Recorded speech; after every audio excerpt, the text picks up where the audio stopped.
School began in June. The school returned to its usual lively state. Ma Hu and Zhao Tiniu returned to Ding class. During their month on East Mountain, Ma Hu never won against Zhao Tiniu once. On the last day, Ma Hu wanted to challenge him again, but Zhao Tiniu didn't want to bother. Ma Hu asked Zhao Tiniu, "Do you want to transfer to the martial arts class?" Zhao Tiniu didn't answer.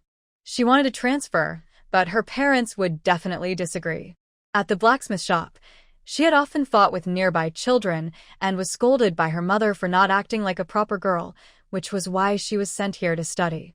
If she told them she wanted to join the martial arts class, it would be a disaster. Grandpa said that as long as I can move up to Class C, I can learn martial arts.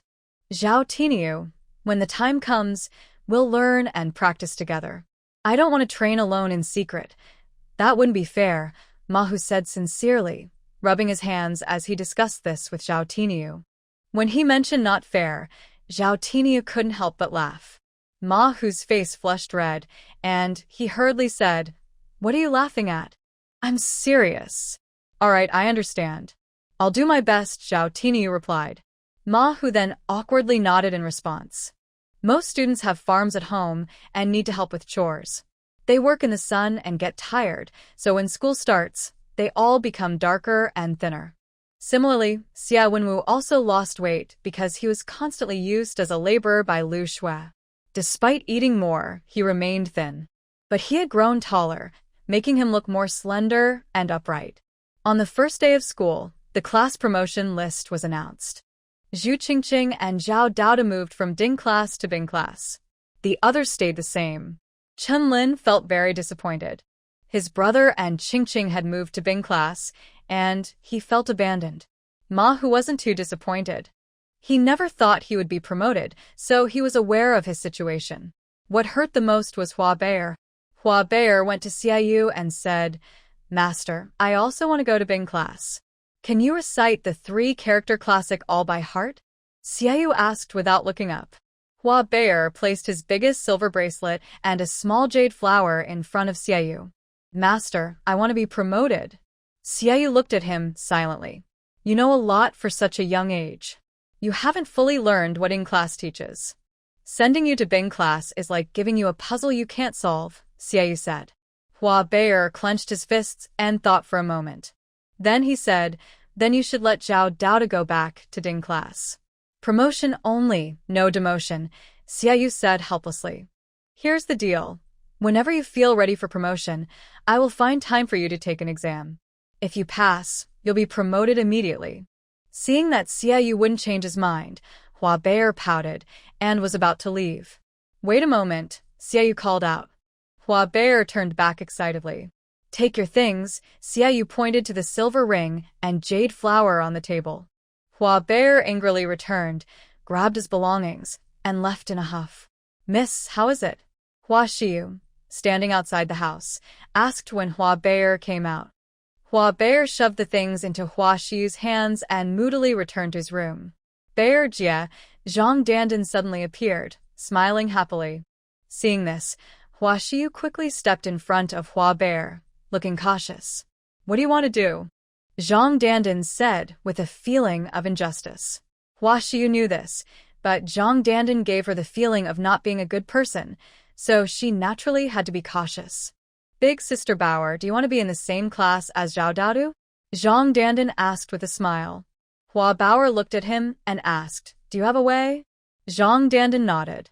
Hua Bauer pushed away Hua Xiu and asked, "What plan do you have? Are you helping me cheat?" "Big Sister Bauer, you're here to study, so I don't recommend cheating on exams," Zhang Dandan said seriously. Hua Bauer was speechless. "Listen to me. Even though exams require you to figure things out yourself, I can make Zhao Daodu wait for you." Zhang Dandan tempted her. How would he wait? Hua Bauer showed some interest. Zhang Dandan took her to the wall and whispered, "From what I've observed, Zhao Daodu is really smart. Moving up a class isn't difficult for him. If you work hard to move up to Class C, but he ends up in Class B, wouldn't it be frustrating?" Hua Bauer nodded, thinking it made sense. "Here's the plan. I'll find a way to hold him back. Before you move up, I won't let him advance." "How about that?" Zhang Dandan proposed. Hua Baoer asked, "What method do you have?" "This is my secret recipe, a family's secret technique." "I can't just tell anyone," Zhang Dandan said. "Do you want it?" Hua Baoer wasn't stupid and asked, "How much does it cost?" 300 coins a month. "How about that?" Zhang Dandan replied. Deal. Hua Baoer immediately agreed. 300 coins weren't much to her. What mattered most was delaying Zhao Daodu before she moved up. Hua Xiyu counted out 300 coins and handed them to Zhang Dandan.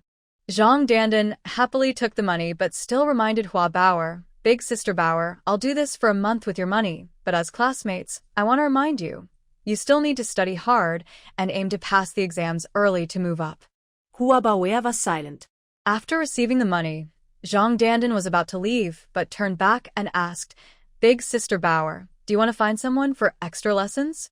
The senior brothers from Class A and B are top-notch, and their teaching is clear and easy to understand, better than the teacher. They can help you move up to Class C faster. Hua Baoer believed Zhang Dandan was clever in sneaky tricks, but didn't think he could help her academically. "Maybe later," Hua Baoer said and turned to leave. Zhang Dandan took the coins and ran to the courtyard to share the good news. Ji Ming and Gao Wazi were cutting vegetables in the field when Zhang Dandan waved his hand and ran over, looking excited. He said, "Big brother, I finally have some money saved up. You and Gao Wazi can keep your money. You don't need to worry about me anymore." Ji Ming straightened up and asked with a smile, "Tell me what happened." Zhang Dandan enthusiastically explained his dealings with Hua Baoer to the two of them. "What if that person gets promoted?" Gao Wazi asked. "Don't worry, it won't happen," Zhang Dandan explained. Moving from Class D to Class C is like stealing from Widow Lu's house. Moving from Class C to Class B is like stealing from Mr. Jin's house. Now it made sense. Ji Ming and Gao Wazi understood the difficulty of being promoted to Class B. Zhang Dandan added, "I asked teacher E. Zhao Daodu probably won't get promoted in the next 2 years." Ji Ming chuckled and patted him. "Good job, kid. You did well. All that studying wasn't for nothing." Zhang Dandan grinned and scratched his nose. When Zhao Daodu was promoted, not only Hua Baoer was upset, but Zhao Ergo was also very upset. "Can you go back to Class D and earn 100 coins a month? Why are you trying to move up to Class C?" Zhao Ergo was furious. He couldn't understand how such a foolish son was born. Zhao Daodu said, "Maybe you should talk to my mother." "Good idea." Using your mother to pressure me, Zhao Ergo took off his shoes and was about to hit him. Zhao Daodu jumped up, ran outside, and shouted, "Mother, help." Lu Tsuetsue looked up and Zhao Ergo backed down. He quickly slipped out through the back door. In the school, Song Yuehua was also looking at the promotion list. He Lei and Su Yuanbao didn't get promoted, which was normal. What surprised her was that Zhou Qi also didn't get promoted. After reviewing the promotion list, Song Yuehua asked 2 teachers. "Only 2 people got promoted from Class D?" Xiaoyu nodded, "Just 2. Song Yuehua then asked Teacher E, "Not a single person from Class C was promoted?" Teacher E shook his head. "It's too early this year. We'll see next year." Fortunately, Xiao Yu and Bai Shu left through the back door early, or Class B might have been empty. That noon, after Xia Wenwu returned, he called Zhou Xiaohu and told Song Yuehua, "Master, we've discussed it. We won't study anymore. I'll go to Dongshan to be the kitchen manager, and Xiaohu will work as a labor for you." Song Yuehua laughed and said, "You have quite the attitude. Coming here and saying you want to be the manager. Did I agree to let you be the manager? And Zhou Xiaohu, you work as a laborer. Do your parents and grandfather know?" Zhou Xiaohu lowered his head and shrank back. He wanted to find a good job before telling his family, but he was caught off guard. Xia Wenwu let out a loud cry and grabbed Song Yuehua, looking sad, saying, "Master can let my younger sister be in charge, so why do you treat me differently? It's not fair." At that moment, Song Yuehua felt a sharp pain in her temple and suddenly thought it might be better to let Xia Wenwu start working earlier. His way of speaking seemed hopeless. Song Yuehua said, "If you want to be in charge, you can memorize the idiom book that Master E wrote for you, and I will agree." Xia Wenwu's eyes shimmered with tears, looking pitiful. Master is biased. After saying that, Xia Wenwu ran away. Zhou Xiaohu scratched his head and said, I need to talk to Grandpa first. After they left, Song Yuehua went back to her room, holding De Bao and Xiao Bao, planning to go for a walk on Dongshan. The cotton fields and cornfields were growing well, with Zhou Dafu and Zhong Yi watching over them. Usually there wouldn't be any problems. Near the main courtyard, before reaching the gate, Hua Hua and Xiao He came over. De Bao was holding Xiao He, who licked him, making De Bao laugh happily. Song Yuehua checked Hua Hua, and her wounds had mostly healed. Only the scar on her head was still prominent. Soon, Lu Shui and Gao Wazi came from the pigsty area. Did they say where they were going? Lu Shui asked anxiously. Gao Beithi replied, no. As soon as they entered, they saw Song Yuehua. Is something wrong? Song Yuehua asked, raising her head. De Bao and Xiao He blocked the door. Lu Shui picked up her child and said, a few pigs haven't eaten since yesterday.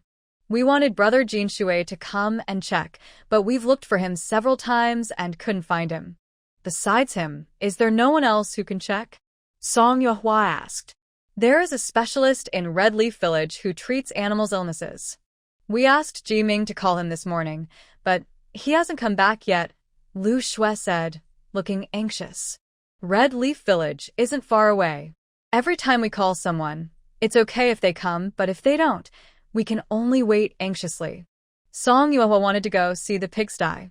Just as she stood up, someone patted her shoulder. She turned around and saw Grandma Shi. Grandma Shi pointed at herself and then toward the pigsty. For a moment, Song Yuehua was unsure. She asked Gao Wazi to watch De Bao and Xiao Bao, then took Lu Shui and Grandma Shi to the pigsty. 5 pigs are in poor health and are kept separately in a small pig pen, as Liu Xue shows to the 2 people. After the old lady went inside, she touched the pigs' bellies, opened their mouths to check their eyes, then left on her own. Liu Xue looked at Song Yuehua and asked, Master, what does this mean? Don't worry, Song Yuehua replied. Soon after, the old lady brought a bucket of water and asked Song Yuehua and Liu Xue to help pour it into the pigs' mouths. The pigs kept spitting it out, and the old lady then gestured in front of Song Yuehua. Song Yuehua said, clean this area well. Move the pigs to a clean pen. The old lady will cook a fresh batch of pig food for them, and they will get better without medicine. Will they really get better like that? Liu Xue asked, a little doubtful. Just follow what the old lady says, Song Yuehua answered. Although Song Yuehua seemed confident on the outside, she was actually quite worried inside, thinking that only a miracle could save them now. The next day, Song Yuehua arrived early at the pig farm. She hadn't slept well the night before and was worried about the pigs. Liu Xue excitedly pulled her and said, the pig food the old lady cooked in the morning smells so good. I think by the afternoon, the pigs will be lively again. Also, since Hua Hua came back, she was a bit sick for a while, but now she's more lively. I just found out today that the old lady takes her to the mountains every day to find herbs. Song Yuehua also noticed Hua Hua's change and didn't expect there was such a reason behind it. With the old lady here, you can relax a lot, Song Yuehua said. Liu Xue giggled and asked, Master, can we ask the old lady to stay in the main yard? If she can help a lot, of course she should stay. Song Yuehua replied, as long as she wants to, she can stay.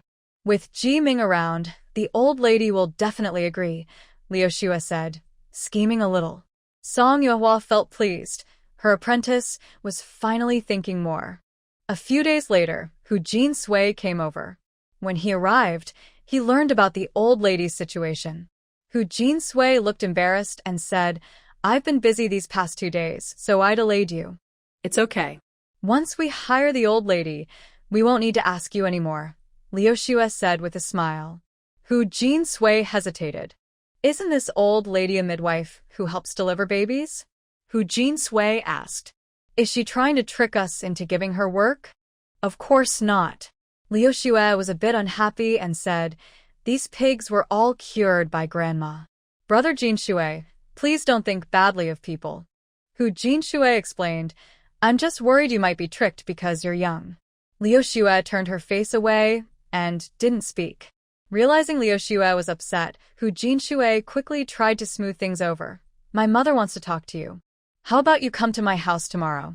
I'll treat you to a meal, as an apology. Liu Xue turned around seriously and said, Brother Jinxue, men and women should keep their distance. If we break the rules, it could ruin our reputation. I don't want to cause trouble for my master. Just a meal. How does that affect reputation? Hu Jinxue laughed. At first, Liu Xue didn't think much of it, but after Granny Lan mentioned this matter privately last time, she became extra careful. Seeing Hu Jinshue's attitude, Liu Xue said seriously, Brother Jinxue, listen carefully. If it were only about me, I wouldn't mind.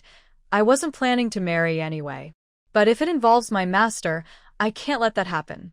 Hu Jinxue no longer smiled and asked, You don't plan to marry? Why? Because I simply don't plan to, Liu Xue said, feeling a bit annoyed by him. I've spent my whole life raising pigs on Dongshan. Hu Jinxue was stunned for a moment before saying, If you never marry, won't your master be judged by others? How could that be? Liu Xue frowned. Hu Jinxue said naturally, No matter if you're a man or woman, once you're of age, you should get married and have children. If you go against this, you'll be talked about. How can your master avoid it? Liu Xue lowered her head silently. She knew she wasn't very clever, and she wouldn't believe everything Hu Jinxue said. Her master had told her that she could discuss anything with him. I will talk to my master about this, Liu Xue whispered. Hu Jinxue looked at her for a moment and then said, Since your master protects you, he will let you do as you wish. Liu Xue remained silent. Snow sister. That rooster is pecking at the other chickens again. A voice interrupted them. They looked over and saw Wei Feng carrying a chicken feed bowl, not sure when he had come over. Liu Xue quickly gathered herself and said to Hu Jinxue, Brother Jinxue, I need to go now. Hu Jinxue glanced at Wei Feng and then said to Liu Xue, If you encounter any problems you can't solve, remember to come find me. Liu Xue smiled and replied, Thank you, Brother Jinxue. Hu Jinxue slightly lowered his head, his ears turning pink. Besides a few teachers and 4 students, there is now also Lady Nia at the school. The school's lamp oil is running out quickly. Song Yuehua asked Grandpa Ma to bring back 2 jars of lamp oil from the county. They moved 1 jar home, and the other was sent to Lady Xia by Zhang Dandan. After Zhang Dandan brought the lamp oil inside, Lady Xia told him to wait a moment. Today, a basket of fresh eggs was delivered from Dongshan. The previous eggs were almost gone, mixed together and indistinguishable, so they boiled some to share with the children at the school. Zhang Dandan stood at the door waiting and happened to meet Lady Nia, who was coming to fetch charcoal. Lady Nia has a small stove and usually makes tea for herself. Her charcoal had run out, so she came to Lady Xia to get more. Just as she arrived at the door, a child appeared from behind a pillar, smiling happily and saying, Madam is in the kitchen. She will be back soon. Please wait a moment, Auntie. I'll go back first, Lady Nia said softly. Zhang Dandan quickly called out to her, Auntie. Lady Nia paused, then turned around and said to Zhang Dandan, Calling me Auntie isn't quite right. I am over 50, call me mother-in-law. Zhang Dandan was stunned for a moment, then smiled and said, You're joking. But seeing Lady Nia's serious expression, he stopped smiling and asked, Really? Lady Nia nodded slightly. Mother-in-law. Zhang Dandan quickly shook his head. No, I can't go against my conscience. Seeing his reaction, Lady Nia shyly smiled, thinking this kid was quite interesting. Auntie, are you the Lady Nia who teaches Sister Xiaoyu embroidery? Zhang Dandan asked. Lady Nia nodded and said, I'm an embroidery teacher, not quite a master. A teacher passes on knowledge and skills. How can you not be called a master? Zhang Dandan smiled. But you don't often go to the front yard. This is the first time I've seen you. Lady Nia chuckled softly without speaking, nodded, and was about to leave. Auntie, please wait a moment. Madam will be back soon, Zhang Dandan said. Lady Nia thought for a moment but decided to stay. With nothing else to do, Zhang Dandan started chatting. Annie, teaching embroidery must take a lot of effort, right? Outside, the sun was shining brightly, and a gentle breeze was blowing. Lady Nia replied, Xiaoyu has a very good talent. She picks things up quickly. It doesn't take much effort. Isn't that quite leisurely? Zhang Dandan asked curiously, Auntie, why not teach a few more students? Since you live here anyway, earning money from one person is fine, but wouldn't earning from more people be better? Lady Nia replied. Zhang Dandan suddenly thought his idea was very good and continued, if we get a few students, the earnings for the year could multiply several times. Isn't that better than the current way? By the way, how much silver did you earn this year? 60 taels, Lady Nia answered. Zhang Dandan felt he had been reckless. Xia Nyangzi brought 2 boiled eggs and went to the firewood room to get charcoal for Lady Nia. After leaving the school, Zhang Dandan was about to head to Dongshan when he paused. He decided to visit Song's family first. Tianshi saw it was Zhang Dandan and let him in directly. Song Yuehua asked, Is there something you need? Big sister Song, I just delivered lamp oil and saw Lady Nia. She said she's over 50 years old. I think she's joking, Zhang Dandan said. Over 50? Song Yuehua always thought she was only in her 30s or 40s. But from her impression, Lady Nia didn't seem like someone who would tease children. Since she said she was over 50, she probably was. To come here just to confirm this was a bit childish. Song Yuehua smiled and said, Lady Nia didn't lie to you. I think her words and actions are extraordinary, Zhang Dandan asked. Do you know who Lady Nia really is? There is nothing wrong with sharing this, so Song Yuehua told him about Lady Nia's background and her reputation at Qingyun Embroidery Workshop. Zhang Dandan asked again, Lady Nia is so talented. It's a pity she only teaches one person. Lady Nia prefers quiet and doesn't like crowds, Song Yuehua said helplessly. She originally wanted to start an embroidery class to help the girls at the school, but since Lady Nia didn't want to, she wouldn't force her. Zhang Dandan stood up and said, Sister Song, I'm going to Dongshan. Go ahead, Song Yuehua replied. Dongshan. When Zhang Dandan saw Ji Ming and Gao Wazi, he divided the boiled eggs between them, giving each 2 eggs. Today, I met Lady Nia, who teaches embroidery to Sister Xiaoyu. Zhang Dandan told them everything he learned today. Ji Ming listened and smiled. That's a good opportunity. If you can persuade Lady Nia and find a big supporter, we can make some money. Boss, how should I persuade her? Dandan asked. Ji Ming thought for a long time, then leaned close to Zhang Dandan's ear and whispered softly. A few days later, the flower shop owner rode in a carriage to the school to deliver cakes, cloves, and rice. Zhang Dandan ran forward to help, saying, Uncle Hua, let me help you. The flower shop owner looked a bit confused and asked, Who are you? Zhang Dandan smiled and said, I'm also a student in Class Ding. So, they are classmates. The shop owner nodded lightly. After helping to carry everything from the carriage inside, Zhang Dandan brought tea to Uncle Hua and Madame Hua, pouring himself a cup as well. Taking this chance, Zhang Dandan said, I see that my senior sister is a noble young lady and has done well in her studies, but her embroidery skills are average. Why not invite an embroidery master from Qingyun Embroidery Workshop to teach her?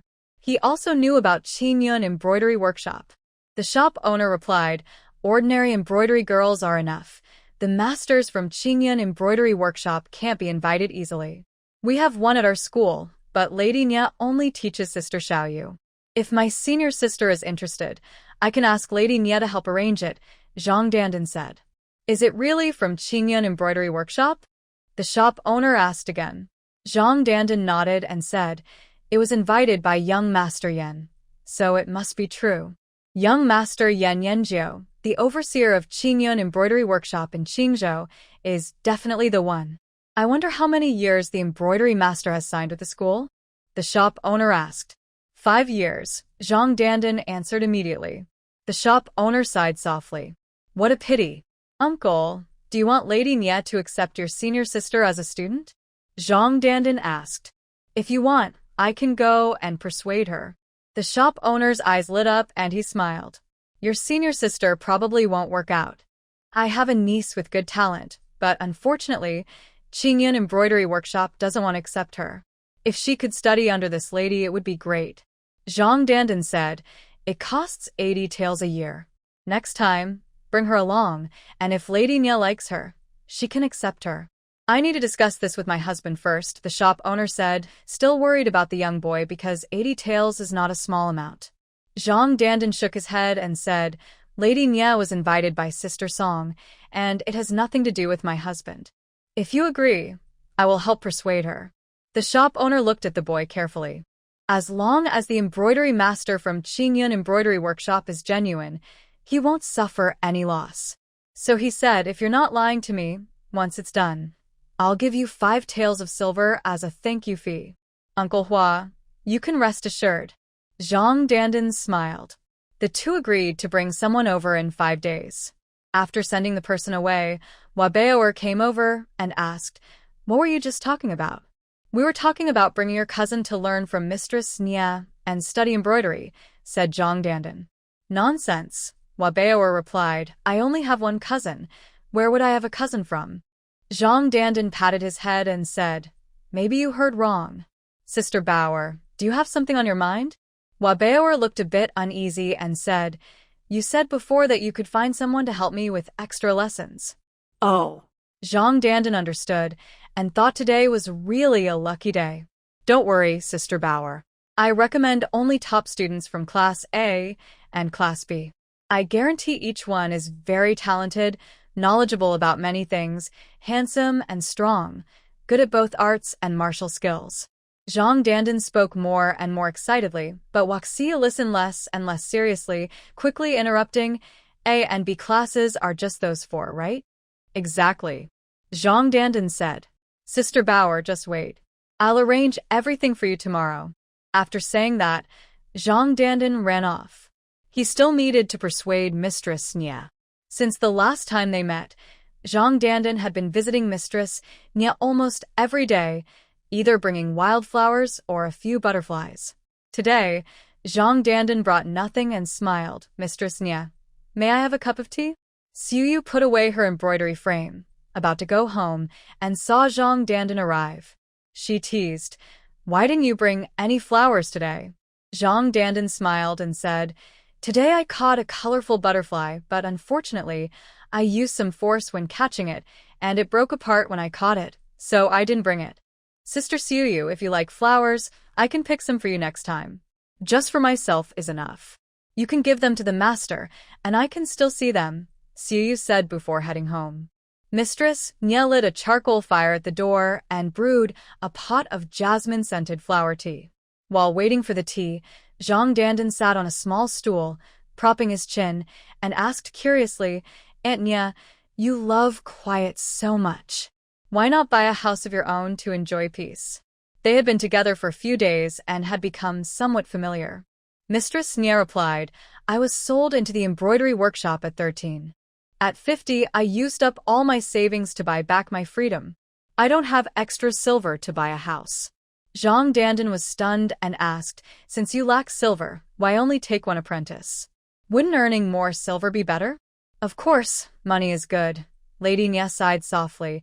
I've been weak since I was young, often bullied.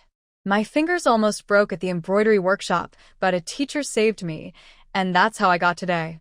Still, I have developed a fearful nature. Zhang Dandan opened her mouth but was speechless for a moment. The words she had planned to persuade Lady Nya could no longer be spoken. Madam, you really have a hard life.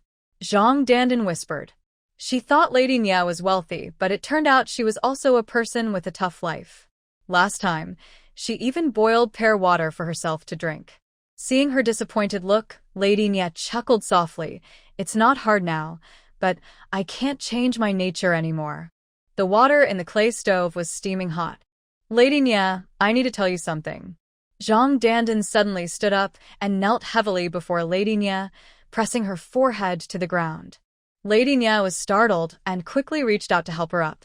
Zhang Dandan didn't dare lift her head, trembling as she spoke. Lady Nya, the flower shop owner wants his niece to learn embroidery from you.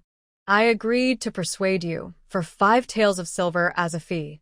Lady Nya held her handkerchief tightly, stopping her hand. How do you plan to persuade me? Lady Nya asked as she helped her up.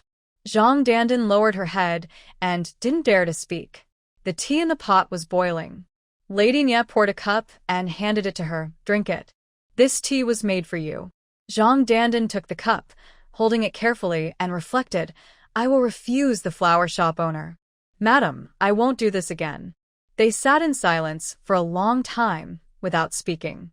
Lady Nye sighed softly. The problem isn't with the flower shop owner, but I worry that Miss Song might not agree. At that time, she had promised to teach little Jade alone. Now she was living in her house and earning money from others. It's not right, no matter how you think about it. Are you willing, madam? Zhang Dandan asked cautiously. Lady Nye picked up her teacup, took a small sip, then said, Money always tempts people. If there's one more, then there's one more. After a moment of hesitation, Zhang Dandan said, It's no problem with Sister Song. I agreed to pay the flower shop owner 80 taels of silver. After subtracting your 60 taels, the extra 20 taels will go to Sister Song. She will definitely agree. Thinking everything through, Lady Nye said with a helpless smile. Zhang Dandan didn't dare to speak. Miss Nye put down her teacup, leaned back in the bamboo chair, and looked up at the clear blue sky. She softly said, It's not really a bad thing. As long as Miss Song agrees, I have no opinion. Thinking everything through, Lady Nye said with a helpless smile. Zhang Dandan didn't dare to speak. Miss Nye put down her teacup, leaned back in the bamboo chair, and looked up at the clear blue sky. She softly said, It's not really a bad thing. As long as Miss Song agrees, I have no opinion. Auntie, I'm sorry. Zhang Dandan said nervously. Just send flowers in the future.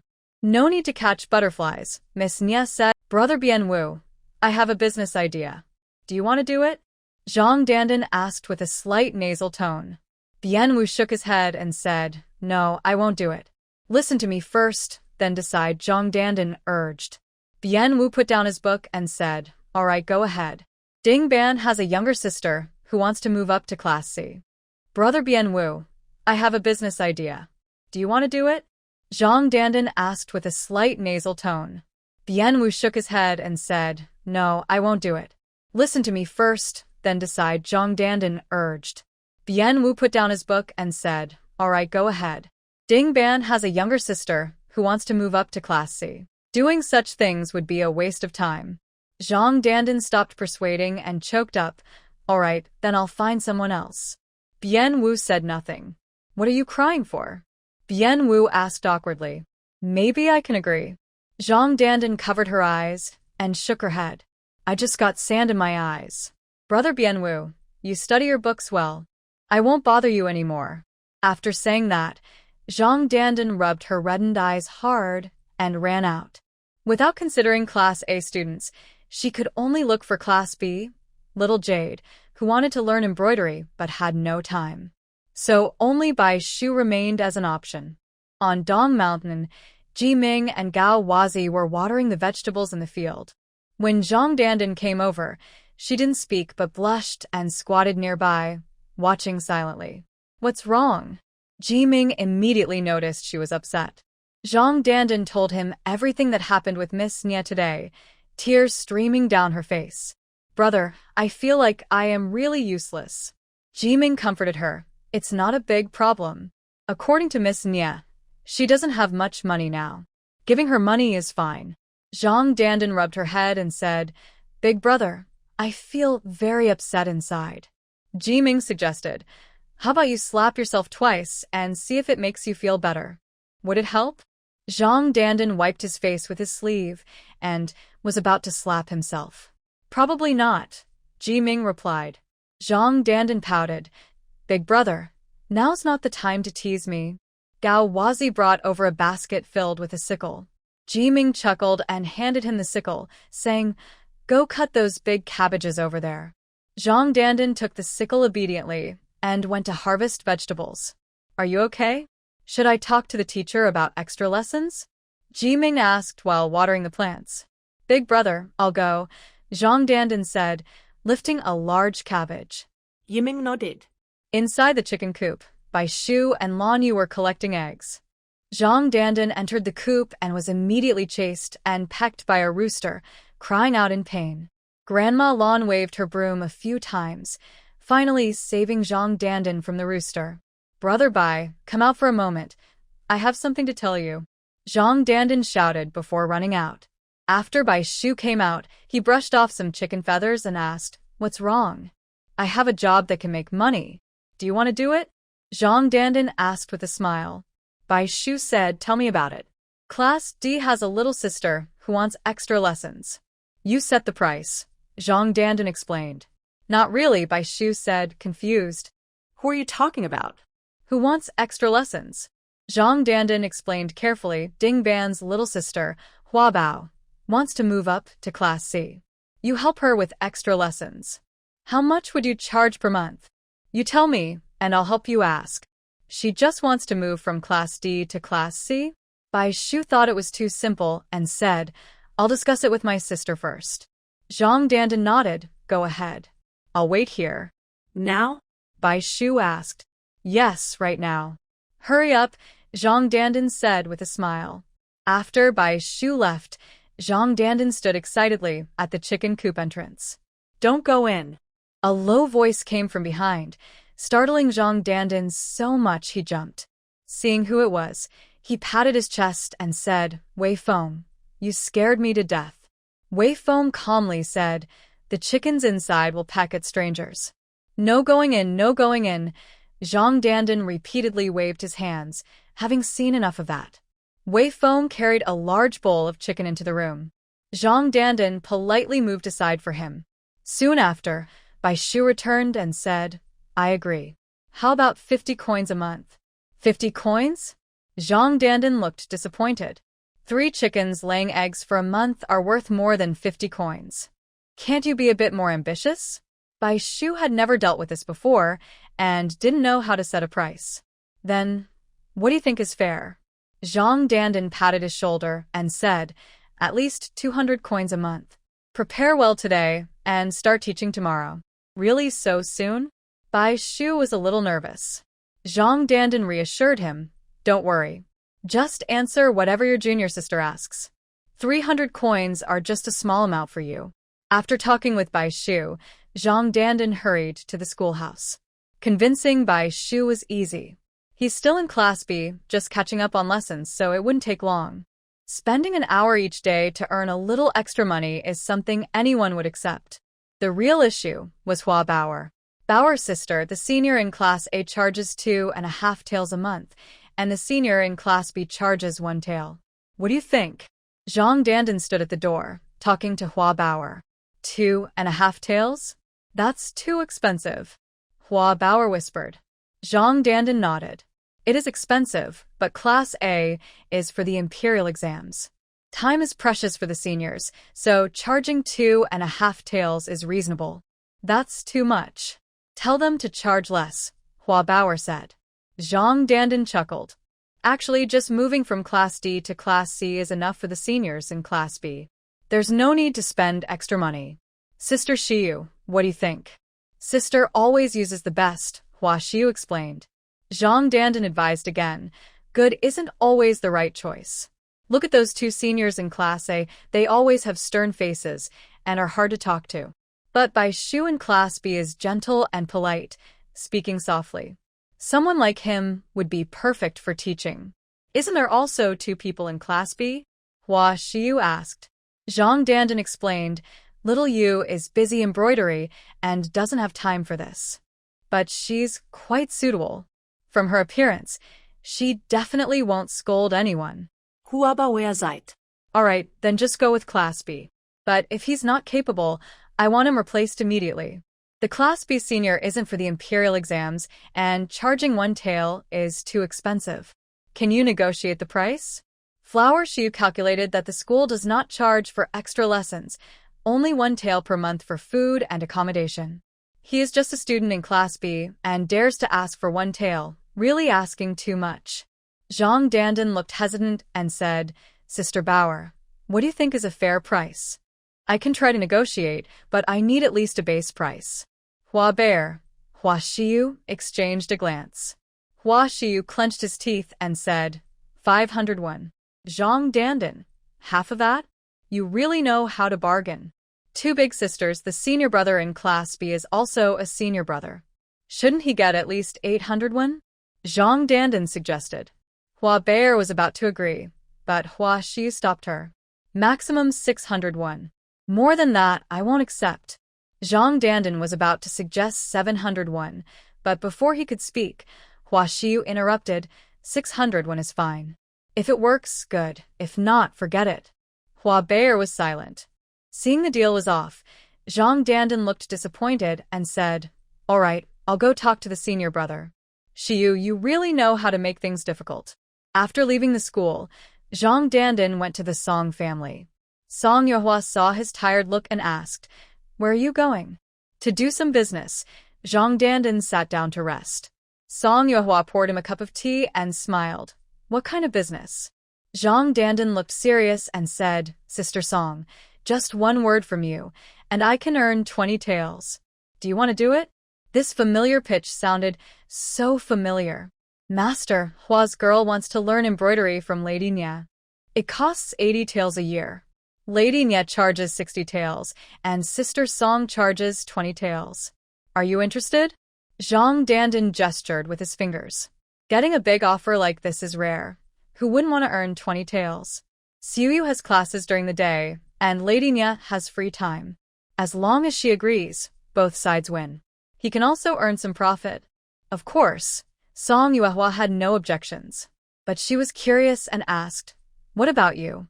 Someone who can spot such a business opportunity wouldn't let themselves suffer losses.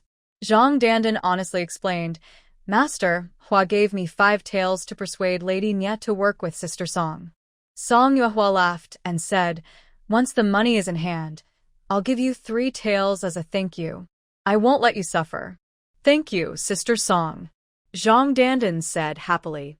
It was almost dinner time. Song Yuehua invited him to stay for the meal, but Zhang Dandan waved his hand and said, "My master's wife cooked my dinner. I should head back now. Things have mostly settled down now." After dinner, Zhang Dandan went back to his room, lay on the bed, and fell asleep. Seeing he was so tired, he didn't even take off his shoes. Ban Wu went over to help him remove them and covered him with a blanket before returning to his desk. The next day, after school, Hua Bao gave Zhang Dandan 600 coins, and he split 300 coins to Bai Shu. Bai Shu was surprised when he received the coins.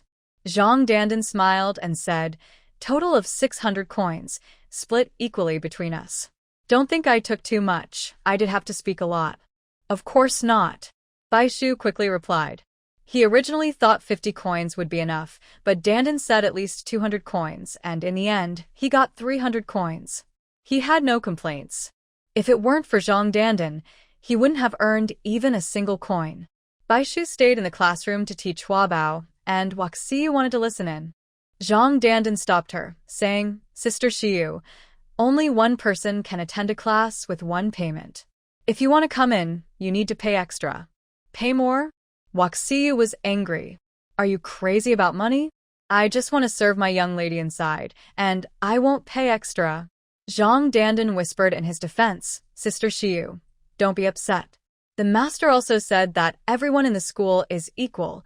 There's no such thing as a young lady. If you come through this door and ask questions, Brother Bai will still answer you. How about this?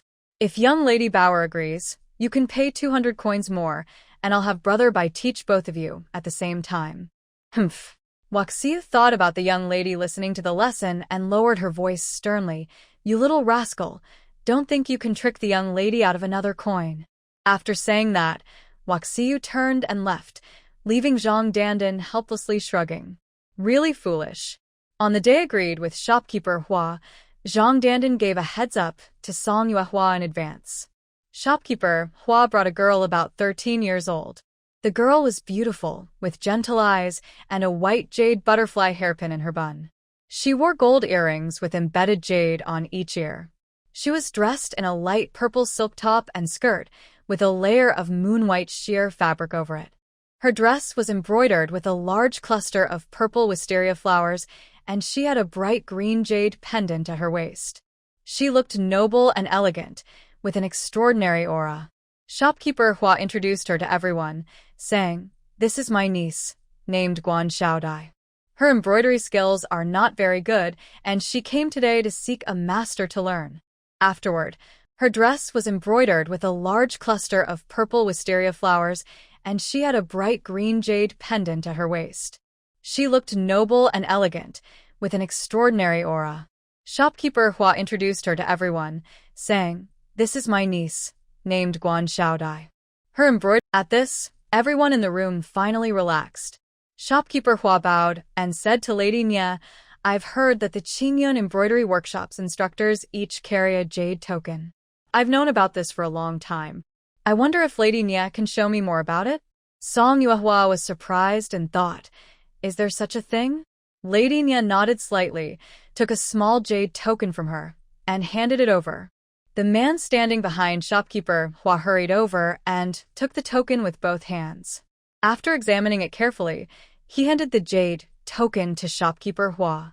They looked at each other, and the man nodded slightly. Shopkeeper Hua understood and finally relaxed his last concern. After glancing at the jade token, he personally returned it.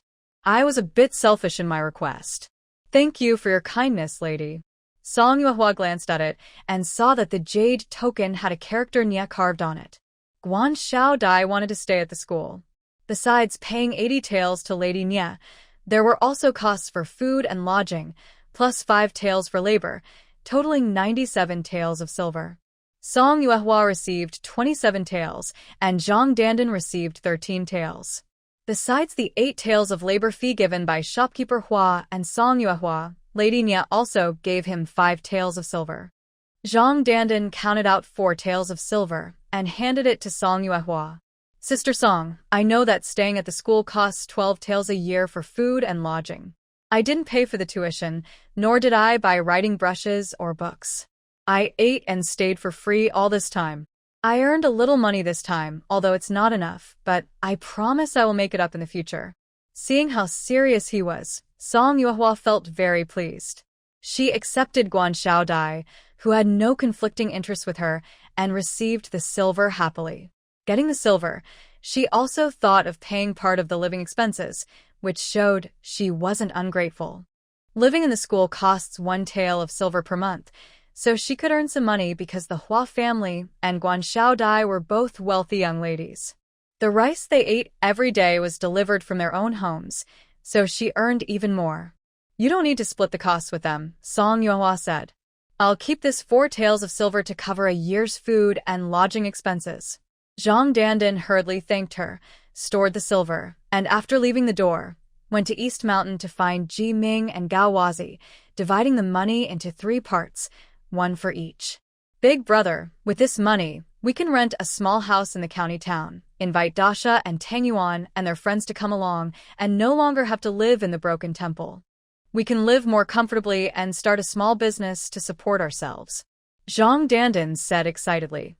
Ji Ming shook his head and said, "Let's not talk about whether my matter is settled. We're doing some risky work here because no one is bothering us. If we go to the county town, begging might be okay, but if we want to do honest business, anyone could crush us. Don't forget, a few years ago we sold charcoal in Juku Alley, and last year we delivered meals to Binzue Fragrance Workshop. We couldn't protect ourselves then, and we still can't now. Once we save some money, we can find a reliable supporter and plan carefully to start a steady business. You should study hard. At least one of us needs to be able to read and do math. Dasha and Tang Yuan can have someone send them some copper coins later. Too many would be hard to keep. I'll obey the big brother," Zhang Dandan said with a smile. That day, Song Yuehua was loosening soil in the vegetable garden when Ji Ming suddenly ran to Song's house, anxious and shouting, "She's about to give birth." Song Yuehua immediately left without a word and ran toward Dongshan. Counting the days, Zhu Yanli was indeed close to giving birth. Luckily, they had already found a good midwife, or else no one would answer when called, and it would be impossible to get help. As she reached the main gate, she heard Zhu Yanli screaming loudly. Song Yuehua hurried inside, where a crowd was gathered outside. She told everyone, "Standing here won't help. Those who need to work, go work." Grandma Lan was boiling hot water in the kitchen. Song Yuehua asked her to stew a hen. Inside the yard, Duan Dao was pacing nervously. Song Yuehua didn't say much and went straight into the delivery room. Zhu Yanli was groaning in pain, her wet hair sticking to her forehead. Granny Wang was squatting by the bed, comforting her. It's okay. It's okay. The joyful mother looked at her and then walked to the bedside, gripping her hand tightly. Zhu Yanli let out a cry and said, Mother, I feel like I can't go on. Am I going to die? Not going to die, Song Yuehua replied. Weakly, Zhu Yanli turned her head and looked at her, humming softly, You're really so reckless. Have you eaten? Song Yuehua asked. Joyful Granny nodded. It's good to eat. Only after eating can she have the strength to give birth. After some time, Zhu Yanli was in great pain, sweating all over, trembling as she said to Song Yuehua, I really can't go on. I'm going to die. I'm going to die. Song Yuehua asked the old lady, What should we do now?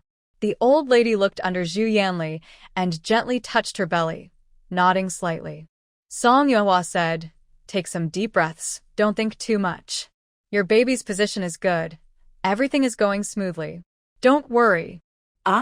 Even though Zhu Yanli was in terrible pain at that moment, she couldn't help but ask, I've always wanted to ask, how do you know what she means? Song Yuehua replied, guessing. When I guess right, the old lady will nod. Okay. Zhu Yanli, weak and exhausted, had less and less strength. The old lady made a small gesture in front of her mouth with her hand. Song Yuehua asked Granny Wang to bring in a bowl of chicken soup. Zhu Yanli shook her head and softly said, No, I can't eat. Just a few sips of soup can quench your thirst, Song Yuehua said. When the soup was brought over, Granny Wang supported Zhu Yanli, and Song Yuehua fed her spoonful by spoonful. After drinking some soup, Zhu Yanli regained a lot of her strength. Song Yuehua conveyed the old lady's instructions, encouraging her to use some effort. Zhu Yanli used all her strength, crying out painfully. Outside the door, Duan Dao couldn't care less and loudly asked, Is everything okay? Is the person all right? Get away from my mother. Zhu Yanli shouted loudly at the door. She fell back completely. Just then, they heard the old lady making sounds as a baby was brought out. The old lady patted the baby's bottom twice. The baby cried out, and everyone felt relieved. Granny Wang hurried to get hot water, and Song Yuehua used a cloth to wipe Zhu Yanli's face. In a daze, Zhu Yanli weakly said, Yuehua, I'm so tired. Song Yuehua softly replied, If you're tired, rest for a while. The baby is fine. Rest assured and sleep peacefully. Zhu Yanli softly responded and closed her eyes to sleep. The old lady washed the baby quickly and carefully wrapped it up. Granny Wang twisted her cloth and was about to wipe Zhu Yanli's body when she saw Song Yuehua still inside, looking a bit awkward. Oh, I understand. Song Yuehua said, leaving quickly. When she came out, Duan Dao hurriedly asked, How is she? Both mother and baby are safe, just exhausted. They're resting now, Song Yuehua replied. That's good. Duan Dao took a deep breath. Seeing his expression, Song Yuehua couldn't help but ask, How are you guys now? Duan Dao chuckled awkwardly, unsure how to answer. Seeing his confused look, Song Yuehua frowned and asked, What did Zhu Yanli say? Duan Dao scratched his head and apologized. She told me to leave, and she hits me every time she sees me. Really? Song Yuehua remembered that Granny Wang had a pretty good attitude towards Duan Dao, so why was it like this now? Did you do something wrong? Song Yuehua asked. Seeing him silent for a while, she said in frustration, Fine. It really is your fault. No, Duan Dao said quickly. I was just thinking, maybe her change in attitude happened after I said the wrong thing that time?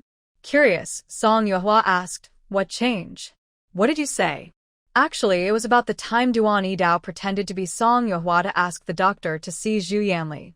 Zhu Yanli was angry that he kept it from her and questioned, Duan Dao, tell me, what are you really trying to do? Duan Dao hurriedly explained, No, I didn't mean to do anything. I was worried about you too, and I just wanted peace. Why do you care so much? Zhu Yanli snapped. You're not the child's father, or are you trying to be the father? Her mother and son were both good people. If he tried to be the father, it would only cause trouble. Duan Yidao quickly waved his hands. No, I can't be. What does that mean? Is he rejecting her? Is he eager to be involved? Zhu Yanli got angry. Duan Yidao, what did you want? No, I didn't mean anything, Duan Yidao said, confused. Why was she angry all of a sudden? You're not doing anything? Then what are you doing? Zhu Yanli kicked a stone by her foot hard and warned, Stay away from me, or I'll hit you every time I see you. Why was she so angry? Duan Yidao still couldn't understand. Every time Duan Yidao brought something later, Zhu Yanli would throw it out and scold him. Sometimes she was so mad, she almost lost control. Fearing she might hurt the baby, he never dared to show himself casually again. Until today, Duan Yidao finally dared to stand outside the door and wait in the yard. Song Yuehua listened silently, touching her belly, and said, I'm hungry. Let's go eat noodles, Duan Yidao said. When Song Yuehua was eating chicken soup noodles in the kitchen, Xiao Yu, and Xia Wenwu ran over from school to Dongshan courtyard. Xia Wenwu hurried over and asked, Is there still some noodles? Give me a bowl too. Are you here to eat noodles? Song Yuehua said, speechless. Xia Yu quickly asked Sister Song, Has Auntie given birth? Song Yuehua nodded. Xiao Yu also asked, How is Auntie? Did she have a boy or a girl? I don't know. Go ask Granny Wang yourself, Song Yuehua replied. Xia Yu and Xiao Yu looked at each other, speechless. Grandma Lan served each person a bowl of noodles. Song Yuehua also asked for another bowl, adding 2 eggs. Zhu Yanli had a baby girl, a wrinkled little bundle. Xiao Yu and Xiao Yu both liked her very much, playing happily with her tiny feet and hands.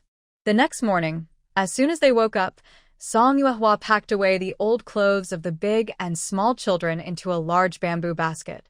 The children grew quickly, and they had made many clothes. At that time, Granny Wang had Xiao Yu make the clothes a little bigger so that when the kids grew taller, they could just sew a few stitches and save fabric. Song Yuehua knew this, but still refused. Xiao Yu was just learning to sew, so making a couple of extra sets was good practice. Old clothes that couldn't be worn anymore filled a big basket. Since they were just sitting there, she divided half of them to fit Zhu Yanli's baby girl perfectly. On her way to Dongshan with the bamboo basket, Song Yuehua happened to meet Song Lao Er and Song Lao Da. The 2 brothers were pulling a cow cart loaded with a full dung bucket heading to Dongshan. Although both looked a bit awkward, they still greeted Song Yuehua. The smell of the dung bucket was strong. Song Yuehua asked, Can you still do this kind of work? Yes. Song Lao Da quickly nodded. They were farmers since childhood and had dealt with farm manure many times. With their relationship, it was already good to get this kind of job, and Song Da was quite satisfied. Song Lao Er chuckled and said, Master, we just returned from the county with night-blooming jasmine. In the afternoon, we'll go to nearby villages to collect some farm manure. Is that okay? Song Lao Er adapted quickly to his new role. Song Yuehua said, This is managed by Steward Zhou. Whatever arrangements he makes, just do as he says. If you have any questions, discuss directly with him.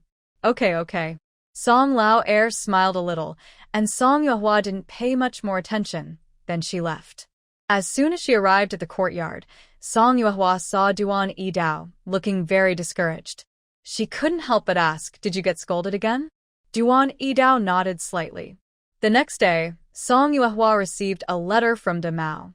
The letter described how monotonous the scenery was in Luozhou Mountain and how unfriendly the monks at Linghua Temple were. Most of the letter talked about Yan Fengjian's difficulty in eating vegetarian meals on the mountain and how he went down every day to find a restaurant with good food. Unfortunately, the food at the restaurants was not very tasty, so he asked Xia Wenwu to send him some recipes. Song Yuehua thought about it and decided she could write recipes too, so she quickly sent 10 recipes. She also asked him to look for a good scar removal medicine in Luozhou. Traveling by carriage was difficult at this time, so before, she had asked Ho Wu and the station staff to bring back some scar removal ointments, but they weren't very effective. Now, She took this chance to ask Mao to look for a good scar removal medicine in Luozhou. After a few days, a carriage stopped at the Song family's door. A young servant came out and said he wanted to see Xia Wenwu. Song Yuehua guessed who it was and asked, "Did De Mao send you here?" "Yes, Big Brother Mao asked me to see Xia Wenwu in person and have him write the recipes himself," the servant replied. He then took out a letter from De Mao that he had brought for Song Yuehua. She looked at it and was surprised.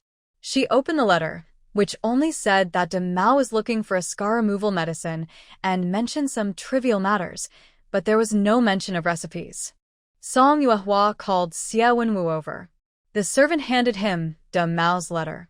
After reading it, Xia Wenwu immediately started writing a reply. Song Yuehua was not satisfied and watched as Xia Wenwu carefully wrote each word. Seeing this, Xia Wenwu felt a bit nervous and asked, "Master, is something wrong?" She shook her head, saying that the reply was mostly similar to what she had written. Watching the servant's carriage leave, Song Yuehua thought to herself that this wasn't really about recipes, but a matter of skill. A few days later, she received a bottle of ointment and a letter from De Mao, saying Yan Fengjian was feeling comfortable and could now scold people calmly. Thanking her for her understanding. Song Yuehua was stunned. Clearly, her writing was similar, so why did Xia Wenwu's work, but hers didn't? Was it because of her handwriting? Forget it. More than that, she took the medicine and sent it to Lu Shui. Over the past year, Lu Shui has applied many medicines. Every now and then, Song Yuehua would find a bunch of herbs somewhere and give them to her to apply. "Master, maybe we should stop," Lu Shui suggested. She really didn't care anymore. "The medicines are already bought. Why stop now?" Song Yuehua replied. This was brought from Luozhou by De Mao. It might have a special effect. Lu Shui had no choice but to continue applying the ointment. After a few days, when Song Yuehua asked about the results, Lu Shui said the injury on her back had improved quite a bit. "Let me see," Song Yuehua insisted. Lu Shui stepped back and refused. "It's daytime. I still need to work. Maybe next time. I just want to take a look." Song Yuehua insisted. Unable to refuse, Lu Shui lifted her clothes to show her. "There's not much change," Song Yuehua frowned. Lu Shui lowered her clothes and said, "It still helps a little." It seemed that Luo Zhou's ointment wasn't working either. Song Yuehua sighed, realizing she would have to look elsewhere for help. In mid-June, under the blazing sun, Song Yuehua went to fish in a deep pond outside the mountain. The shaded pond was cool, so she didn't feel very hot. However, her two little children at home were very hot. Aunt Tian kept fanning them, but it didn't help much. Song Yuehua could only wring out a cloth to cool the children down. After the hottest part of the day, the two kids were sticky and looked like candied hawthorn sticks that had melted.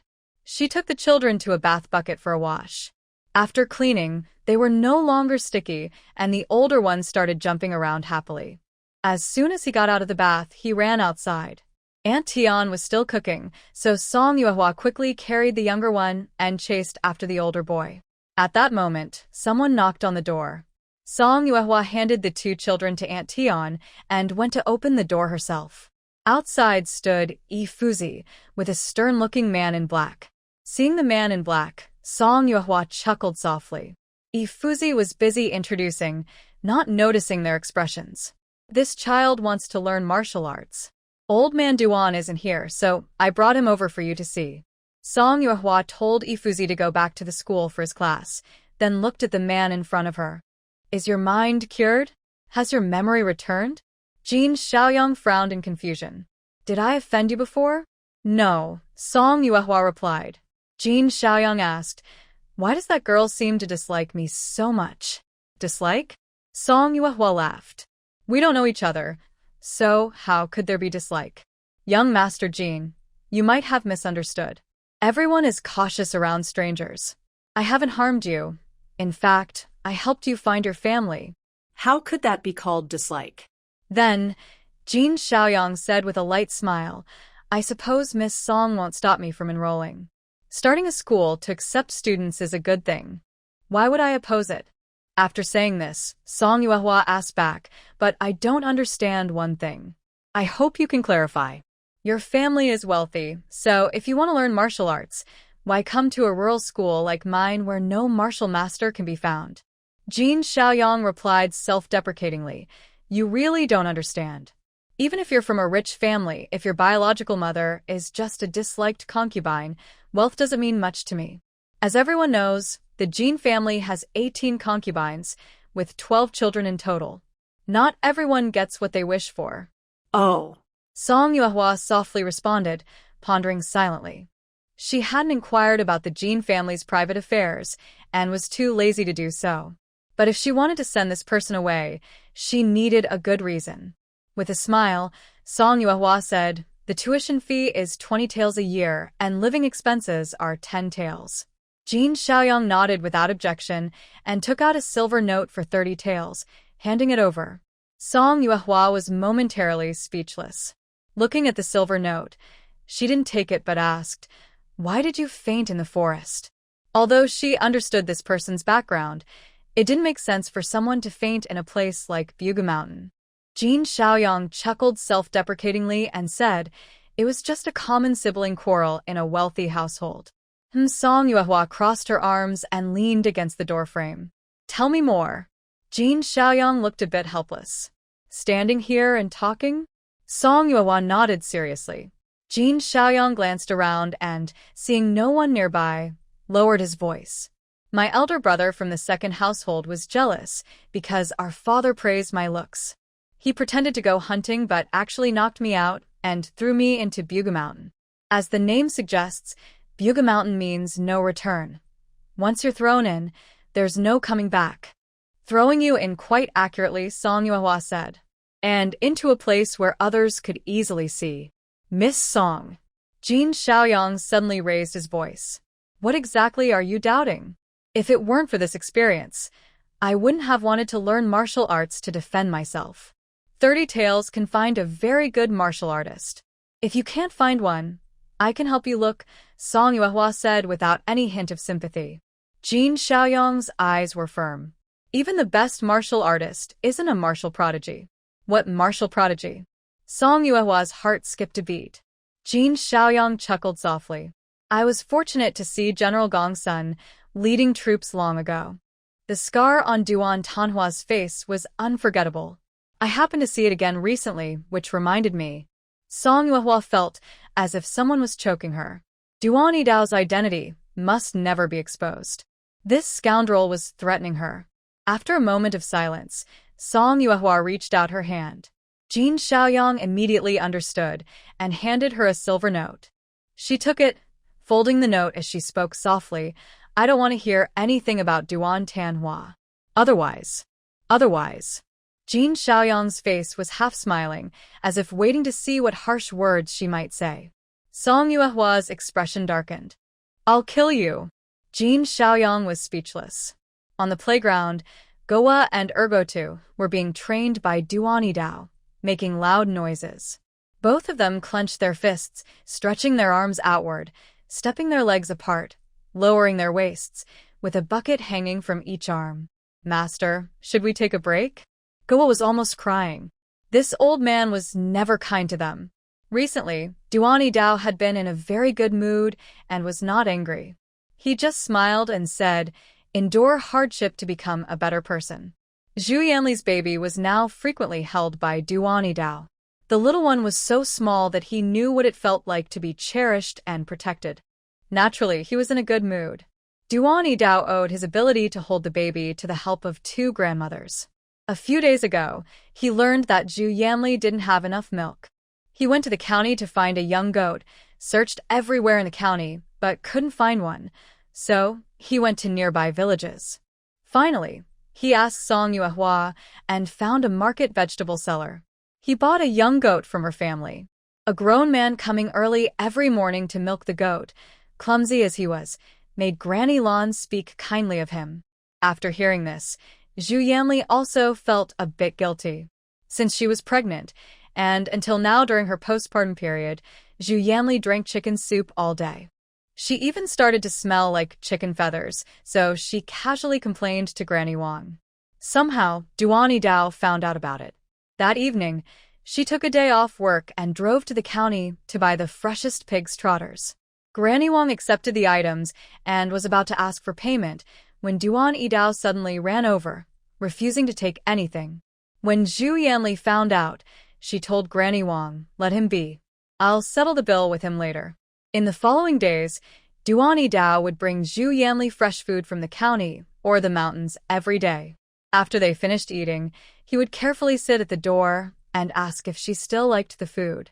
Seeing this, Granny Wang felt a bit sorry for him and advised Zhu Yanli, "I think this young master is quite nice." "Mother, please don't say such things," Zhu Yanli replied unhappily. Duan Yidao didn't listen and insisted on bringing more things. Since she accepted them, she kept track of the costs and planned to pay him back later.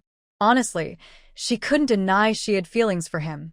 He was a respectable teacher, and it would be good for him to marry a proper woman. But Zhu Yanli sighed heavily. Over the past few days, her mother and Granny Lan kept telling her about Duan Yidao's actions, making it impossible not to know. So, when Duan Yidao wanted to hold the little baby again, Zhu Yanli finally relaxed a bit. These days, Duan Yidao felt as if honey had been poured into his heart, and he was especially motivated when teaching his students. When Song Yuehua led Jin Xiaoyang over, Duan Yidao was filling water into their buckets. The puppy cried out, "Master, I can't go on. I'm about to hold out no longer." "Don't worry, with your skills, you can last a long time," Duan Yidao said. The sun was a bit hot, so Song Yuehua went into a small room nearby and called out to Duan Yidao. He turned around, and just as the puppy was about to breathe a sigh of relief, Duan Yidao turned back and sternly said, "Don't slack off. Keep practicing well." The puppy, frightened, inhaled his breath back.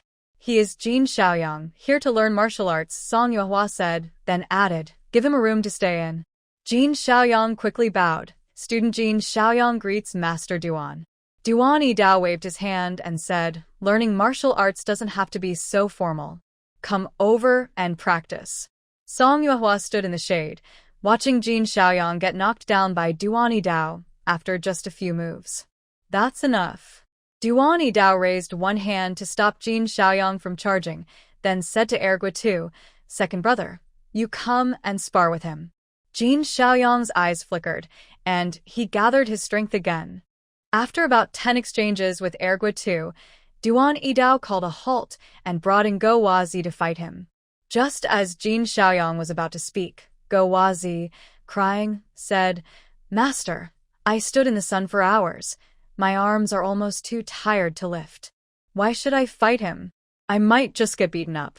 Duan Yidao glared at him and scolded, "Then just wait patiently to be beaten."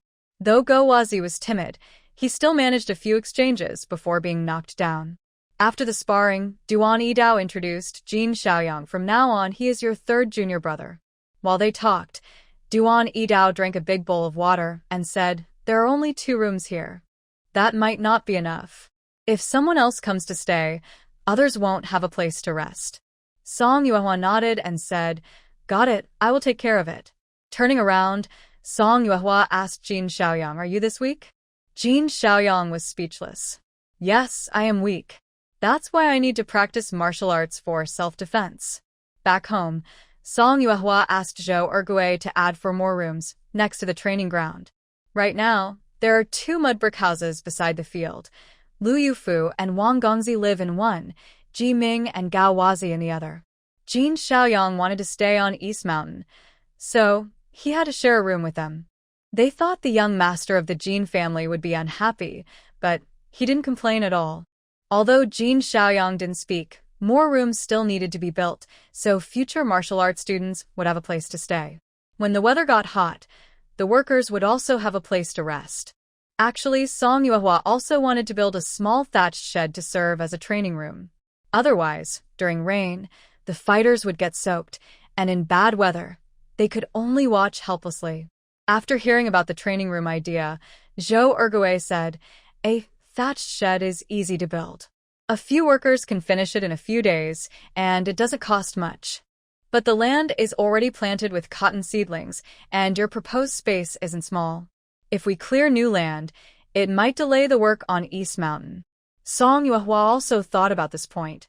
The playground was meant to be a drying area, and if a grass shelter was built, it would no longer be suitable for drying things later. Centered around the pigsty, there is Dongshan Courtyard to the south and the playground to the west. The land to the north and east does not belong to Song Yuehua, so she cannot take any action there. This matter can only be put aside for now. While building houses on the east side of Dongshan, the school also needs more buildings. The school has built 4 rooms with brick beds. One belongs to Bianwu, one to Zhongdandan, one to Hu Beier and Hu Xiu, one to Nian Yangzi, and the newly arrived Guan Xiaodai also lives in one. When it gets cold, students will have to listen to lessons in the classroom, feeling very cold.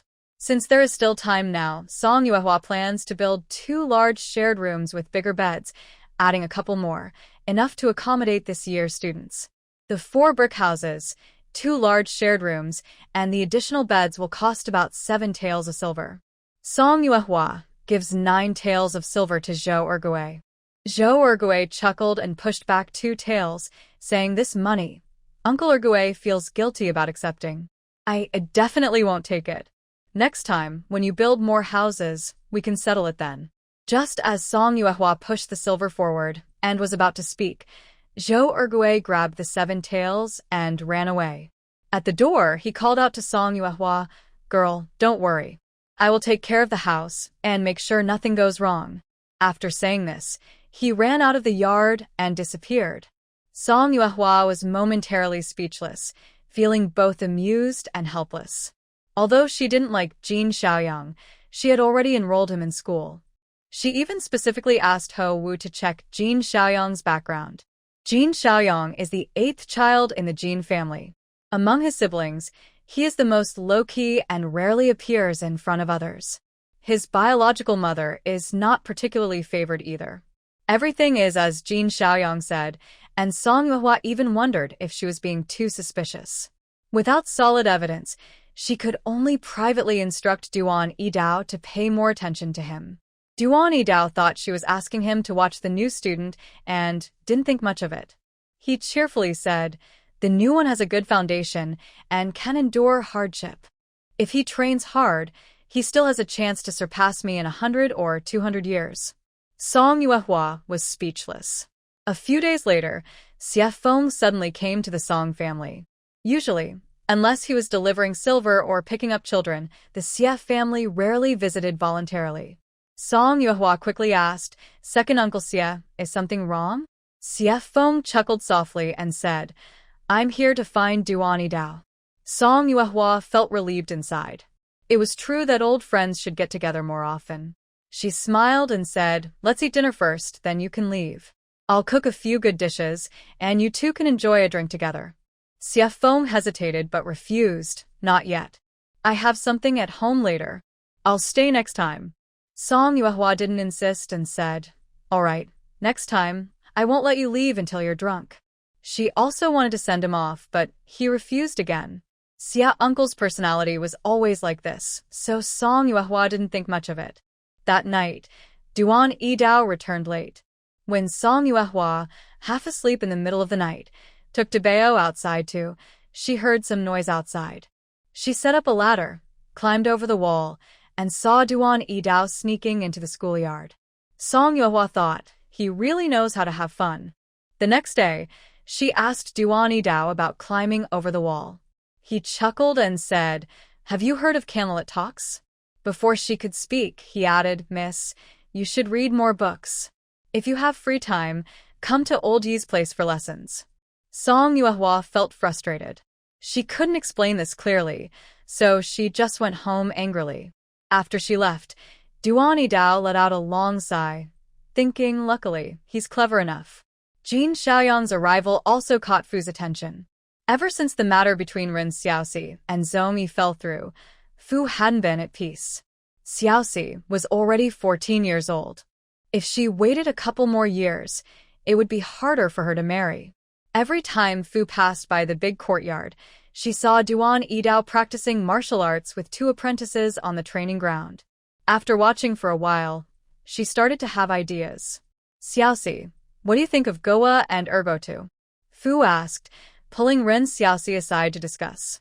Xiaoxi looked disgusted and said, Mother, how can you ask me about such rough guys? Rough guys might be a bit too much, Fu replied. These two haven't held a proper job yet. Choosing such people is like jumping into a fire.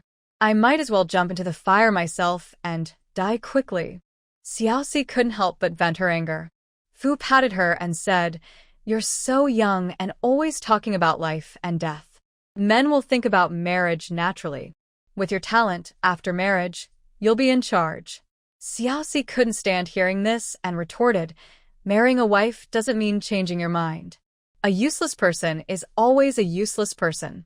Right now, he's useless, and he'll be useless for the rest of his life. I don't want to risk my whole life betting on the future of such a person. I only believe what I can see with my own eyes. Mrs. Fu sighed helplessly. Look at you. You look down on this one, dismiss that one, and always complain that your mother doesn't find someone suitable for you. What am I supposed to do? Ren Xiaoxi was so angry she almost lost her temper. You should find me a decent family, at least a good man. Even if you told me today that he's a scholar, I wouldn't be this upset. The scholar earns only a little silver each month, but he's talented and capable. If he weren't always watching the big yard, I'd even consider him myself. Mr. Duan is quite old. You might as well be his daughter. Mrs. Fu shook her head. Mother. Ren Xiaoxi felt she couldn't explain it clearly. Age doesn't matter. The real skill is being able to support a wife and children. You really don't understand men. You only found such an unreliable father for me. Ren Xiaoxi got up and left quickly, afraid she might start yelling if she stayed. After she left, Mrs. Fu muttered softly, If he's not reliable, he still raised you, didn't he? Mother and daughter parted on bad terms this time. Later, Mrs. Fu asked a matchmaker to find some suitors. Some of the options the matchmaker suggested were truly unsuitable, and Mrs. Fu refused them herself. The remaining candidates, after Mrs. Fu told Ren Xiaoxi about them, made her so angry she stormed into the matchmaker's house to scold her. Is she crazy or mentally ill? I'm a beautiful girl, and she's bringing me these kinds of people. Ren Xiaoxi yelled at Mrs. Fu. After listening to her analysis, she realized those options weren't very reliable. Since the matchmaker couldn't be trusted, she decided to find someone herself. When Mrs. Fu saw a handsome, well-mannered young man at the sports field, she immediately went to inquire about him. Learning that Jin Xiaoyang was the son of Master Jin, Mrs. Fu hesitated. Not only was he a son of a minor branch of the Jin family, but even the steward of the Jin family was beyond their reach. Unexpectedly, that very evening, Ren Xiaoxi happily told Mrs. Fu about Jin Xiaoyang. He's the son of Master Jin. Mrs. Fu was still unsure. Ren Xiaoxi nodded. I asked Goa to find out. Although he's Master Jin's son, I heard he's not favored. Otherwise, he wouldn't be here. Even if he's not favored, we can't afford to look up to him, Mrs. Fu said helplessly. Mother. Ren Xiaoxi suddenly lost her temper. If I can't do this or that, am I only fit for second-rate people? Ren Xiaoxi then talked to herself. Anyway, the opportunity is right in front of me. Jin Xiaoyang isn't engaged or involved with anyone. If I marry him, my future will be secure. Mrs. Fu was silent. Without hesitation, the next day, Ren Xiaoxi went to find Gawazi to ask about Jin Xiaoyang's preferences. Gawazi looked uncomfortable. Junior brother just arrived, and we aren't that familiar yet. Then you go ask him about his likes, Ren Xiaoxi suggested. Gawazi chuckled. What? Do you like him? Yes, I do, Ren Xiaoxi admitted honestly. The son of Mr. Jin, how could he possibly be interested in a rural girl? Gawazi thought to himself. Isn't this harder than dealing with little Yejia? He looked at Ren Xiaoxi with pity and said, All right, I'll help you, but you have to help me too. Help with what? Ren Xiaoxi asked. Gawazi explained, Wang Xiaoya from Hongya village is my second brother's cousin. I want to be with her, but her father, Wang Leoi, always disagrees. Can you help me find out if there's any way to get around it? Since she also didn't know how to bribe Gawazi, helping each other seemed like a good idea. Ren Xiaoxi agreed happily. At the end of June, the Zhou family held a first birthday celebration for their child. Song Yuehua went to the banquet. As soon as she entered, Zhou Ergui called her to the child's room. When Zhang Shi saw Song Yuehua, she smiled and asked her to hold the baby. Confused, Song Yuehua held the tiny baby, looking puzzled. Zhang Shi felt a bit embarrassed and said, "Yuehua, could you please give the baby a name?" When Zhang Shi first heard Tang Shi talk about Zhang Rushan and Zhang Ruochu's names, she had an idea. After the baby was born, she discussed it with her husband and father-in-law. Surprisingly, both agreed. It wasn't until the baby's first month that they asked Song Yuehua for a name. Looking at the chubby, white, tender baby, Song Yuehua smiled. "Of course, I can. Zhou Xinyao." Song Yuehua said, "Xinyao, the beloved daughter, raised with love. How about that?" "Good, Zhou Xinyao." Zhang Shi was very pleased. She then looked at Zhou Ergui. Zhou Ergui also liked the name. Father always says a girl's name is important. This name shows she has her maternal family's support. No matter where she goes, she won't be bullied. Zhou Baozhu and Zhou Zainade listened to Zhou Ergui's words, and Song Yuehua realized that a person's name could have such a powerful effect. After finishing the wine, they returned home to calculate and distribute wages. After paying June's wages, there were still 237 taels of silver left. Song Yuehua let out a heavy sigh. Lu Xiahong shyly placed 5 taels of silver in front of Song Yuehua and hesitantly said, "This is, a borrowed silver." Song Yuehua chuckled softly and did not refuse. "If you receive the silver, then I will tear up the IOU." After saying that, Song Yuehua pulled out an imaginary IOU and made a tearing motion. Then she clapped her hands and said, "There. Now you don't owe me anything." Lu Shui also laughed and felt much more relaxed. How can I not owe you anything? "And that 10 taels for the sale contract, I still need to pay you back." "That's not urgent," Song Yuehua said. "You should save some silver for yourself. Don't always think about paying me back. I'm not rushing you." Lu Shui's earnings were used to pay debts and support Bai Shun and Nian, and she also liked to buy small gifts for Daba and Xiaobao. She had no silver on her, which was not a good habit. The sale contract was only obtained after Song Yuehua repeatedly persuaded the authorities to cancel it. Lu Manyang now had leverage over her, and at least she no longer dared to use family affection as a reason to pressure Lu Shui and Bai Shun. Lu Shui knew that Song Yuehua was not in a hurry to use the 10 taels from the sale contract, so she said, "Xiao Shua can earn some copper coins now. Later, I can save up quite a bit each month and pay back my master once I have enough." It had only been a few days since they paid the wages. At home, an elderly woman, a middle-aged man, and a boy came to visit. When the elderly woman saw Song Yuehua, she immediately said, "Miss, are you the head of Dongshan? We are from Mingxi village, related to Ding Chui's husband's family." Ding Kui? Song Yuehua asked. "I thought she had already divorced?" "Oh, you know about this, East Lady. I came here especially to tell you that women like her shouldn't be kept around." The elderly woman looked earnest and sincere. "You see, from ancient times until now, have you ever heard of a woman suing her husband's family? It's not unheard of," Song Yuehua said slowly. The elderly woman was momentarily speechless.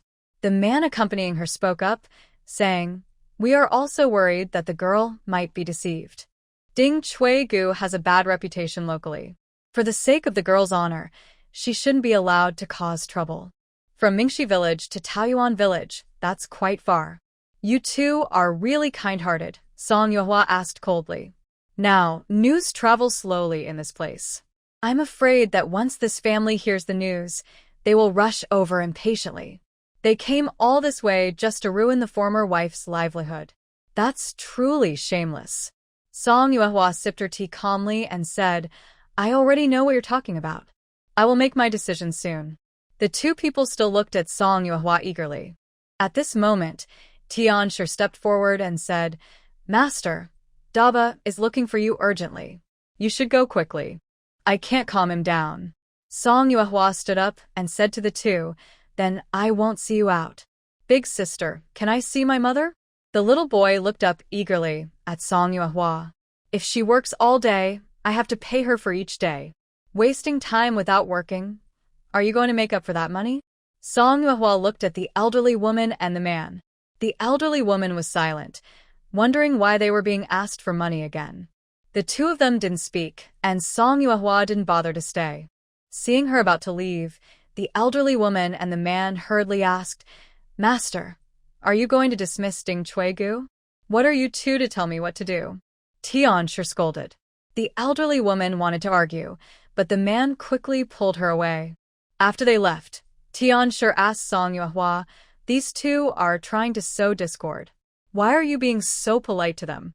Song Yuehua chuckled softly. "If they want to complain, let them. Getting angry over it isn't worth it. Should we tell Ding Chuegu about this?" Tian sure asked. "This disgusting matter, it might be better not to mention it, but it's always good to be cautious." Song Yuehua nodded and said, "It's good to tell her." That evening, Ding Chuegu, Lu Shui, Granny Lan, Wen Xiaohua, and Tian sure all sat together. Ding Chuegu looked furious, her face pale. Lu Shui quickly comforted her. "Your master already knows about your situation. She won't dismiss you just because of a few words from others." Tian sure also said, "Master isn't someone who can't tell right from wrong. She asked me to tell you this to help you stay alert to those people. The landlady is a kind person, and I understand her meaning," Ding Chuegu said bitterly. "I just didn't expect this family to be so disgusting and cruel. If it weren't for the landlady's kindness, they would find me wherever I go, leaving me no way to survive. It's not worth getting angry over these people." Granny Lan poured a glass of cold tea for Ding Chuegu. When Xiaohua felt a bit emotional and said, "At least my son. He's not a good person either," Ding Chuegu sharply interrupted. "Anyone involved with that family is not a good person." When Xiaohua lowered her head, unsure how to comfort her, Grandma Lan suggested, "Maybe we can spread the news that Chuegu was fired by the landlady. If we do that and they promise not to come looking for Chuegu again, it might work." Mrs. Tian shook her head. "Unless Chuegu never leaves the house, it's hard to hide such things. Let them come and just send them back. Why be afraid of these outsiders?" Lu Shui said angrily. "The big yard is under her control, and Master Shi is in charge of Dongshan. Why should they be afraid of these two outsiders?" "It's not that I'm afraid," Mrs. Tian explained, "but dealing with such people brings trouble." When Xiaohua nodded. Although she had a contract with the Wei family, she worried they might come to trouble her if they changed their minds. Thinking of this, she felt anxious and uneasy. If she missed her work or angered the landlady, her and her son's peaceful days would be over. Lu Shui thought for a moment and said, "Maybe I should find the steward and ask him for a permanent solution." Mrs. Tian looked at Lu Shui with a smile, thinking she was simple-minded but capable, and she was only 3 years older than her son, an ideal match. But Lu Shui was only 13. Next year, if she mentioned it to the landlady again, maybe they could become a good match. "Wait for me, I'll go call Ai," Mrs. Tian said. "Wait a moment," Lu Shui called out. "Auntie Tian, you rest for a bit. I'll ask Gao Wazi to go and run an errand." Mrs. Tian felt even more pleased. This girl was truly thoughtful. Lu Shui thought that Gao Wazi was quick on his feet and wouldn't waste time. When Zhong Yi came over, Ding Chuegu's mood had calmed down, and Mrs. Tian repeated the situation to him. Zhong Yi asked, "Do you want to get rid of this problem once and for all? In a house full of people?" Mrs. Tian patted him a few times and scolded, "What nonsense are you talking about? Why are you so cruel just because you open and close your mouth? Then what do you all want to do?" Zhong Yi asked helplessly. A few women in the house hadn't thought about this matter yet. "As long as they can't find Chuegu," Lu Shui said. Zhong Yi asked Ding Chuegu, "What do you mean?" Ding Chuegu simply hummed, "Right now, I just want to live my life well." Zhong Yi nodded and said, "Okay, I understand." After saying that, Zhong Yi left, leaving everyone confused. Mrs. Tian chased after him and asked, "You little brat, don't do anything bad." "Don't worry," Zhong Yi smiled. "This small matter is just helping Steward Lu. It's not a big deal." Mrs. Tian looked at him with disbelief. All right, mother, let's go home, Zhong-yi said softly. Mrs. Tian. From that day on, no one came to trouble Ding Chuegu anymore. Lu Shui was worried and secretly asked Zhong-yi. Zhong-yi looked strange and smiled. You probably don't want to know. Lu Shui was stunned and had very bloody thoughts in her mind. Seeing her freeze, Zhong-yi chuckled. Don't worry. That family has been dealing with some issues recently, so they naturally don't have time to cause trouble. Are they really still alive? Lu Shui asked nervously. Zhong-yi said seriously, they're alive. As long as no one lost their life. But Lu Shui still felt uneasy. When Song Yuhua arrived at the courtyard, Lu Shui secretly told her about Ding Chuegu's family. According to Zhong-yi, the matter was now resolved, and it should be fine to talk about it. Song Yuhua was a bit surprised. She didn't expect that, without her knowing, people on Dongshan had caused such trouble. Song Yuhua told Lu Shui, be careful with your actions.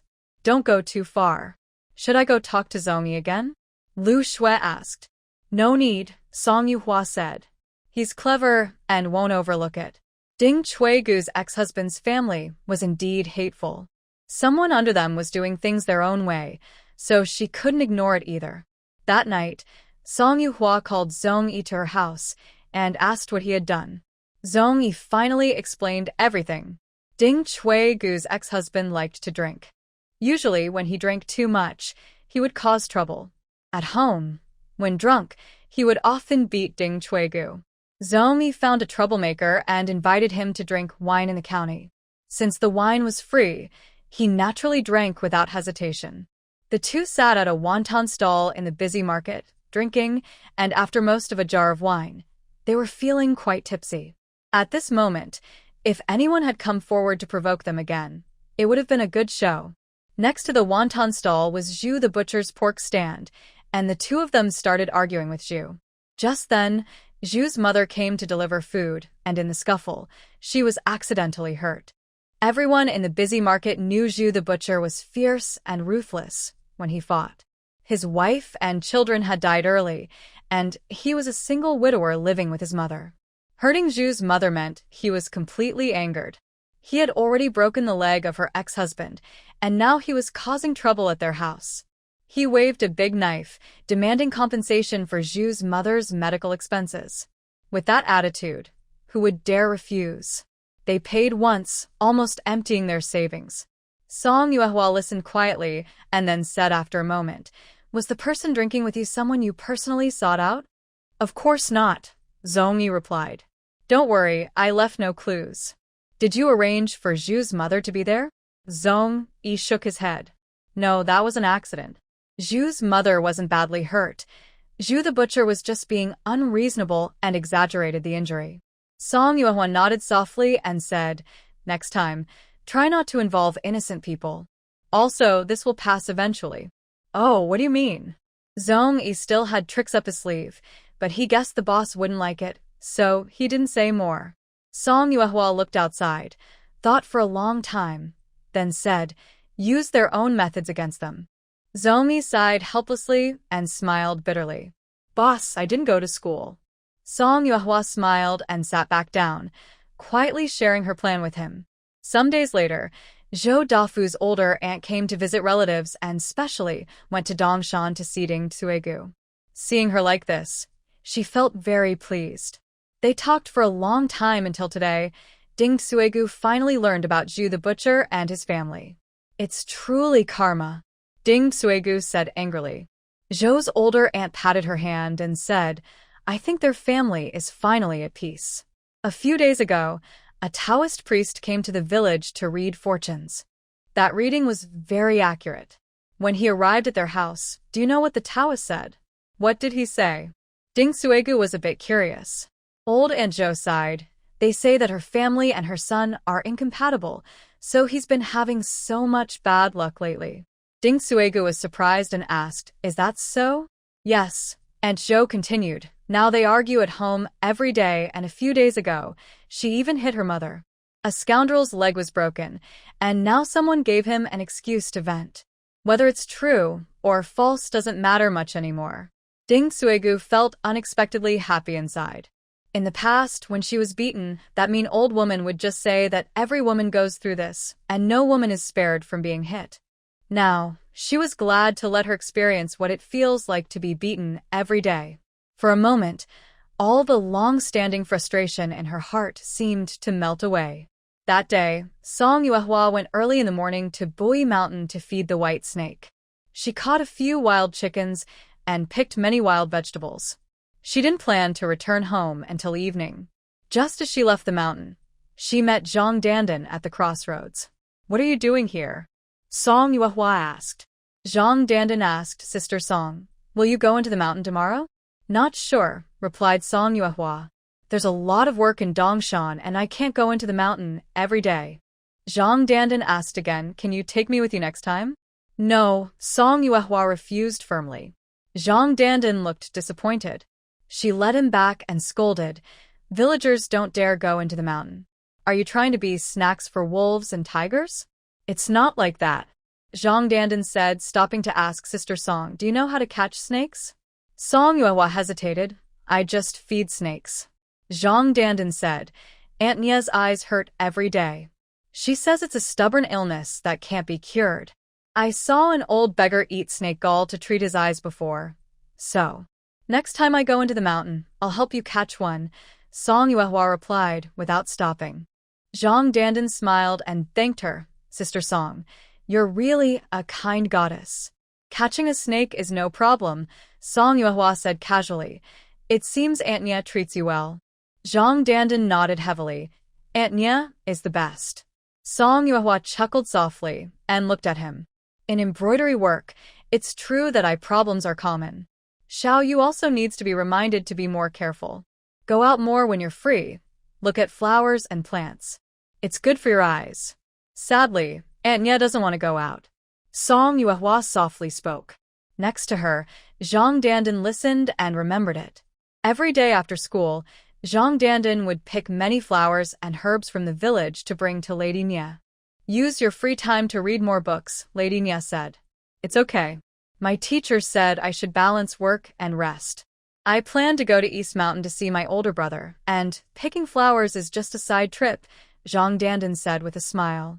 Lady Nia had never wandered outside much, but she knew that so many flowers couldn't be picked casually.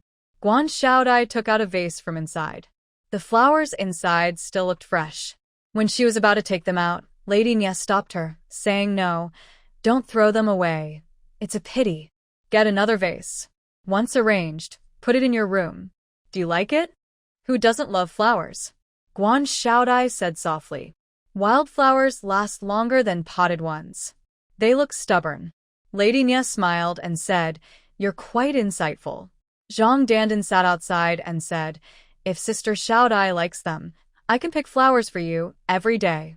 Guan Xiaodai, while arranging flowers in the vase, replied, "If you pick all the flowers, the villagers won't be able to see them." Xiaodai is right. "It's better not to pick any more," Lady Nia agreed. Zhang Dandan sighed. "It's a pity the yard is paved with bricks. If I could leave a couple of muddy patches, I could pull out the roots and plant them in the yard. I could see them every day and wouldn't even need a vase. Actually, you could plant them along the outside wall of the yard. Once they grow tall and the branches extend inside, it would be the same." Zhang Dandan thought he had a good idea. "I'll go talk to Sister Song. She'll definitely agree," he said, and went straight to the neighboring Song family's house. Outside the wall, there was an empty patch of land, perfect for planting flowers. Thinking about Zhang Dandan mentioning Lady Nia's eyes, Song Yuehua patted his head and said, "Plant whatever you want. Just don't delay your studies. Your two brothers are working on East Mountain to support your schooling. Don't let them down." The next day, after school, Zhang Dandan came to the backyard to find Guan Xiaodai as soon as class ended. At this moment, Guan Xiaodai changed into a deep purple cotton dress. She borrowed a basket from Lady Xia and carried it, adding a touch of everyday charm. The two of them went to the back of East Mountain and met Gao Wazi. After exchanging a few words with Zhang Dandan, Gao Wazi went around to the bamboo grove in the north. "There are several large white flowers here, and they smell very nice. Sister Xiaodai, if you like, you can cut some to take home," Zhang Dandan said. Before they reached the spot, Guan Xiaodai guessed that the white jasmine Zhang Dandan picked was probably from there. When they arrived, Guan Xiaodai put down her basket and started pruning the branches. Zhang Dandan watched for a while and asked, "Sister Xiaodai, is there a special way to do this?"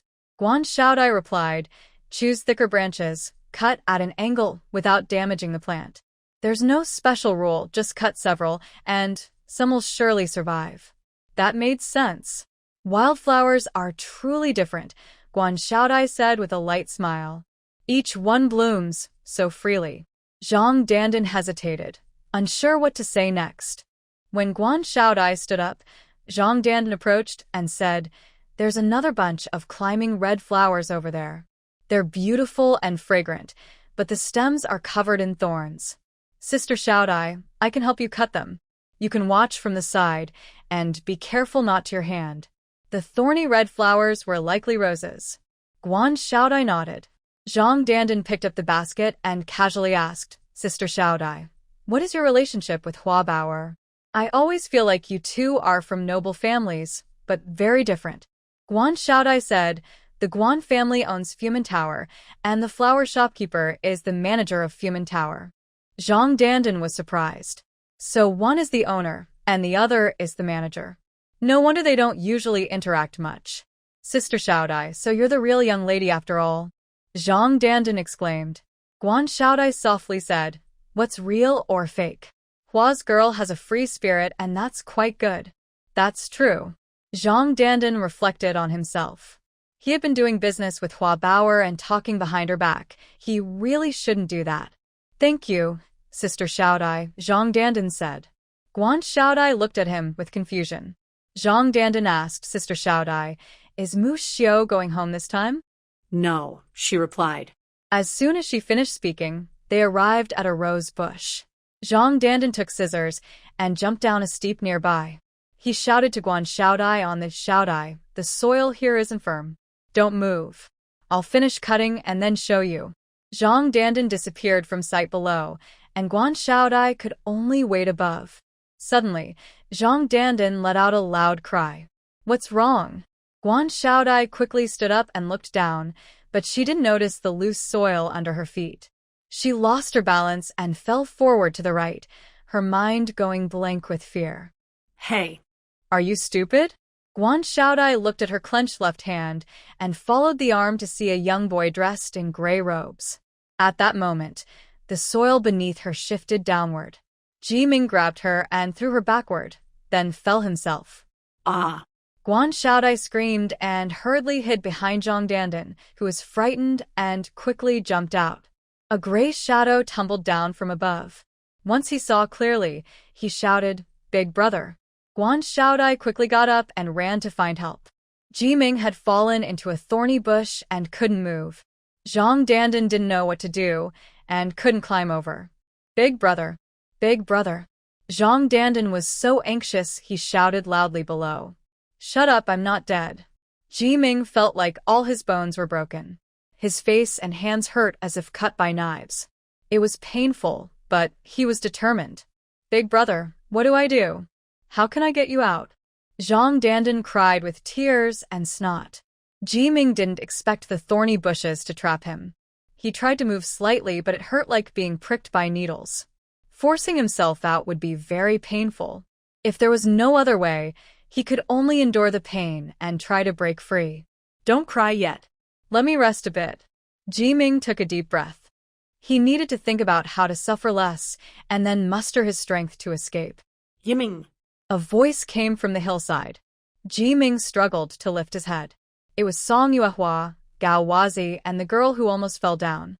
"You're really playing around," Song Yuehua said, pulling out a piece of rope. Jiming forced a bitter smile. Song Yuehua looked around and found an old tree. A thick branch stretched out in the air, just the right size. "Gawa, tie the rope around your waist. Later, I will lower you down. You should carry Jiming up, and then we will pull you both up. This way, we can avoid causing him more harm," Song Yuehua said as she threw the other end of the rope over the tree branch. After climbing up and tapping the branch to make sure it was stable, she turned back to check the rope tied around Gawa. Zhang Dandan called from below, Sister Song, do you need me to do anything? Pick some nice flowers and bring them back, Song Yuehua replied loudly. Zhang Dandan hesitated, but said nothing. Everything was ready.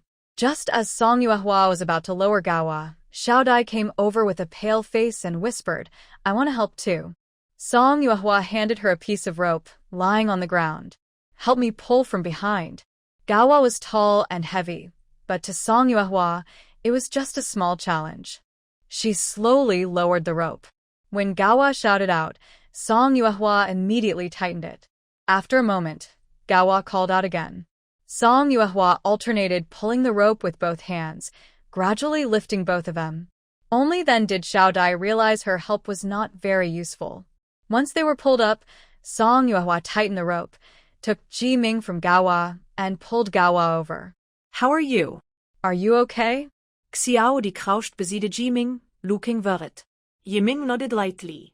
Apart from feeling sore all over and having a broken right leg, I'm fine. Xiao Dai was stunned with fear. Seeing her like that, Ji Ming quickly sat up and said, just joking. I'm fine. Xiao die was speechless. Let's take you to the clinic, Song Yuehua said, unsure if he had internal injuries. No need. Grandma is here. No need to see a doctor. Ji Ming tried to stand but sat back down with a thump. Xiao Dai hurriedly helped him. Zhang Dandan had indeed cut many flowers and branches. Seeing Ji Ming like this, he ran over and called out Big Brother. Song Yuehua called Gawa over. Carry him back. Let Grandma Sheepa see him first. If it's serious, we should go to the county clinic. Zhang Dandan also wanted to go, but Song Yuehua told him not to forget the flowers on the ground. It's all my fault, Zhang Dandan said, feeling guilty. Song Yuehua gently tapped him and said, no one is to blame. It was an accident. Let's take the flower branch back and plant it early. Miss Guan, don't you think so? Guan Xiaodai nodded softly and said, people are more important. Otherwise, you two can't do much to help. Let's go back, said Song Yuehua, then turned and went back to the main courtyard. Zhang Dandan picked up the flower branch and said, little sister Xiaodai, let's go back and plant it. We don't want to lose both ends. Guan Xiaodai gave a slight hum in agreement. Ji Ming's injury wasn't serious, mainly a sprained ankle and some cuts on his body. Grandma she crushed some herbs and applied them to him. Ji Ming lay on the bed and said, Master, I can't work for 3 days. Rest well. I'll give you 5 days off, said Song Yuehua. Grandma she brought in a bowl of herbal medicine for him. As she entered, Zhang Dandan and Guan Xiaodai also came inside. Zhang Dandan hurriedly took the bowl and said, Boss, I'll feed you. Ji Ming. After snatching the bowl from Zhang Dandan, Ji Ming said, I'm fine. I just need a few days to recover. Guan Xiaodai, feeling a bit awkward, took out a small box of ointment and handed it to Ji Ming. This is medicine for the wounds. It works pretty well. Thank you, Ji Ming replied. Guan Xiaodai looked a little nervous and said, You should rest well. I'll come to see you again tomorrow. After nodding, she left. When only Zhang Dandan was left in the room, Ji Ming's attitude changed. He scolded, You really have guts. You dare to bring such a young lady up the mountain. If Gao Wazi hadn't told me, I'd think she was the one causing trouble. How do you plan to face the consequences? Zhang Dandan didn't dare to reply. He knew he was too careless. Whether scolded or beaten, he deserved it. Big brother, I was wrong, Zhang Dandan said, lowering his head and mumbling. Ji Ming sighed heavily and said, Be more careful in the future. Think long term. Yes, big brother, Zhang Dandan obediently replied. The next day, Guan Xiaodai brought a bowl of dried scallop and bamboo fungus soup. Knowing she felt guilty, Ji Ming let her be. After drinking the soup, he was surprised and said, This soup is really fresh. I'm glad you like it, Guan Xiaodai said with a gentle smile.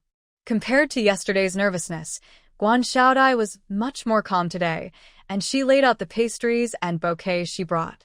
Ji Ming said, You really love flowers. Don't you like them? Guan Xiaodai asked. Ji Ming shook his head. It's good enough to survive. There's no time for such leisure. Guan Xiaodai touched the petals of the flower, feeling a bit disappointed. She thought she hadn't considered things carefully. Now it seems I missed out before, Jiming said again.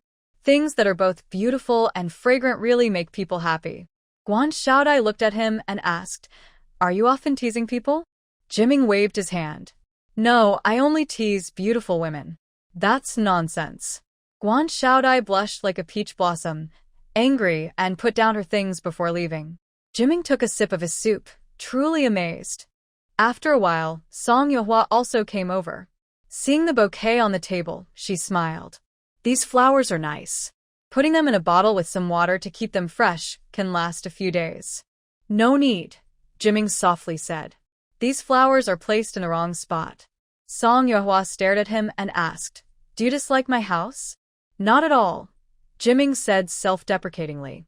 "These delicate flowers don't suit being with me. It's like putting them on cow dung." Song Yuehua nodded. "That makes sense, indeed." Jiming was silent. Soon, Song Yuehua brought in a bamboo tube and placed the flowers inside, saying, "You're the one stinking like cow dung. These flowers have been taken down. It's good if they can bloom for another day." Ah. Jiming sighed helplessly. He thought Guan Xiaodai wouldn't come again, but she did the next day. When she saw the fresh flowers in the house, she smiled slightly and handed the soup to Jiming. Jiming asked, "Are you not angry anymore?" "No, I won't be angry. I've been thinking about what you said." "It's true." Guan Xiaodai took out ointment from her box and said, "This is for injuries and bruises. Apply it to the wound later." Jiming took the ointment. "I'm almost better. You don't need to come tomorrow."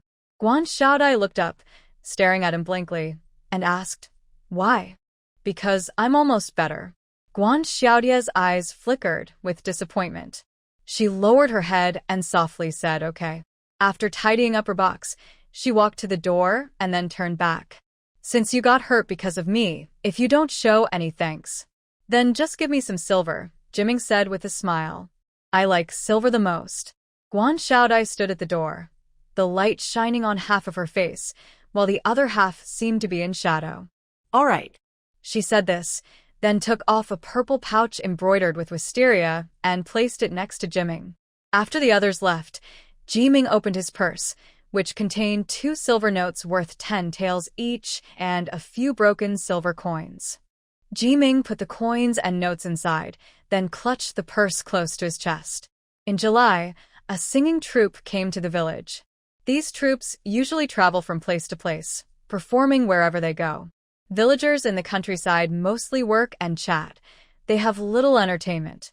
Having a troupe come is very popular. These wandering troupes usually stay for about half a month.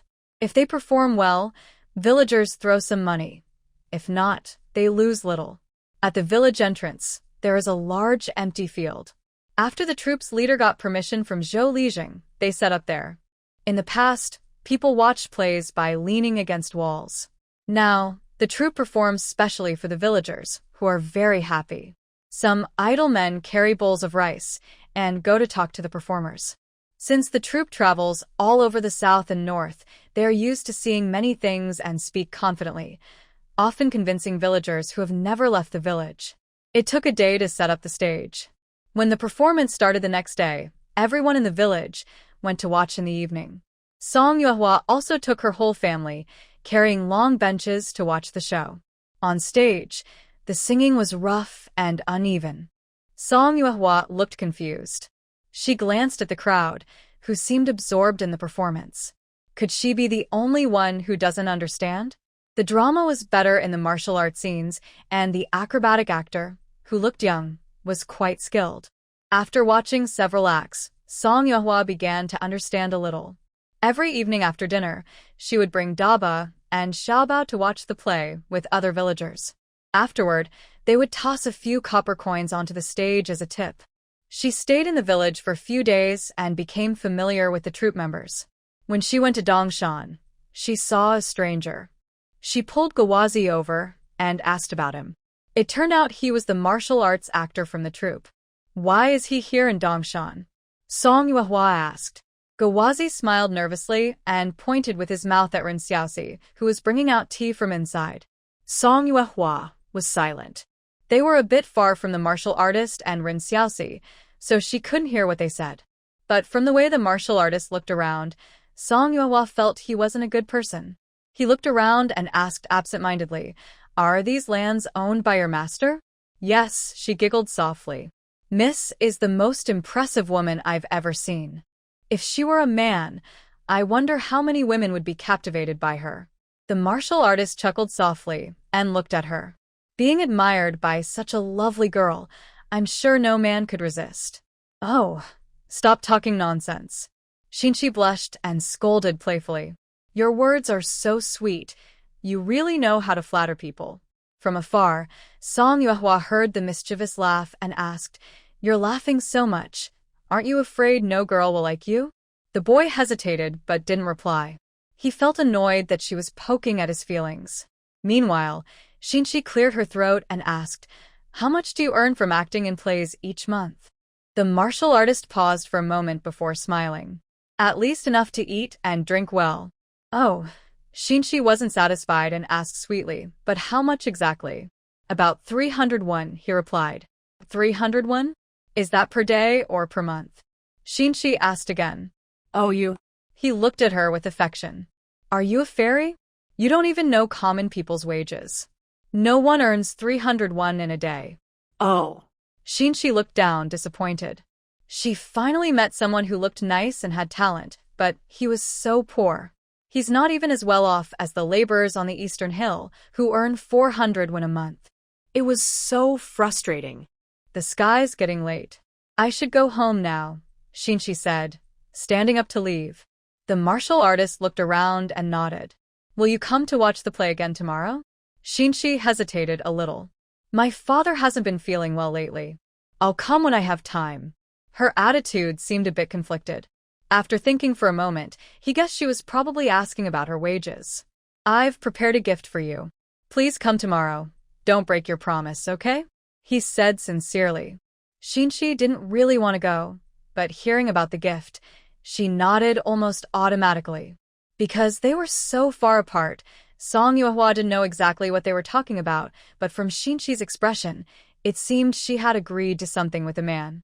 "Boy," Song Yuehua said, "I don't think this man is a good person. Keep an eye on him. Don't let him do anything bad." "I'm 16, and you're 4 years older than me," the boy replied softly. Song Yuehua still needed to listen to advice and said again, "Brother, go, let's go." Guzi. Feeling somewhat insulted. Usually, he didn't read much and couldn't complain about hardships. Guzi felt bitter inside, but still followed Wu Xing down the mountain. As Rin Xiaoxi just returned home, she saw Jin Xiaoyang sitting at her door waiting. Huh. He came to find her without her making a move first? Rin Xiaoxi shyly smiled and asked, "Brother Xiaoyang, what are you doing here?" Jin Xiaoyang looked a bit uncomfortable and walked over to her, asking, "The phoenix flowers on the back mountain are blooming. Do you want to go see them tomorrow?" Rin Xiaoxi. Is this the first time they've spoken? And he's already inviting her to enjoy the flowers? Usually such invitations are for someone you like. Could it be that Jin Xiaoyang has fallen for her at first sight? Ren Xiaoxi slapped herself mentally to wake up. Her looks are only delicate and pretty, not enough to make someone fall for her instantly. It must be some hidden motive. What does he want? Money or something else. It doesn't seem right. But since he's already here, she shouldn't waste the opportunity. Shyly and nervously, Ren Xiaoxi agreed. The next day, Song Yuehua hadn't gone out yet when Xiafeng arrived. After greeting Song Yuehua at the door, he drove a ox cart to Dongshan to find Duani Dao. These two brothers really get along well. While brushing her teeth, Song Yuehua thought to herself that she should ask Xie Wenwu to cook a few more dishes to properly entertain Uncle Xie. All morning, Song Yuehua stayed in the cotton field, worried something might go wrong. Zhou Dafu smiled and said, "Don't worry too much. Several of our workers have experience growing cotton." Then Song Yuehua asked, "Why don't they grow cotton anymore?" Zhou Dafu's face stiffened. He hadn't thought to ask that question before. Originally optimistic, Zhou Dafu's mood also turned tense. He was afraid of making a mistake and ruining the cotton crop on this land. By noon, Song Yuehua went to the playground to find Duan Yidao and Xiafeng, but both of them were not there. Back home, Xiao Yu and Xiao Yu were having lunch at the school. Granny Wang was visiting Zhang's family, and Aunt Tian went to the school to help.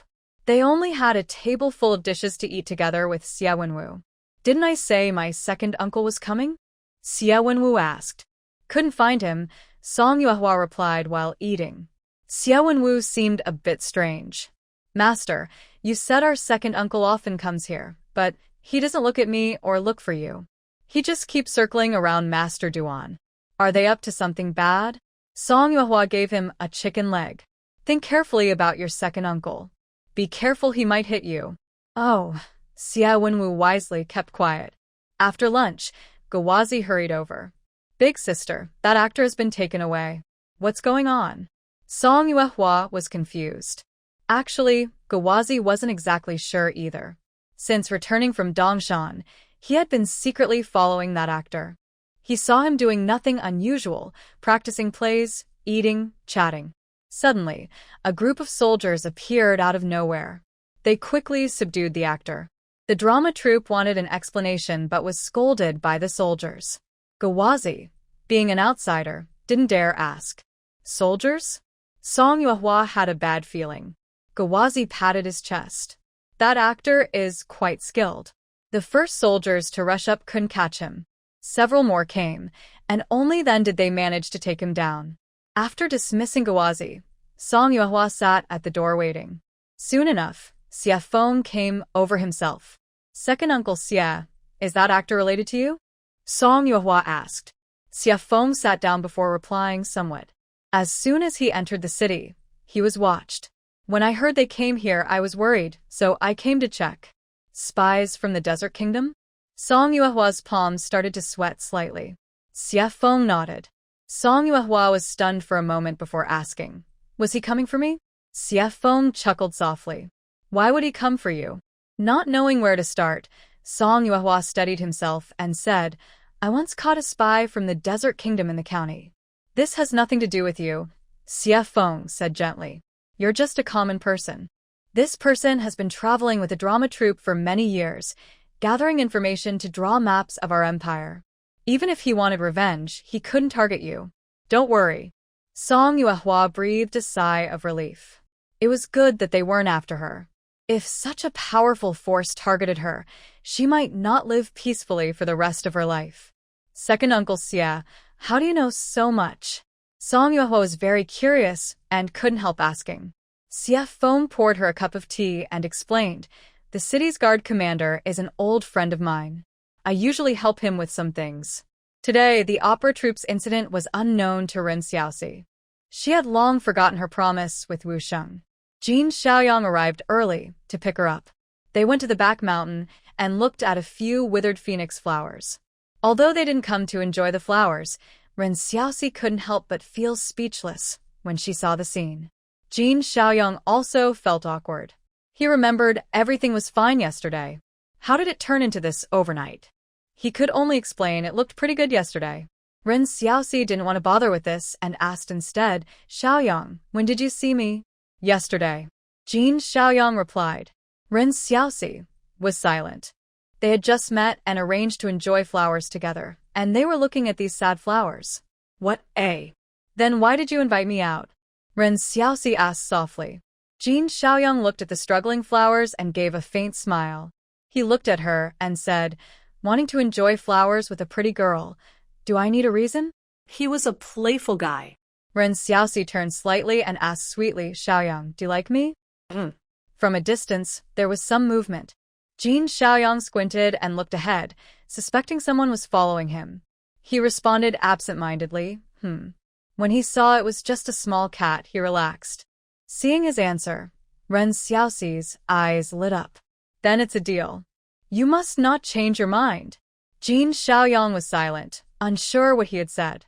Somehow, their flower-gazing outing was noticed by Ergua too. He privately told Gawazi. Gawazi suddenly looked alarmed. No, I have to find that girl. Hey, when did you get involved with the Ren family girl? Ergo tu asket. Giving up on Wang Xiaoya? Nonsense. Gawazi shouted. I've decided on Xiao Yi for life. Ergo tu was unhappy. Then why are you still involved with other girls?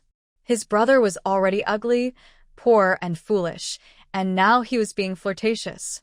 Not only his own cousin, but even ordinary girls shouldn't let him cause trouble. Go Wazi was eager to find Ren Xiaoxi, but also worried about misunderstandings. He quickly explained, Ren Xiaoxi is interested in Jin Xiaoyang. We agreed to help each other. If she gets him first, no girl will want to help me. Before Ergua too could understand, Go Wazi ran off. After returning home, Ren Xiaoxi was scolded a few times by old man Ren, but she didn't mind. Instead, after dinner, she hummed a little tune and went out. Ren Xiaoxi, come here, called Goa hiding behind the wall in a low voice. Ren Xiaoxi walked over. What are you secretly doing? Goa looked around to make sure no one was nearby, then said, if someone sees us together and tells Sister Xiaoyi, my reputation will be ruined. Ren Xiaoxi thought this made sense. She had finally gotten Jin Xiaoyang's approval. If Goa spread anything, it would be the end of her. Stay away from me, Ren Xiaoxi said and turned to leave. Wait, Goa caught up and asked, why did you get so close to Jin Xiaoyang so quickly? None of your business. Ren Xiaoxi quickened her pace. Hurry up and tell me, or I'll go tell him myself, Goa threatened. Ren Xiaoxi paused, knowing that if she didn't clarify things today, this troublemaker wouldn't give up. Come here, this way. She took Goa behind 2 small houses with bamboo fences, a quiet and safe spot. Then Ren Xiaoxi explained, he asked me to go see the flowers himself. I don't know what happened, but things just turned out that way. Turned out that way? Goa was anxious. What do you mean? How did it happen? Ren Xiaoxi chuckled proudly. He said, he likes me. No way. You're average looking, your personality isn't great, no money, no beauty. Why would he like you? Ow. Before Goa finished, Ren Xiaoxi slapped him hard. You sneaky little dog, no wonder old man Wang doesn't like you. Trash can't produce good things. Feeling wronged, Goa tried to dodge another slap, explaining, I didn't say you're bad. I'm just stating facts. The son of the Jin family, even if not a phoenix, should be a golden rooster. For us common farmers, trying to get close is a bit. Is it your place to tell me what to do? Ren Xiaoxi snapped angrily. Goa quickly slapped himself and said, all right, I won't interfere. But will you help me? Although she had the approval of Jin Xiaoyang today, Ren Xiaoxi still felt uneasy. Before they got married, she would probably worry that Jin might run away. Of course I'll help you, Ren Xiaoxi said. In return, you need to watch Jin Xiaoyang closely and tell me immediately if there's any news. The little dog sighed in relief. He was worried that once Ren Xiaoxi succeeded, she would stop caring about him. Don't worry, I will watch over you very closely, the little dog promised. After all the fuss, the opera troupe had no mood to perform. They packed their things that day and left early the next morning. Compared to the performances on stage, it was more interesting that the soldiers caught the actors, which the villagers talked about happily. In the past few days, most of the villagers gathered at the village entrance after dinner, holding bowls of rice, talking excitedly and loudly. Even Mrs. Lin couldn't help but go to the Song family and tell Song Yuehua about it. I heard that the martial artist is a big thief. The government searched for him for over 10 years. He's very clever and kept running around with the troupe, but unfortunately, our county magistrate is sharp and caught him. Otherwise, he would have been free to roam. Mrs. Lin sighed. I was looking forward to watching the flower goddess's performance, but now it's all ruined. The show didn't finish, and I've waited so many days for nothing. Song Yuehua smiled and said, there will be more troops coming in the future. I'll watch a few good shows then. Mrs. Lin shook her head and sighed. Who knows when they will come next time? A few days later, Zhu Yanli's baby was a month old. Although they couldn't hold a big celebration, a few people from the big yard still celebrated. Lu Shui and Granny Lan prepared a table of good dishes, and Song Yuehua chose 2 beautiful pieces of cloth as gifts for her. Zhu Yanli named her baby Zhu Riyue, hoping her daughter would be as clever and capable as Song Yuehua. Duan Yidao had been kneeling nearby, smiling so much that even his scarred face softened a little. In a few days, I will have to leave, Zhu Yanli told Song Yuehua privately. Leave? Song Yuehua was surprised. To find the child's father? Zhu Yanli simply said, I can't keep staying here for free. If that's the case, don't worry, Song Yuehua said. Once you're healthy again, I'll find you some work. Zhu Yanli smiled and shook her head. There are some things I must do no matter what. When I can't go on anymore, I'll come back to find you, okay? Song Yuehua looked at her helplessly. Do you really have to leave? Zhu Yanli nodded lightly. Ryue is still young. Let's wait a few more months and see after the new year, Song Yuehua said. Zhu Yanli nodded and gently held her daughter, her eyes soft and full of love. Later, Song Yuehua focused entirely on the cotton field, watching the small seedlings grow each day. She watered, fertilized, replaced the seedlings, and watched as tiny flower buds appeared and bloomed. She hoped that in 2 months, the harvest would be ready. She prayed that nothing would go wrong at this crucial time. In mid-July, the sun grew fiercer, making people feel dizzy and see spots. Someone on Dongshan suffered heatstroke and dehydration. When Song Yuehua heard the news, she was very shocked. When she arrived, Wang Gongzi and Mao Dage had already been carried into the house. Song Yuehua took out 2 taels of silver, asked Zhong Yi to buy some medicine in the county, and then arranged for water from the well to be used to cool their bodies. She also gave them diluted salt water to drink. Seeing them wake up, Song Yuehua finally felt a little relieved. Wang Gongzi saw that the employer was watching over him and quickly got up, trying to explain, Boss, we are usually healthy. Maybe we just drank too little water today. When I get up, I'll go back to work in the fields without delay. Song Yuehua comforted him. The sun has been very fierce these days. I didn't think carefully, which caused you to get heatstroke. The work in the field isn't heavy.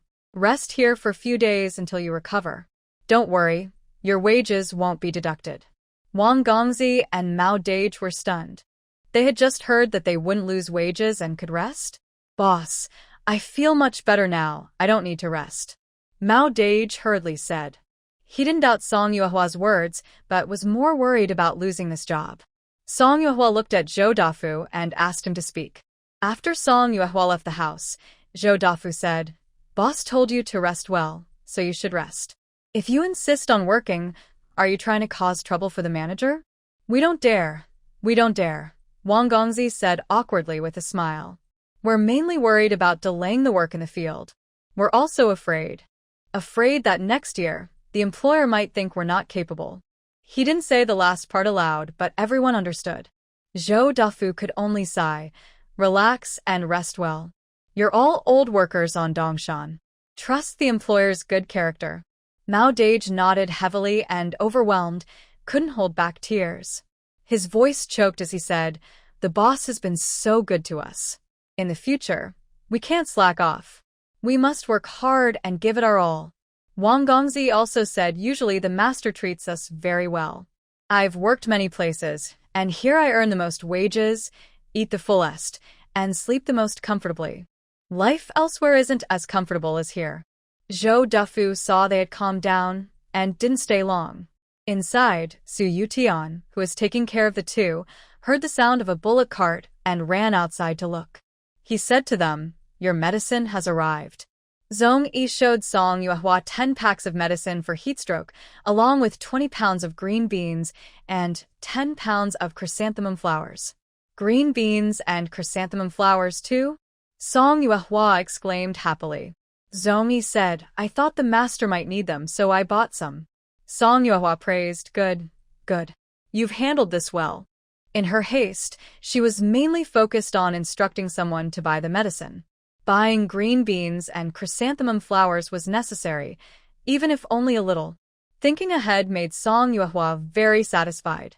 That night, Song Yuehua called a few managers to discuss how to prevent the workers from getting heatstroke. Zhou Dafu suggested, Maybe we can set up a shelter in the field so they can rest and eat without delay. Someone should bring tea and water, and they should drink more. Rotating rest periods will help, Zhong Yi added.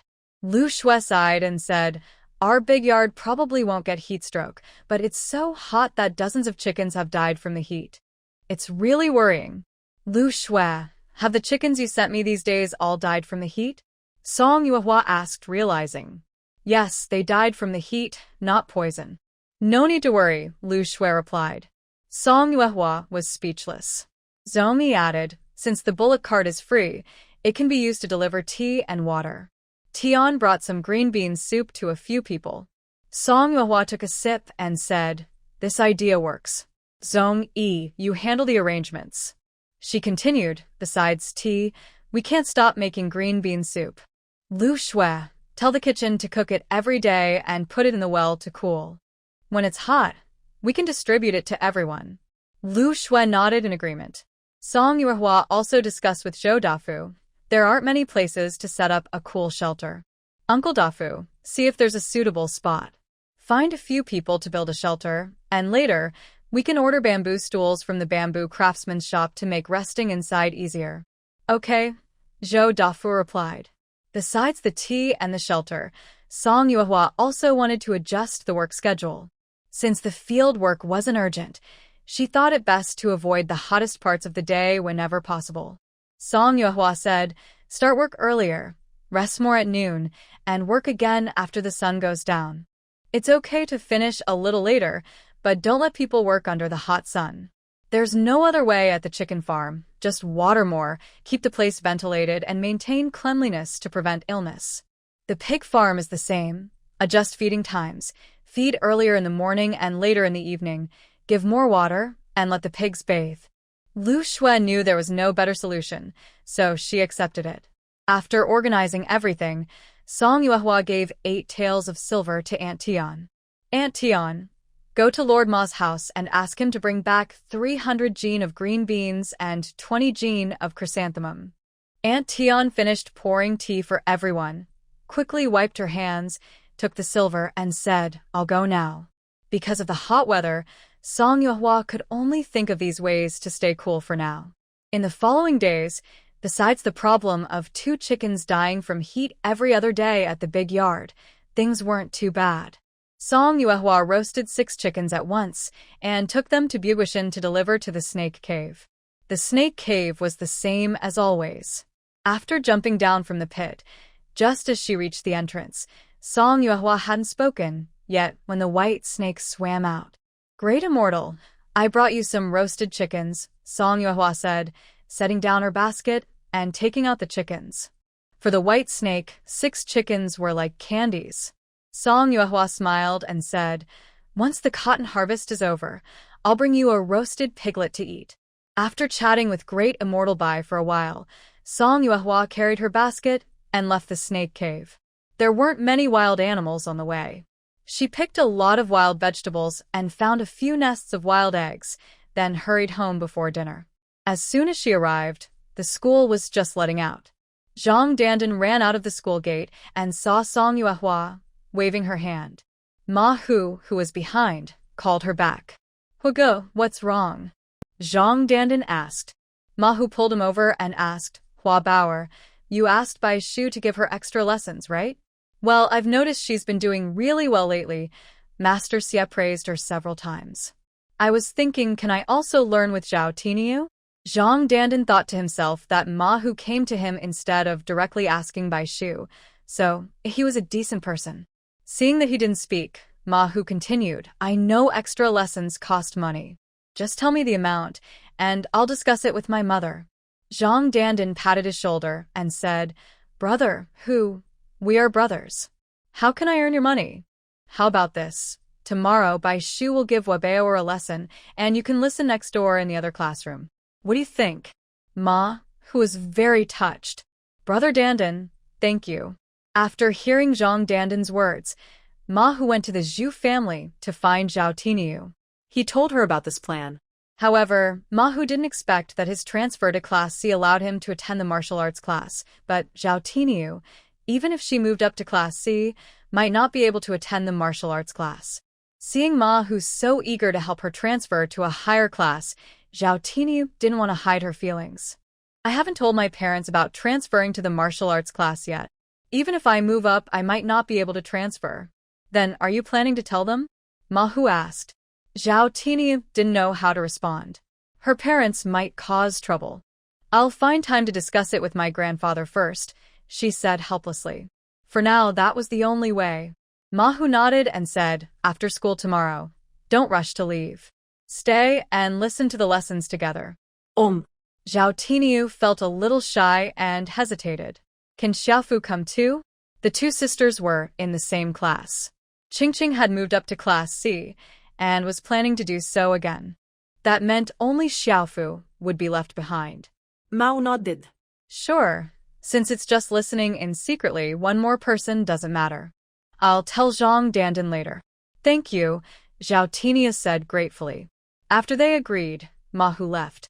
Everyone saw Wabeoer's progress, but she didn't feel the same way. She had been studying seriously for over a month and still remained in Class D. She couldn't help but feel eager to move up quickly. Several times, Bai Shu and Zhang Dandan had talked her out of it. That day, Wabeoer was upset. Ignoring everything, she argued, I want to move to Class C. I'll move up this month. That's nonsense. Bai Shu scolded. You've only been studying for a short time. Don't rush. Do you understand? Bai Shu worked hard and spent a lot of effort to help Wabeoer move up to Class C. He used simple words to make her understand each point and made it interesting so she wouldn't forget. Every day, besides his own lessons, Bai Shu stayed up late preparing lessons so Wabeoer could catch up with the class. Only then could he sleep. You could say that the 300 coins he took didn't make him feel guilty at all. I don't understand. That's why I came to you. Wabeoer shouted angrily. I paid extra money, and you promised me I'd be promoted to Class C by the end of this month. Is it about money? Can't you stop causing trouble? Bai Shu also got a bit angry. If you can't do it, why did you take this job? I followed your instructions, but I didn't get promoted. That's your problem. Wabeoer blamed Bai Shu. Bai Shu suddenly stood up, scaring Wabeoer so much, she stepped back. Either you listen to me and take it step by step, or find someone better. Your choice. Bai Shu said and left, angry. Wabeoer felt more and more wronged. She studied here every day, and she didn't even know there were more cats on the back hill. Last time, she took some snacks to feed the cats, but she saw Zhao Daodu with another man, talking and laughing happily. It made her so angry. It's all Bai Shu's fault. That can't be Bai Shu's fault, Zhang Dandan said helplessly. Bai Shu started teaching Wabeoer from the 3-character classic, and Zhang Dandan also listened a few times. He felt that even a fool could understand it, and Wabeoer had indeed improved a lot. Finding someone like Bai Shu who is willing to spend time and think carefully about how to teach someone who doesn't understand well is probably impossible to do again. I don't care. Change the teacher for me. I'll pay more, and I want someone from Class A, Wabeoer said angrily, crossing her arms. Seeing her like this, Zhang Dandan had to say, Wabeoer, remember this. No one else will be as dedicated to you as Brother Bai. I can arrange a teacher from Class A for you, but if you want to get Bai Shu back later, it won't be easy. Are you sure you want to change? Yes. Wabeoer said, without hesitation. Xia Yuyu, standing nearby, advised Miss if the new teacher isn't as good as Brother Bai, then. How could that be? Wabeoer felt a little nervous but stubbornly said, he's in Class A, and he's from Class B.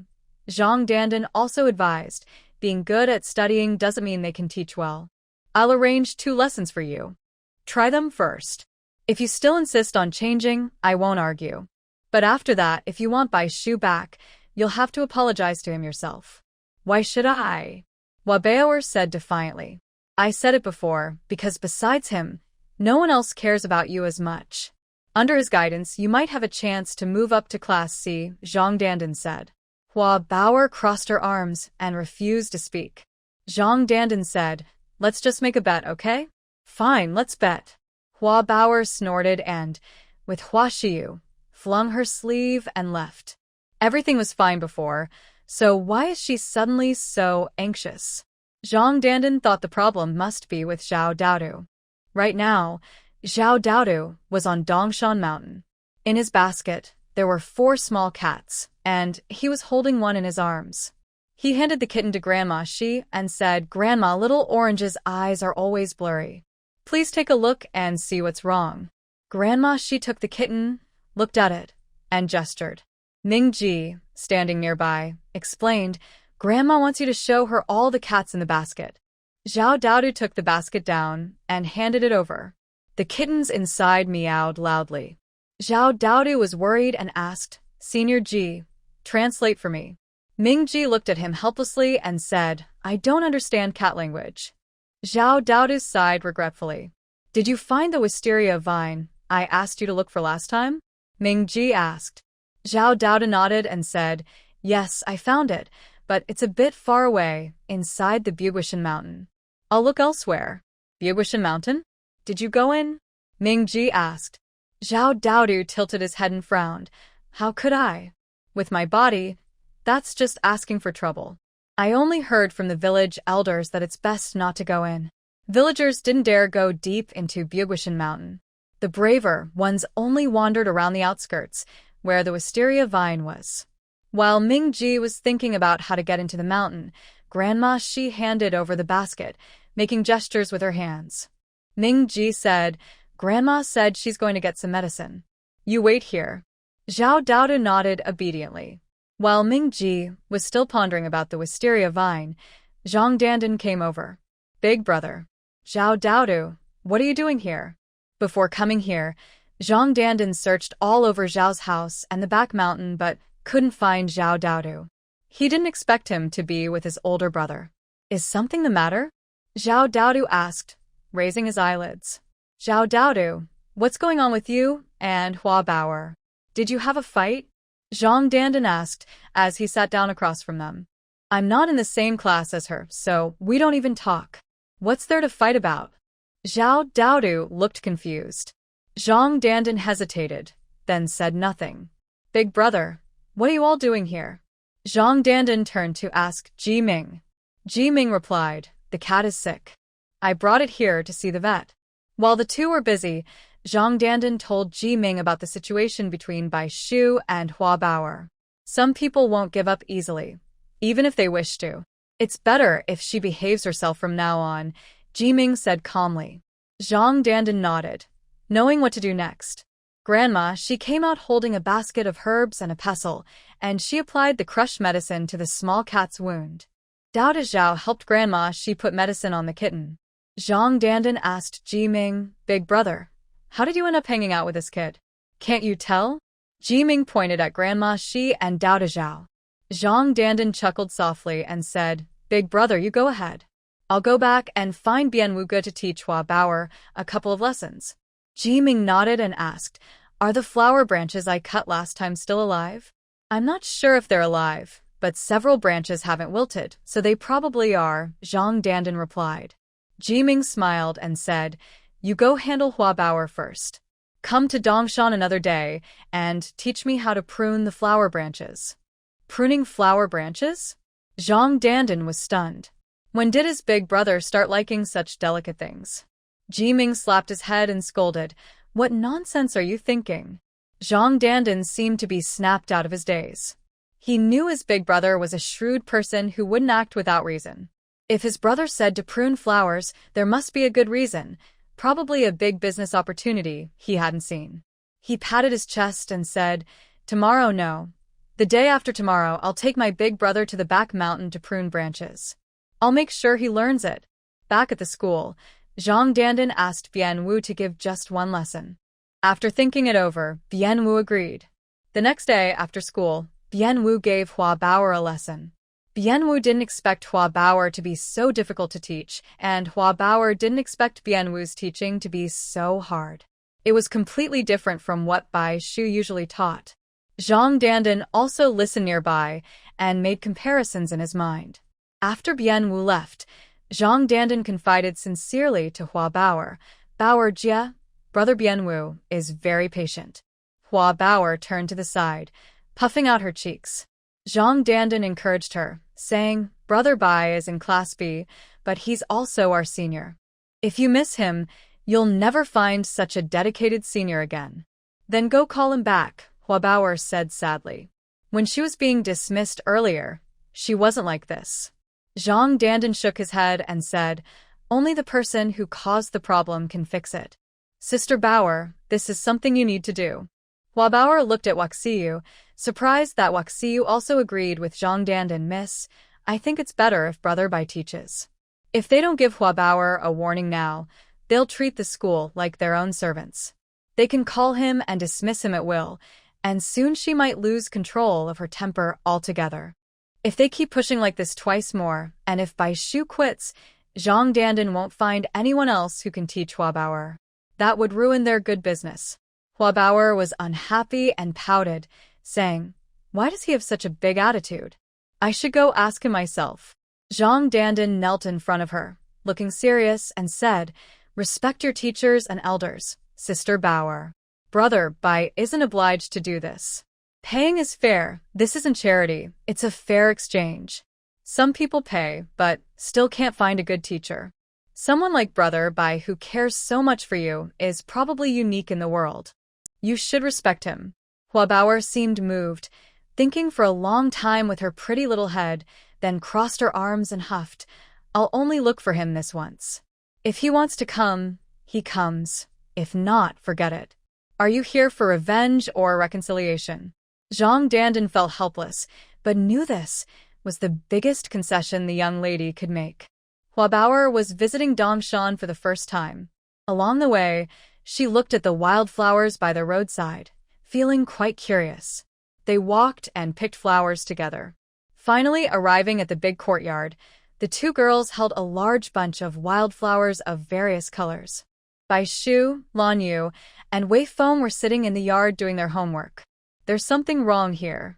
Bai Shu pointed at the characters on the book in front of Wei Feng and explained. "Brother Bai," Zhang Dandan called out, waving his hand and grinning as he ran over. Bai Shu looked up at the door and saw Hua Baoer holding a bunch of flowers standing there. After exchanging glances, his gaze shifted uncomfortably to the flowers in her arms. "Is there anything else you don't understand?" Bai Shu took the flowers from Bai Baoer's hands and said, "You don't need to bring flowers to apologize, but your good intentions are enough. These days, I've reflected on myself. I shouldn't blame everything on you. I shouldn't have gotten so angry at you last time. Although it wasn't formal, you are somewhat like my little disciple, and I should be more patient with you." Bai Baoer was silent. Bai Shu spoke as he led her into the yard to sit down. He made a circle with the flowers sent by Hua Xiaobao and handed it to Bai Baoer, saying, "Take a look. Do you like it?" Bai Baoer took it, her eyes brightening. She couldn't help but smile and awkwardly said, "I like it." "That's good," Bai Shu said happily. "Tomorrow, I'll continue tutoring you, and I'll extend the time and give you more homework. I hope to help you move up to Class C at the start of next year. What do you think?" Bai Baoer nodded obediently. Bai Shu then made a few more flower rings for her. "Thank you," Bai Baoer said, giving one to Hua Xiu, smiling as she expressed her gratitude to Bai Shu. Zhang Dandan watched Bai Shu, who was in control of the scene, and whispered, "Brother Bai, you're amazing." Bai Shu smiled but didn't reply. After more than a month of teaching, he knew Bai Baoer's personality well. She was a bit proud but kind-hearted. She earned 300 coins a month from her work, and he didn't want to lose it easily. But to make Bai Baoer obedient, he needed a strong medicine. This time, he aimed to fix her heart. A few days later, Jiming asked Lu Shui for a day off. That night, Song Yuhua called him over and asked, "What are you planning to do tomorrow?" Usually, Song Yuhua shouldn't interfere in such matters. But earlier, Zhao Daodu asked her about the location of Wisteria. Curious, she inquired and learned that Jiming was entrusted by someone to find it. Wisteria is on the unreturning mountain. Since Jiming was taking leave this time, it reminded her of this matter. The two thoughts linked together. If this kid went alone to unreturning mountain, it would be like courting death. Jiming didn't hide it and directly said he was going to find Wisteria. Song Yuehua's temples throbbed. Unreturning mountain is very dangerous. Do I need to explain that to you? Can I go tomorrow? Jiming asked with a smile. Song Yuehua was speechless. Then I'll ask Duan Fuzi to go with you, she said. Are you really not afraid of death, or what? Of course not, said Jiming. I was planning to go with Goa, but I didn't expect you to arrange Duan Dao for me. I am very grateful. Song Yuehua shook his head and said, Goa cares a lot about his life. He wouldn't go with you. That's not certain, Ji-ming confidently replied. Song Yuehua sighed and said, Mainly, he's not as useful as you think. That's true, Ji-ming agreed. As for why Ji-ming was digging up wisteria, Song Yuehua didn't want to ask. Recently, the children have been picking flowers and pulling grass, and flowers and plants have been planted around the school. The next morning, Ji-ming waited at the gate of the big yard for Duan Yi-dao. Are you going out just like that without clothes? Duan Yi-dao, carrying a basket, looked at Ji-ming, who had nothing with him, and asked. Ji-ming lifted his coat, tied a rope around his waist with scissors and a sickle attached. I'm used to it, Ji-ming said, taking out the tools. When he was a beggar, he had to hide any valuable things on him. If he dared to show even a little, he might lose his stuff or, worse, his life. Duan Yi-dao waved his hand and said, Let's go. The two walked one behind the other. Ji-ming didn't know the exact location, so he could only follow Duan Yi-dao. It was the time when the wisteria was in full bloom, so finding it was easier. Duan Yi-dao climbed to the top of a tree and asked, Is it the purple flowers? Yes, Yimin replied. Duan Yi-dao jumped down from the tree and said, Let's go see. Ji-ming asked, Did you see any purple flowers? No, Yimin answered. Duan Yi-dao smiled and explained, The girl asked me to find a cliff, which should be ahead. They arrived at the edge of the cliff, looked down, and saw a large area of purple wisteria growing at the bottom. Let's find a way down, Ji-ming said. Duan Yi-dao looked around nearby, but didn't see a path. To reach the bottom of the cliff, he needed to go further west. Why are you looking for these flowers? Duan Yi-dao asked. To plant them, Ji-ming replied. Duan Yi-dao found it strange and asked, Why does a man have such a delicate hobby? Girls like this, Ji-ming said, walking and smiling softly. The two continued walking, one after the other, falling into silence. Suddenly, Duan Yi-dao asked, Is it useful? What? Yimin replied. Duan Yi-dao stopped and put his hand on Ji-ming's shoulder, asking, Is giving flowers to a girl useful? Loving flowers is natural and useful. But think about it. Surely no woman dislikes something that is fragrant and beautiful, Ji-young replied. Ha ha ha. Duan Yi-dao laughed loudly and patted his shoulder. Let's cut more to take back. Ji-young had lived on Dongshan for a long time and obviously knew who Duan Yi-dao was talking about. Madame Zhu gave birth to a daughter. It would be good to bring some small toys that children like. Madame Zhu definitely wouldn't refuse. I don't think anyone has thought of that. Duan Yi-dao turned around and praised, Kid, from now on, whenever you want to cut any flowers or trees, just call me. The two climbed over mountains and ridges. Along the way, they encountered a lone hyena. Duan Yi-dao quickly took a few moves and dealt with it. From morning until afternoon, they found a place to sit down. One of them split 3 eggs, drank some water, and rested for a while. If we don't find that flower in another hour, we'll have to spend the night in the mountain, Duan Yi-dao said. Ji-ming nodded and said, No problem. Seeing his determination, Duan Yi-dao asked, Which girl are you planning to give it to? Miss Guan, Ji-ming replied. Miss Guan. Duan Yi-dao thought for a moment, then frowned. The one who's learning embroidery in the backyard? Yes, and I hope you can keep this a secret, Ji-ming requested. Duan Yi-dao nodded and said, Secret, secret. Remember to keep our matter with Madame Zhu also secret. Ji-ming was silent. As Duan Yi-dao predicted, the two built a fire and spent the night there. Around them, wolves howled and ghosts wailed, making Duan Yi-dao feel quite frightened. He couldn't help but sigh, We're still on the outskirts. The girl went deep into the unreturning mountain. It's probably scarier at night than here. I don't know what kind of person she is to endure that. Talking about Song Yuehua, Ji-ming smiled and said, She's definitely not an ordinary person. The next morning, just after dawn, the two extinguished the fire and continued walking for a long time before they found a place where the vines grew.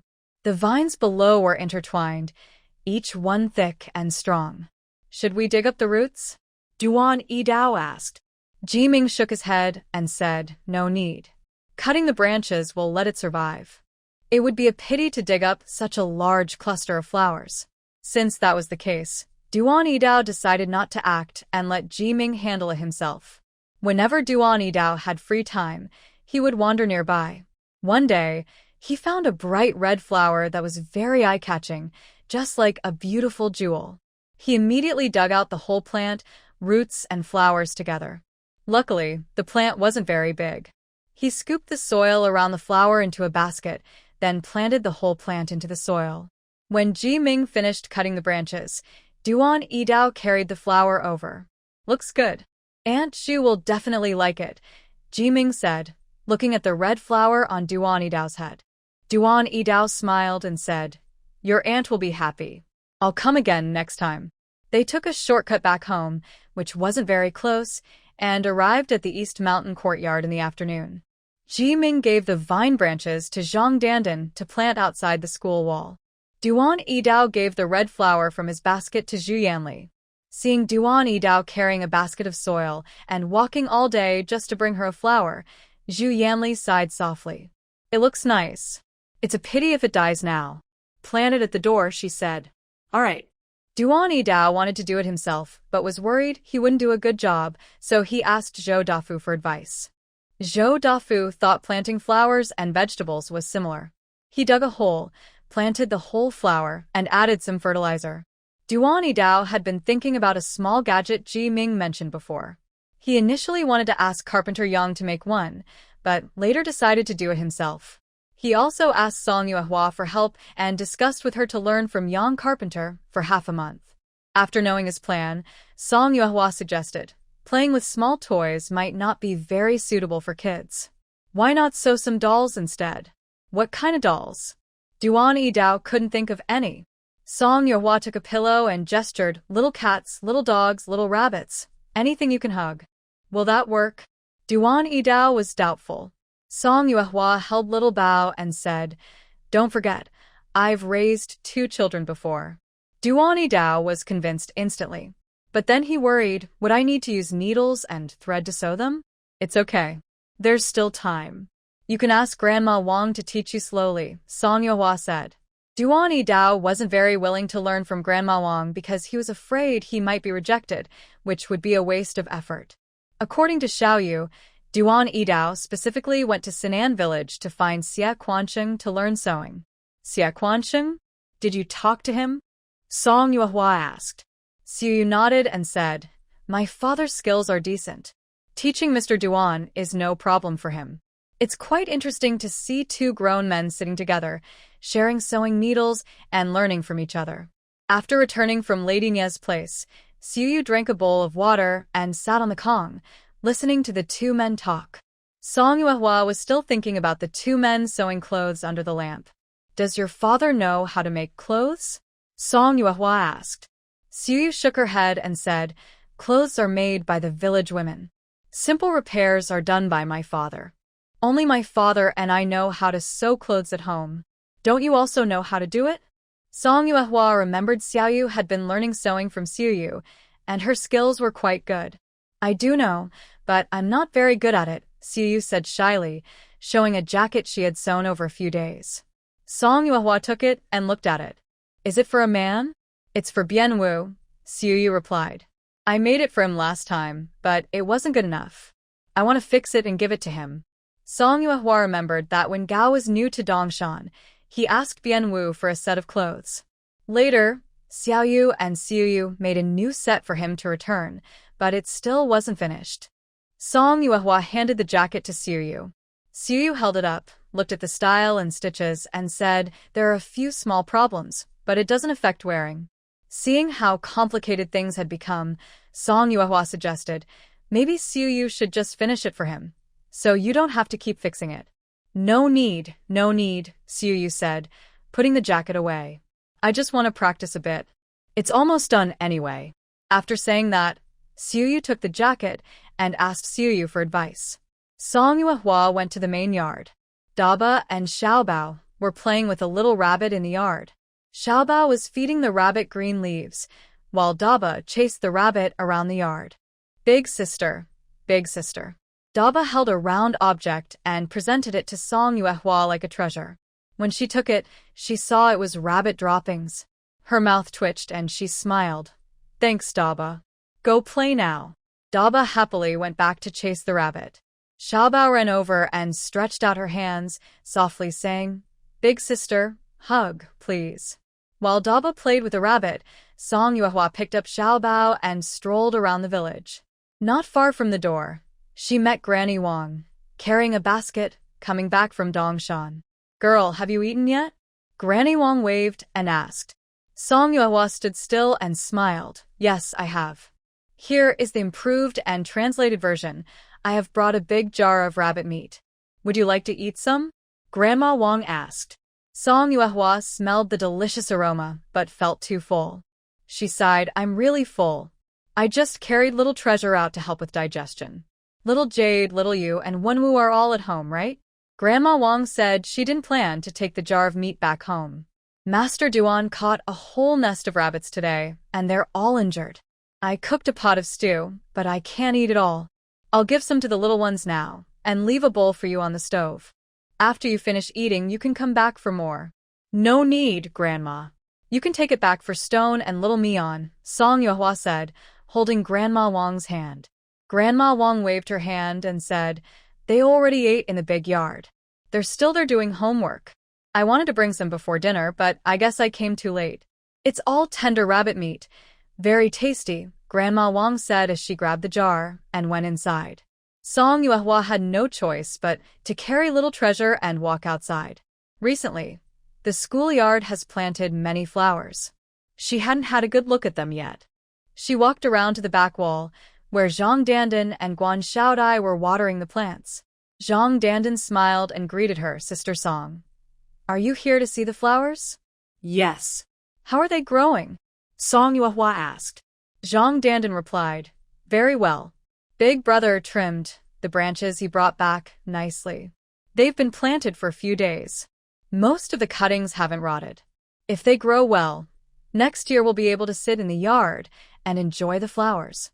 The wall was covered with blossoms. Thinking about it, she felt quite excited. Song Yuehua looked at Guan Xiaodai and asked, Guan girl, are you used to being here? Yes, thank you for asking, Sister Song, Guan Xiaodai answered softly. Song Yuehua then said, Once the wisteria climbs over the wall, we can build a trellis in the backyard. The flowers will hang down from it. Sitting under the flower trellis and enjoying tea and shade sounds wonderful. Guan Xiaodai smiled and said, That sounds very beautiful. Apart from their first meeting, Guan Xiaodai had the aura of a young lady from a noble family, but after that, Song Yuehua never saw her act like one again. She only exchanged a few words with her before leaving with little treasure. Passing by the Ma family, Ma Yong and old Ma were sitting at the door, eating rice from bowls. They ate and chatted, with old Ma occasionally laughing loudly. The golden evening light shone on them, creating a natural sense of harmony. Master Ma, what are you doing here? Ma Yong asked, standing up and wiping his mouth. Song Yuehua patted little treasure and said, Eat your meal, then take a walk to help with digestion. Why are you back so early? Ma Yong smiled and said, There are some chores in the fields today. I asked Manager Zhou for a day off and didn't go to work. Girl, bring the baby in to drink some sweet water, Grandpa Ma called out. Grandpa Ma, there's no need to be so polite. I still want to take a walk before the sun sets. Song Yuehua thanked him and then continued walking with little treasure in her arms. After walking a little further, they came across a large stone by the roadside. Song Yuehua wiped it clean and sat down with little treasure on her lap. Little treasure, are you happy? She asked. Happy. Little treasure grinned cheerfully. Suddenly, someone ran past from behind. Song Yuehua turned her head to look, but the person ran back. Dog Boy hurriedly asked, Big sister, do you know where Erguota went? I have no idea, Song Yuehua replied. I see, said Dog Boy, then started to run. Song Yuehua called him back and asked, Is something urgent? Dog Boy stopped quickly, took the stones out of his shoes, and said, Uncle Wang just arrived at our village entrance, and second brother slipped away. Uncle Wang asked me to find him, so I'm quite worried. Uncle Wang is second Guedo's uncle?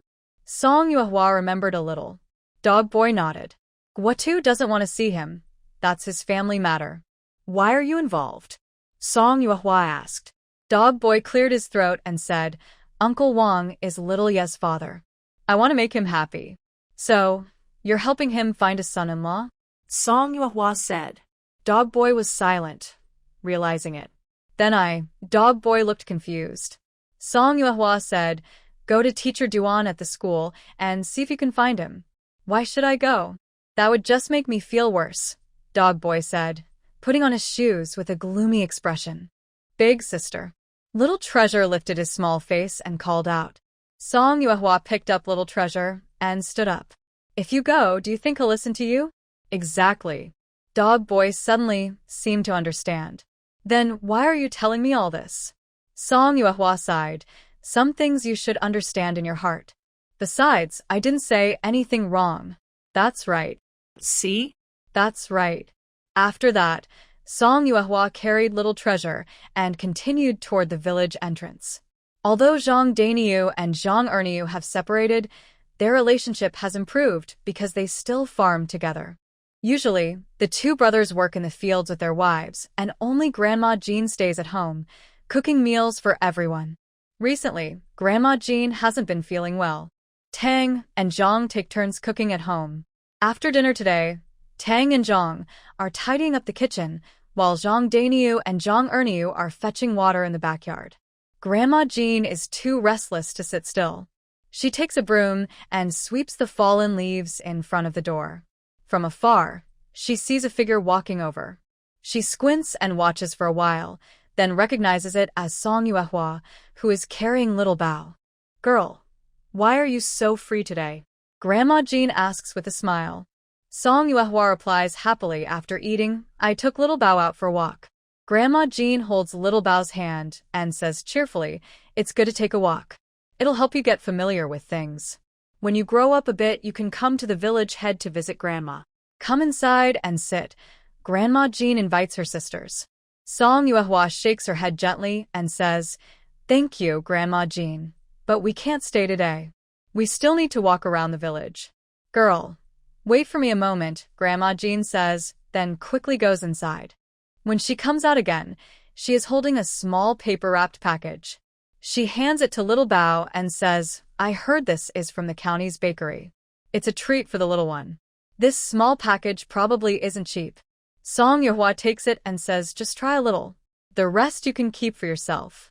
Grandma Jean gently presses Song Yuehua's hand and says, Girl, don't be polite. This is just a small gift from an old woman. Seeing the kind, loving old lady, Song Yuehua feels warm inside and accepts it. Thank you, Grandma Jean.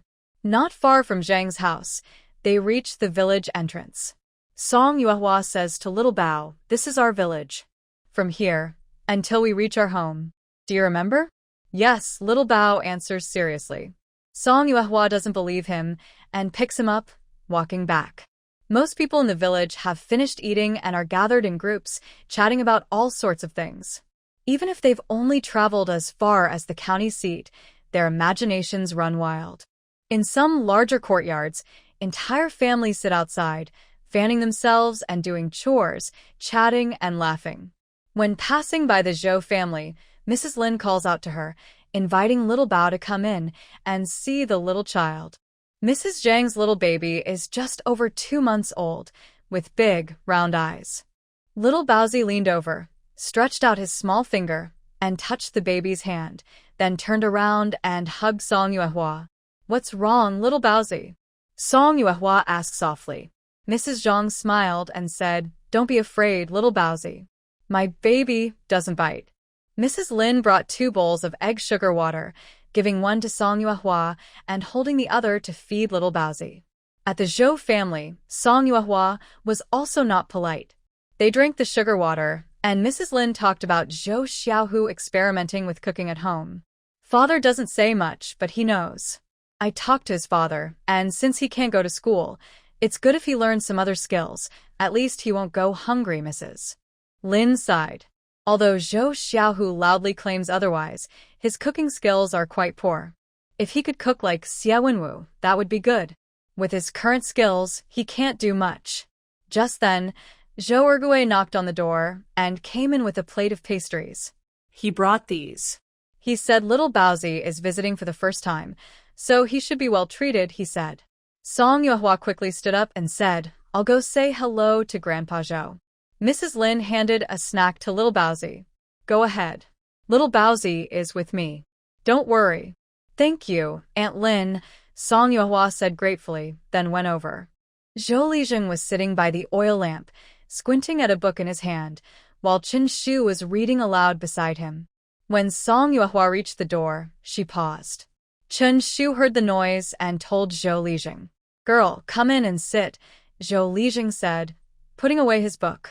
Song Yuehua felt a little shy. I wanted to say hello, but I didn't mean to disturb Xiao Shu's reading. Zhou Lijing waved his hand and said, I'm too old now to help much. According to Yifuzi, Xiao Shu has a good talent. Next year, he might be able to enter Class B. You don't need to worry about him, Song Yuehua said. That's very good, Zhou Lijing smiled. They talked for a while about things on Ishan, and then Song Yuehua left Zhou's house with little Baozi. Passing by the school road, she heard Daba's voice.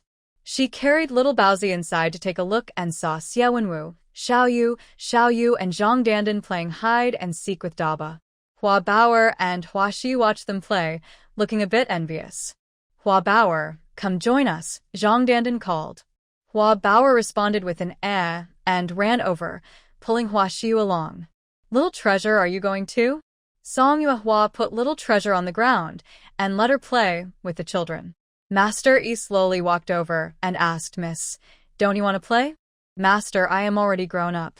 Song Yuehua looked at her family and friends in front of her, feeling helpless. A few days later, Song Yuehua received a letter from De Mao.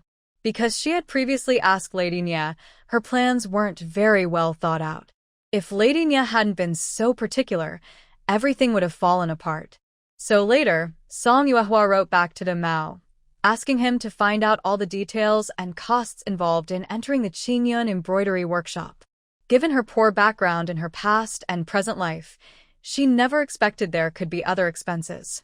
If she truly believed De Mao's words, saving 60 taels a year, she would be better off not thinking about it. De Mao replied after receiving her letter, but only today did he send a response. Girls who can choose not to sign a contract are usually either very rich or noble. These expenses are nothing to them. First is accommodation. These girls either rent a yard outside or live in a single-room courtyard at the embroidery workshop, costing 10 taels of silver a month. Another option is sharing a 6-person room with apprentices who have signed contracts, costing 1 tael a month. Food doesn't cost much, but it's not very popular. Those with money either order meals at a restaurant or have maids cook in their small courtyards. These are not the most expensive costs. All apprentices without contracts must prepare their own silk threads and thick cloth when promoted to intermediate embroidery classes, costing from a few taels to over 10 taels. Different worlds, same gap. Sigh. Song Yuehua put down her letter, stepped outside, and looked at Little Treasure and Big Treasure playing outside. She sighed heavily. Tian sure saw this and asked Miss, do you have something bothering you? Miss Tian, why is it so hard to earn silver money? Song Yuehua said helplessly. Tian sure smiled and said, if you don't know how to make money, then no one in our village does. Song Yuehua smiled bitterly, but didn't say anything. Cotton and corn will be harvested in a month or so, and the pigs in the pigsty are about to be sold. After expenses, the remaining silver should be enough for Xiao Yu's expenses at the Qingyun embroidery workshop for a year. It's not easy to save more money. As long as Xiao Yu can get into the workshop, she still plans to send her. There are other ways to think about the money. To ease his anxiety, Song Yuehua took his bow and arrow early the next morning and circled around the outskirts of Buga Mountain. All morning, he gathered a basket of wild vegetables and caught a fat rabbit. If he wanted to catch bigger game, he needed to go deeper into the forest. That night, Jiming came knocking on his door. There are a few children in nearby villages near the county town who have been kidnapped. It might be the same group as before, Jiming announced with big news. Song Yuehua was a bit surprised. Weren't you always in Dongshan? How did you find out this news? Yiming chuckled softly. Cats have their own ways, dogs have theirs, and I have mine. Song Yuehua didn't want to ask further about his source of information. He asked if it's the same group as before. Do you think they will come back to seek revenge? They will, Ji Ming replied without hesitation. Song Yuehua took a deep breath, thought for a moment, and made up his mind. It's better to act first in such matters. Do you have any good ideas? Song Yuehua asked. Ji Ming said, I have a way to find their hideout. When the time comes, I'll wipe them all out. We can split the reward money equally, what do you think? Reward money? Song Yuehua immediately got excited, his eyes shining. What reward money? Tell me more quickly. Ji Ming was silent. When Ji Ming and his friends were still begging on the streets, sometimes luck was on their side, and they could find the kidnappers' hideout and exchange small pieces of gossip for a little money. This time is different. I want to do something big, Ji Ming said. If we catch the kidnapper, the government will pay us a reward. We'll return the kidnapped children to their families. For families with good backgrounds, there will be a big reward too. Song Yuehua thought to himself, although they couldn't value the reward like hunting game by weight, at least it was better than nothing. And whether there was a reward or not, to avoid trouble for himself, he had to eliminate these villains. He still had some doubts. You already know this news, but wouldn't the village head know too? Ji Ming smiled but didn't answer. Now you're heading to the county town, and you'll have to face the county magistrate. Aren't you worried? Song Yuehua mentioned the previous incident when Ji Ming stole from a household. Unexpectedly, Ji Ming laughed loudly and said, You're overestimating those people. That was a long time ago. Even if they catch me now, there's no proof, just Su Lauer's word. What can they do to me? Tell me about your plan, Song Yuehua urged. Ji Ming leaned over quietly and said, First, let's confirm the hideout. Wait, Song Yuehua interrupted. Who are you? Don't you think I can find the kidnappers' hideout all by myself? Ji Ming asked back. Sure enough, cats have their own ways and dogs have theirs. Ji Ming continued, This time, we should catch them all in one go. The more kidnappers we catch, the more reward money we get. After Ji Ming left the Song family, Song Yuehua first went to find Zhou Lijing, asking him to quickly inform everyone to prevent the kidnappers from entering the village. When Zhou Lijing heard this, he was shocked and asked, Where did you hear this news? Song Yuehua said, Several nearby villages near the county town have been kidnapped. Things are getting serious. If the kidnappers who took Ruo and Xiao Chao before are involved, they will definitely come back for revenge. Hearing this, Zhou Lijing couldn't sit still and stood up, saying, I'll call the elders and notify the whole village right away. Okay. As long as the villagers stay alert these days, the kidnappers won't have a chance. Back home, Song Yuehua took out her bow and arrow, tested the string, and found no problem. There were 32 arrows in total, some of which she had recovered and reused after a contest with Yan Feng near the rocky area. Since the number of kidnappers was uncertain, she took all 32 arrows. The next day, Duan Yidao, Song Yuehua, Ji Ming, and Gao Wazi arrived early in the county town. They reached Juku Alley, and under Ji Ming's lead, the three saw small beggars with tiny frames. Tang Yuan, did you find only one hideout? Ji Ming asked. Tang Yuan nodded and said, That's the only one I can confirm. Are you sure it's the kidnappers? Song Yuehua was a bit doubtful. How long did you watch? Tang Yuan blinked and said, Sister Song, if I stay there too long, what if I get kidnapped? Song Yuehua was speechless, feeling she had said something crazy. Tang Yuan led the others to a corner and pointed to a courtyard with a bright red gate, saying, It's right there. The four split up to investigate. Soon, two dirty, ragged beggars came to Juku Alley, begging along the doors. Some kind-hearted people gave them rice balls, while others, with bad tempers, cursed and even kicked over their broken bowls. Despite this, the two beggars persisted, knocking on door after door. When they reached the bright red gate, a man in a black robe came out. Seeing the two dirty little beggars, he looked impatient and said, No money, no food. Just get lost. Sir, please have mercy. My older brother is sick with typhoid. Please give us some money for medicine. It would be a kind act, Song Yuehua pleaded, leaning on the door. Next to her, Tang Yuan also cried, Sir, please have mercy. Just then, a voice came from inside the yard. Lao Lu, what's going on? The man in black turned and said nothing. 2 stinky beggars showed up. I'll send them away. After saying that, he kicked Song Yuehua in the chest, knocking her out. Tang Yuan hurried over, caught Song Yuehua, and cried, Sister, sister. The man in black slammed the door shut. Song Yuehua's face showed a change of expression. She got up, picked up a large stone from the roadside, and smashed it hard against the bright red gate several times. When she heard footsteps inside, she quickly pulled Tang Yuan and ran away. The gate opened, and the man in black saw the 2 little beggars running away.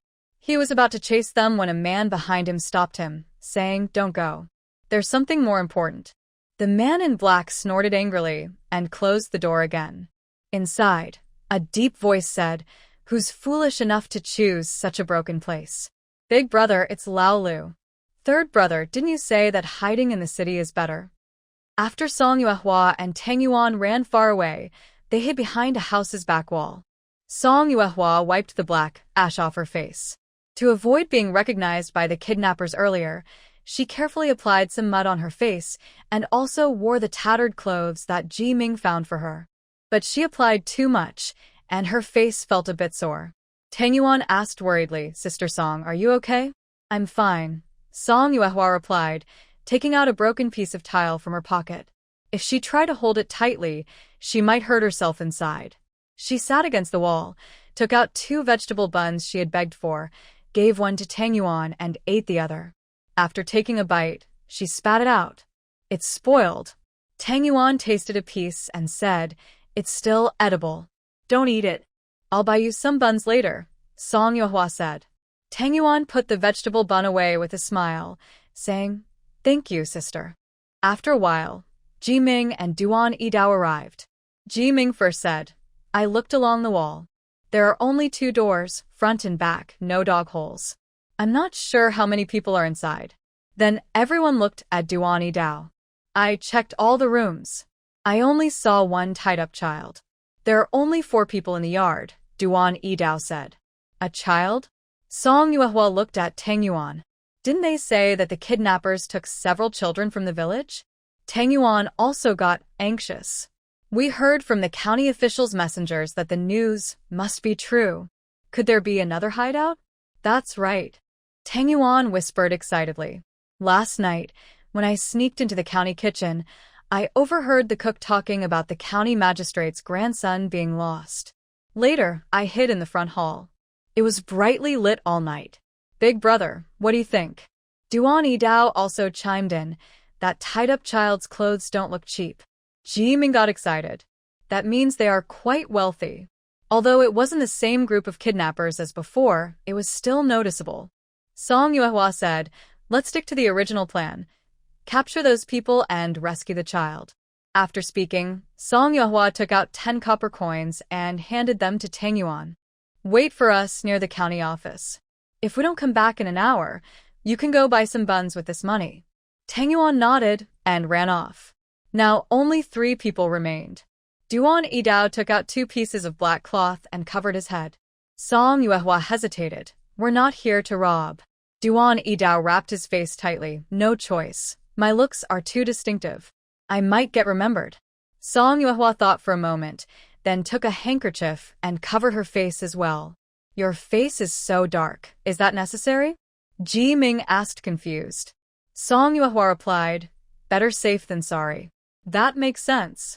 Ji Ming rubbed some dust from Song Yuehua's face onto his own. Song Yuehua looked at them silently. Just go in and get the person. With me and Mr. Duan here, that's enough. Find a hiding spot. If things go wrong, shout fire.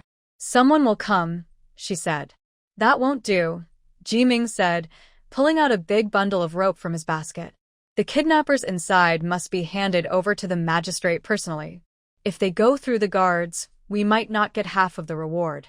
I'll stay at the back door and watch. Duan Yidao also said, I think junior brother Ji makes a good point. All right, Be careful and watch out for your safety. Do you have any self-defense tools? Song Yuehua asked. Jiming took out a kitchen knife and said, Last night, I borrowed it from the kitchen. Song Yuehua was silent. After assigning the tasks, Song Yuehua told Duan Yidao to hold her and flew up to the highest roof eaves. The people inside heard noise outside and grabbed their weapons, rushing into the yard. Duan Yidao put the person down, then quickly jumped into the yard, holding a machete in his left hand and an axe in his right, shouting, Hand over all your money and valuables, or I'll cut you down. Song Yuehua, who was carefully aiming her bow, almost slipped off the roof. There were 3 men in the yard. When they heard Duan Yidao's words, they burst into loud laughter. Where did these country bumpkins come from? Robbery on top of our heads. What a shame. Your luck is short-lived. One of the burly men waved his hand, and 2 more men with knives appeared from inside, making a total of 5 men who surrounded Duan Yidao tightly. Duan Yidao didn't hesitate. He quickly moved beside the burly man, swinging his axe. The man dodged swiftly, but he couldn't avoid the machete and was cut deeply at the thigh. Ah! Besides the scream from the burly man, another scream sounded behind him. Duan Yidao turned around and saw one of the men, holding a knife, being shot in the knee from about 3 feet away. The man fell to his knees and screamed loudly. 2 of the 5 men had been knocked down. After shooting the arrow, Song Yuehua was also exposed in front of the 3 enemies. Watch out, there's an archer on the roof. A man in a black robe shouted. The 3 of them quickly scattered. Duan Yidao immediately became alert and started fighting the man in the black robe. Several times, Song Yuehua almost succeeded, but unfortunately, the opponent was too agile and dodged every time. He managed to avoid her arrows during their fight, showing he was also very skilled. If these people hadn't been overconfident, they wouldn't have lost 2 lives so quickly. The man in the black robe was entangled with Duan Yidao, while 2 others hid behind the pillars of the house. Suddenly, Song Yuehua seemed to hear the sound of a bowstring, and she looked toward the lower right. Someone was hiding behind a fake mountain, drawing a bow aimed at her. Song Yuehua rolled backward, unable to aim properly, so she relied on her instincts to shoot an arrow toward the fake mountain. At the moment she released the arrow, she sensed she probably hadn't hit the target, but she did. Sure enough, a cry of pain came from the direction of the fake mountain. Song Yuehua looked again toward the fake mountain but couldn't see anyone, so she wasn't sure where she had hit. She drew her bow, aimed at the mountain, and carefully stepped back. She retreated behind the dragon statue on the other side of the roof ridge, estimating that the people behind the fake mountain couldn't shoot her with a sneaky arrow, so she dared to look toward Duan Yidao. Wow, 3 people were attacking Duan Yidao alone. To prevent a surprise attack from the fake mountainside, Song Yuehua couldn't stand upright and could only aim with her foot on the bowstring while watching the others carefully. The black-robed man from before was about to launch a sneak attack when a long arrow suddenly shot through the air, hitting his calf. Third brother, the black-robed man shouted, and then another arrow struck his thigh. He was hit twice and was in so much pain he couldn't straighten up. There were 5 people, plus 2 more. Song Yuehua re-aimed at the bald man who was fighting with Duan Yidao. It seemed Duan Yidao was injured. His movements weren't as quick as before. Fortunately, the bald man fighting with him wasn't as agile as the black-robed man, so Song Yuehua seized the chance and shot his knee. Among the 5 people in the front yard, only an old man remained. The old man was cunning and deliberately moved to the wall to fight with Duan Yidao.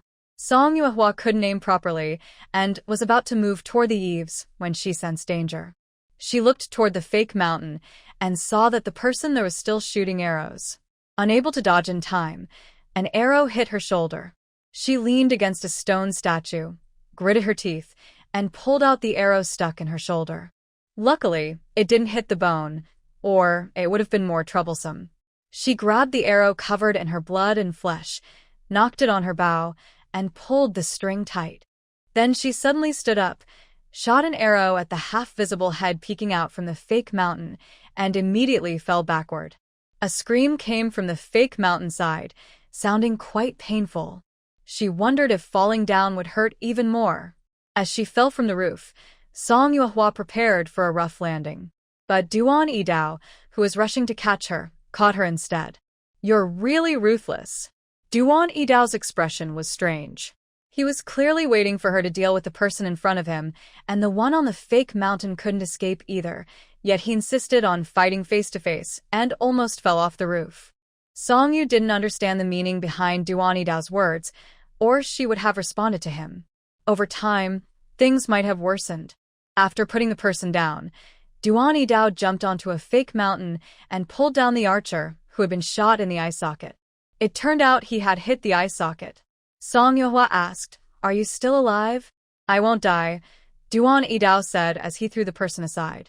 Song Yuehua tore off of cloth and bound the shoulder wound, only able to stop the bleeding for now.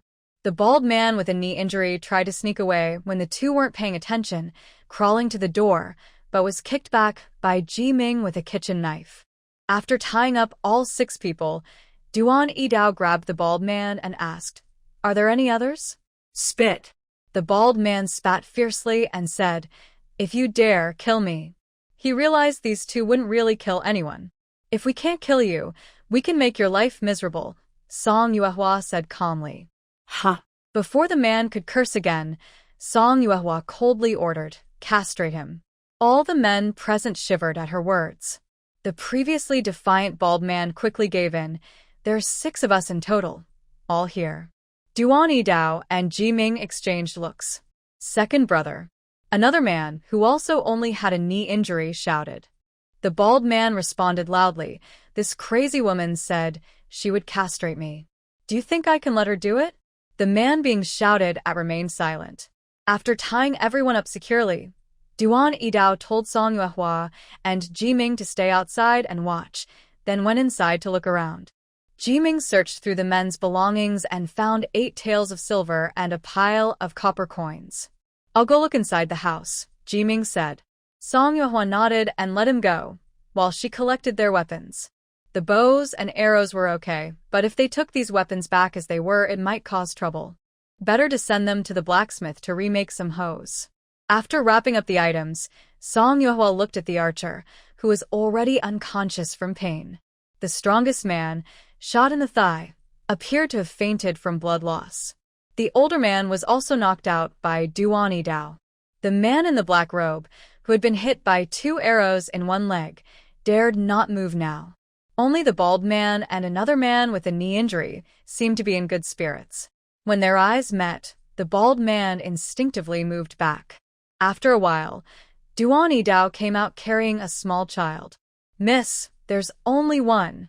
Earlier, he had quietly checked, and this time he specifically searched inside and outside the cellar. There really was only one child. "Is there anyone else?" Ji Ming looked at the bald man.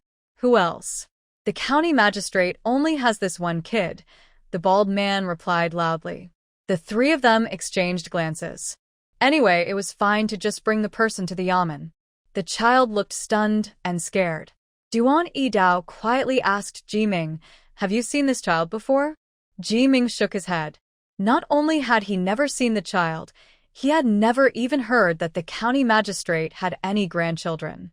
The child was so frightened he remained silent, staring blankly. After tying up the person, Ji Ming ran a short distance and pushed a cart over. "Quite well prepared," Duan Yidao praised. While Duan Yidao arranged the 6 people like corpses one by one on the cart, Song Yuehua pulled Ji Ming aside to a quiet spot and whispered, "I'll go out first. Once I've finished, you come over and hand the child to me. We'll split into 2 groups to go. First, we'll check the situation at the yamen. If we succeed, we can each get a reward. Getting rewards in 2 batches might be more than one big payout. Also, we should avoid drawing too much attention. If the yamen is too troublesome, don't take the reward, just run. As many as can escape should escape." Ji Ming didn't speak for a long time, watching Song Yuehua's shoulder, which was bleeding. "Maybe I should carry the kid myself. After all, I'm just a beggar.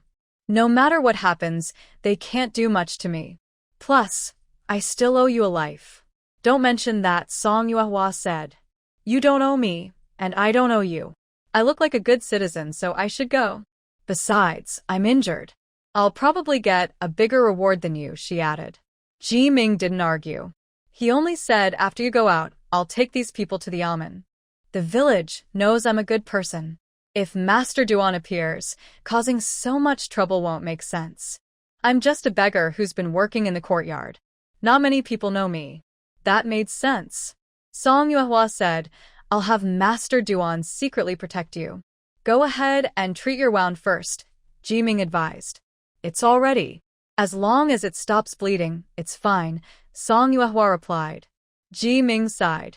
You really value money over life.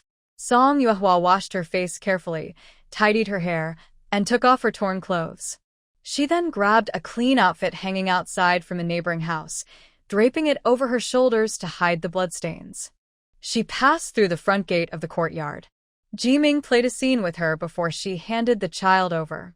After Song Yuehua left, Duan Yidao and Ji Ming also pushed someone out through the back gate. Carrying the child, Song Yuehua quietly looked at the little one in her arms on the way to the county office. She thought, they probably haven't noticed. I kept my face covered and looked dark. The county office was empty, with only a young servant at the door. The officials must have gone out to look for someone. Young sir, I saved a child. Can I see County Magistrate Yan? Song Yuehua asked the servant, holding the child. The servant glanced at the child and was surprised. He quickly invited her inside. Soon, County Magistrate Yan hurried over, panting heavily from exertion. When he saw the child, he was overjoyed. Yenner, it really is you. Are you hurt? He reached out to take the child, but the child clung tightly to Song Yuehua. Both of them felt a bit awkward. After Song Yuehua comforted the child, he was finally taken down. County Magistrate Yan then looked at Song Yuehua carefully. I feel like I've seen you before. I am Song Yuehua, the young lady. I happened to catch a trader from the Mo Kingdom earlier, and I believe I have met you before, she said politely. Yes. I remember now, the magistrate exclaimed happily. He asked her to sit down and quickly inquired, Where did you find this child? I found him in Juku Alley. I don't know if he's still there now. The magistrate called the servant and gave some instructions. After finishing, he turned back and asked, Could you please tell me exactly what happened? Song Yuehua had anticipated this question. Today, I was looking for someone named Gu in Juku Alley. I accidentally took a wrong turn and saw some heroes fighting bandits. The child was entrusted to the heroes. If I hadn't taken him and run for my life, I might have been harmed by the bandits. Lord Yen, do you think I helped you a lot? Song Yuehua asked with a smile. Seeing her expression, Magistrate Yen understood well. He smiled and said, You truly helped a lot. You shall be rewarded. After receiving the reward money, Song Yuehua, claiming to be unwell, left her name and address before departing. As soon as she stepped outside, she saw Tang Yuan hiding in the corner of the wall, peeking at her with half of her face. Song Yuehua touched her nose. Tang Yuan received the hint and quickly ran away. After leaving the county office, Song Yuehua didn't stay long. She went straight to the city gate, waiting for the carriage of Ma Yi to go home together. Once home, Song Yuehua took the chance while Xiu Yu and Xiu Yu hadn't finished school to change her clothes. Mrs. Tian saw the clothes she changed out of and was shocked. Master, this. Mrs. Tian, help me wash these, and before hanging them out, sew up the holes so they don't find out, Song Yuehua instructed. Mrs. Tian nodded and took the clothes to the backyard to wash. Debao and Xiaobao ran to the room, wanting hugs. Song Yuehua picked them up onto her lap. Debao twisted and turned, trying to be lifted high. Song Yuehua said helplessly, Debao, sister's shoulder hurts. Next time, okay? If she used too much strength and started bleeding again, Mrs. Tian might be frightened, which would cause trouble and pain. Does sister hurt? Xiaobao asked with big eyes. Song Yuehua patted her head gently and said softly, It hurts a little, but it's not serious. I just can't hug them for now. No hugging, Xiaobao said softly, then leaned quietly against Song Yuehua. That night, only Duan Yidao returned alone. Where is Ji-ming? Song Yuehua asked. Duan Yi-dao said, he won't come back for a few days. To be safe, he went back to the broken hut with Tang Yuan. Song Yuehua was worried. She was free, but Ji-ming's situation was not easy. In the next few days, Song Yuehua stayed at home for a few days. On the 5th night, the door was knocked 3 times. Sensing something, she hurried to the door. When she opened it, she saw Ji-ming. You really made me worry, kid. Finally feeling relieved, Song Yuehua sighed. Apart from being a bit dirty, Ji-ming looked fine. Come inside. Let's share the spoils, Ji-ming said with a smile. They went inside. Xiu peeked out from inside and asked, Sister? Go to sleep, it's nothing, Song Yuehua replied. Xiu nodded lightly, yawned, and went back to sleep. They arrived at the dining hall. Ji-ming took a cloth bag out of his pants. As soon as he did, he noticed Song Yuehua's disapproving expression. Ji-ming helplessly said, Silver, shiny and new. All right, Song Yuehua responded. Ji-ming untied the cloth bag and said, Our little beggar, it's not easy to protect something. 6 people, 5 taels each, totals 30 taels. Plus the 8 taels we took from those others earlier, makes 38 taels. There are also dozens of copper coins given to little Tang Yuan. How much did you get? Ji-ming asked excitedly. Song Yuehua returned to her house, took out a cloth bag, and said, 50 taels. The two of them silently looked at the silver on the table. After risking their lives, each person got 44 taels. If they split it in half, each would get 22 taels. The silver was not small, but it still felt a bit insufficient. Deep in the mountains, there are always wolves or fierce tigers. It is indeed dangerous, but the risk is proportional to the reward, and there's no need to worry about revenge. Ji-ming asked, Will we do this kind of thing again next time? This silver isn't worth taking such big risks. If there's a safer way next time, let me know, Song Yuehua replied. You can't walk by the river without getting your shoes wet. Doing this once is okay, but if it happens again, I can't guarantee I'll come out safe, she said. Ji-ming shrugged. Compared to Song Yuehua, he was quite satisfied with this harvest. With this money, in the next few years, he and Grandma wouldn't have to do anything, and they wouldn't go hungry. The grandson of the prefect, he only gave 50 taels as reward. That Yen guy is really stingy, Ji-ming said casually. Song Yuehua was surprised. Are you saying the child we saved is the prefect's grandson? Yes, Ji-ming replied. That's what I found out during the few days I was in the county. No wonder the entire government office was involved in the search. No wonder those kidnappers were so skilled. So, was the kidnapper we mentioned earlier just a smokescreen? Song Yuehua asked. Ji-ming looked up and asked, What's a smokescreen? It's a distraction, Song Yuehua corrected herself. Kind of. When officials look for someone, they can't just go around announcing that the prefect's grandson is missing, Ji-ming said. It's good there were no kidnappers. Song Yuehua let out a small breath of relief. They divided the silver, and Song Yuehua thought about Tang Yuan. She was a bit worried. Tang Yuan is so small. Giving him silver might not be enough to protect him. Who said I gave it to him? Ji-ming said with a smile. Song Yuehua was speechless. All right, maybe I was meddling too much. The copper coins earlier were enough for him to use for a while. Later, from time to time, she would ask someone to send him some copper coins to buy food. The people in the broken house are not easy to get along with, Ji-ming explained to her. Song Yuehua was a bit curious. You're all quite young. Isn't going to the charity bureau better than staying in that broken temple? She had heard from Da Mao that the county government had a charity bureau. We just escaped from the charity bureau, Ji-ming said. Song Yuehua was stunned. That made sense. If it was good, everyone would know to go. With Ji-ming and the other skills, they could definitely go if they wanted, but they couldn't. The two of them silently divided the silver coins. Suddenly, Ji-ming asked, I want to learn martial arts from Master Duan. How much money is appropriate for you? 30 taels. Ji-ming was silent. Seeing Ji-ming's speechless look, Song Yuehua divided the silver into 2 parts, repacked it, and said, I told you not to accept your gifts, but if you insist, just take some meal money. Like Wei Feng, 200 coins a month.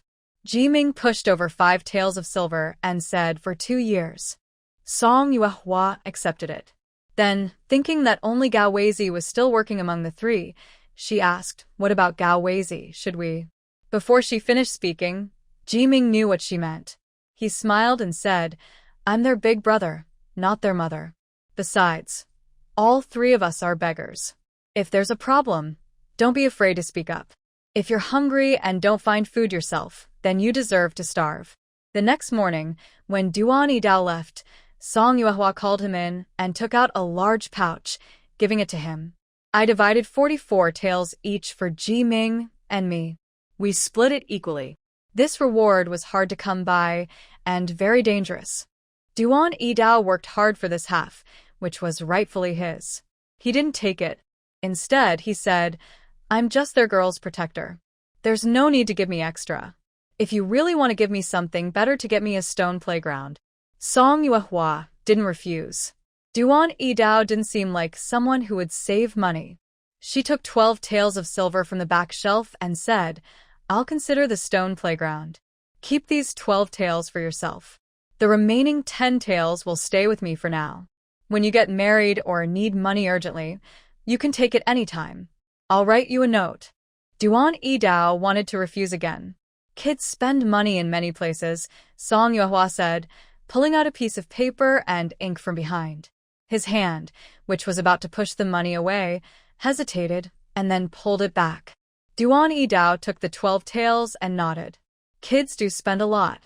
One more thing. Ji-ming will start learning martial arts with you from today.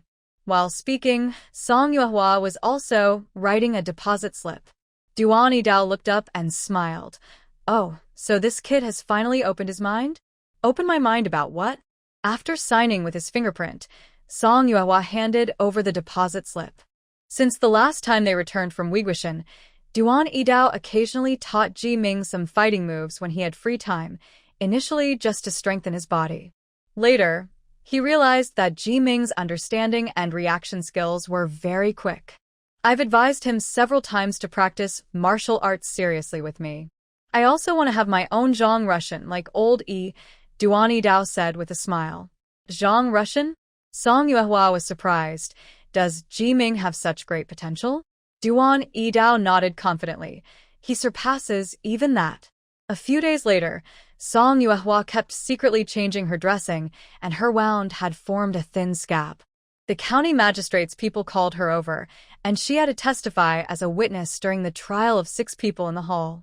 She deliberately changed into a simple, elegant dress and asked Lady Xia to help style her hair into a noble lady's bun. She also borrowed some rouge from Lady Xia to apply. Looking at herself in the bronze mirror, she then looked up and asked Lady Xia, How do I look? Miss, you should use less rouge. It's so red.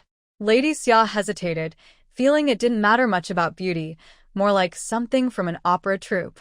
Song Yuehua continued to apply rouge on her eyelids and said, I've seen many beautiful women before. They all do their makeup like this. Are they opera singers? Lady Xia asked. That was a fair understanding. Song Yuehua nodded and replied, Yes. No wonder. When Song Yuehua arrived at the county office, Magistrate Yen was stunned. Are you sick? Magistrate Yen silently took a step back. Song Yuehua explained, Sir, I am just a commoner. This time I testified because I was afraid of being targeted by bad people, so I had to do this. There's no need to make yourself look so ghostly. Magistrate Yen sighed. Then take a veil with you. Thank you, sir, Song Yuehua said happily. In the hall, Song Yuehua not only brought a veil but also deliberately lowered her voice, speaking softly and gently, a stark contrast to before.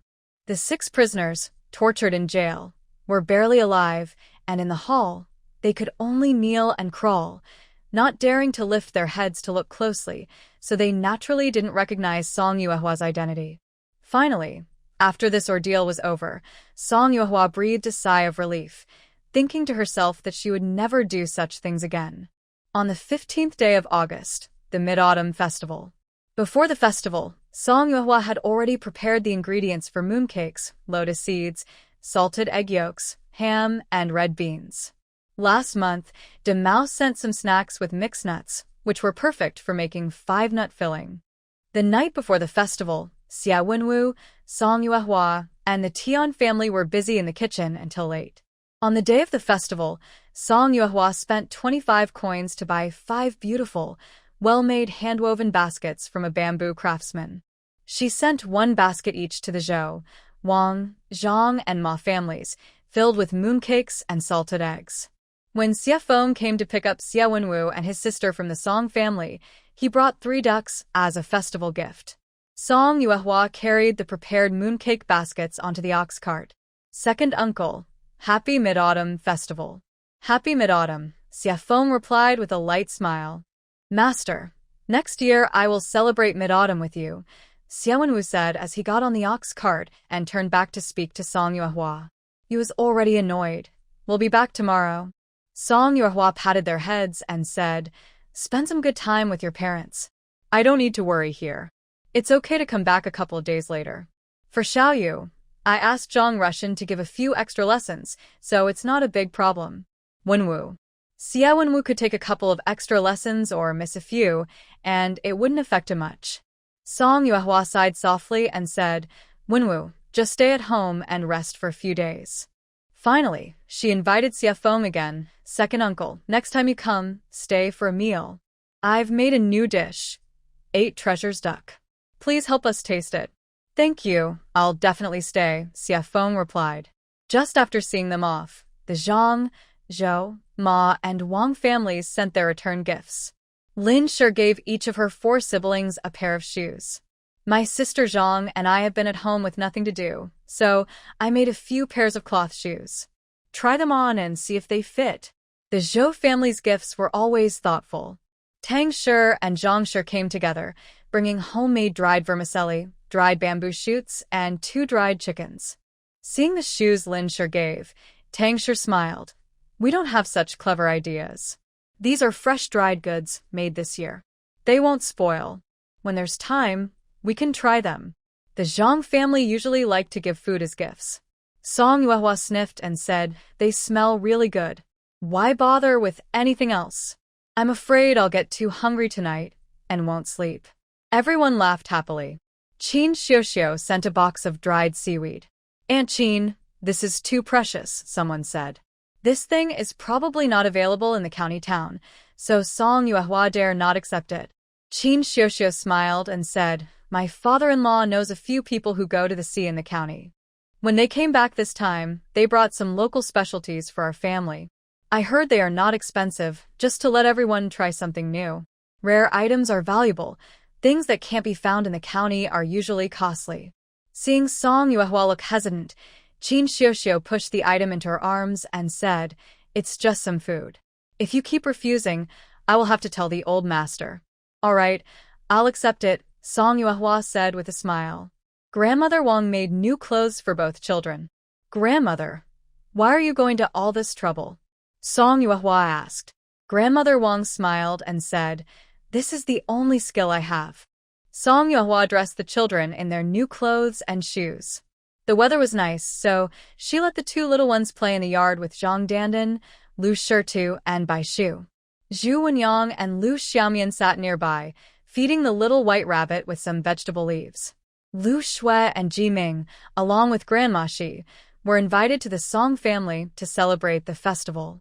At the school, Lady Nye and Guan Xiaodai didn't go home. Song Yuehua invited them over for a family reunion dinner. She didn't know why Guan Xiaodai didn't return home. According to Zhang Dandan, she didn't want to go back herself. Unlike Hua Bear, who had 2 days off at school, the shopkeeper still had to ask for 2 more days for her. Since Lady Nye agreed to come out, Song Yuehua wanted to entertain her well. During the Mid-Autumn Festival and New Year, Song Yuehua told Aunt Tian to go home and reunite with her family. The reunion dinner was prepared by her, Xian Yangzi, Lu Shui, and Grandma Wang. It took a lot of effort to prepare the 2 big tables of food, but everyone enjoyed the meal happily. Whenever the 2 teachers came, they would drink a lot. This year, they thought it would be no different. But just after dinner, Duan Yidao carried chicken soup and went to Dongshan with Grandma Wang. Zhu Yanli's little child had been crying loudly lately, So, she didn't come this time to avoid disturbing the guests at the Song family. Grandma Wang was worried, and Duan Yidao was also concerned. Beauty distracts friends, Yi Laosher muttered. Seeing him like this, Xia Nyangzi smiled and said, It's still early. Later, we can enjoy the moon and drink wine. That will be more fun. Yi Laosher's eyes lit up, and he nodded. Those who understand me are the lady. Lady Nye finished her meal, thanked everyone, and went home. Master's temper was clear to little Jade, and she did not stop him, but Guan Xiaodai was pulled back by her. The two sat in the courtyard, drinking tea and talking. Ji Ming, sitting across from them, crossed his arms and listened quietly to Zhang Dandan's stories about the village. His gaze often drifted unconsciously to the faint purple figure across from him. When Guan Xiaodai looked back, Ji Ming subtly shifted his gaze to Zhang Dandan and responded with a smile. Guan Xiaodai looked down at her tea, hiding her disappointment. After a while, Song Yuehua distributed mooncakes to everyone. Sitting in the yard, she held little Bao on her lap, feeding her mooncakes while telling the story of Chang'e flying to the moon. All the adults and children in the yard listened with great interest. Zhang Dandan looked up at the moon and said, So there's a palace inside there. If a brick fell down and I picked it up, I'd be rich, right? Losing a brick from such a high place would just turn it into rubble, Lu Shirdu said, and Lu Xiaomian nodded in agreement. Fairy bricks must be special, not ordinary ones. Don't you think so, Brother Ji? Zhang Dandan asked Ji Ming. Ji Ming smiled and said, Of course, that's why they're called fairy bricks. At this moment, Guan Xiaodai suddenly spoke. Clearly, we could live a long life with our husbands. Why do we have to take medicine to become immortals? Being an ordinary person is hard. Ji Ming looked toward the moon and said, How do you know the joy of fish if you're not a fish? Guan Xiaodai said, then immediately regretted her words. Ji Ming looked at her and sighed, I didn't go to school, so I don't understand. Guan Xiaodai lowered her head, her face turning red. Lu Shui also didn't understand and asked, Master Yi, what does that mean? Master Yi pointed to Zhu Wenyang and said, You explain. Zhu Wenyang stood up, cupped his hands and replied, Between people, thoughts and feelings are different and not the same. We are not each other, so we cannot truly understand. The wise say, Do not judge others with your own thoughts. Master Yi nodded and said, Exactly. Ji Ming looked up quietly at the moon. Suddenly, Lu Xiaomian asked Zhu Wenyang, Brother Wenyang, do you want to be an immortal or stay an ordinary person? We are all ordinary people. How can we know if being an immortal is good? Zhu Wenyang replied. Zhang Dandan chuckled. Brother Wenyang is right. If I got that medicine, I'd exchange it for 10 million gold and live freely in the world. That would be worth coming to this world. The children started discussing grandly about distant worlds. Dabao ate mooncakes with a face full of oil. Xiao Bao liked the 5-nut filling and sat quietly, nibbling on the mooncake. Lu Shui sat next to Song Yuehua, looked at the two children, and handed Song Yuehua a large fragrant pouch, saying recently, I see they're busy planting flowers and grass.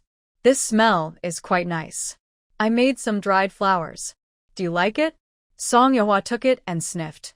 Jasmine? Lu Shui smiled and said, I don't know what flower it is, but it smells good. This flower smells really nice. I'll keep it, said Song Yuehua, tucking the pouch into her.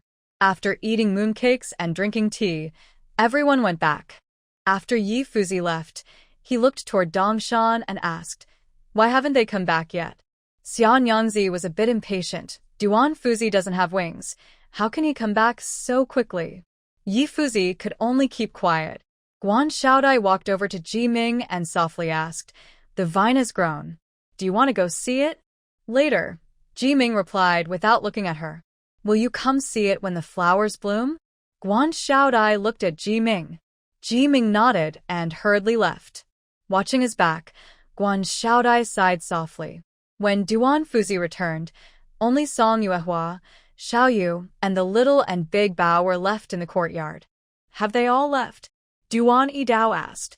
Song Yuehua said, Yi Fuzi is at the school warming up some wine waiting for you. Duan Yidao paused, silent. Would you like some mooncakes? Song Yuehua asked.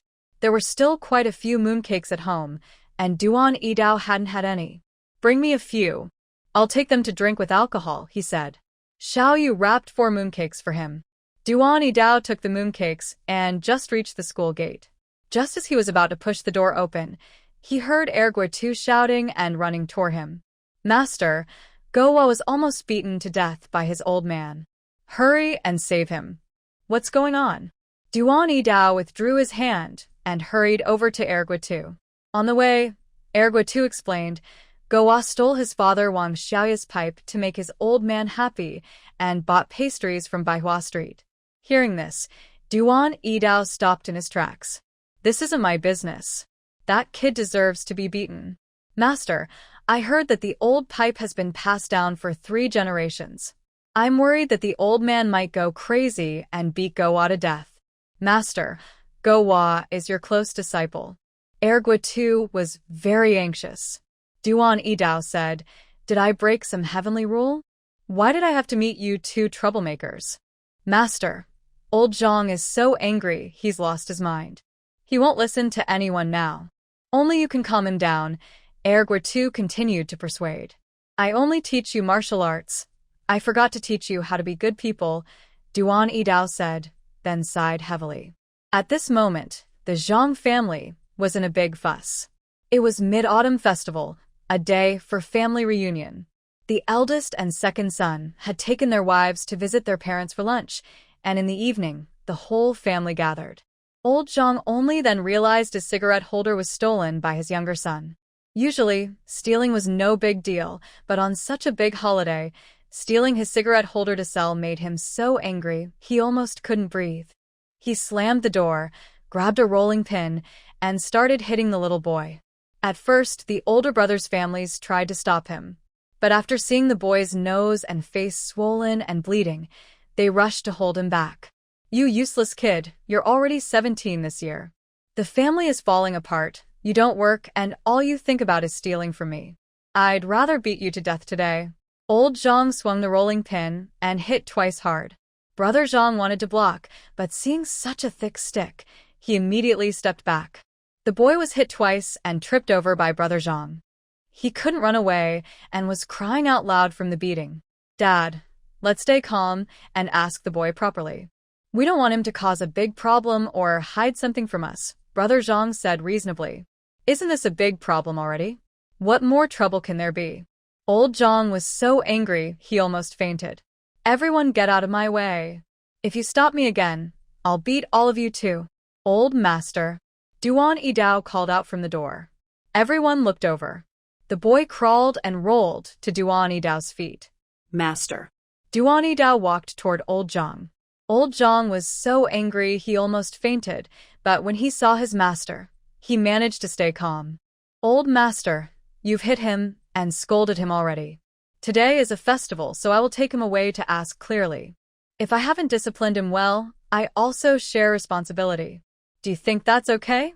Duan Yidao spoke sincerely. Old Zhang looked at his son, who was beaten and had a swollen face, and his anger eased. Big brother Zhang said, Father, you can't really beat the kid to death over a cigarette stick. Old Zhang threw down the rolling pin and nodded to Duan Yidao, saying, Thanks, teacher. You're too polite, old sir, Duan Yidao replied with a bow. He took the 2 boys back to the school. The boys were ready to be scolded by their teacher, but instead, Duan Yidao only gave each of them a mooncake and a small bottle of wine. Today is a festival, eat it, he said. After they finished eating, Duan Yidao poured them each a glass of water and asked, Is that enough? The boys chuckled. Duan Yidao then took out another mooncake, split it in half, and gave each boy 1 half.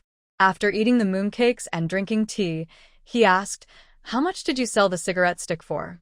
The boy hesitated and said, 500 coins. That's some money, Duan Yidao said, taking out 2 taels of silver and placing it on the table. Tomorrow, buy back the cigarette stick. The old master has kept things all his life. He can't just lose them like this. Master. The boy hesitated, feeling guilty. This matter is settled. Dog boy, do you plan to spend your life like this? Duan Yidao asked. The boy didn't want to do heavy or tiring work, and he had no special skills. He didn't want to live like that either. If you keep living like this, no one will marry your daughter, Duan Dao said, then added, and the Wang family definitely won't. The boy immediately straightened up, clenched his teeth, and asked, Master, maybe you could go to Dongshan. I can't interfere with Dongshan's affairs. Duan Dao cut him off. Think carefully. Do you really want to marry Wang Xiaoya? If the Wang family finds out what happened today, you'll never marry into their family. The boy didn't dare speak. Duan Dao then looked at Ergua Tu, who was busy picking his teeth. Feeling his master's gaze, Ergua Tu quickly said, Master, I've been working in the county all this time. Duan Dao snorted coldly. You think I don't know you're just doing temporary jobs? I prefer to work casually, and I don't want a long-term job. Plus, I'm not in a rush to find a wife. The tone of Ergua Tu seemed a bit proud. Sigh. Ergua Tu is harder to deal with than Dogwazi. Duan Dao feels a bit headachy. These two boys learning martial arts here find it really hard to become famous. Dogwazi still listens to advice and immediately says, Master, I will go to the county tomorrow to find work. It's good to obey, and he's not hopeless yet. After the two boys leave, Duan Dao takes the last mooncake to find Old Yi, only to see him already drunk and in a mess. Duan Dao sighs and goes back to his room, finishing the mooncake. Early the next morning, Dogwazi goes to the county to buy back his father's pipe. He brings it back and gives it to his older brother, then quickly slips away. The beating he received yesterday makes him feel pain whenever he thinks of his father's face. After buying back the pipe, Dogwazi works a few days of short-term jobs with Ergua Tu, feeling confused. Second brother, do you think this work has hope? Dogwazi asks. Ergua Tu, holding that day's wages, buys 2 buns, gives one to Dogwazi, and asks, hope for what? Dogwazi. Song Yuehua stands in the vegetable garden, leaning on A, watching Dogwazi, with a serious look. She really feels troubled. Dongshan isn't hiring full-time workers now, Song Yuehua says. Dogwazi suddenly runs to her vegetable garden, refusing to let her work, and keeps talking from the day he was beaten until today's short-term work. Song Yuehua thinks that Dongshan's work is still on Dogwazi's mind. Not to mention whether Dongshan needs people, but with Dogwazi's careless personality, not to mention that she doesn't like him, Zhou Dafu probably wouldn't want him even as a short-term worker. Dogwazi quickly explains, I know Dongshan doesn't need people, and the master also told me not to go. Plus, your work is tiring and boring, I don't really want to go. Song Yuehua. What exactly are you here for? Big girl, do you have any ideas? Dogwazi asks. Song Yuehua thinks to herself. Does she look like someone with good ideas? Master, are you cooking lunch now? Tianshi asks, leaning on the wall. Song Yuehua glances at Dogwazi and says to Tianshi, just follow the usual. Okay. Tianshi then steps down the ladder. Dogwazi clicks his tongue and whispers, this old woman, she's been working here for so long and asks every day. Aren't you tired of it? Song Yuehua asks, what do you want to do? What do you want to become? I want to marry Wang Xiaoya and do some work that isn't hard, makes good money, and is interesting, said Goa seriously. I can't help you with that, said Song Yuehua, putting down her and preparing to continue working. Hey. Goa quickly stopped her. Even if you can't help, you can give some advice. Song Yuehua looked up at the blue sky and suddenly remembered she needed to buy some soy sauce and more kerosene. She said, go sell goods as a peddler. When you start making money, go propose to Wang's family. I've never done that before. Goa scratched his head. You're now an adult. When you face problems, you have to learn to solve them yourself, said Song Yuehua, then suddenly struck the ground with her. Goa was so scared he took 2 steps back. When it was time to harvest rice, the whole village looked golden everywhere. Under the hot sun, villagers' sweat fell onto the rice, bouncing off and quickly soaking into the ground. Song Yuehua sat behind Zhong Yi's ox cart, letting him pull her to see the rice fields. She happened to meet Ma Ye's ox cart. Zhou Lijing was sitting next to Ma Yi, smoking a pipe, and they were talking and laughing happily. Ma Yi looked at Song Yuehua and smiled warmly. Girl, you haven't been to see the fields in a while. The rice in your area looks great. Go take a look. Is Ma Yi and Zhou Yi also planning to harvest their rice? Song Yuehua asked. Zhou Lijing said, my family will harvest in a few days. We'll harvest together, Ma Yi pointed at Zhou Lijing. The Zhou and Ma families are very close. After chatting with the elders, Zhong Yi continued driving the ox cart forward. Song Yuehua looked at him and asked, Zhong Yi, do you not have any land to farm? Master, our house has collapsed, so we have no land, Zhong Yi said with a bitter smile. That was why it seemed like the Zhong family had never asked her for leave. While driving the cart, Zhong Yi said, but I plan to rebuild the house in a few days. That's good. Song Yuehua smiled. Once it's built, if you don't have enough money, you can come to me in advance to get part of your wages. Thank you, Master. Zhong Yi nodded and bowed. If it weren't for you, the Zhong family wouldn't be where we are today. I am forever grateful. Song Yuehua said, it's not a big favor. I pay you to work, so there's no need to talk about gratitude. But I sincerely want to pay you in advance. This is a personal kindness. You can thank me and I accept. While they were talking, they arrived at their own fields. The 25 acres of rice stretched out, shining golden in the sun. This place is a bit far from the village end, and Song Yuehua doesn't come here often. This time, seeing the rolling golden waves of rice, she felt deeply moved. A group of people in the field were bending over, harvesting rice. Song Yuehua looked around and saw that, besides the Zhang family, there were other villagers too. Yuehua, you're here. Tang Shi wiped her sweat and came over to greet her. Zhong Yi took down the tea from the car, and Song Yuehua poured a bowl for Tang Shi. Come and see if there's anything I can help with. You're so kind to bring tea. Tang Shi took the bowl and called out to the workers. I'm just passing by, so it's no trouble, Song Yuehua smiled. Harvesting rice is going smoothly now. Is there anything I can help with? Hearing this, Tang Shi immediately put down her bowl, as she had a request. Yuehua, can I borrow a place to dry the rice? Since rice harvesting was happening everywhere, Tang Shi was worried that if she was late, someone else might have already taken the drying spot. Although her family was renting Song Yuehua's land, she still wanted to ask first to be safe. Of course, Song Yuehua replied.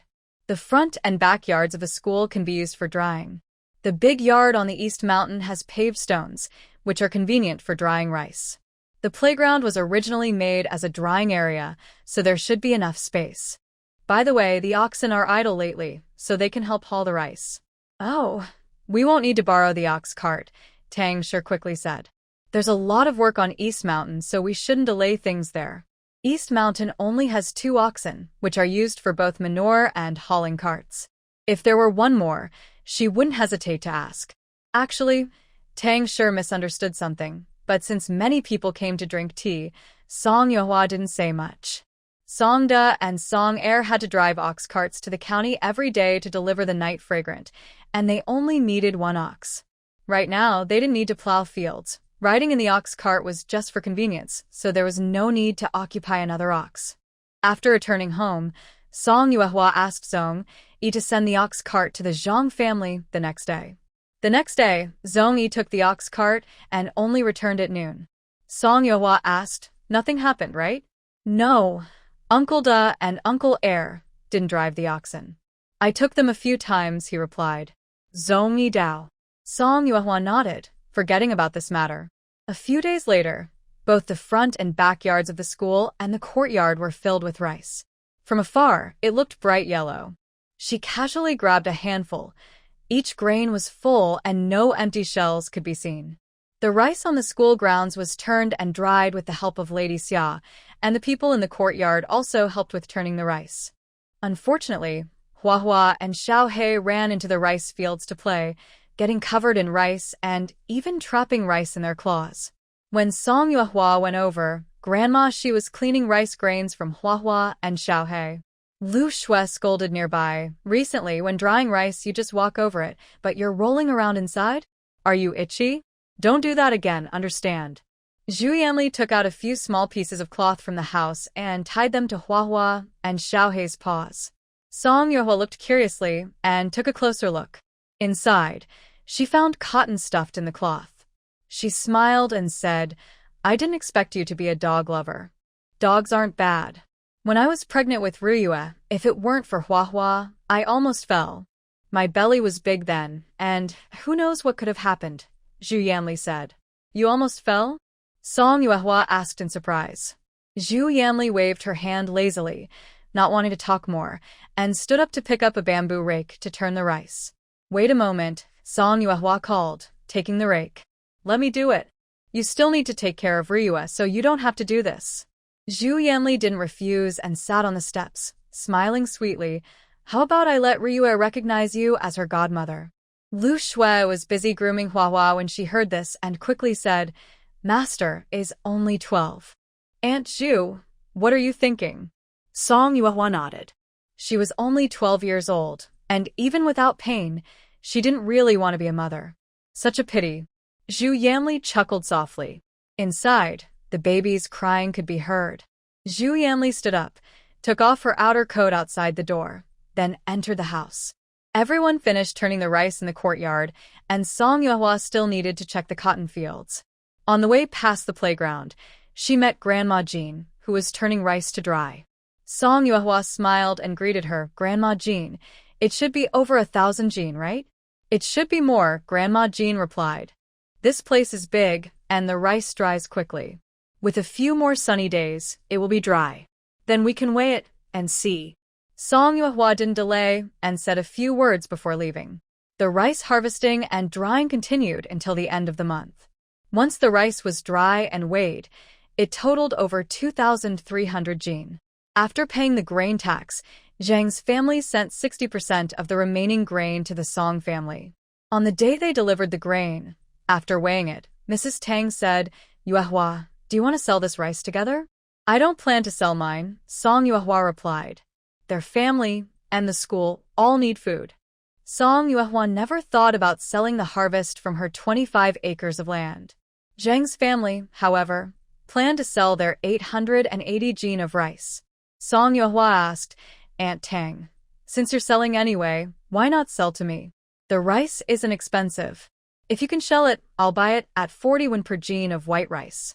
Since the busy farming season had just ended, Zhang's family was free. Although husking rice is hard work, with many family members taking turns, they could earn twice as much silver. They happily agreed immediately. Zhang Ernius said, this rice is a bit much. It might take some time to produce refined rice. No rush. We have enough food here. Just send it over when it's ready, Song Yuehua said. After saying goodbye, the brothers walked away and started calculating. They figured that from over 880 Jean of rice, they could produce about 600 Jean of white rice. At 40 won per Jean, that would be 24 taels of silver. Each family member could get 12 taels. Zhang Daniu became more excited. 12 taels. We could eat for a whole year without worry. Mrs. Tang tugged at Zhang Erniu. Zhang Erniu immediately understood and whispered, Big brother, let's talk about it when we get back. Zhang Daniu felt he had lost composure and quickly nodded. Back home, Zhang Daniu couldn't wait to share the good news with his family. Sure enough, Grandma Jean and Zhang's wife were both very happy. The whole family was thinking about how much silver they could save in a year. Mrs. Tang nodded along, but didn't feel as excited. A few days ago, she visited the school and asked Teacher Yi about it. When she returned, she did some calculations. It was certain that Yushan would take the imperial exam. The expenses, including what she knew and many she didn't, added up to a large sum. With their current family situation, it would be hard to make it to the third exam. If they failed once, retook the exam, and failed again, it would be a bottomless pit. Mrs. Tang was deeply troubled. Zhang Erniu noticed her distracted and asked what was wrong. Tang Shi said confidently, Everyone is here, so I want to go work on Dongshan. The room was silent. Zhang Daniu frowned in disapproval. If Tang Shi left, only the second son would be able to work, and wouldn't the farm work then be done only by their big family? Unexpectedly, Zhang's wife also spoke up. Working as a long-term laborer on Dongshan earns about 400 won a month, which adds up to around 5 taels of silver a year. There isn't much farm work now, and our 2 men at home are enough. 2 men? Zhang Daniu asked. Are you also going? Zhang's wife nodded. Zhang Daniu disagreed. If you leave, who will do the laundry, cook, and take care of the children? Then will you go? Zhang's wife asked. Zhang Daniu felt embarrassed and didn't want to have a servant girl work as a long-term laborer for Song Dia, being her servant and doing whatever she asked. Just thinking about it made him uncomfortable. Seeing his expression, Zhang's wife knew what he was thinking and said, if you stay home and cook for a year, can you earn 5 taels of silver? Plus, working on Dongshan means eating there too, and you'll save a lot on food at home. Just do the math. Zhang Daniu stayed silent. Zhang Erniu also didn't want Tang Shi to go. Wife, working as a long-term laborer is too hard. Maybe it's better not to go. Tang Shi rolled her eyes at him. What's so tiring about it? Everywhere is the same. Our family will need silver money in the future. Manhwa has a good relationship with us. Talk to her. It should be doable. She then smiled and said, don't look so grim. Our family is capable, and as parents, we shouldn't be lazy. Both daughters-in-law were eager to go, but her 2 sons were dragging their feet. Grandma Jean immediately decided, as long as I'm still able to move, if both daughters-in-law go to work on Dongshan, I will handle the household chores. You 2 can go with peace of mind. That night, when Tang Shi told Zhang Russian about this, he disagreed before she finished explaining. Mother, even if you're tough, you can't handle this much work. Zhang Russian said. Tang Shi exchanged a look with Zhang Erniu and smiled. The work is a bit more, but it's not that serious. We need to save more silver. It's better than having to borrow money later when you need it. Zhang Russian sighed heavily. He knew his parents' plans well. His expenses for studying were already very low compared to others. Without any savings, and because he was promoted to Class A, he was excused from manual work. The only expenses were for paper, ink, and books. When preparing for exams, the costs could easily strain the family's finances. Rushan, don't sigh. Tang Shi gently brushed away the wrinkles between Rushan's eyebrows and said softly, having a capable son like you is a blessing for us. Don't worry about money. That's our problem, not yours. Rushan chuckled lightly and asked, Mother, do you really want me to be a scholar who only studies and ignores everything outside? Our family issues are everyone's concern. I will find a way.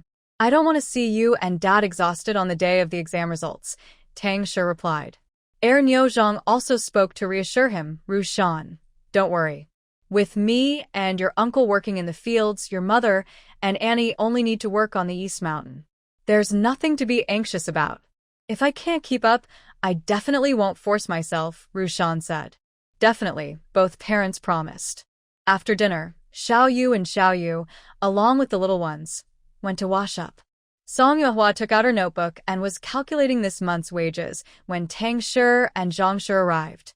Such honored guests, Song Yuehua said with a smile as she closed her account book. Tang Shi also smiled. If I weren't so busy lately, I'd visit your house every day.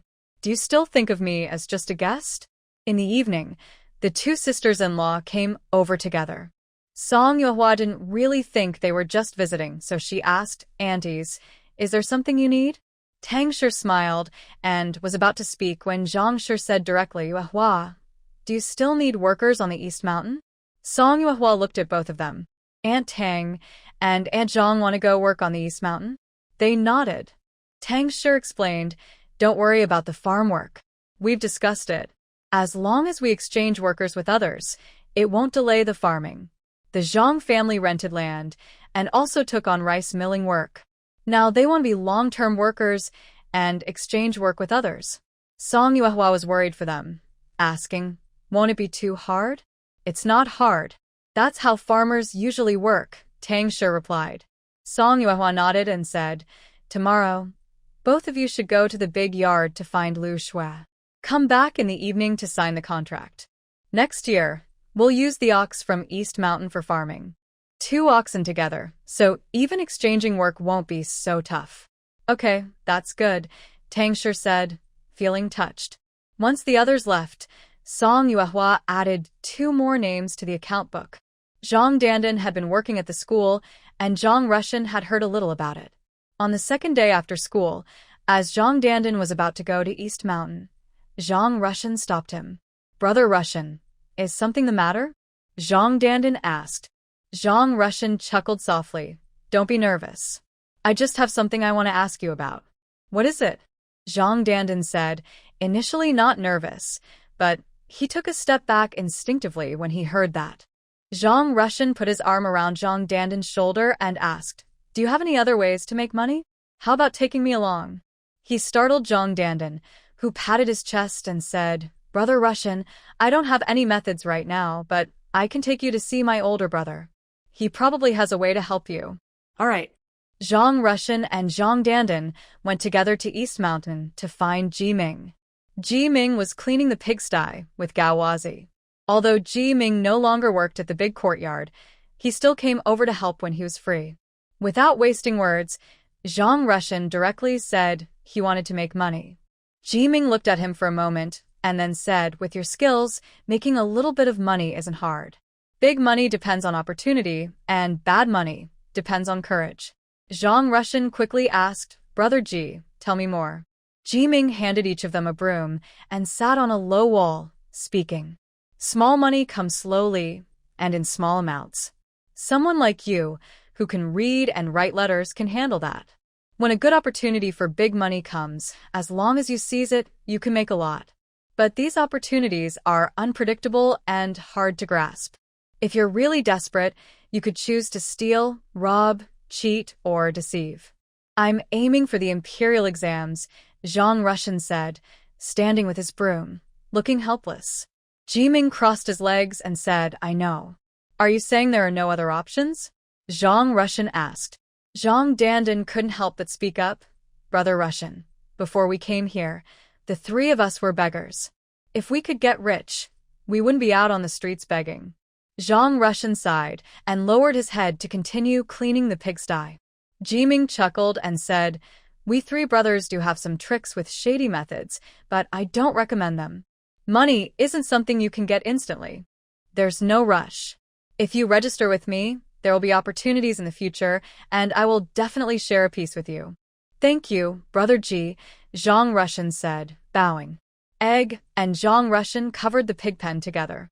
Ji Ming jumped down from the low wall and went with Gao Wazi to clean another pig pen. Song Yuehua received another letter from Damao.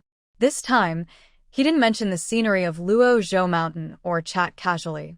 The first sentence was, "I fear I won't live long," Song Yuehua thought. She kept reading to understand what was happening. The master and servant lived permanently at Linghua Temple.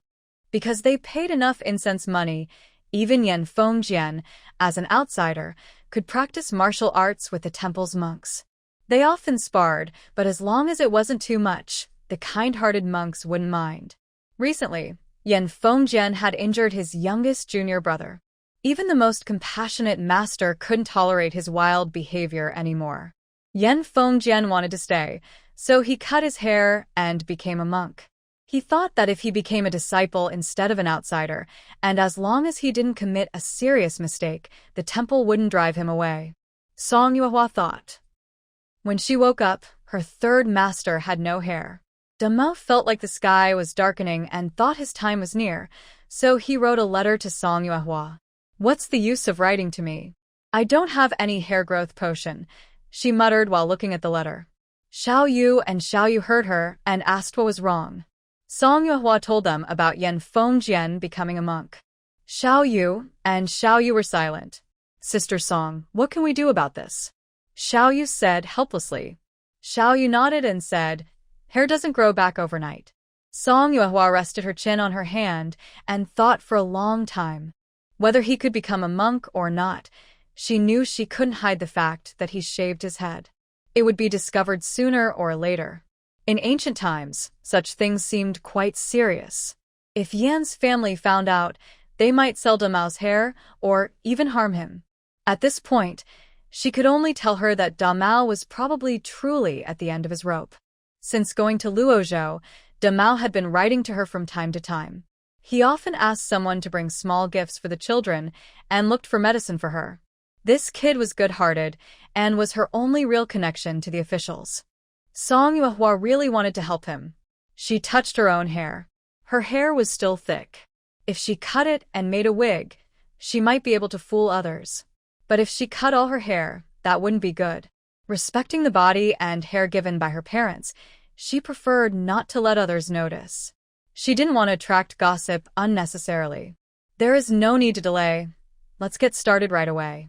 Song Yuehua called Xiao Yu and asked her to cut her hair in layers. Cut one layer, leave one layer, so the cut wouldn't be obvious. Older sister, maybe you should cut my hair, Xiao Yu said, trembling as she held the scissors. She had grown up never trimming her hair, and her older sister asked her to cut close to the scalp, which she was too afraid to do. Song Yuehua sighed and took the scissors from her. Just then, Xia Wenwu arrived, so she called him over. Are you willing to cut hair? Song Yuehua asked. Xia Wenwu immediately agreed when asked to cut his master's hair but still asked, Master, why do you want me to cut your hair? Song Yuehua told him the whole story about Yan Fengjian and Damao. Xia Wenwu clicked his tongue and said, that crazy Yan keeps doing stupid things. Though he scolded, Xia Wenwu was also worried about Damao's safety, so he said, Master, maybe you should cut my hair instead. You're a woman, so it might be more appropriate. It's okay, just don't tell others. Follow my method. If it doesn't show, that's fine, Song Yuehua replied. Xiao Yu untied her hair and sat in a room. Song Yuehua measured her hair against Xia Wenwu, then finished and let her own hair down for him to cut. Older sister, maybe you should cut mine instead, Xiao Yu suggested. Song Yuehua smiled and said, watch at the door. Don't let anyone come in. Xiao Yu nodded but still said, if it's not enough, you can cut mine. It's just a haircut, so Song Yuehua didn't feel guilty. She thought Xia Wenwu wouldn't cause any trouble, but Xiao Yu might. Damao was someone she wanted to help, so there was no need to make Xiao Yu uncomfortable. Xia Wenwu carefully cut a lock of hair and placed it neatly on the bed. After about half an hour, he was sweating from the effort and quite a bit of hair had been cut. Master, is this enough? Xia Wenwu asked. Song Yuehua took the cut hair, adjusted her own hair, and looked in the mirror outside. Her hair was thinner now, but nothing too obvious. Back in the room, Xia Wenwu untied his own hair and said, Master, can I have a turn? Song Yuehua patted his shoulder and said, hair and skin are given by our parents. Even as a master, I shouldn't cut your hair without their permission. I think I have enough here, so you don't need to. Xia Wenwu advised, Master, there's no need to worry. Your hair isn't very short, and after cutting it, it won't be noticeable. Feel free to cut as you like. Song Yuehua said, no rush. I want to find someone to study how to weave a wig. Maybe that will be enough. Master, if you need hair, you must come to me, Xia Wenwu said. After Song Yuehua agreed, she took some hair called Xiao Yu and went to find Lady Nia. When Lady Nia saw her holding a large bunch of hair, she was surprised. When she learned Song Yuehua wanted to make a wig, she thought for a moment and said, this can be made, but I will need some more hair. Older sister, cut my hair, Xiao Yu said firmly. Lady Nia asked, why not just use a ponytail? Song Yuehua and Xiao Yu were speechless. After giving the hair to Lady Nia, Song Yuehua returned home and saw Xiao Yu cutting Xia Wenwu's hair with scissors. She was so scared she hurried over to stop her. Why are you two so fierce? She looked at Xia Wenwu's head from all sides. A lot of hair was cut, but luckily, his head wasn't shaved bald. Xiao Yu was very determined and didn't hesitate at all while cutting. Feeling helpless, Song Yuehua took the cut hair and handed it to Xiao Yu. Go give this to Lady Nia and ask how much more she needs. Xia Wenwu's hair was cut quite roughly. Song Yuehua retied it, making his head look a bit flatter. Big sister Song, am I good at this? Xiao Yu asked proudly. Song Yuehua was speechless. When Xiao Yu returned, she said, Lady Nia said the hair is enough now, no need for more. Well, even the ponytail hair was saved. Making a wig takes more than a day, but luckily with Xiao Yu and Guan Xiaodai helping, it took 5 days to finish. Song Yuehua carefully examined the wig. As a top embroidery master, she was amazed at how realistic it looked. She didn't know what method was used to make it so lifelike. Once the wig was finished, Song Yuehua wrote a letter to Demao. After sealing it, she took out a blank sheet and wrote another letter specifically for Yen Feng. Yen Feng often acted without considering others and sometimes involved innocent people. Song Yuehua reminded him to be more careful in the future, hoping Demao could live the better life. After writing both letters, she packed the wig carefully and handed everything over to Ma Yi, asking him to deliver it to the station tomorrow. She hoped Demao would receive it soon and avoid punishment. 5 days later, a fast horse delivered a letter to Song Yuehua. Along with the letter, there were many cakes, snacks, and colorful silk fabrics. In the letter, Demao said that the hat Song Yuehua sent was like timely rain. When Yen Fengjian received it, the Yen family came to ask about the news. Seeing Yen Fengjian still with his hair loose, they felt reassured and went back to report. Demao broke out in a cold sweat. "Miss Song, I will remember your kindness. If I ever need help in the future, I will do my best to repay you." After reading, Song Yuehua put the letter away. She selected a few good pieces of fabric and some boxes of cakes, then went to Lady Nia's place. "Miss, you don't need to be so polite. This is just my duty," Lady Nia politely declined. Song Yuehua smiled, but still left the items and said, "We farmers don't have much. Please don't be too formal with me. This time, you really helped me a lot." Lady Nia wasn't good at handling such situations. She wanted to refuse but didn't know how, so she ended up accepting without much explanation. After school was over, Song Yuehua laid out the remaining silk fabrics. Xiao Yu, and Xia Wenwu each picked a few pieces to share. That evening, after dinner, the family sat in the yard, boiling tea and sharing some cakes, chatting happily. Without paying attention, Xiaobao ate a lot by himself. Song Yuehua quickly handed the plate to Xia Wenwu. "You've eaten so much and won't digest it. Xiao Yu, make some herbal tea to help digestion," she said while wiping Xiaobao's mouth. "The cakes are really delicious." "No wonder they were sent from Luo State," Xia Wenwu said, stuffing the last few pieces into his mouth. Dabao eagerly reached out to grab some. Xia Wenwu drank a cup of tea and swallowed the cakes, then let out a big burp, feeling proud. "Children shouldn't eat so much. I can eat as much as I want," he said with a laugh. Wow. Dabao started to cry out of frustration. Song Yuehua pointed at Dabao and said, "Xia Wenwu, Dabao is yours tonight. If you don't soothe him well, don't expect to sleep." Xia Wenwu was speechless. After feeding Xiaobao the herbal tea, Song Yuehua took her for a walk around the big yard until Xiaobao was too tired to walk and had to be carried back to bed. The corn in the fields should be harvested in September. Zhong Yi asked about 10 people from the cotton field and the big courtyard to help harvest corn. Before harvesting, they peeled the husks and dried the corn for several days. After collecting the corn, they dried the ears for a few more days until they were ready. However, the corn in Dongshan seemed to be dried not quite enough. "Shouldn't we wait a bit longer to harvest?" Song Yuehua asked while pinching a corn kernel. Zhong Yi replied, "No need. Harvesting early is fine. Peeling and drying just takes up space and effort. I plan to prepare the land and fertilize earlier." Knowing this, Song Yuehua didn't insist and simply said, "Next, we'll plant potatoes." The cotton harvest was probably near. After finishing with the corn, they would go to the cotton fields. When the time comes, they might need to find a few more helpers if there aren't enough people. Once done, they could send some cotton. But she wasn't sure how good the harvest would be on both fields. Early in the morning, Song Yuehua came to the field to start harvesting corn. She found a patch of land and began breaking the corn cobs non-stop. "Master." She turned around and saw Old Ren, who was carrying a basket on his back behind her. "Is this person a ghost?" Song Yuehua asked. "What are you here for?" "I don't remember hiring anyone."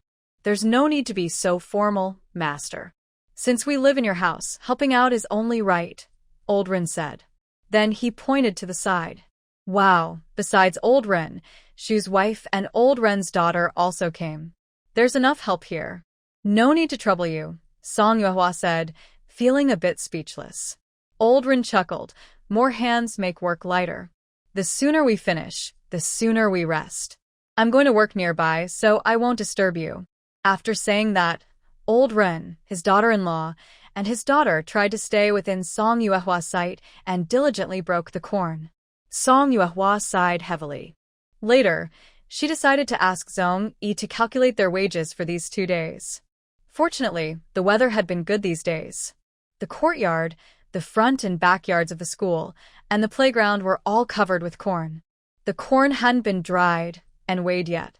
Zhong Yi estimated it was over 3,000 jin, about 1,500 kilograms. After shelling, it might be around 2,000 jin, about 1,000 kilograms, which was pretty good. During this busy season, they earned more than 40 taels of silver. Song Yuehua knew this yield wasn't small. She wasn't sure if it was due to the seeds or the high-tech methods from her past life, but the output was completely different from before. Seeing that Song Yuehua was silent, Zhong Yi felt a bit uneasy and asked, "Master, do you want to find someone to help harvest the corn?" "No need to sell them. Just send everything to the big courtyard. Both people and animals can eat it. If we sell it, we can buy more, and it won't be a bad deal," Song Yuehua said with a smile. "Master Dong, I will take good care of the next crop," Zhong Yi said. This kind of thing isn't really Zhong Yi's fault. Song Yuehua smiled and said, "Zhongguan, I always trust your work." The cornfield was almost harvested. She left Qiao Daqiang and Rin Dahai to prepare the land. The others, Zhong Yi told them to come in a few days to harvest cotton. "Zhongguan, do we need more people to pick cotton?" Fu Shi asked carefully. Zhong Yi said, "Master Dong doesn't hire temporary workers, but students from the school will come to help." Then we. Before Fu Shi could finish asking, Zhong Yi said again, "I've already arranged your work. I can't control others." Can't control others. Before Fu Shi could react, Zhong Yi left. Old Rin peeked out from behind, patted her on the shoulder with a smile, and said, "Didn't you understand? They want us to go ourselves. Why didn't you just say that?" Fu Shi asked. Old Rin shook his head, went back inside, and started making arrangements. "Old Master's wife and Sheer, you two shouldn't run around recently. The cotton in Dongshan is almost ready for harvest. When the time comes, we should go to the master and show ourselves well. Didn't we just finish harvesting the corn? Why do we need to harvest cotton again? I've already gotten so tan, how can I still look at people?" Rin Xiaoxi said angrily. Old Rin didn't care about her complaints. "Once you wear a straw hat, you won't get so tan." Seeing her father like that, Ren Xiaoxi knew arguing was useless. She stomped her foot in frustration and ran out sadly. Old Ren had heard that during these days of cotton picking, the school was on holiday. That meant there was one more person at home. Old Ren suddenly looked at Ren Xiaomei, who was sitting at the door licking her hand happily. After Ren Xiaoxi ran out, she went near the playground. Recently, after harvesting the corn, the space left for practicing martial arts was small. Dog Wuzi, Guetu, and Jiming had been helping pick corn. In the martial arts class, only Jin Xiaoyang was practicing spear techniques. The field wasn't fully prepared. The ground was uneven and not wide, but it was the best place they could find. Ren Xiaoxi didn't understand much, but Jin Xiaoyang's spear moves looked as impressive as those of the martial actors in the opera troupe, so it should be good. When Jin Xiaoyang finished practicing, Ren Xiaoxi ran up and handed him a handkerchief. "Brother Xiaoyang, if I get tanned, will you still like me?" After saying this, Ren Xiaoxi shyly bit her lip and carefully peeked at his expression.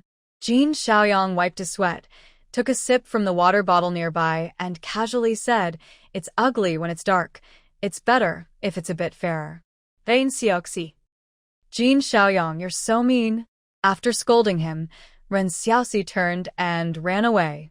She took a few steps but then came back, kicking Jin Xiaoyang's calf playfully and saying, "Humph, if you keep doing that, I won't talk to you anymore." Her sudden kick made Jin Xiaoyang grimace in pain. He sat down on the ground, rolled up his pant leg, and saw a bruise forming. Early September. Zhou Dafu said that in a few days, the cotton should be ready for harvest, depending on how the cotton buffs out. Every day after that, Song Yuehua stayed busy in the cotton field. She didn't want to leave it to others, feeling uneasy.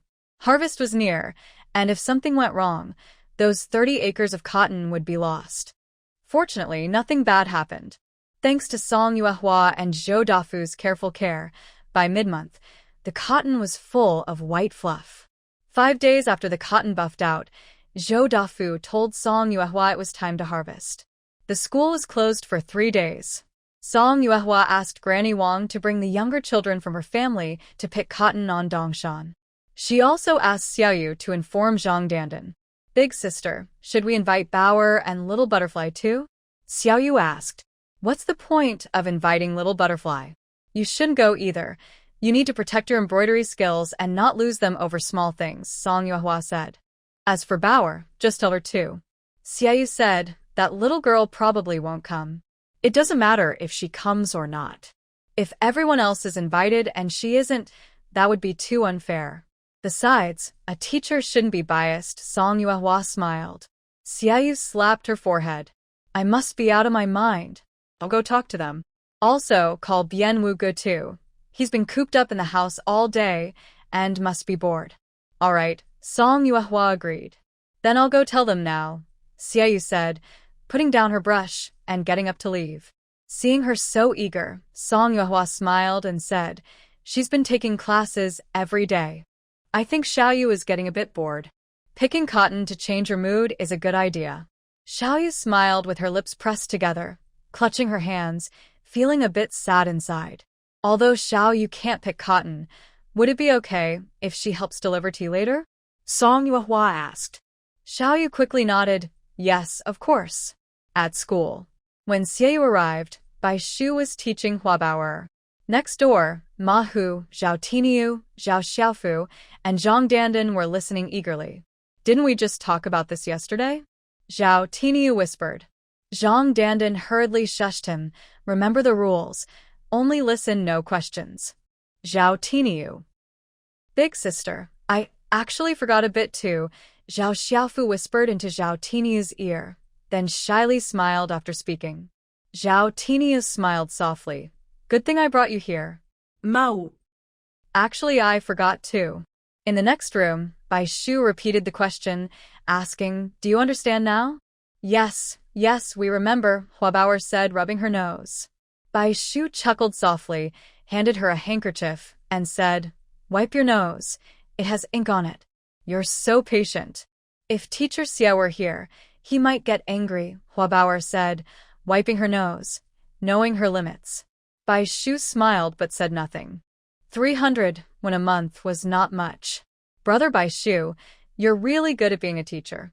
You're patient and fun, Hua Baoer said. Bai Shu sighed lightly. My knowledge isn't as good as the teacher's, but I can still help you move from Class D to Class C. After I reach Class C, can you still teach me? Hua Baoer asked seriously, with ink on her nose and big eyes blinking. Bai Shu took the handkerchief, dipped it in tea water, and helped her wipe it clean before replying, I need to work harder, so I can keep teaching you. Their conversation was just overheard by Xiaoyu outside the door. Hearing this, Xiaoyu silently turned and left. Bianwu was practicing calligraphy when he heard the knocking. When he opened the door, he saw a dejected Xiaoyu. Brother Bianwu, tomorrow at Dongshan, we're picking cotton. Do you want to come? Xiaoyu asked. Bianwu. Can I say no? Do I need to bring anything? Bianwu looked at her, feeling sorry to refuse her kindness. No need. Sister Song will prepare everything then. Xiaoyu finished speaking and was about to leave. Bianwu called her back and then ran to his room, taking out a bamboo flute. This is a small toy I made when I was bored. Do you like it? Xiaoyu hesitated. I can't play it. Seeing Bianwu's sincere expression, Xiaoyu took the flute, touched it a few times, and then returned it. Why don't you play it for me? Bianwu took the flute and sat on the doorstep, beginning to play. A gentle, unknown tune flowed out, with a smooth melody and a lingering sound.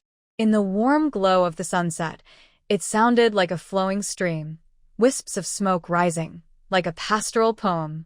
Under the moonlight, it felt like returning home, spreading out in circles like a warm hand. Xiaoyu calmed her restless mind to the sound of the flute, sitting beside him, resting her chin on her hand, quietly listening. When the song ended, Xiaoyu asked, "What is this tune called?" Bianwu handed the flute back to her. "It has no name. I made it up myself. I can't play." Xiaoyu looked embarrassed and didn't dare take the flute. "It's okay, I'll teach you," Bianwu said kindly, handing the bamboo flute to her. "Brother Bianwu, am I a very bad teacher?" Xiaoyu turned the flute in her hands and asked, looking at her toes. "No," Bianwu said seriously, "a responsible and caring teacher can be called a good mentor." Xiaoyu looked up, watching the leaves blown by the wind in the distance. A gentle breeze blew past, and Xiaoyu seemed to wake up. She stood up and said, "If I don't do well, I will try to improve. If there's someone who can do better, I will learn from them." She looked at Bianwu and smiled brightly. "Thank you, Brother Bianwu. See you tomorrow morning in the cotton field." Bianwu hesitated. "Oh right, I still need to pick cotton." Passing by the lecture hall, Wabeoer and Waxiu had just finished class. The three met. Xiaoyu asked, "Everyone will go to pick cotton tomorrow. Do you want to come?" "Hua Leoi will pick Miss back home tomorrow," Waxiu said first. Wabeoer sighed, "I wanted to go play, but now it's all blocked." Xiaoyu said, "You can come any time if you want." Zhang Dandan and Bai Shu also came out of the hall and asked, "Xia teacher, can I go too?" Yes. Xiaoyu looked at Bai Shu and asked, "Are we going back to Dongshan now?" Bai Shu slung his bag and nodded. "Yes." "Let's go together," Xiaoyu said. Watching the two leave, Wabeoer felt a bit worried and asked Zhang Dandan, "Will Brother Bai find out about the extra lessons I got?" Zhang Dandan was speechless. The school was small, and it was obvious who was involved, but he still comforted her, "Don't worry. With me here, such things will never happen." Wabeoer looked at Zhang Dandan for the first time and said, "You're pretty reliable." "Of course, you can trust me to handle things," Zhang Dandan replied seriously. Waxiu was silent. The school was not far from the Song family. After passing by their gate, Xiaoyu still walked with Bai Shu. Bai Shu reminded him, "Teacher Xie, you've arrived." Xiaoyu stopped and asked, "Your lessons are interesting. Can I see your lesson plan?" Bai Shu hesitated, nervously stammering, "Teacher Xie. Can I look at it?" Xiaoyu asked softly. Yes.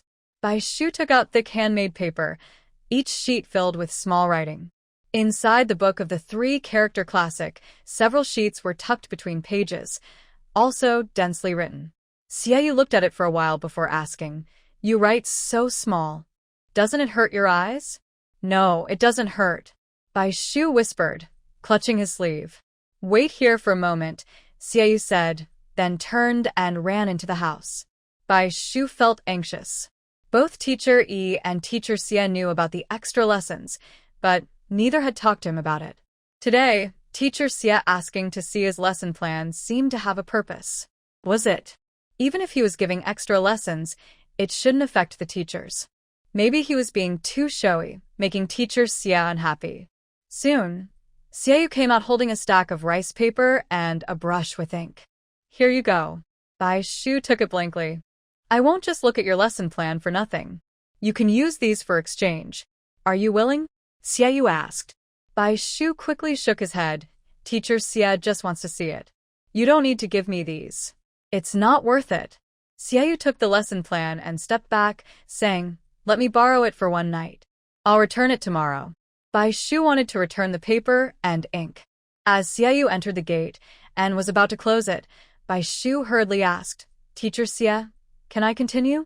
Xiaoyu paused for a moment before replying, "As long as you're willing. Of course you can continue. You're very talented, but I am not bad either." Bai Shu's face suddenly turned bright red. He was just a simple person with a kind heart. When they returned to Dongshan, Bai Shu hid in his room, tucking his head under the blanket, feeling very ashamed. "White Book, do you want to go feed the chickens?" Lan Yu asked as he pushed open the door. "Go ahead first," Bai Shu mumbled from inside the blanket. Lan Yu wanted to ask more, but Wei Feng pulled him aside. "Let's go now." It wasn't until dinner that Lu Shui finally pulled Bai Shu out from under the blanket and asked what had happened. Bai Shu honestly explained what happened after the extra lessons. "Little Shu, you're so talented. Maybe in the future, you could be a teacher. You teach at the school, and I take care of things on the mountain. Lu Shui said happily. Bai Shu. Never mind, I won't say anything. To be a teacher, you need to pass the imperial exam as a scholar, Bai Shu explained to Lu Shui. I need to work even harder. Lu Shui thought about how Bai Shu still gave extra lessons after school every day and asked, will that interfere with your studies? No, Bai Shu replied. He only spends an hour each day on extra lessons after school, so it doesn't affect him much. Instead, it takes more of his effort to prepare the lessons. Getting Hua Bauer promoted to Class C early would help him a lot, as the lessons in Class C are very useful for reviewing and learning new things. Song family. After dinner, Xiaoyu lit 2 oil lamps and started reading and taking notes. Song Yuehua saw how serious she was and, noticing her hair was slightly burnt, went over to help move the lamps aside. She casually picked up a piece of rough paper from the table and squinted at it. Interesting, Song Yuehua chuckled softly. It's like soothing a little child, takes a lot of effort. Xiaoyu looked up and said, this is Bai Shu's lesson plan. He uses it to teach Hua Bauer. Song Yuehua took a piece of paper and sat down, saying, he has both advantages and disadvantages. It's good for teaching young children, but over time, students may not develop good thinking skills. After Hua Bauer moves to Class C, you can let him keep some of it. Everything has its essence. Simply explaining everything isn't enough. Xiaoyu admired her and said, listening to his lessons makes me feel ashamed. Now that I hear Sister Song's words, I suddenly see things clearly. Have you really never studied before? Facing this question, Song Yuehua was not worried at all. Instead, she smiled and said, you study and teach every day. Do you really think I haven't heard anything? Xiaoyu sighed, Sister Song, if you were a man, you wouldn't lose to my third uncle. Who knows? Song Yuehua said as she picked up Dabao, who was wandering nearby, and took him to the yard to look at the stars. The next day, everyone woke up early to prepare for cotton picking. Song Yuehua bought over 20 baskets from the bamboo craftsman. At the school, Zhang Dandan, Bian Wu, Teacher Duan, Xiaoyu, Go Wazi, Ergua Tu, Jiming, and a few children from the big yard, along with Granny Wang, all received baskets. Picking cotton isn't a difficult skill. After Zhou Dafu showed how, everyone learned quickly. Soon after, Hua Bauer arrived. She asked Song Yuehua for a basket and started picking cotton with Hua Xiu. Xiu, I didn't know cotton grew like this. It's so amazing. As soon as Hua Bauer entered the cotton field, she started chattering happily and even went to say hello to Bai Shu. Brother Bai, I'm here to pick cotton too. Be careful and don't get sunburned. There's tea over there. If you're thirsty, go drink some. Bai Shu pointed to a small tree nearby where Xiaoyu was pouring tea. Hua Bauer happily picked cotton, humming a little tune. Song Yuehua watched them and thought, these two don't seem like classmates or teacher and student. They look more like father and daughter. But Bai Shu was very patient and kind-hearted. Having a father like that would be pretty good. Soon, Old Rin came over with his daughter-in-law, Xu Shi, his daughter Rin Xiaoxi, and even 5-year-old Rin Xiaomei, all with headscarves and small baskets on their backs. Old Ren's arrival didn't surprise Song Yuehua at all. Master Dong, we came to help pick cotton. Oh, right. We'll go to the side, so as not to disturb you. Old Rin said as he signed in, and then chose a spot within Song Yuehua's sight, working diligently, like a busy bee. Sigh, let Zhong-yi see this later. If everything's fine, she'll accept Old Ren, so he doesn't keep showing up just to seek attention. Zhou Dafu had 7 workers, Lu Shui had 8, Zhong-yi only had 5, so adding 2 more was necessary. Song Yuehua was thinking about the manpower problem while continuously picking cotton. Hua Bauer picked for half an hour, and then went back, handing her basket of cotton to Song Yuehua before leaving. Thank you for your hard work. Later, I'll ask Lady Xia to make you some sweet water, Song Yuehua praised. Hua Bauer didn't lack this bowl of sweet water, but she enjoyed being praised by Song Yuehua. I'll go back and rest for a while, then come back in the afternoon. Song Yuehua smiled. This girl was quite adorable when she smiled. In the afternoon, when the sun was strong, Xia Wenwu and Zhou Xiaohu brought a large bucket of mung bean soup and chrysanthemum tea. Everyone drank a bowl, and the summer heat eased a lot. Xia Wenwu proudly said, Master, I think I am the best person to manage the kitchen. Have you finished memorizing your books? Song Yuehua wiped her sweat, took the mung bean water, and asked without looking up. Almost. Almost there.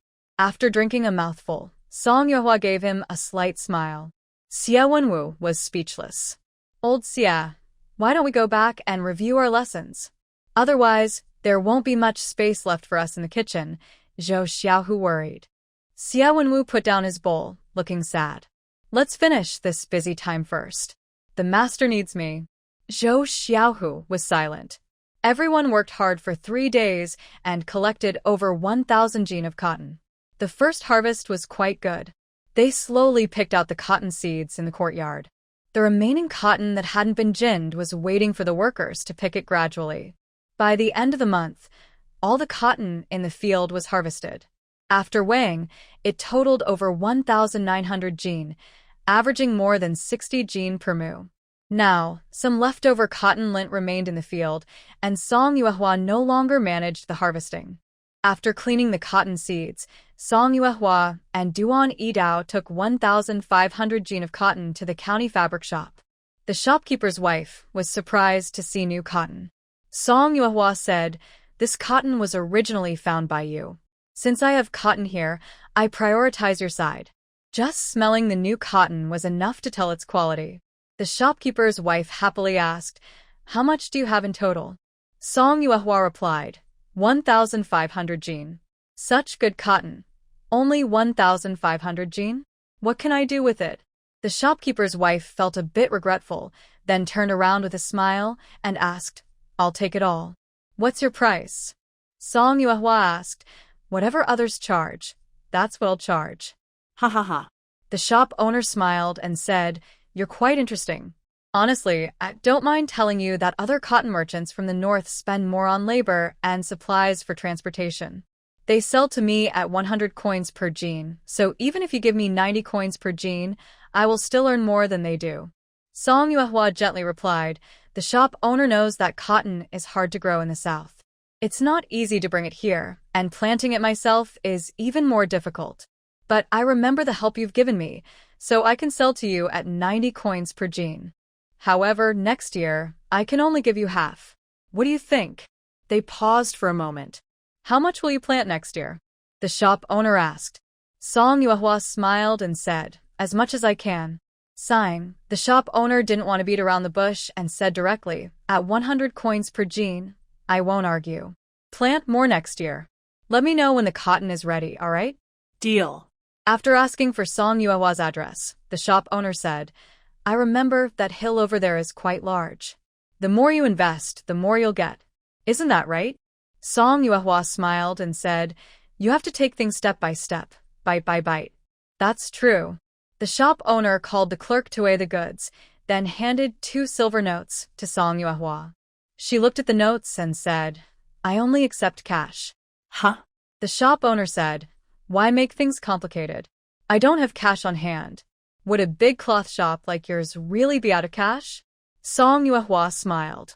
The shop owner helplessly withdrew the silver notes and took out a few bright silver coins from the counter, asking, "Are you satisfied now?" "Thank you very much." Song Yuehua smiled happily. The shop owner was a bit speechless and said, "It's getting late. You should head back quickly. Carrying so much cash might attract attention." The silver ingots weighed 150 taels, which was quite a lot.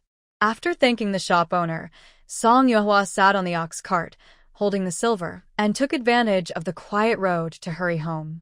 On the way back, Duan Yidao couldn't help but ask, "Wouldn't a banknote be more convenient? Why do you insist on exchanging it for silver?" Song Yuehua kept her back straight, looked around carefully, and replied, "Because I want to feel secure." Duan Yidao turned his head, looked at Song Yuehua with a complicated expression, and thought to himself, "You don't seem very secure at all." Currently, there are 482 taels of silver at home. Lying on the bed, Song Yuehua thought to herself, "Growing good cotton really makes money. Once I sell the pigs, I'll buy a few gold bars to keep at home and save them. This kind of thing really becomes more amusing the more you think about it." I couldn't help but let out a strange laugh, and Song Yuehua quickly covered her head with a blanket. "Older sister?" Xiao Yu asked worriedly. Xiao Yu also crawled over and asked Sister Song, "Are you okay?" I'm fine, Song Yuehua said, showing her head and clearing her throat to pretend she was calm. Do you want to eat a pig slaughter feast? Yes. The two of them said together. All right, we'll slaughter a pig tomorrow. The next morning, Song Yuehua gathered everyone to go to Dongshan. The farm workers were still collecting leftover cotton from the fields. Although there wasn't much, they still gathered about 10 jin, a Chinese weight measure. After receiving the task of preparing the pig feast, Xia Wenwu was very eager and left early in the morning. When Song Yuehua arrived, he was with Zhou Xiaohu and Lu Youfu digging vegetables in the garden. Hu Jinshui and Ma Yong rushed out of the pig pen with a pig, while Zhou Ergui, Ma Yi, and Zhou Lijing held it down together. Just as everyone was holding the pig and preparing to cut it, Gao Wazi also moved closer, watching Hu Jinshui's every move. Hu Jinshui looked up and called out, "Kid, step back a bit." Lu Shui heard the noise and ran over, saying, "You just let him stay there. It doesn't bother you." Hu Jinshui chuckled and said, "All right, you call the shots." Gao Wazi stood up and said, "Sister Lu, let's go. I don't want to watch anymore. It's rare to slaughter a pig. Why not watch?" Lu Shui held him back. "You like it, learn well. Maybe you'll become a pig butcher someday." Gao Wazi responded softly with an and squatted down again, watching Hu Jinshui cut the pig until it stopped breathing. He silently watched Hu Jinshui shave the pig, disassemble it, with smooth and flowing movements. Actually, Hu Jinshui wasn't afraid of being copied. It was mainly that this kid's intense stare made people feel uneasy. After the pig was slaughtered, Xia Wenwu arranged all the parts neatly. The 2 stoves in the main yard, the 2 in the small yard, and even the water heating stove in the bathroom were all used for cooking. There were still 400 jin of cotton left after selling some. 100 jin was kept at home, and the main yard still had 300 jin. Song Yuehua asked Granny Wang and Zhu Yanli to pack the cotton into 40 bags, each weighing 1 jin. Once Xia Wenwu's preparations were almost done, Song Yuehua asked Zhou Dafu to notify all the farm workers to come for lunch. At noon, the courtyard set up 3 large tables. Zhoumi arranged for people to serve dishes until each table had 10 full plates. All 10 dishes were meat-based, each bowl filled with hearty meat dishes: braised pork with preserved vegetables, stewed pork with pickles, spicy marinated pig's trotters, bone broth with radish, pig heart and lotus seed soup, stir-fried pig intestines, chive pig liver, cold pig face meat, spicy pig lungs, pig stomach chicken. In the countryside, such a rich meal with so many meat dishes is rare, and they all came with dry corn rice. The scene was lively, with everyone eating and wiping sweat, all eating until they were covered in sweat. When everyone finished, Zhou Dafu called out to the workers, "A few days ago, the cotton harvest was good. Thank you all for your hard work. The master wants to reward everyone. Anyone who helped pick cotton today can receive 1 jin of cotton, 1 per person.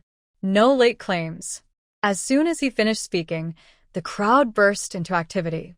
After just having a meat feast, they were now being given a jin of cotton each.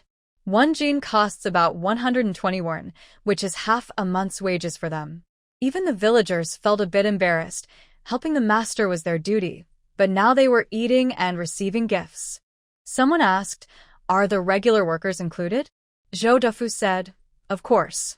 Old Ren, who had just spoken, stood up. "Our family has 6 people. Can we get 5 jin?" Zhou Dafu looked at him silently. Old Ren added, "The little girl doesn't count, so 5? Zhou Dafu continued, "Listen carefully, everyone must receive their own." Old Ren stood at the door of the small house, waving his hand. "Wife, come over here with the others." Fu Shi sighed and had no choice but to step forward. Where did she girl go? Old Ren looked around, searching but couldn't find her, then asked Shu Shi.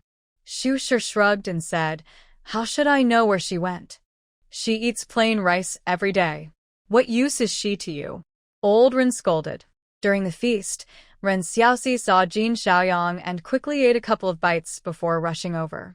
When she arrived, she saw Duan Fuzi and Jin Xiaoyang, both looking serious, talking about something unknown. As she got closer, Duan Yidao stopped speaking and only told Jin Xiaoyang, You figure out how to solve it yourself. After Duan Yidao left, Ren Xiaoxi went to Jin Xiaoyang and asked, Xiaoyangji, aren't you going to the feast? I'm hungry. I'll go when I feel like it. Why do you ask so much? Jin Xiaoyang replied impatiently. Ren Xiaoxi stood still, her head lowered, tears falling onto the ground. Jin Xiaoyang seemed not to hear her. Frustrated, Ren Xiaoxi clenched her teeth and suddenly lunged at him, pulling his hair and hitting him with her fists and feet. While fighting, she shouted, Jin, what's wrong with you? You asked me to see the flowers first, and you are the one who started bothering me. Now, what are you trying to do? I'm a person too. I have feelings. Why are you treating me like this? Jin Xiaoyang didn't expect Ren Xiaoxi to suddenly lose control. He didn't dare to hit back, so he held his head and shouted, Stop. If you don't stop, Are you still going to hit me? It's better to hit me hard. Anyway, life has no meaning anymore. I gave my heart to you, but it was all for nothing. My heart isn't pure anymore. Who would want me now? You owe me. Ren Xiaoxi stopped and covered her face, crying. Jin Xiaoyang was silent. How can my heart be impure? You're talking nonsense. Jin finally realized how big a problem he had caused. Ren Xiaoxi looked up, tears streaked across her face, and said, My heart can't hold anyone else anymore. So what do you think we should do? Jin Xiaoyang stood up, sighed, and looked at Ren Xiaoxi, who hesitated but didn't speak. Then he turned and walked away. Ren Xiaoxi quickly followed and grabbed his hand. In public, men and women shouldn't touch, Jin Xiaoyang said, avoiding her. Can we hold hands in private? Ren Xiaoxi asked, tears in her eyes. Jin Xiaoyang avoided the question and kept walking forward. Unwilling to give up, Ren Xiaoxi asked again, Tell me, is it okay to hold hands when no one's around? Can't you be a bit more reserved? Jin Xiaoyang felt exhausted. Ren Xiaoxi blocked his path and said loudly, My heart is full of you now. Who cares about being reserved? Before she finished, Jin Xiaoyang covered her mouth with his hand and whispered, Lower your voice. Do you want everyone to know? Ren Xiaoxi pushed his hand away and asked, Do you really want to hold hands or not? Jin Xiaoyang was silent. After a moment of stalemate, Jin Xiaoyang gave in, extended his hand, and Ren Xiaoxi immediately smiled through her tears, holding his hand tightly. How are we supposed to walk now? Jin Xiaoyang asked. Ren Xiaoxi let go and said, Just hold hands when no one's around. If someone sees, I'll lose my reputation. Her words made sense, and Jin Xiaoyang was speechless. I should go back now. I didn't eat enough just now, and want to see if there's anything else to eat. As I spoke, I ran off, then turned back halfway and waved to him. Jin Xiaoyang leaned against a big tree and sighed heavily. After finishing the meal and making cotton, the other members of the Ren family had all gone to collect their cotton. Only Ren Xiaoxi was left. Old Mr. Ren called out twice. Father, I'm here. Ren Xiaoxi ran back quickly. Old Mr. Ren was about to scold, but Mrs. Fu immediately said, Go quickly and get the cotton. That stopped old Mr. Ren. When someone came to collect the cotton, Zhong Yi took out a book and had people sign their names next to it. The names of those picking cotton were all recorded in the book. Although the handwriting was messy, he could recognize his own name. The happy Ren family carried the cotton home. In the big courtyard's dining hall, there was a small table with different dishes from outside, mainly for the people busy in the kitchen. Worried that the children might cause trouble outside, Song Yurhua also took them to eat in the dining hall. Besides them, there were Granny Wang, Zhu Yanli, Tian, and later, Xia Wenwu, Zhou Xiaohu, and Wu Shi, who only ate after finishing their work. Xia Wenwu brought out the last dish, braised pork, pinched his ear, then sat at the table and asked, Master, have you tasted it? How is it? Not yet, I'll try it with you, Song Yuhua said. Your cooking skills are obvious, but I didn't expect that your overall planning is also very good. I overlooked that before. Xia Wenwu chuckled. That's true. Maybe it also shows I'm quite suitable to be the kitchen manager. Song Yuhua scooped some soup without saying anything. De Bao and Xiao Bao had already been fed, but seeing everyone eating again, De Bao, feeling greedy, ran to Xia Wenwu and opened his mouth wide. Xia Wenwu was biting into a pig's trotter. Seeing the little kid, he couldn't let him eat the pig's trotter, so he just fed him some soup. Tian saw this and immediately said, Dabao can't eat any more. He's had enough. Dabao refused to listen. He grabbed onto Xia Wenwu's arm, climbed onto the stool, and was about to grab the pig's trotter in front of him when Song Yuehua gently scolded, Dabao. Dabao trembled, with big round eyes, looking pitiful, and said, Eat meat. Get down, Song Yuehua said. Dabao pouted, then was pulled away by Xia Wenwu by the collar. Don't cry, okay? Xia Wenwu sincerely said, Your sister is not as kind-hearted as I am. If you don't want trouble, don't make a fuss. Dabao immediately fell silent. Song Yuehua thought, Am I deaf? The courtyard was mostly tidied up. Song Yuehua went to the small house to check the situation. Zhongyi said, Most of the helpers have already received their share, except for the 3 managers and teacher Xia and Xiaoyu haven't received anything. He called Xiaoyu and Xiaoyu to come over. Song Yuehua divided the cotton among them. The 2 young girls looked a bit shy. Sister, we don't need to receive any, they said. How can you not receive anything? Song Yuehua smiled and said, You should help too. Some of them have, so you should have some as well. The cotton is earned by you. You can use it to make whatever you want, without needing to ask others. Xia Wenwu quickly took the cotton and turned around to give it to Xiaoyu. Xiaoyu, I give this bag to you. You're good at sewing, so you won't waste it. Xiaoyu smiled happily. Brother Wenwu, I'll help you make a coat. Yes, yes, Xia Wenwu said happily. Xiaoyu also took some cotton and said, I'll make a coat for Xiaoyu. Xiaoyu took her cotton and said, Then I'll make a dress for Xiaoyu. Song Yuehua thought, Isn't cotton just cotton? All 3 received their own cotton. After returning to the school, Xiaoyu was stopped by Bianwu, who handed her a bag of cotton. This is from Zhongguanshe. I didn't need it, so I'm giving it to you, he said. Xiaoyu was surprised for a moment, then smiled slightly. Okay. Brother gave his cotton to Xiaoyu, and Xiaoyu will make him a winter coat. You give me your cotton, and I'll help you make a winter coat too. A winter coat? Bianwu didn't have such an idea. Before he could explain, Xiaoyu ran off holding the cotton. At home, Mrs. Tian brought Dabao, Xiaobao, Xiaoyu, and Xiaoyu back early. Xia Wenwu and Zhou Xiaohu were also talking at home. When they saw Song Yuehua return, they went to greet her. Zhou Xiaohu spoke first. Big girl, Grandpa agreed that I can work in the kitchen. Song Yuehua looked at Xia Wenwu. Xia Wenwu pounded his chest twice. The 2 of us brothers share good times and face difficulties together. Song Yuehua sighed and took the 2 of them to the Zhou family to ask about the situation. After listening to her words, Zhou Lijing nodded and said, Little Tiger isn't very good at studying, and he has no special skills in other work. Now that he's willing to work hard, I am satisfied. If he works quickly and well, you can accept him. If not, I will ask his father to bring him back. Hearing Zhou Lijing's words, Xia Wenwu nudged Zhou Xiaohu with his arm and smiled with raised eyebrows. Zhou Xiaohu smiled briefly, feeling a bit relieved. As long as he could go to Dongshan to work, he wouldn't have to take Song Xiaochao to school every day. After so much time, he still felt awkward when he saw her. The more uncomfortable he felt, the more uncomfortable he was. Going to school together and being in the same class was almost unbearable for him. If he could avoid Song Xiaochao and work with Xia Wenwu in the kitchen, it would be a win-win situation. Song Yuehua smiled and said, I still know Xiaohu well. The kitchen also needs people. If you and Uncle Dafu have no objections, I will accept him as long as he comes. Xia Wenwu was excited and asked, Master, does that mean? I understand. You 2 will share good times and face difficulties together, Song Yuehua said with a smile.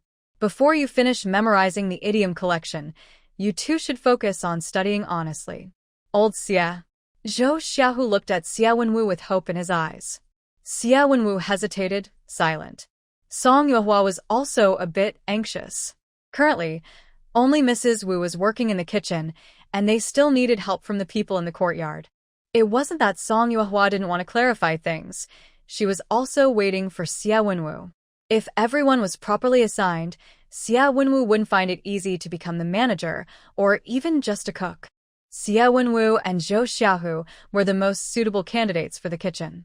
As long as the Xie and Zhou families had no objections, Song Yuehua was happy to give them this job. Whether Xie Wenwu could become the manager depended on his own ability. Back home, Song Yuehua was planning next year's income. The good harvest of cotton gave her confidence. Whether it was corn or other crops, they couldn't compare to the profit from cotton. Zhou Dafu had worked hard and put in a lot of effort. With Zhou Dafu and the experienced farmhands, there was no need to consider planting other crops. Next year, all 60 acres would be dedicated to cotton. After harvesting the cotton this time, they could plant potatoes for the winter. Potatoes could be eaten by both people and animals, and they could also be sold for money, an excellent crop second only to cotton. After calculating the days, Song Yuehua realized that in a few days, her 2 children would turn 2 years old. Last year, she was busy looking for her husband and was in the county town, so she didn't prepare well for their birthdays. Now that both children have grown up, can eat and play, she has more things to prepare. While Song Yuehua was thinking about the accounts and considering birthday gifts for the children, suddenly, she heard Big Treasure crying outside. She was so frightened, she dropped her pen and ran out. When she reached the door, she saw Mrs. Tian holding Big Treasure, looking panicked. Master Dong, Big Treasure's arm seems to be broken. Don't move him. Song Yuehua felt a shock in her face and carefully took Big Treasure into her arms. Big Treasure was crying loudly from pain. Song Yuehua looked and saw that his right arm was broken. Annie Tian, go find Master Duan and ask him to prepare the ox cart so we can go to the county quickly. Hurry. After speaking, Song Yuehua carried Big Treasure into the house, trying to soothe him and hold his injured arm. Mrs. Tian immediately ran out after hearing this. Song Yuehua sat on the bed, one hand supporting Big Treasure and the other hand holding silver, stuffing it into her. Children's bones are very fragile, so she dared not move him and needed to go to the county clinic to find the old doctor quickly. At this time, it was late, and she wasn't sure if she could come back tonight. She took a small blanket and tucked it under her arm. Big Treasure was crying loudly. While soothing him and thinking, she also needed to gather things, so she didn't notice the small treasure standing beside her, frozen in shock. After a while, Mrs. Tian hurried in. Master Dong, the ox cart has arrived. Song Yuehua picked up Big Treasure and told Mrs. Tian to take everything from the bed onto the cart. When she reached the door, she noticed Little Treasure and lowered her head softly. Little Treasure, sister is going to the county. You stay at home and wait quietly, okay? Little Treasure shook his head. Sister will bring back some snacks for you. Be good, Song Yuehua coaxed again. Little Treasure still didn't want to leave. Big Treasure is hurt. Sister can't take you. Sister's second sister will be back soon. Stay at home and be good. Listen to me. Her voice grew a little firmer. Little Treasure let go and stood alone at the door. Mrs. Tian, go to Nianyang and call Xiaoyu back to keep Little Treasure company, Song Yuehua instructed before hurriedly getting on the ox cart. Master Duan, hurry up. Don't wait until the clinic closes. The ox cart was moving quickly, and Dabin's cries had become hoarse. The road was full of bumps and holes. Duan Yidao kept a close eye on the cart, trying to keep it steady. Song Yuehua also watched carefully to make sure the bouncing didn't hurt Dabin's arm again. Both adults were very alert and finally arrived at the clinic just before it closed. The old doctor wanted to complain a little, but when he saw it was Dabin, he immediately told Song Yuehua to carry him inside. Dabin was hurt at the joint. The old doctor told Song Yuehua to hold him tight, then grabbed Dabin's right hand from both ends and pushed hard. Dabin cried out in pain, his face turning red, lips trembling, and he couldn't make a sound. Song Yuehua wished it was her own arm that was hurt, so she could help him breathe easier and comfort him at the same time. After a moment, Dabin's pain eased, and he started crying loudly. The old doctor, worried he might move too much, told Song Yuehua to hold him down. We need to put on a splint. After you go back, you must watch this kid closely. If he keeps being so naughty, it won't be good. When they finished with the splint, it was already completely dark outside. Today, We can't leave the town, the old doctor said as he carried his medicine box from behind. Daben was crying and sleeping in small bursts. Song Yuehua wrapped him in a little blanket. Let's go. We should find an inn to stay overnight, she said. After thanking the old doctor, the two of them left the clinic, carrying Daben. There were only 2 inns in the county. One was fully booked, so only the one called Ing Lai Inn was left.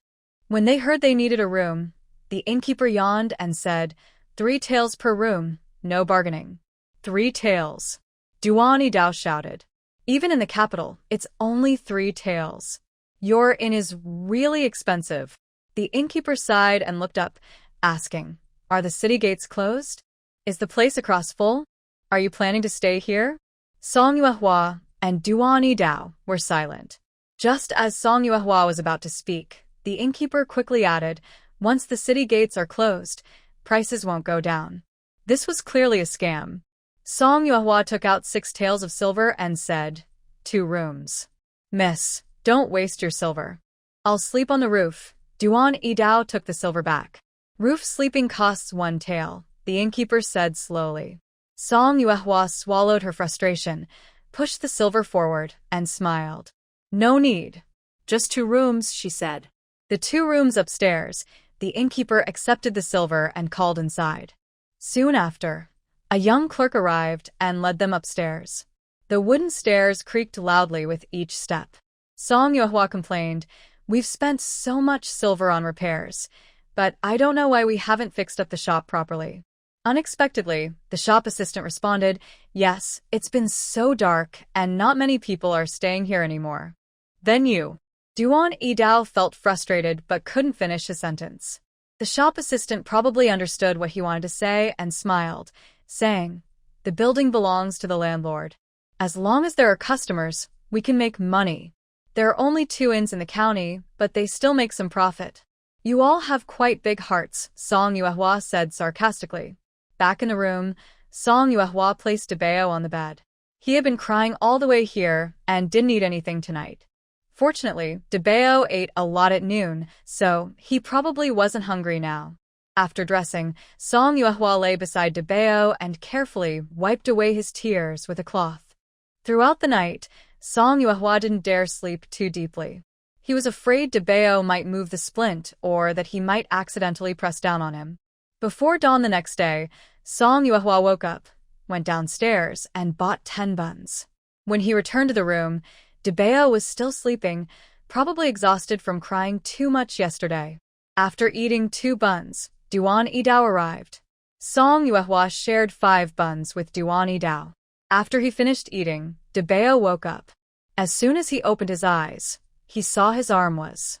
He was about to move, but Song Yuehua gently held him down, saying, Dabeo, don't move.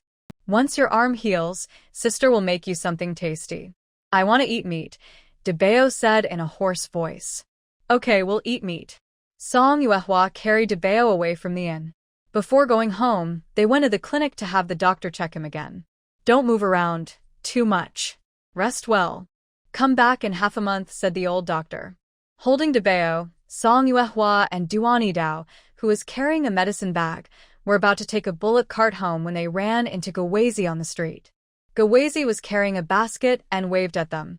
Master, big sister, I heard Dabeo fell and got hurt. Is he okay now? Gawezi looked at Dabeo. Usually cheerful, playful, Dabeo now looked very sad, leaning weakly in Song Yuehua's arms. Gawezi sighed, took a dark, shiny stone from his pocket, and placed it on Dabeo.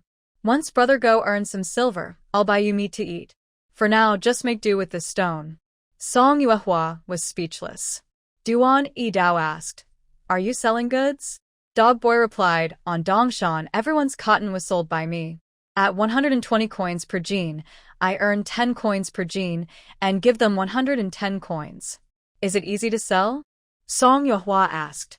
Dog Boy smiled and said, The new cotton is good quality, fluffy and soft, so of course it sells well. Song Yuehua thought for a moment and said, I have about 200 jean left. I'll keep 100 jean for myself and sell the rest to you at 100 coins per jean. How much you earn depends on your skill. At 100 coins per jean, You can earn 20 coins per gene. Dog Boy gave a thumbs up to Song Yuehua and praised. No wonder you're the boss. You're generous. Just thank me properly. What kind of attitude is that? Duan Yidao scolded lightly. Dog Boy immediately straightened up and cupped his hands, saying, Thank you, Miss Song. Come to my house tonight to pick up the cotton, Song Yuehua said, and then left. Dabao was uncomfortable, neither eating breakfast nor feeling hungry. Song Yuehua sat at a small wonton stall and asked the owner to cook 3 bowls of wontons. The 2 adults ate quickly, but Dabao needed Song Yuehua to feed him slowly. During this time, Duan Yidao bought 2 packs of snacks. After eating 5 or 6, Dabao didn't want any more. Seeing he really couldn't eat more, Song Yuehua drank all the remaining broth in one gulp. Opposite the wonton stall was a jewelry shop. After paying, Song Yuehua carried Dabao into the jewelry shop. When she came out, Duan Yidao had just returned, and they sat together in a bullock cart heading home. Older sister, Dabao looked up and said, It hurts. Song Yuehua kissed his forehead and comforted him. When we get home and eat something delicious, Dabao won't feel the pain anymore. Eat lots of meat, Dabao mumbled. The family had slaughtered a pig, so there was plenty of meat. Song Yuehua comforted him. Tonight, we'll make sticky rice pork balls, then cook a clear bone soup, and stew a pot of tender, soft pork. Your brother Wenwu loves pork knuckles and braised pork, and little Jade likes cabbage and pork dumplings. This noon, Aunt Tian will make you a fragrant steamed meat patty. On the way home, Song Yuehua kept describing different dishes, making Dabao and Duan Yidao swallow hard. Back home, Aunt Tian looked worried, especially when she saw the splint on Dabao's arm. She felt guilty and said, It's all my fault, I didn't watch Dabao well. It's okay, Dabao is tough. Next time, I'll pay more attention. Song Yuehua said, Dabao wants to eat steamed meat patties. Aunt Tian, could you make one for him at noon? Okay, sure. Aunt Tian wiped her face and went to the kitchen to start cooking. Xiao Yu heard the noise and came out to see what was happening. Why are both of you at home? Song Yuehua asked. Xiao Yu is fine, but Xiao Yu had to teach a class. Xiao Bao cried all night. Xiao Yu and I comforted her all night. She's not in a good mood today, so I took a day off, Xiao Yu explained. Song Yuehua nodded and went inside. Xiao Bao was sleeping and hadn't woken up yet, but her eyes were red. Seeing Xiao Bao like this, Song Yuehua felt a little regretful for not taking her away. Xiao Yu took Dabao, who was a bit heavy, and placed him on the bed. Dabao, you must not be naughty anymore, Xiao Yu scolded. Dabao's stomach growled, and Xiao Yu quickly went to the kitchen to bring him some food. Xiao Yu held Dabao in her arms and gently rubbed his head. When Xiao Bao woke up and opened her eyes, she saw herself lying in Song Yuehua's arms, and she smiled. Then she remembered something, pouted, and looked like she was about to cry. Song Yuehua took a snack from nearby and held it near Xiao Bao's mouth. Big sister. Xiao Bao's eyes still had tears, but after biting the cake, she handed it to Song Yuehua. Xiao Yu said sourly, Xiao Bao, second sister also wants to eat. Song Yuehua took a bite, and Xiao Bao gave her the rest of the cake. Then Xiao Yu, holding Dabao, was still unhappy and said, You gave it all away. You didn't give any to Sister Yu. That's not fair. Song Yuehua gave Xiao Bao another piece, which Xiao Bao split in half and gave one half to Xiao Yu. Thank you, Xiao Bao, Xiao Yu said, taking the cake and breaking it in half to feed Dabao. In the evening, Go Weizi came to the Song family.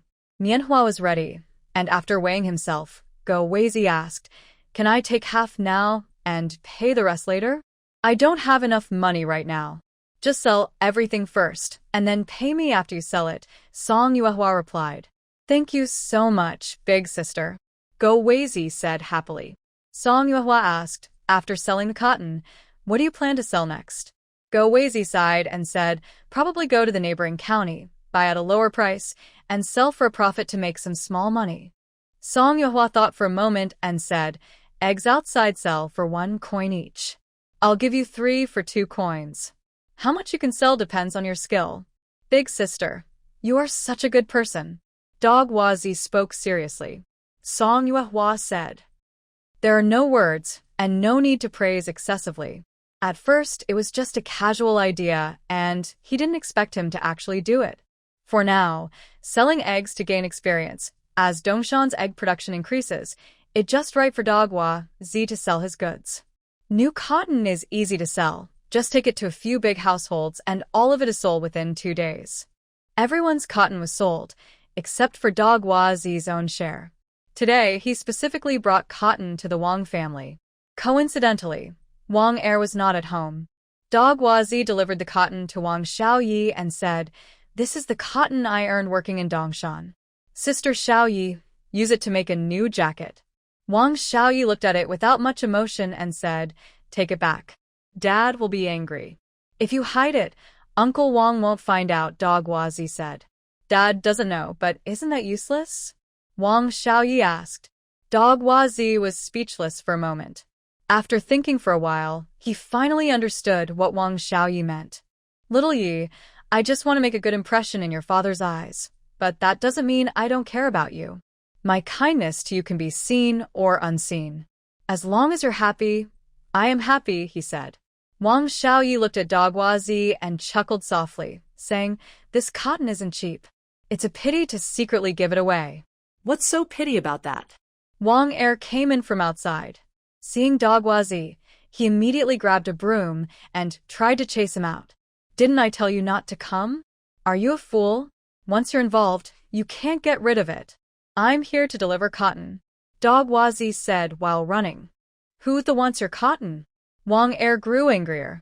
In his haste, he tangled the broom, and if someone saw, Xiaoye's reputation could be ruined, and she wouldn't be able to marry well. Dogwa Z quickly shoved the cotton into Wang Xiaoye's hands and, before Wang Er could strike, slipped away. Wang Er chased for a while, then came back exhausted. He threw the broom into the yard, looked up, and just saw Wang Xiaoyi touching the cotton, which made his temper flare. "Can't our family afford cotton? Why are your eyelids so shallow? Just casually give something and eagerly stick it on. Do you still have any shame?" "Father, I am already 19 years old," Wang Xiaoye said calmly. "A suitable man would have married long ago. You kept me here for your cousin, but now he doesn't want me anymore. How can I find a decent man now?" Originally, Wang Er insisted on keeping Wang Xiaoye for a better marriage, refusing to let her meet any suitors. If a matchmaker came, he would send her away. Over time, Wang Xiaoye stayed at home. Wang Er thought that ergotu, a type of strong liquor, was just a passing thought, but now he realized he still didn't want to marry off his daughter. As a result, Wang Xiaoye turned 19. This was a painful point for Wang Er. He didn't expect that his daughter, who had been silent all along, would suddenly reveal her feelings over a mischievous dog. Wang Er was furious and angry. "Are you so desperate for a man? You even look at someone like that?" Wang Xiaoye asked back, "There aren't many options left for me. If my cousin doesn't want to marry me, do I have to spend my whole life waiting for him?" "Dad, I know what you're thinking, but you're just not willing to admit it." Smack. Wang Er slapped Wang Xiaoye's face. "Shut up." Wang Xiaoye covered her face, but showed no emotion. She simply retied the cotton sent by the dog and carried it back to her room. Eating only meat is definitely not enough. Before even feeding the vegetable to his mouth, Debeo immediately shook his head, saying, "I want to eat meat." Even though he was injured, Song Yuehua didn't want to let him do as he pleased. She comforted him. "Do you want to tear down the board? Do you want to fly? Do you want to go to the big yard to play with Little Black? Then eat vegetables, or your hand won't heal." Xia Wenwu also comforted him nearby. "After you finish eating, Big Brother will take you to pick the moon." "Big Brother?" Xiu frowned. "Don't talk nonsense. The kid will believe it." Xia Wenwu chuckled. "How is that nonsense? If I say we can pick the moon, then we can. After dinner, I'll let you see." "Xiao Yu." "Brother Wenwu, how will you pick the moon?" Xiao Yu asked with some interest. "That's a secret." Xia Wenwu shook his head, pretending to be mysterious. Everyone found it interesting, but Debeo still pouted, unwilling to open his mouth. "Eat or not? If you don't eat, I'll eat all the meat myself and leave none for you," Song Yuehua threatened. As soon as she finished speaking, Debeo opened his mouth. "Song Yuehua." While feeding meatballs, Song Yuehua fed one to Debao and also gave one to Xiaobao. Xiaobao didn't love meat as much as Debao, but Tian sure knew her taste well and specially made a bowl of red date chicken egg custard for her. After eating, Xiaoyu, and Xiaowenwu, along with the little and big children, went to the yard to pick the moon. Xiaowenwu brought a bowl filled with water. When he held it in front of everyone, the reflection of the moon was visible inside. How about it? Is the moon in the bowl? Xiaowenwu asked proudly. Everyone gathered around the bowl, looking at the reflected moon inside, feeling a bit surprised. Xiaoyu asked, "Big brother, who did you learn this from?" "Why would I learn from someone? Can't I figure it out myself?" Xiaowenwu said, feeling a bit defensive. Xiaoyu, Debao, and Xiaobao looked at him, all with big round eyes. Xiaowenwu, caught in their gaze, sighed. "It was Zhang Russian who taught me. So that's how it is." No wonder. Song Yuehua smiled and went back to the house, took out the account book from Dongshan. Soon, 3 managers came over. "How long will it take to plow the cotton field?" Song Yuehua asked Zhou Dafu. Zhou Dafu replied, "Bring some people over, and it will be done in 5 days." Song Yuehua nodded and said, "Turn over the cotton field. Later, plant potatoes.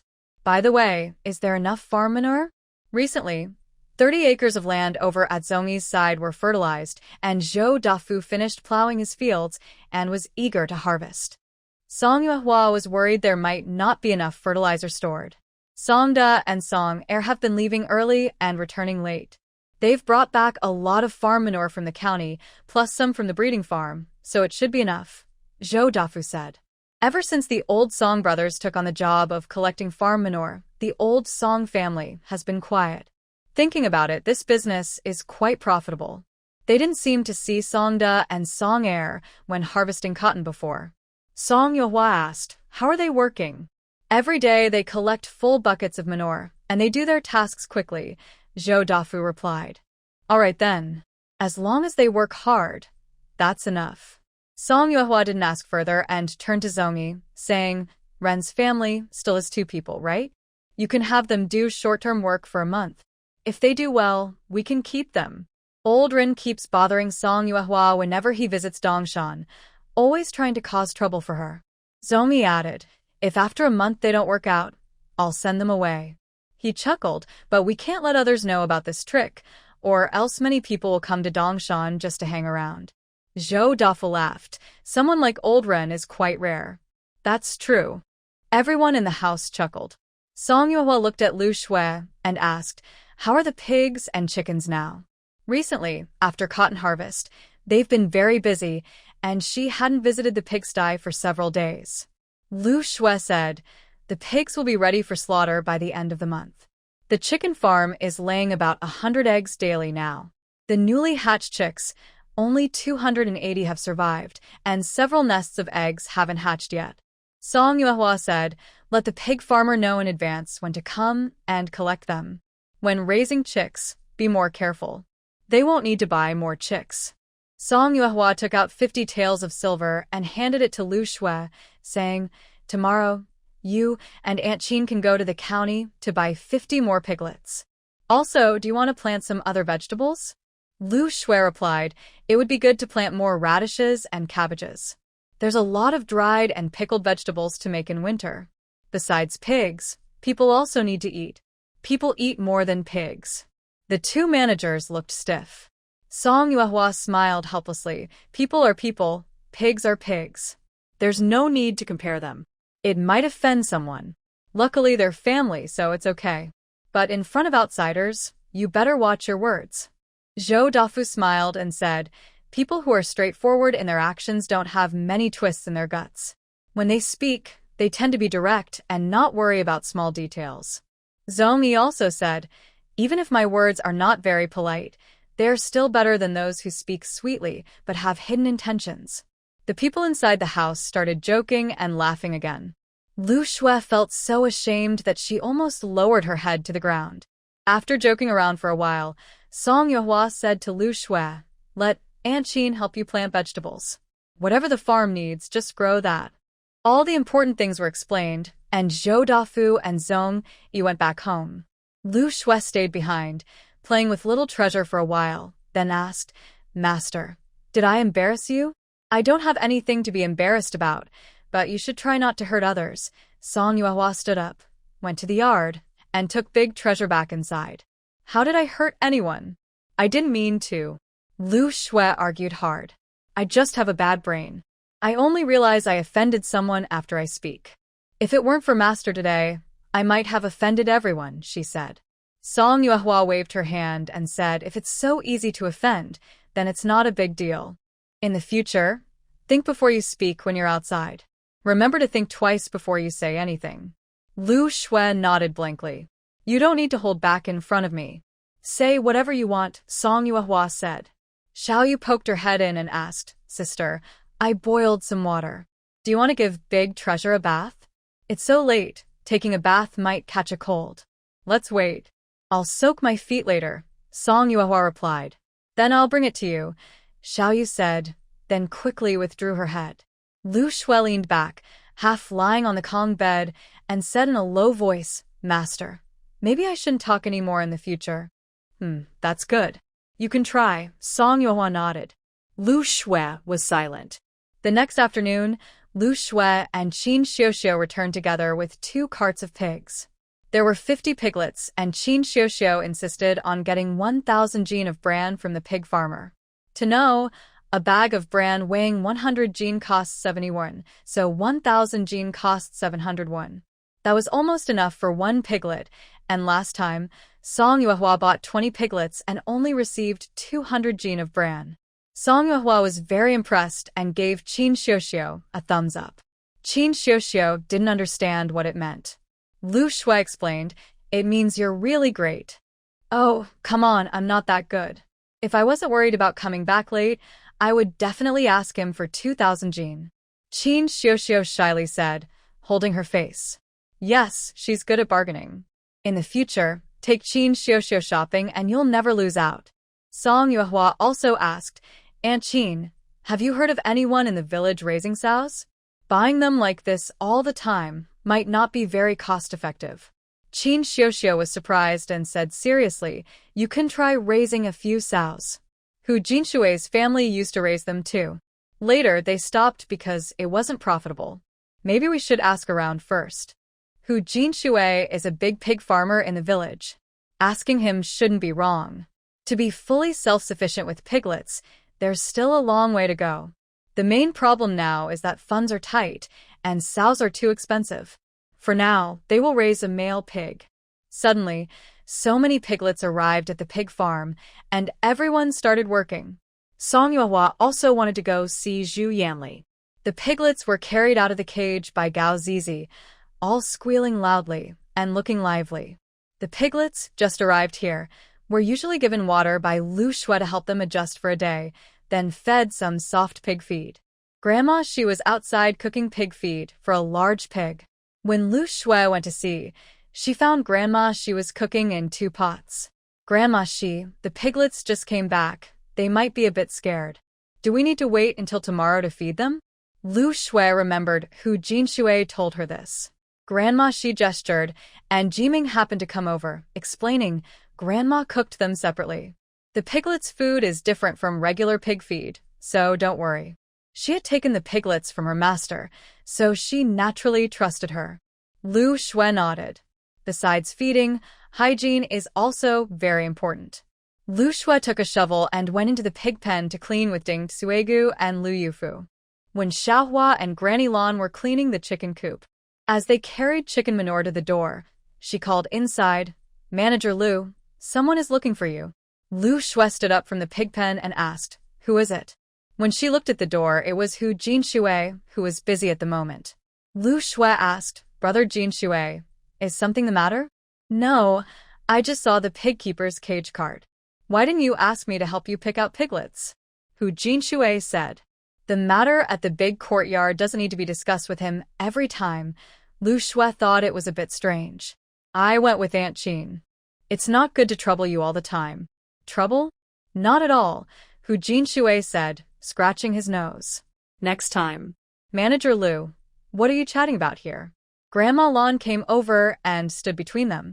She said to Lu Shui, you shouldn't go inside and watch those two kids. They're almost fighting. Go take a look. Are Ji Ming and Gao Wazi fighting? Lu Shui hadn't figured it out yet when Grandma Lan pulled her inside. Hu Jinshui also wanted to go in and see, but Grandma Lan stopped him at the door. It's all women inside. It's not appropriate for you to go in. Didn't you say there are two kids? Hu Jinshui responded quickly. Yes, they're just children. It's very busy inside right now. Don't come in and cause trouble. After saying that, Grandma Lan immediately closed the pigsty door.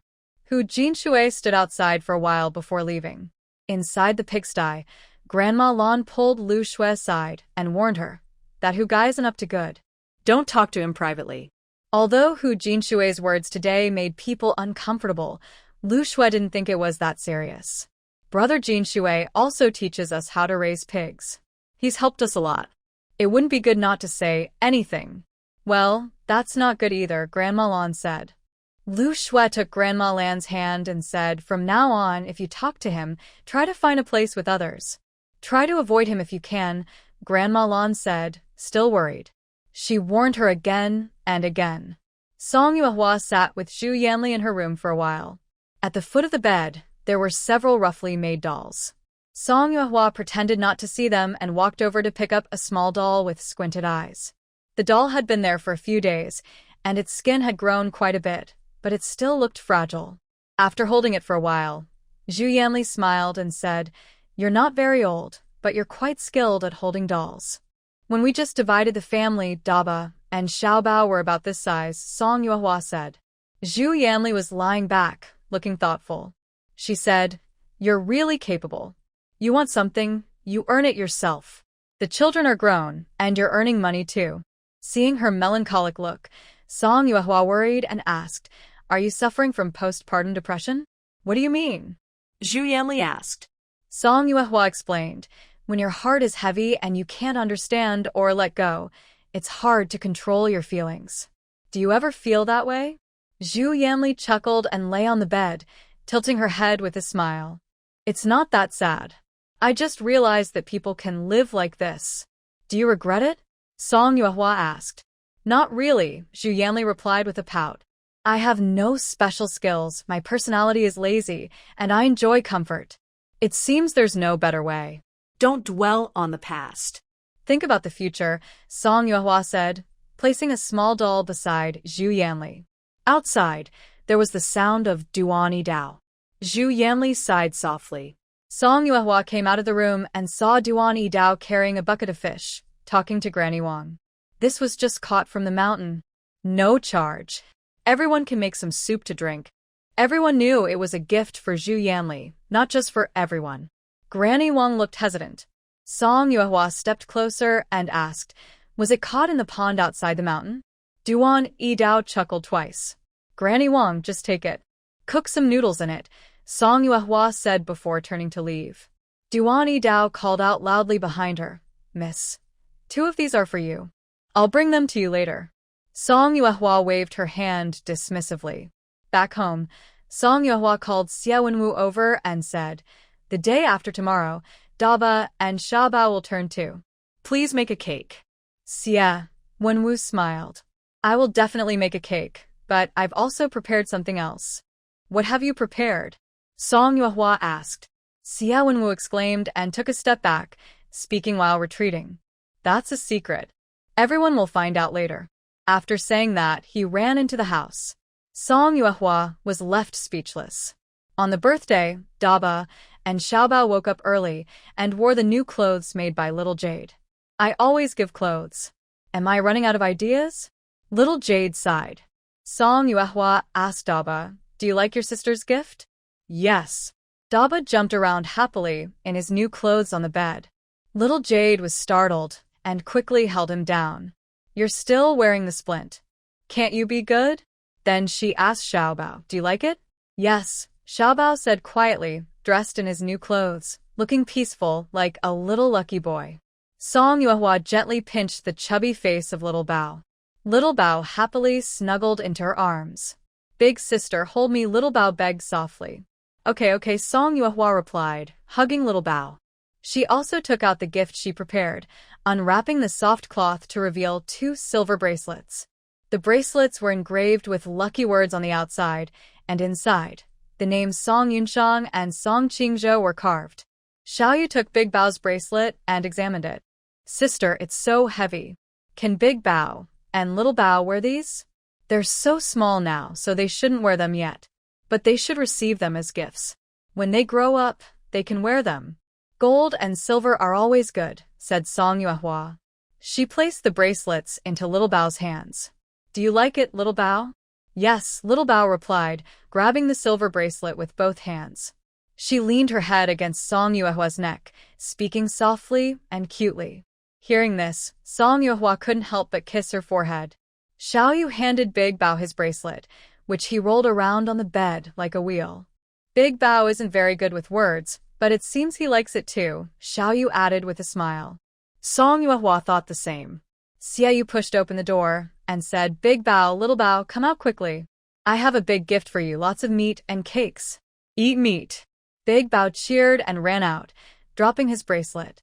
Song Yuehua's mouth twitched at the sight. Sister, it's better if we keep this safe. Kids shouldn't hold it, it's not safe, Xiaoyu quickly comforted. She handed both bracelets back to Xiaoyu. Put them away. They're not really for playing. Xiaoyu wrapped the bracelets again with soft cloth. Song Yuehua was also curious about what Xiao Wenwu had prepared, so she carried Little Bao outside to see. At the door, Little Bao lifted her small face and softly said, I like circles. Song Yuehua paused. Was she trying to comfort her? Thank you, Little Bao, Song Yuehua softened her heart. Inside the dining hall, there was a large cream cake made by Xiao Wenwu, and next to it, a variety of meatball towers made by Tian. Song Yuehua smiled. That's a good idea. The big cake was fragrant with milk, and Little Bao looked at it, swallowing hard. Song Yuehua gently set her down. As the children were distracted by the delicious food, Xiao Wenwu brought out a large wooden horse. Big brother. Big Bao ran over, reaching out his hand to be picked up and played with by Xiao Wenwu. Little Treasure took a quick look at the wooden horse and continued to poke the cream in the tray to eat. Song Yuehua asked, Is this the mysterious gift you prepared? It's not just my doing, Xiao Wenwu smiled. It was Mr. Yi's idea, and I made it together with Mr. Duan. Did Mr. Duan go learn woodworking again? Thinking about the few ugly dolls seen at Zhu Yanli's place, switching to woodworking sounds pretty good. Xiaoyu gave each of the little ones a bamboo tube, sealed with a lid on top. Little Treasure, Big Treasure, open it quickly and see. Xiaoyu looked at the two with shining eyes. Big Treasure struggled to open his, but just as Xiaoyu was about to help, Little Treasure had already opened his, and several butterflies flew out. Colorful butterflies fluttered, and Big Treasure called them flying bugs, jumping up to catch them. Wow! Little Treasure exclaimed, staring at the dancing butterflies until they all flew away. Are they beautiful? Do you like them? Xiaoyu asked. Little Treasure nodded. Yes, they are beautiful. Xiaoyu happily hugged Little Treasure, saying, That's great. It was worth sitting in the woods and getting bitten by mosquitoes. With Xiaoyu's help, Big Treasure's bamboo tube was successfully opened, and more butterflies flew out inside the house. Song Yuehua felt like the butterflies flying out were like a lively, colorful fireworks display. Beautiful and dazzling. When the butterflies dispersed, Lu Shui and Granny Wang arrived. Lu Shui brought a small cat and a small dog plush toy as gifts for the little ones. Your craft has become so good, Song Yuehua said with some surprise. Lu Shui quickly explained. It was sewn with help from the aunties in the big yard. She felt a bit embarrassed. Her sewing skills were not very good. Song Yuehua smiled and said, Please thank all the aunties for me. Meanwhile, Granny Wang brought out 4 pairs of shoes, 2 for each of the little ones. She handed over 4 pairs of shoes at once. Song Yuehua asked, You gave so many. How will they all fit? Granny Wang smiled and said, 2 are bright and colorful, and the other 2 are what I prepared. We didn't talk about it, and I ended up giving too many. She's carrying the little doll, and she's still making shoes? Song Yuehua asked.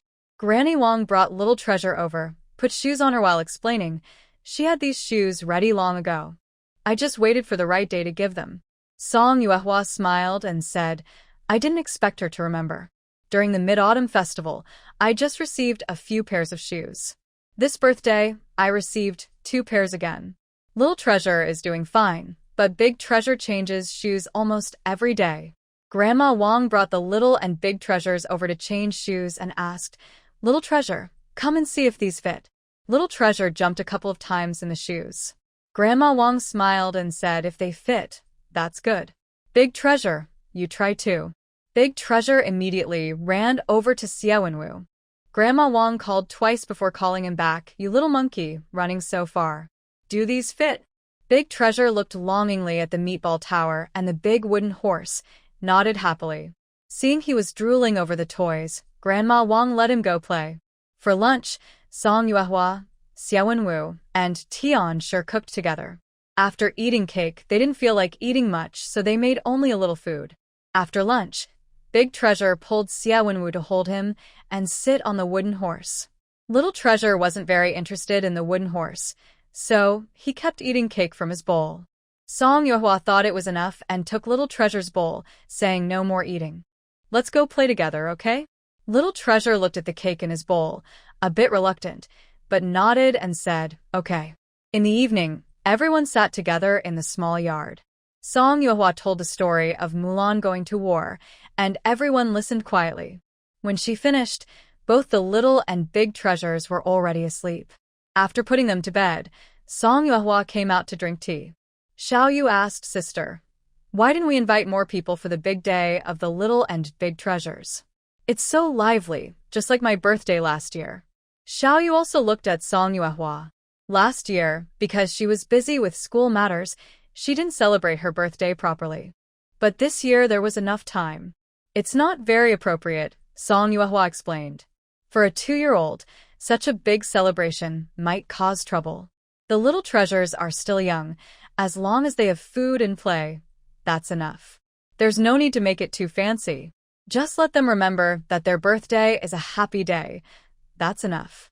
Xiao Yu nodded, confused, and asked then, last year. Knowing what she wanted to ask, Song Yuehua explained, every year from now on, we will celebrate with them. But Xiao Yu, you didn't have a birthday for the first 7 years. I want to make it up to you all at once. Also, back then, we just separated the family, and you felt uneasy. You needed something to feel at ease. Older sister.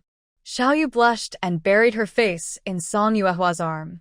Xiao Yu leaned close to Xiao Yu's ear and teasingly asked, did you feel your sister's love? Oh, Xiao Yu. Xiao Yu blushed and playfully argued with Xiao Yu. Song Yuehua watched the 2 girls playing in the yard and smiled. In the cotton field, Zhou Dafu was busy with about a dozen people, hoeing the ground, pulling up stakes, and carrying baskets of cotton stalks back. How should we handle these stalks? Song Yuehua asked. Zhou Dafu clapped his hands and said, they can be used as firewood or compost. Compost? Song Yuehua hadn't thought of that. Cotton stalks are actually useful. Should we burn them or pile them up? Zhou Dafu explained, they need to be chopped up and fermented. Chopping cotton stalks with a regular knife might not work well. Song Yuehua picked up a handful of stalks and said, this should be done with a chopping tool, right? If we had one, it would be easier. It seems they need to buy a few chopping tools. By the way, the farm has always used kitchen knives for cutting pig and chicken feed. Having a proper chopping tool would be very convenient. Thinking of this, Song Yuehua sighed. These 3 managers really don't speak up when they need something. She said seriously, in the future, if you need any tools, just tell me. If you don't say anything, I won't know what's needed. Zhou Dafu nodded and said, if the master has time, bringing a few rakes would be even better. Chopping tools, rakes, got it. Looking at the cleared cotton field, Song Yuehua said, should we be able to finish plowing tomorrow?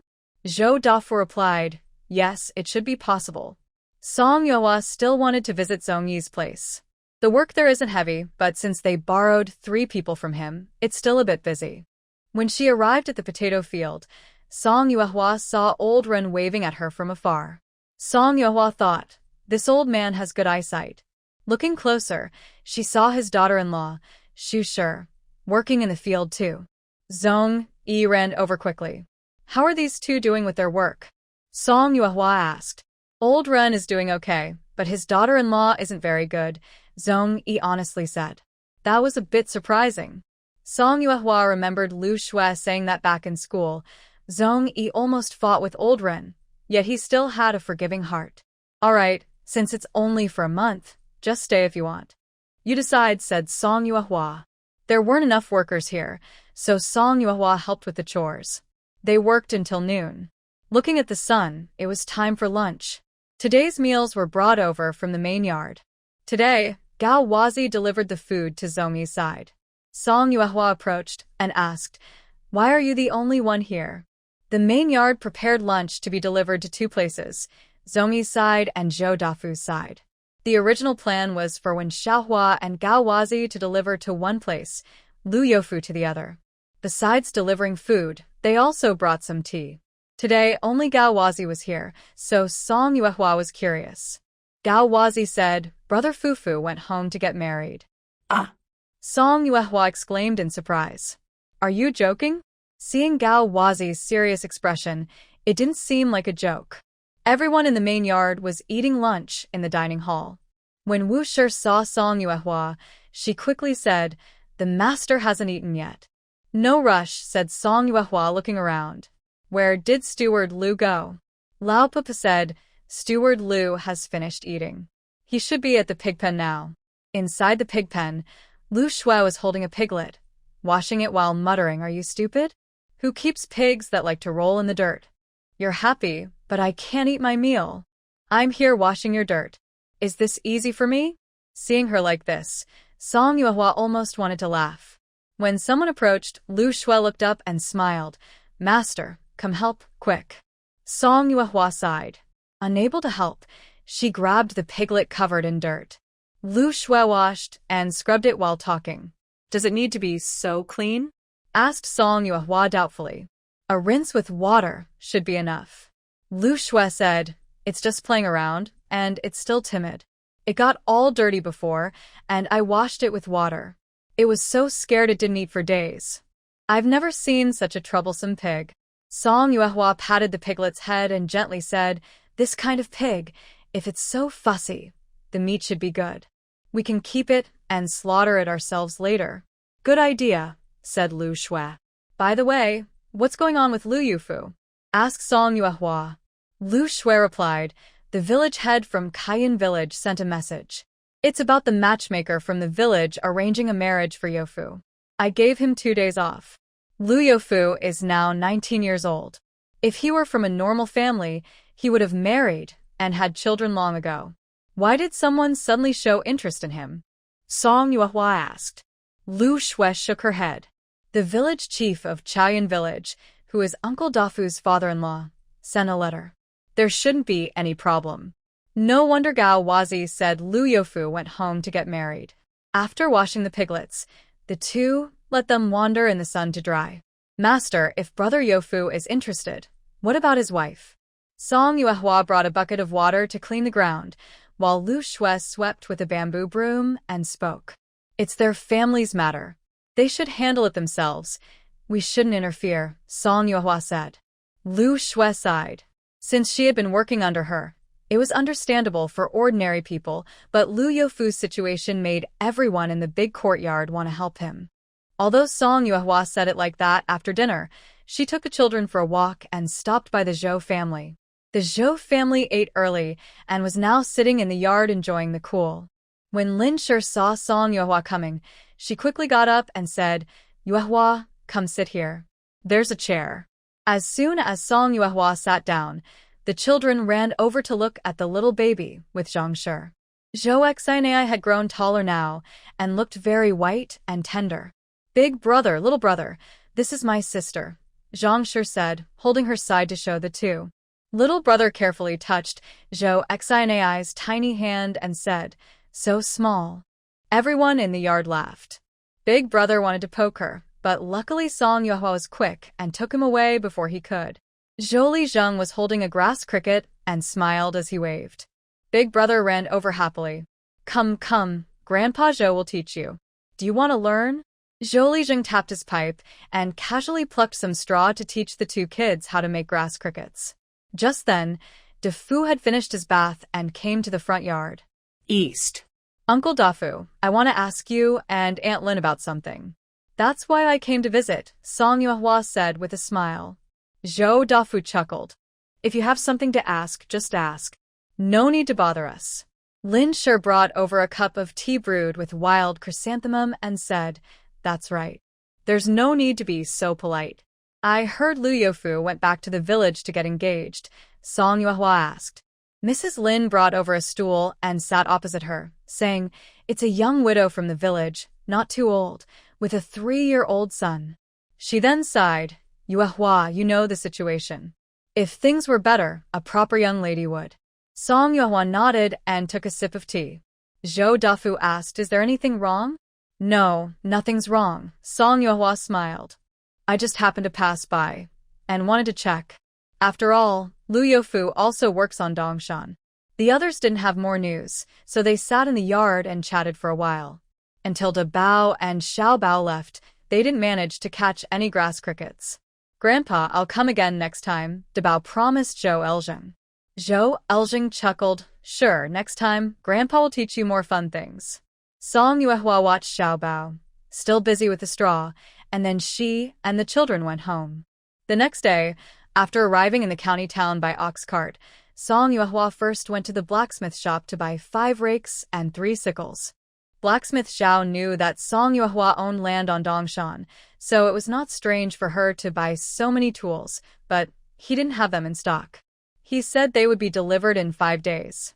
Just as she was about to leave after paying, Zhao the blacksmith called her back. Miss Song, wait a moment, he said, then went inside and brought out 2 bags of sour jujubes. Please take these as well. Zhao Xiaofu and Zhao Nu now lived at their maternal grandfather's bamboo weaving house. The couple had been busy with their shop lately and hadn't returned home for a while. Aren't you going to deliver the goods to me? Wouldn't it be better to send everything together? Song Yuehua asked. Zhao the blacksmith chuckled. These sour jujubes were given by someone else. They've been sitting for a few days, and if left longer, they'll spoil. Miss Song, let our 2 girls eat them up soon. Song Yuehua thought, this fatherly love is a bit complicated. Despite that, she still took the sour jujubes with her. After leaving the blacksmith shop, Song Yuehua went to the general store. After the harvest, grain prices had dropped. White rice fell from 40 coins to 35 coins. The rice sent from the Zhang family was enough for their family and the school. On Dongshan, they still had to eat corn, and since they would buy it eventually, it was better to buy enough for winter in one go. They bought 2,500 jin of corn, 40 jin of salt, 10 jin of brown sugar, 4 jars of soy sauce, and 3 jars of vinegar, totaling 42 taels of silver. At checkout, Song Yuehua asked the shopkeeper to send 20 large jars. These big jars cost 30 coins each, so 20 jars total 600 coins. If it were someone else, she might not bother, but since Song Yuehua often spends thousands of coins here, the shopkeeper definitely wanted to give her a good deal. In a moment of quick thought, the shopkeeper nodded and agreed. 4 ox carts smoothly entered the village. At the entrance, a group of villagers was gathered, including Granny Song. Everyone was attracted by the sight of the grain carts, and Granny Song was no exception. How does that girl manage to do so well? She's carrying 2 babies and still makes so much silver, someone said. Exactly. When Song's eldest girl was 10, she was just a little kid with a runny nose, another replied. People are different. If she were my granddaughter, I'd be laughing in my sleep from happiness, someone else said. But she's a granddaughter. In the end, she'll have to get married, someone added. You're so old-fashioned. No wonder you're not lucky. Such a talented girl. Even if she's looking for a husband, many would be eager to marry her, another said. Stop talking nonsense. Her own mother is right here, Granny Song scolded. Hearing the noise, Song Yuehua turned around and saw Granny Song glaring at her with a fierce look. What bad luck. Back home, Song Yuehua kept some of her family's grain and the part from the school. The rest was taken to the East Mountain courtyard. The ox carts arrived at the East courtyard. Lu Shui quickly called people to help unload. Lu Shui led Song Yuehua inside and handed her a big bag of copper coins. These are the money from the chicken eggs bought by the kids. Last time they took a few live chickens to sell, but it didn't sell well. There's about 200 coins here, she said. Song Yuehua didn't take the coins. Keep the money from selling eggs at the chicken farm. Use it to buy rice bran and feed. Just have secretary keep the account book for me. The rice and grain brought today will last until next year. Prepare the winter preserved eggs and pickled vegetables early, she said. Lu Shui listened and nodded. After moving the supplies into the cellar, Lu Shui went inside to count. Song Yuehua also went to check on Ryue. The little girl's eyes were big and round. Zhu Yanli sat nearby massaging her arm and said, "Come over earlier tomorrow. I'll make you some old duck soup. Just rest well," Song Yuehua replied. Old duck soup can be enjoyed anytime. As the child grew older each day, Zhu Yanli said Ryue was still a bit prone to crying and fussing. Every night, she couldn't sleep and had to walk around holding something to calm down. Grandma she helped take care of the children every evening, and during the day, she still had to work at the pig farm. Zhu Yanli decided to take care of the children herself. Song Yuehua thought for a moment and called Lu Shui over, saying, "Let Grandma she help with the children first. Don't give her any work." Before Lu Shui could speak, Zhu Yanli came over holding Ryue. "What are you planning? Usually I'm not allowed to work, and I can take care of my own baby. My confinement period is over. There's no need to be so delicate. Let me handle it. Just focus on taking care of your health," said Song Yuehua. Lu Shui also said, "I can manage here. We don't need Grandma Shi. Sister Zhu, just listen to the master." After leaving the big courtyard, Song Yuehua went to find Duani Dao. Recently, Gawazi was busy selling goods. Only Ergua Tu, Jin Xiaoyang, and Ji Ming were practicing martial arts with Duani Dao. On the training ground, Ergua Tu was doing horse stance, and Ji Ming was running in circles carrying 2 buckets of water. The most eye-catching was Jin Xiaoyang. Dressed in a black martial outfit, with a tall, even figure, he wielded a long spear, moving like a dragon or tiger, full of momentum, with a faint sense of danger in every move. Under the sunset, sweat flew off his face, and his originally fair skin had tanned to a healthy wheat color. Duani Dao sat nearby watching them. Song Yuehua sat down and asked, "How do they look?" "Not very good," Duani Dao frowned. "Is this what experts call seeing the essence, and not the surface? Didn't you learn woodworking from Carpenter Yang?" Song Yuehua asked.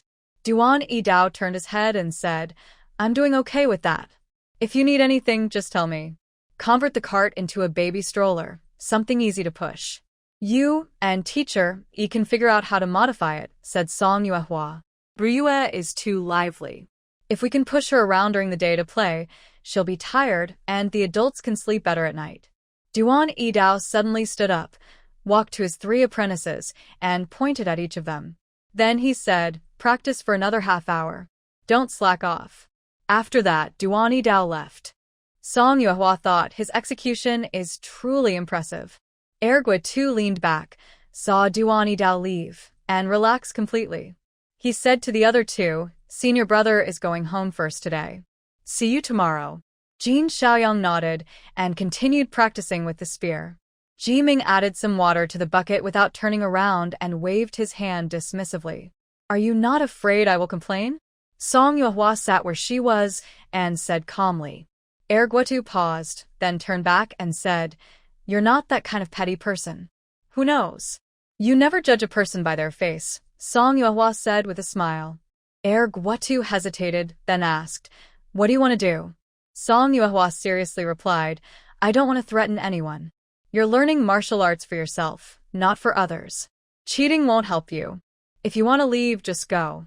I don't have time to argue with Duan Fuzi. Keep your word." Ergua Tu stood up and ran off, without hesitation. Song Yuehua sighed, thinking, this dog can't even drink chicken soup. She watched Jin Xiaoyang finish a set of spear moves and prepared to leave. After taking a few steps, she saw a girl running over with a water jar. Seeing Song Yuehua, Ren Xiaoxi looked surprised, but still called out, Master. Song Yuehua nodded and left. Only then did Ren Xiaoxi breathe a sigh of relief. Xiaoyongji, I brought some tea. Do you want to rest first? Song Yuehua glanced back, but Jin Xiaoyong seemed not to hear her and continued practicing with the spear. Are all the young people here like this when it comes to dating? The next day, as soon as Song Yuehua arrived at the courtyard, she saw Zhu Yanli leaning against the door, looking tired. She said, "Tomorrow we're going to visit the temple." A temple? Song Yuehua had never heard of one nearby. Zhu Yanli massaged her temples and explained, "There's a small temple in Luoxia village. My mother and I are taking Ryue to stay for a couple of days to pray for her. She's been causing a lot of trouble. If she keeps it up, I don't know what I'll do. She's already a mother, and she's talking nonsense." Granny Wang came out from inside, holding Zhu Ryue and scolding. Song Yuehua went over and looked at Zhu Ryue sleeping. The little girl was surprisingly mischievous. On closer look, her eyes showed some redness and swelling. "She's so upset. Is she feeling unwell?" Song Yuehua asked. Zhu Yanli sighed softly and said, "Duan Yidao found the doctor to check her. She's healthy, just being difficult." In this situation, Song Yuehua still wanted to solve the problem practically. "The old clothes I gave to Zhu Yanli are all made of cotton fabric. The baby's skin is healthy and not red or swollen. Even the diaper is made of cotton. These conditions are better than when the older child was small. Initially, the older child used rough cloth. Ryue is now drinking goat milk. Maybe she's not used to the taste. Should we switch to rice soup for a couple of days?" Song Yuehua asked. Grandma Wang sighed softly. "We've tried everything. Not just rice soup, even human milk doesn't seem to help. So, there's no other way. Now she's asleep. Won't she have trouble sleeping tonight?" Song Yuehua asked quietly. Grandma Wang whispered, "Since I came here, she's been crying. Now she's tired from crying. Let her sleep. It's better for the adults to be tired than for the child." Looking at it this way, the older child really is an angel. When the family first split, he didn't cry or make trouble. He ate and slept every day, and even when awake, he didn't disturb anyone. Shouldn't he be put on the bed? Song Yuehua noticed Grandma Wang was still holding him and hadn't put him down. Zhu Yanli softly said from behind, "As soon as he touches the bed, he wakes up. He's like a debt-collecting ghost." "Girl." After returning from the temple, "They should go back to live there," Grandma Wang said quietly, walking over to the two of them. "Ryue cries at night, and the people in the big yard can't sleep well. During the day, they don't have enough energy to work. If she stays at my place, I can take care of her at night, and we won't have to worry about both sides. Anyway, the baby is born now. There's nothing to be afraid of." Zhu Yanli smiled. "Since the two families live close, you can come over to my house for some old duck soup whenever you like." Song Yuehua nodded. When the big yard was first built, there were many rooms. Zhu Yanli was hesitant to go out at the end of the village so she could stay upstairs. Now, seeing her look, she seems no longer worried. She probably won't stay indoors all the time and dare not show herself like before. "Go to the temple and bring Duan Fuzi along," Song Yuehua said. "With his skills, he can protect you and your child." Zhu Yanli didn't refuse. She just said, "He's a teacher after all. If people see him, it might ruin his reputation." And she couldn't finish her words, only glancing at Song Yuehua softly. No one knew where Duan Yidao heard the news. These past few nights, he had been waiting outside the gate. Whenever he heard Ryue crying, he would climb over the wall and offer to soothe the baby. At first, Zhu Yanli was startled, and later, she almost scared Grandma Wang too. No comforting adults or speaking softly. Instead, she cried even louder. The little one caused trouble for her, and the older ones also caused trouble. After several nights of fussing, she was now completely exhausted. But Zhu Yanli knew there was no better person than Duan Yidao to send them away, only worried about damaging his reputation. "Let's leave early tomorrow. If no one sees us, it will be fine," Song Yuehua said, waving her hand. She was afraid that if Duan Yidao found out, he would be so excited he couldn't sleep. Sure enough, when Song Yuehua went to talk to Duan Yi Dao, he lit up with excitement. Maybe I should go now and get the ox cart ready, he said. Song Yuehua nodded. That's fine, but keep it quiet. Leave early tomorrow, and it's best if no one sees you. I understand. I won't ruin anyone's reputation, Duan Yi Dao replied. That was basically what he meant. Song Yuehua thought it was better not to explain further. Before she could turn around, Duan Yi Dao shut the door and ran toward Dongshan. All in all, Song Yuehua thought Duan Yi Dao was quite a good person. At dinner, Xiao Yu fed Debao, who ate slowly. Debao climbed onto the table and, with his remaining good hand, grabbed pieces of meat and shoved them into his mouth, eating like an animal. Suddenly, Song Yuehua realized she could still smile despite the situation. Though a bit silly, at least he wasn't causing trouble. Besides, he only once fell and hurt his arm, so he hadn't been a burden. Xia Wenwu saw Song Yuehua's expression and immediately became alert. He pulled Debao down from the table and carefully scooped the scattered food back into his bowl, whispering, "Be careful, your big sister can't hold it much longer." Xiao Yu also gave her a chicken leg, saying, "Eat some meat, sister, and cheer up." Song Yuehua was silent. Xia Yu quickly changed the subject, saying, "Sister Song, our new classmate Wei Feng is pretty good. If it weren't for Zhong Bai and Zhu Wenyang in our class, he might have won the monthly award." Wei Feng? The son of Wen Xiaohua? Song Yuehua didn't pay much attention, only remembering that Wei Posey was always trying to get small advantages. When Wei Feng was mentioned, Xia Wenwu also remembered and said, "I know him. All his clothes are Xiao Huzi's. Last time, he even mistook someone else." Xia Yu was confused. They're so different in size. How did you mistake him? Wei Feng was short and thin, while Zhou Xiaohu wasn't very tall, but he was at least sturdy-looking. Xia Wenwu chuckled softly and explained carefully, "There's a bright patch on Huzi's backside, quite noticeable."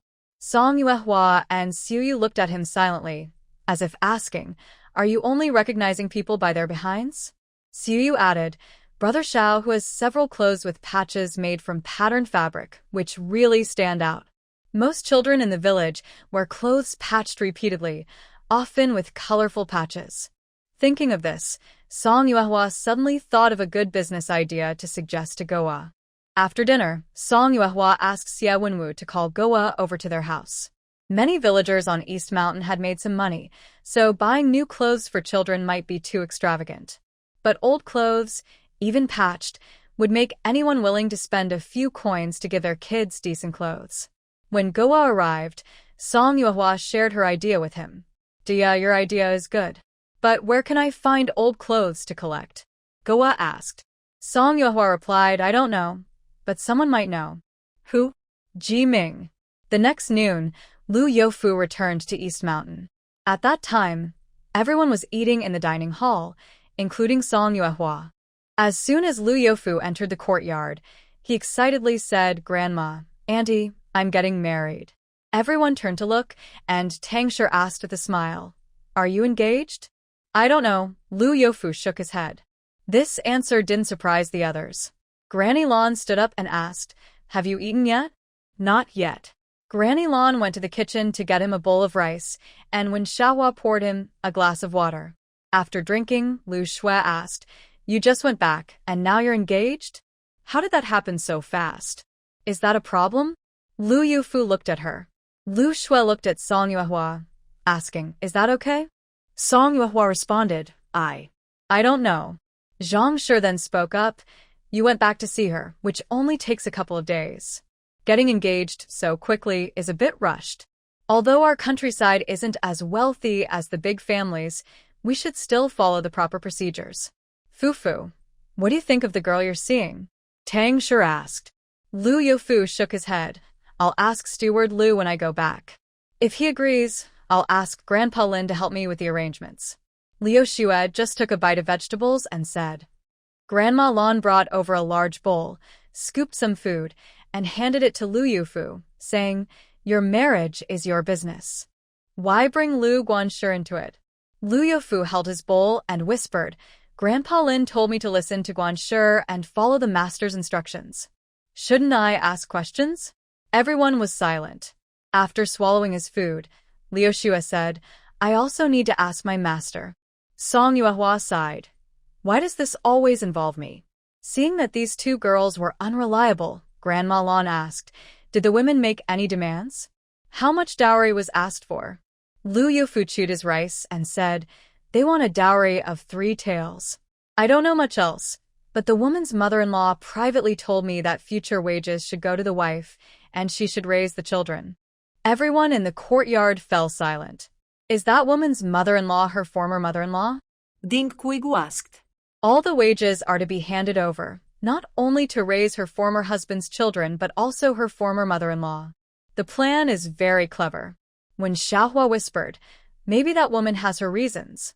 If she has reasons, why does she try to control others? Qin Xiuxiu shouted, is this marriage about just one person, or the whole family? This is so unfair. Mrs. Tang looked at Lu Youfu, who was still eating heartily and knew nothing, and said, anyway, Youfu doesn't have to marry her. Maybe they should reconsider. After saying this, Mrs. Tang felt guilty. Usually, she believed that breaking up one marriage wouldn't ruin a family. If people couldn't see eye to eye, there would be another chance. But Lu Youfu. When it came to reconsidering Lu Youfu's marriage, everyone was silent. Although they felt angry, Lu Youfu was already 19, and it was rare to find a job. Now, someone was willing to marry him. He himself was in such a situation. It was hard to find a wife. Is there no other way? When Xiaohua asked. Suddenly, Zhang Shi suggested, why not dismiss Youfu? Everyone in the courtyard was stunned. Lu Youfu suddenly looked up, and tears welled up in his eyes. Seeing this, Zhang Shi quickly said, it's a lie. It's just a test for that woman. We're not really going to dismiss you. I think that's a good idea, when Xiaohua said. Mrs. Tang nodded. If she's willing to stay with Youfu after that, it shows she's sincere. What does the master think? Ding Suigu turned to Song Yuehua and asked. Lu Shui also looked at Song Yuehua. I don't think it's very good. Song Yuehua wiped her mouth and said, do you want to see sincerity or honest feelings? Since Lu Youfu went back to meet her, they've only known each other for 2 days. It's obvious they can't have real feelings. Why was no one interested in him all those years? Is it because he has no feelings? The woman knows very well her own situation. Lu Youfu just happens to earn money, so they could get together. Instead of talking about sincerity or true feelings, it's really about weighing benefits. So, what should we do? Is this marriage impossible? Tang asked. Everyone looked at Song Yuehua. She sighed and said, since it's about balancing interests, it can't be decided only by them. Since Lu Youfu works here, he can rent a house in the village. After they marry, he can bring his wife and stepson to live here. It's okay to raise a wife and stepson, but no more than that. When Xiaohua whispered, that mother-in-law is alone at home. How will she live in the future? Tang sighed and said, we only know Lu Youfu well, so we only think about him. We're not powerful enough to consider everyone. When Xiaohua nodded lightly and didn't speak again. What if the woman doesn't agree? Zhang asked. She will agree, Song Yuehua said. For a moment, a few women in the yard didn't quite understand her meaning. Only Grandma Lan looked at Lu Youfu with pity and asked, is there no better way? A marriage hasn't even been arranged yet, and here they are calculating everything. If Lu Youfu really marries, they won't be able to help him later. There is a way. Song Yuehua stood up and said. Before the two families marry, Lu Youfu could acknowledge a godfather or godmother. After marriage, he would have a voice in the family. There's also a more thorough way, one that makes it hard for anyone to bully him. What's that way? Grandma Lan asked. Not to marry. Grandma Lan opened her mouth but then lowered her head and said, I think finding a godfather or godmother is a good idea. Song Yuehua. In her mind, the best way was not to marry, but given the reality, she couldn't interfere in Lu Youfu's lifelong affairs, so she could only give him some advice. Aunt Chui, do you want some? When Xiaohua whispered softly into Ding Suigu's ear. In her view, Ding Suigu was alone now. When they spoke privately, Ding Suegu avoided the idea of starting a new family like a fierce beast. If she accepted a godson, she would have someone to rely on in the future. Ding Suegu frowned and shook her head. It's not suitable. Even her own son was hard to raise, so why take on a godson? She truly didn't want to get too deeply involved with others again. The people inside the house looked at each other and couldn't decide about adopting a godson. Song Yuehua said, "Everyone, let's get back to work. This isn't something that can be decided overnight." Hearing this, everyone stood up. Some went out to work, leaving Grandma Shi and Wu Shi quietly tidying up the dining table, silent. "Are you full now?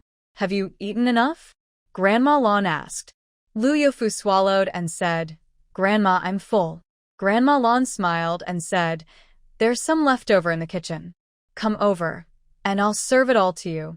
Lu Youfu, like a happy child, happily followed Grandma Lan, holding his bowl. Lu Shui looked at Song Yuehua. "Master, I think he's better off like this, having enough to eat and drink, living a good life." "This kind of thing isn't our business," Song Yuehua said helplessly. "Finding a wife and starting a family is a big matter. As the head of the household, it wouldn't be appropriate for them to interfere too much." Initially, Song Yuehua was determined not to interfere in Lu Youfu's matter anymore. But after returning home and thinking it over, she decided to discuss it with Zhou Lijing. Zhou Lijing and Zhou Ergui had just come back from their land, still with mud on their legs. Lin Shi was busy arranging things for visitors. "Here they come again to bother us." Song Yuehua took the tea from Lin Shi. Lin Shi scolded, "What are you saying? If you weren't busy, you could come every day. I'd be happy about that." Song Yuehua smiled shyly. Every time they came, the Zhou family either offered something or brought something to entertain them. Next time, she thought she would bring some small snacks made by Xiaowenwu. When Zhou Lijing entered the house, he brought a strong smell of earth. He poured himself a glass of cold tea, drank it, and then said to Lin Shi, "The sweet dates that Baozhu brought back last time tasted good. Bring some out so the girl can try them too." Lin Shi patted her lap and said, "Yes, I forgot about that. Grandpa Zhou, no need. Really, I'm not hungry." Song Yuehua suddenly felt her face grow hot.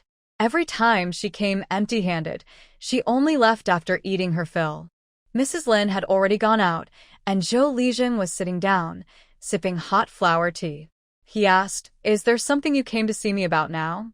Song Yuehua explained Lu Youfu's situation and the conversation they had earlier in the courtyard with everyone. "Lu Youfu isn't from our village. I know this shouldn't really concern you, and I don't want you to get involved. I just want to hear your opinion." At that moment, Mrs. Lin brought over some sweet dates. Zhou Lijing stopped her, saying, "Old lady, sit down and listen too." Mrs. Lin paused, looking confused, and sat next to Song Yuehua. Zhou Lijing said, "Whenever you have no ideas, just come to me. Don't worry about anything. I've lived a long time, and I can think of some solutions you might not consider. I heard from old Lin that Lu Youfu's matter is more complicated than I thought. The idea of recognizing him as family is possible, but I doubt anyone would agree. Life is long, and you never know what might happen in the future. Once you recognize him as family, if something happens to Lu Youfu later, will you take responsibility or not?" Song Yuehua nodded and said, "If recognizing him isn't possible, then we have to think of other ways." Mrs. Lin listened carefully and said, "My father told me that the woman approached Lu Youfu herself. If it's really inappropriate, maybe we should just call off the engagement." Zhou Lijing scolded lightly, "Breaking off someone else's engagement without permission. Do you think your father, the village head, has been in his position too long?" The woman approached Lu Youfu on her own. Regardless of any schemes involved, both sides seemed willing at first. But because of baseless suspicions, Lu Youfu can't find a wife. Just for that, Zhou Lijing felt he had failed. Mrs. Lin looked embarrassed and stayed silent. Song Yuehua scratched her head and apologized. "Grandpa Zhou, actually Mrs. Lin, and I share the same idea. Luckily, you were here to give us advice, or we might have made things worse." Zhou Lijing chuckled, not exposing her, and pushed a sweet date toward her. "Try it." "It might not be sweet enough." Song Yuehua tasted a date and smiled. "It's very sweet." Getting back to the main topic, Zhou Lijing suggested, if recognizing him as family doesn't work, then renting a house for Lu Youfu to live in the village is also an option. Living in the village would increase expenses a bit, but it's much better than being 2 villages apart and just earning money as a tool. After making her decision, Song Yuehua relaxed and ate a sweet date. She then stood up to say goodbye and prepared to go home. When she reached the door, Zhou Li smiled and said, "Girl, I'm happy you came to see me just because of Lu Youfu." The next day, Song Yuehua arrived early at the big courtyard. Just as she was about to talk to Lu Youfu about the matter, Jiming also came over. Since Jiming started learning martial arts from Duani Dao, he occasionally helps with chores and eats in the courtyard. Seeing him here is no longer surprising. Jiming stood in front of them and said, "Grandma is willing to accept Brother Youfu as her adopted son." Lu Shui was very happy and asked, "Are you sure?" Jiming replied, "Of course. I understand Grandma's wishes clearly." Yesterday, Song Yuehua would have been very happy about this, but thinking of Grandpa Zhou's words, she also reminded them, "You and Aunt Shi should think carefully. Brother Youfu's situation is special. Although it's just a formal adoption, having that title might mean a lifetime. Yesterday, I asked Grandpa Zhou for a plan. After Brother Youfu gets married, he can rent a place in the village, which should be fine."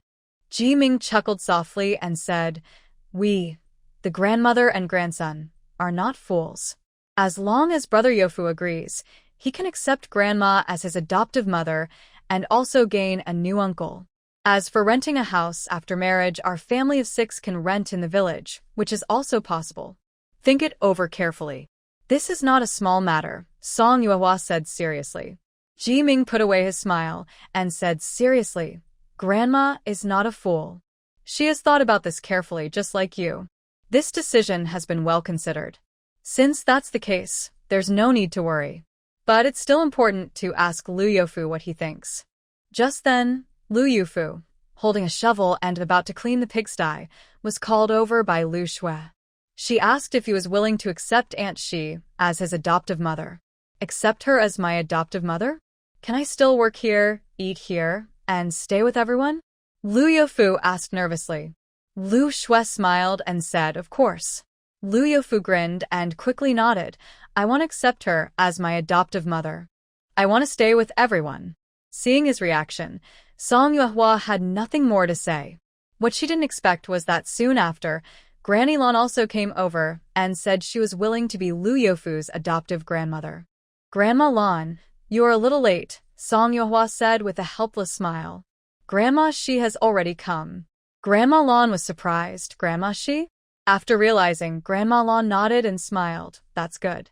A lucky, honest child. Grandma Shi is also a good person. Everything is fine." The decision was made, and it couldn't be just talked about. Relying on Lu Youfu alone wouldn't work. After asking the elders in the courtyard, Lu Shui discussed with Grandma Shi and decided on the 15th of this month. They also informed Zhou Lijing and Lin Lijing from Chaoyan village. Then, they took a day to go to the county town with Lu Youfu to buy some gifts for the engagement. While talking to Song Yuehua, Lu Shui said emotionally, "Master, I feel like I am taking care of him just like his mother." Song Yuehua wanted to laugh, but quickly held back. "Lu Youfu is much older than you. Don't talk nonsense." The engagement banquet on the 15th not only invited Lin Lijing's family from Chaoyan village, but also the matchmaker Kai, who introduced Lu Youfu. Lu Shui went over the process with Lu Youfu more than 10 times. When the time came, Lu Youfu, in front of everyone, bowed to Grandma Shi, served tea, and called her mother. Grandma Shi also took out a set of new clothes, a pair of new shoes, and a red envelope to give him. After the ceremony, they directly held the feast in the courtyard. Kai, the matchmaker with a red scarf on her head, had been holding back her words.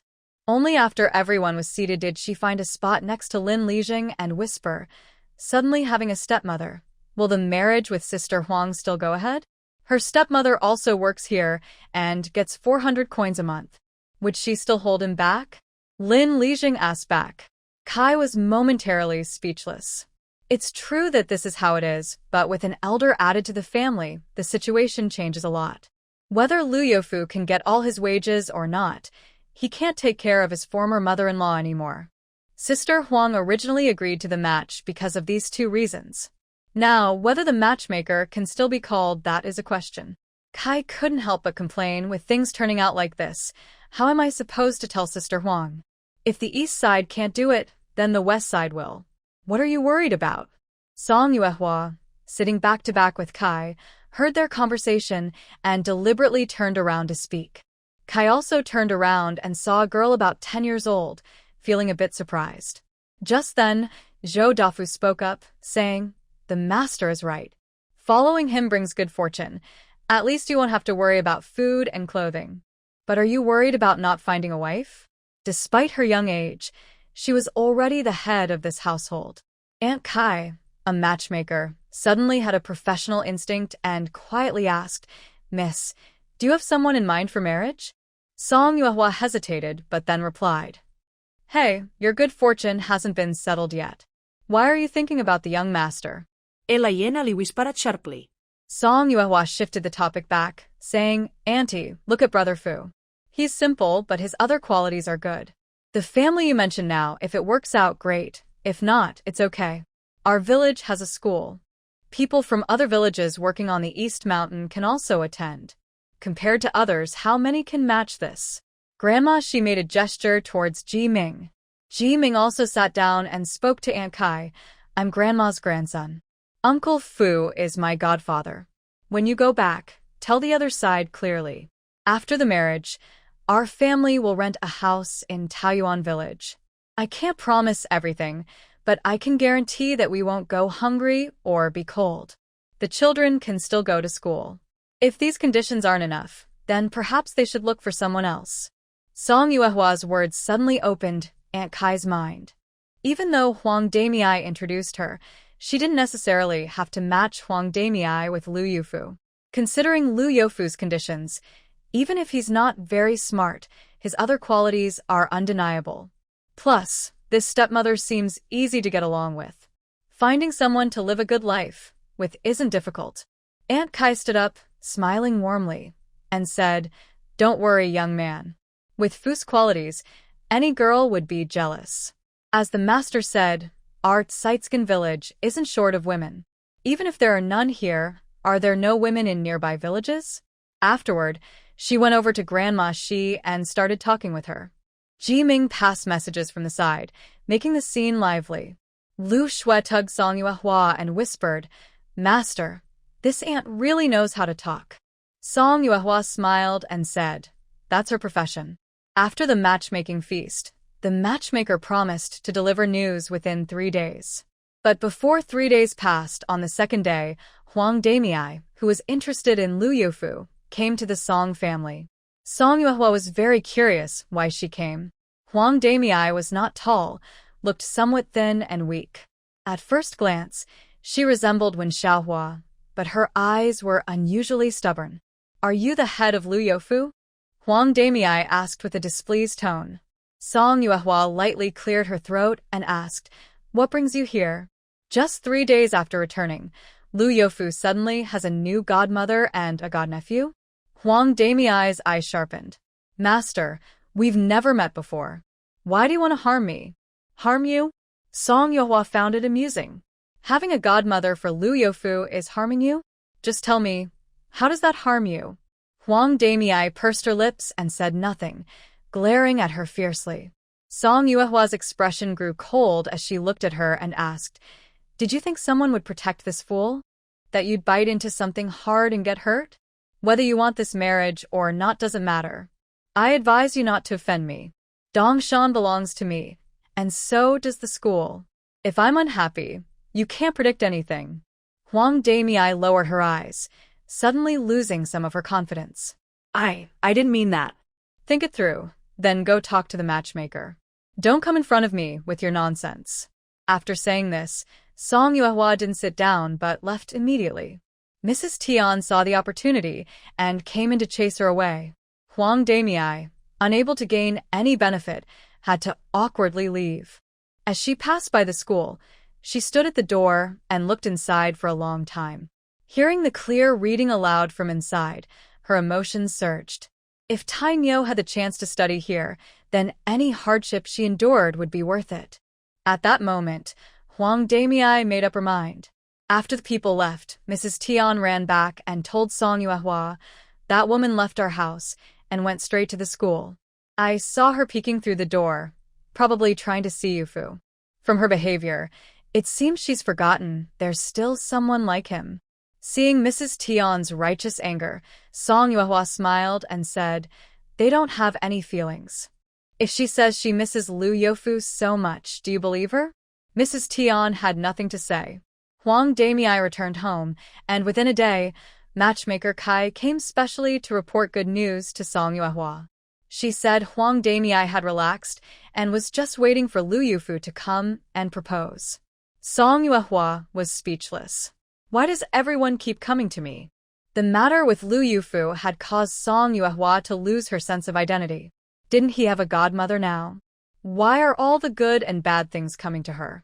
Huang Damei relaxed her nerves. As for the marriage, Song Yuehua definitely wouldn't get involved anymore. Mainly, Lin Lijing, Grandma Shi, and Ji Ming were handling it. Recently, Ji Ming had been very busy. After Lu Youfu's wedding, he would have to rent a house in the village. Before that, he needed to find a place quickly. To Song Yuehua's surprise, they rented half of Zhang's house. Zhang Daniu moved to Zhang Erniu's place, and there were 3 rooms in total, costing 50 copper coins a month. It was neither expensive nor cheap. When Ji Ming told Song Yuehua about this, he said, "We split the rent evenly. I eat with Grandma on East Mountain every day. The family's rice and grains are only for the mother and son. It's easy to keep track of expenses. I'll give you some money back," Song Yuehua said. That evening, Ji Ming gave her 2 years' worth of living expenses.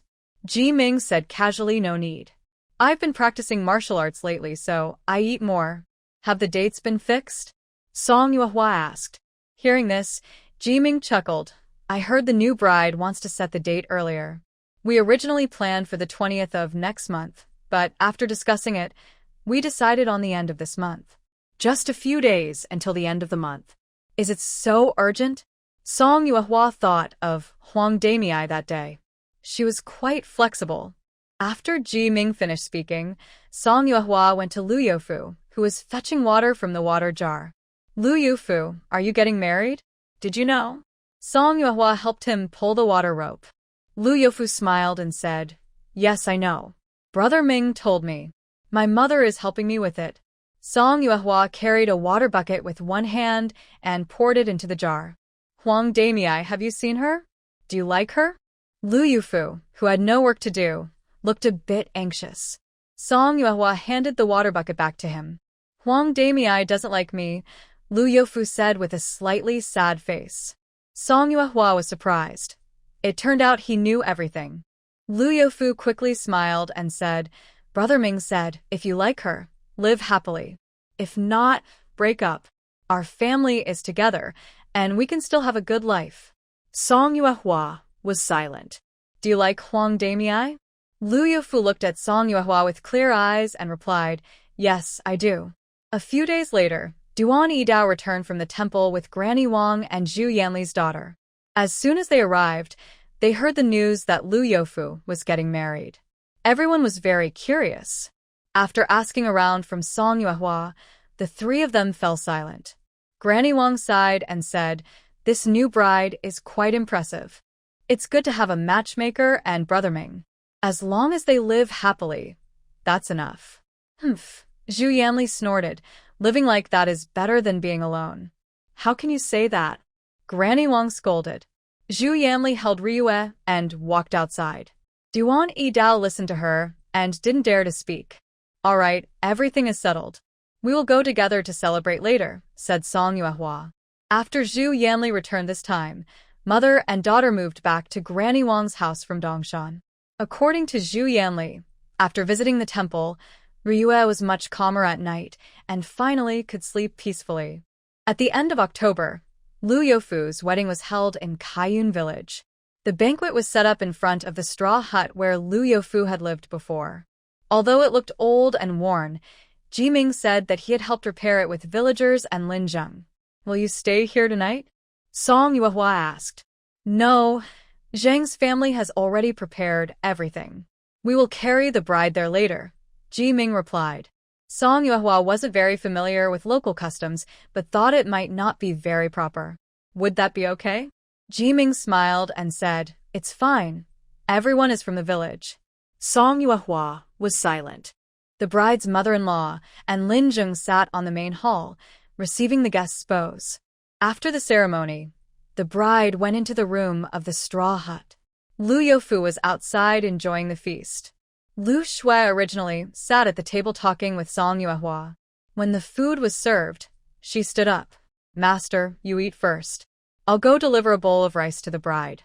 Song Yuehua urged her to go quickly. There was no kitchen at Lu Youfu's place. All the meals were prepared in a temporary bamboo shed. Lu Shui carried a bowl of rice and was about to leave when she heard voices arguing inside. Grandma didn't invite me, and now that I'm married, I have to live in another village. Don't you still want your daughter? Mother, what can I do? Besides Lu Youfu, who else could marry me? But you can't leave your mother behind. After some time, when the time is right, I'll bring you over. Don't lie to me. Lu Shui, holding her rice bowl, was angry and sat back down. Seeing her bring the rice back, Song Yuehua asked, What's wrong? Can't you eat it? Master. Forget it. I'll tell you when I go back, Lu Shui said and started eating her rice. After eating, Song Yuehua left early because she still needed to pay the workers tonight. Mrs. Tian informed the long-term workers in Dongshan, and one by one, they came to the Song family to collect their wages. Although there weren't many people, by the end of the month, the house was noisy and crowded with many people. Song Yuehua took 2 account books again. Whoever's workers were under them, they would be responsible for managing them. The wages were fixed, so mistakes were unlikely. After the 3 managers arrived, Song Yuehua asked them to calculate the wages of the workers below. She said, You 3 need to make a new account book. When paying wages, all 3 managers must be present. Both the workers and managers must sign with their fingerprints. If the wages are incorrect, the person responsible is the one whose workers are affected. The other 2 managers will share secondary responsibility. The 3 managers were under Zhong Yi, Ren Dahai, Fu Shi, Qiao Daqiang, Shi Dashan, Wang Gongzi, and Old Man Ren. Under Zhou Dafu, Zhou Ren, Chen Mao, Siu Tian Ma Yong, Mao Dage, Song Da, and Song Er. Under Liu Xue, Lan Popo, Ding Kuigu, Weng Xiaohua, Tang Xiuxiu, Liu Yufu, 11 Popo, Gao Vatsi, Tang Shi, and Zhang Shi. Tian Shi was working at her own home for now, so she was not included. After paying the wages, there were still 241 taels of silver left. Once Zhong Yi and Zhou Dafu left, Lu Shui told Song Yuehua about what she overheard during the drinking in the grass shed earlier that day. Those mother-in-law and daughter-in-law are really close, said Song Yuehua. Many women still remember their former mother-in-law even after remarrying. If Lu Youfu hadn't recognized a godmother, the former mother-in-law might have come today too. Lu Shui looked a bit angry and said, Brother Youfu is simple. His wife has too many thoughts. I don't think their marriage is good. Don't worry. Lu Youfu is now a grown-up with a mother, said Song Yuehua. Lu Shui sighed softly. The next morning, Huang Damei took her child to the school. Master Yi saw the child was only 3 years old and didn't want to accept him. Huang Damei went to find Song Yuehua at the Song house, but she wasn't home. Then she went to Dongshan and finally found her in the pigsty. East House, you promised my child could go to school. Now Master Yi doesn't want to accept him. You need to give me an explanation, Huang Damei said sadly. Song Yuehua didn't want to make things difficult for her about studying. I'm busy now. Come back to the school at noon, she said. After finishing work at the pigsty, she still needed to check the potato fields. She really had no time now. Seeing Huang Damei standing there stubbornly, Song Yuehua didn't want to waste words. She grabbed a water bucket and went to fetch water. In the pig pen, one pig kept having diarrhea. Lu Shui drove this pig into a separate pen to keep it apart. Later, she would ask Shipupa to come and check on it. Song Yuehua carried 2 buckets of water to rinse away the pig manure.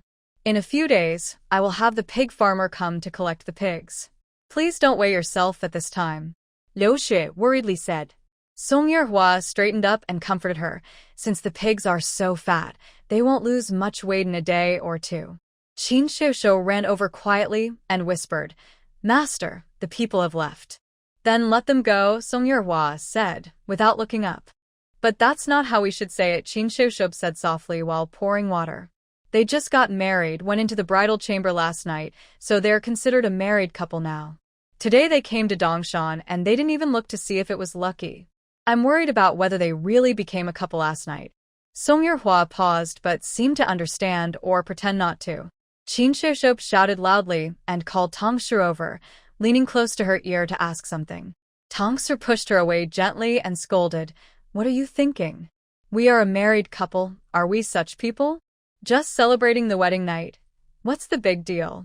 That's not acceptable, Tang Shi firmly said. Renting a house makes us two families. We can't just listen in on each other. What kind of people are we becoming? Talking about renting a house, Tan Shoushou asked, Your family and Dania's family are sharing a place. Can you be comfortable? Tang Shi replied, Now, Ernie sleeps in the thatched shed behind the house. In a few days, we'll build 2 more rooms nearby, and it won't be so crowded anymore. By noon, Song Yehua saw someone standing guard at her door from afar. It was indeed Huang Damei. Thanks for standing guard, or else someone might have run off with the house, Song Yehua joked. Huang Damei didn't understand, and simply said, Master, it's noon. Song Yehua was speechless. Feeling helpless, Song Yehua went straight to the school. At this time, Yifuzi had just finished teaching. After the 3rd class left, Song Yehua asked about the morning's events.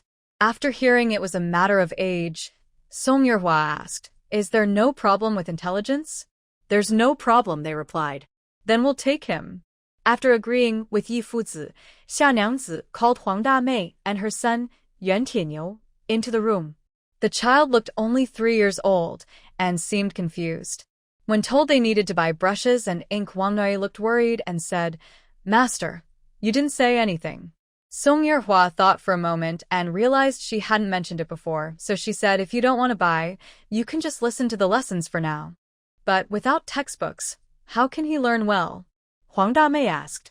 Song Yehua found it funny and said, You wouldn't be planning to give me to you for free, would you? Huang Damei lowered her head without speaking. Listen carefully. In our village, people who go to school have to work to pay for their lessons. Lu Youfu is my main worker and I can waive his fees. You should be grateful. Teacher Yi refused your son because he is too young. I made an exception for him to attend the school. Now you want me to give you books and writing supplies? Do you think that's fair? Song Yehua patiently said, I am Lu Youfu's employer, not his mother. I don't owe him anything. Do you understand? Huang Damei looked up, a guilty look on her face, and said, Employer, I didn't mean it that way. I just wanted to ask if I could buy on credit first. No credit. If there's a problem, you solve it yourselves. After speaking, Song Yehua stood up quickly and headed home. Covered in pig manure, she just wanted to wash herself thoroughly. After 2 days, the 19 pigs in the pigsty were ready to be sold. Song Yehua planned to keep one for the new year and have Lu Xue call the pig herders to take the rest. Wow, these pigs are really well cared for. I've never seen pigs kept so clean, said the pig herder. Lu Xue looked proud. Of course. We clean the pig pen every day and sometimes give the pigs a bath. Who cares more about their pigs than us? That's right, the pig herder complimented. After weighing all the pigs, the total came to 110 taels of silver. Once the pigs were arranged, the pig herder pointed to the chicken coop next door and asked, Are you selling your chickens? Lu Xue looked at Song Yehua. Song Yehua nodded. Are you still buying chickens? Yes, the pig herder chuckled. We buy chickens, ducks, dogs, pigs, sheep, and cattle, anything that can be raised. Song Yehua asked Lu Xue to count the chickens. Besides the laying hens and the young ones, there were 450 chickens that could be sold. Chickens, like pigs, were weighed to calculate the price. After weighing, They were worth 42 taels of silver in total. That evening, Song Yuehua counted her silver at home. There were 404 taels. This year, the cotton had been planted, and her pig-raising experience was growing. Next year, she planned to work hard and make a big effort. All the pigs and chickens from Dongshan had been sold, and the fields had been planted. There wasn't much to do for now. The next day after returning home, Song Yuehua took a few roasted chickens to visit the white great immortal on the mountain. In a month or two, the white snake will probably go into hibernation. Before that, Song Yuehua plans to visit a few more times, or else she might not see it again until spring. After feeding the chickens, Song Yuehua sits at the cave entrance, gently touching the snake's head, and talks to herself, "Great immortal, when you become a fairy someday, please don't forget me. I ask that you bless our family with safety and good health. The weather is quite nice today. Maybe we should go explore further inside?" Song Yuehua murmurs. Suddenly, the white snake hisses. Song Yuehua looks down at it, unsure what's wrong. Seeing the immortal acting so strangely, she decides not to go today. Back home after dinner, Song Yuehua is still thinking about ways to earn more money. This year, she made some money from cotton and pig farming. Next year, she plans to plant cotton on both fields and raise more pigs and chickens. Compared to this year, her income could double, but so would the risks. She knows she must take it slow. Rushing could cause problems. The workers on the Eastern Hill are limited, so she's not in a hurry to hire more people.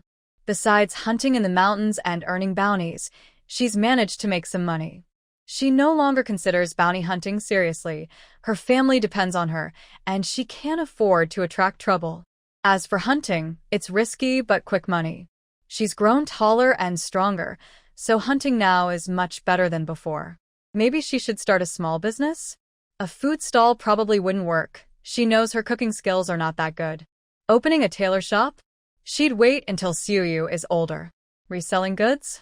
That would mean running around every day, which isn't feasible with 2 small children at home. Sigh. Song Yuehua sighs heavily. Just then, someone seems to arrive outside. She steps out and sees it's Zhou Ergui. "Uncle Ergui, is something wrong?" Zhou Ergui hurries, "Yuehua, can you take me to Wugui Mountain?" She looks at the sky. It's already getting dark. Going into the mountain now, she asks, "Did something happen?"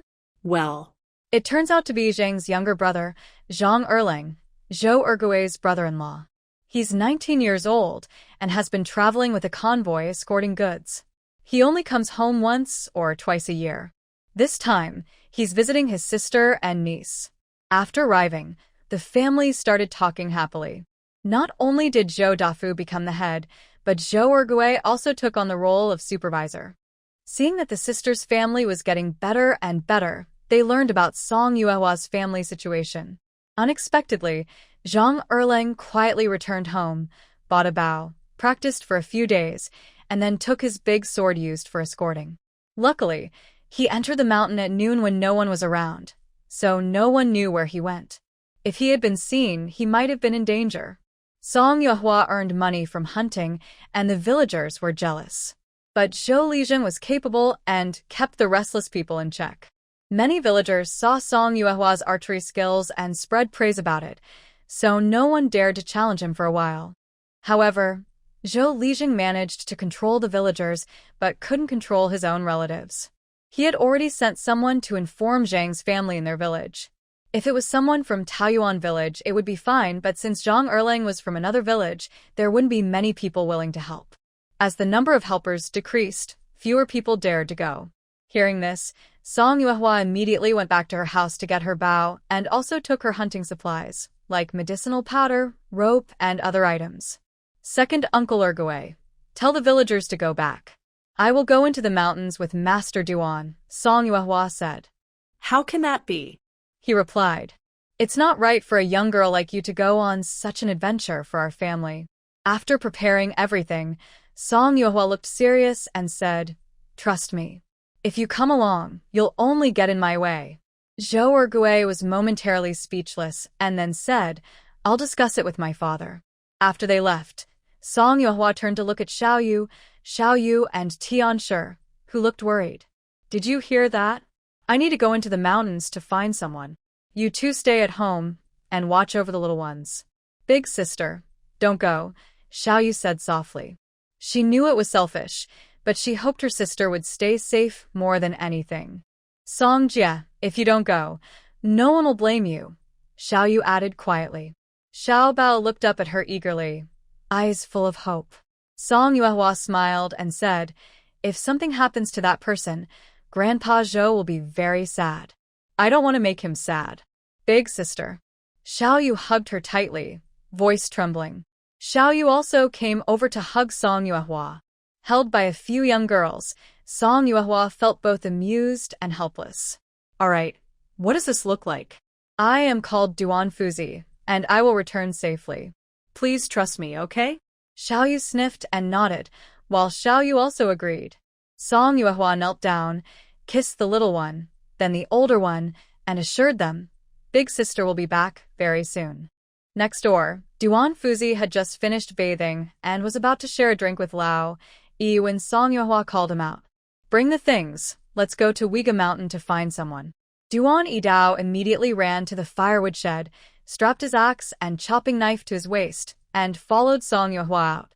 Zhou Li was leading Zhou Dafu, Zhou Ergui, and Zhang Shi over. When they saw each other, Zhou Li said, Girl, you said you didn't want anyone, but at least bring Uncle Dafu and Uncle Ergui along. Song Yuehua took Zhou Ergui's torch, smiled, and said, Master Zhou, Duan Fuzi is enough. Don't worry, I will definitely bring the person back to you. Yuehua, it's all my fault for having that unworthy younger brother. Zhang Shi, with red eyes, apologized in a hoarse voice. Zhang Auntie, no need to say more. Since there's still some daylight, I want to go into the mountain early. You all go home and wait. After saying this, Song Yuehua took a few steps, then turned back. Please, don't go into the mountain again. Duan Yidao followed behind and heard a few words, roughly understanding. Sister Zhou's younger brother went into the mountain to play? Something like that. It's been almost a day. We need to find the person quickly. Song Yuehua started to run. Duan Yidao leapt and ran beside her. This kid is too reckless. Hey girl, it's late at night. How do you plan to find him? Duan Yidao finally asked a useful question. Song Yuehua envied how Duan Yidao could run without panting. First, I'll ask by Daxian. The two ran with torches all the way to the entrance of the White Snake's cave. Song Yuehua called out twice, and soon the White Snake swam out. Master, someone entered the mount. Can you help me find him? Song Yuehua asked. The White Snake hissed twice and swam forward. Song Yuehua and Duan Yidao immediately followed. Uyghur Mountain is very large. The two and the snake kept going until the moon rose, venturing deeper into the mountain. The low growls and howls grew clearer, but luckily, with the White Snake present, no wild animals dared to approach them. After running for a long time, Duan Yidao was starting to get tired. Suddenly, a low growl came from ahead. A white tiger with black stripes blocked the path. The White Snake opened its big mouth and hissed at the tiger. The tiger faced the group, its fur standing on end, showing sharp teeth, with its tail upright, making a threatening low growl. This white tiger was bigger than the ones she had seen before.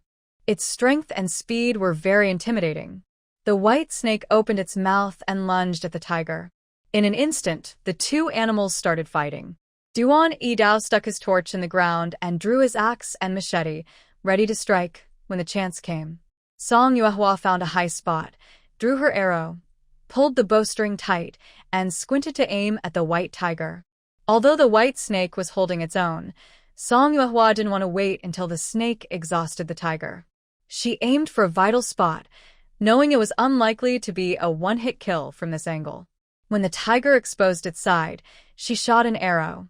She knew it would anger the tiger, but she didn't expect its focus to shift entirely to her. If the White Snake hadn't tangled with the tiger, she might have already been torn apart. The fight between the white tiger and the White Snake was getting closer to her.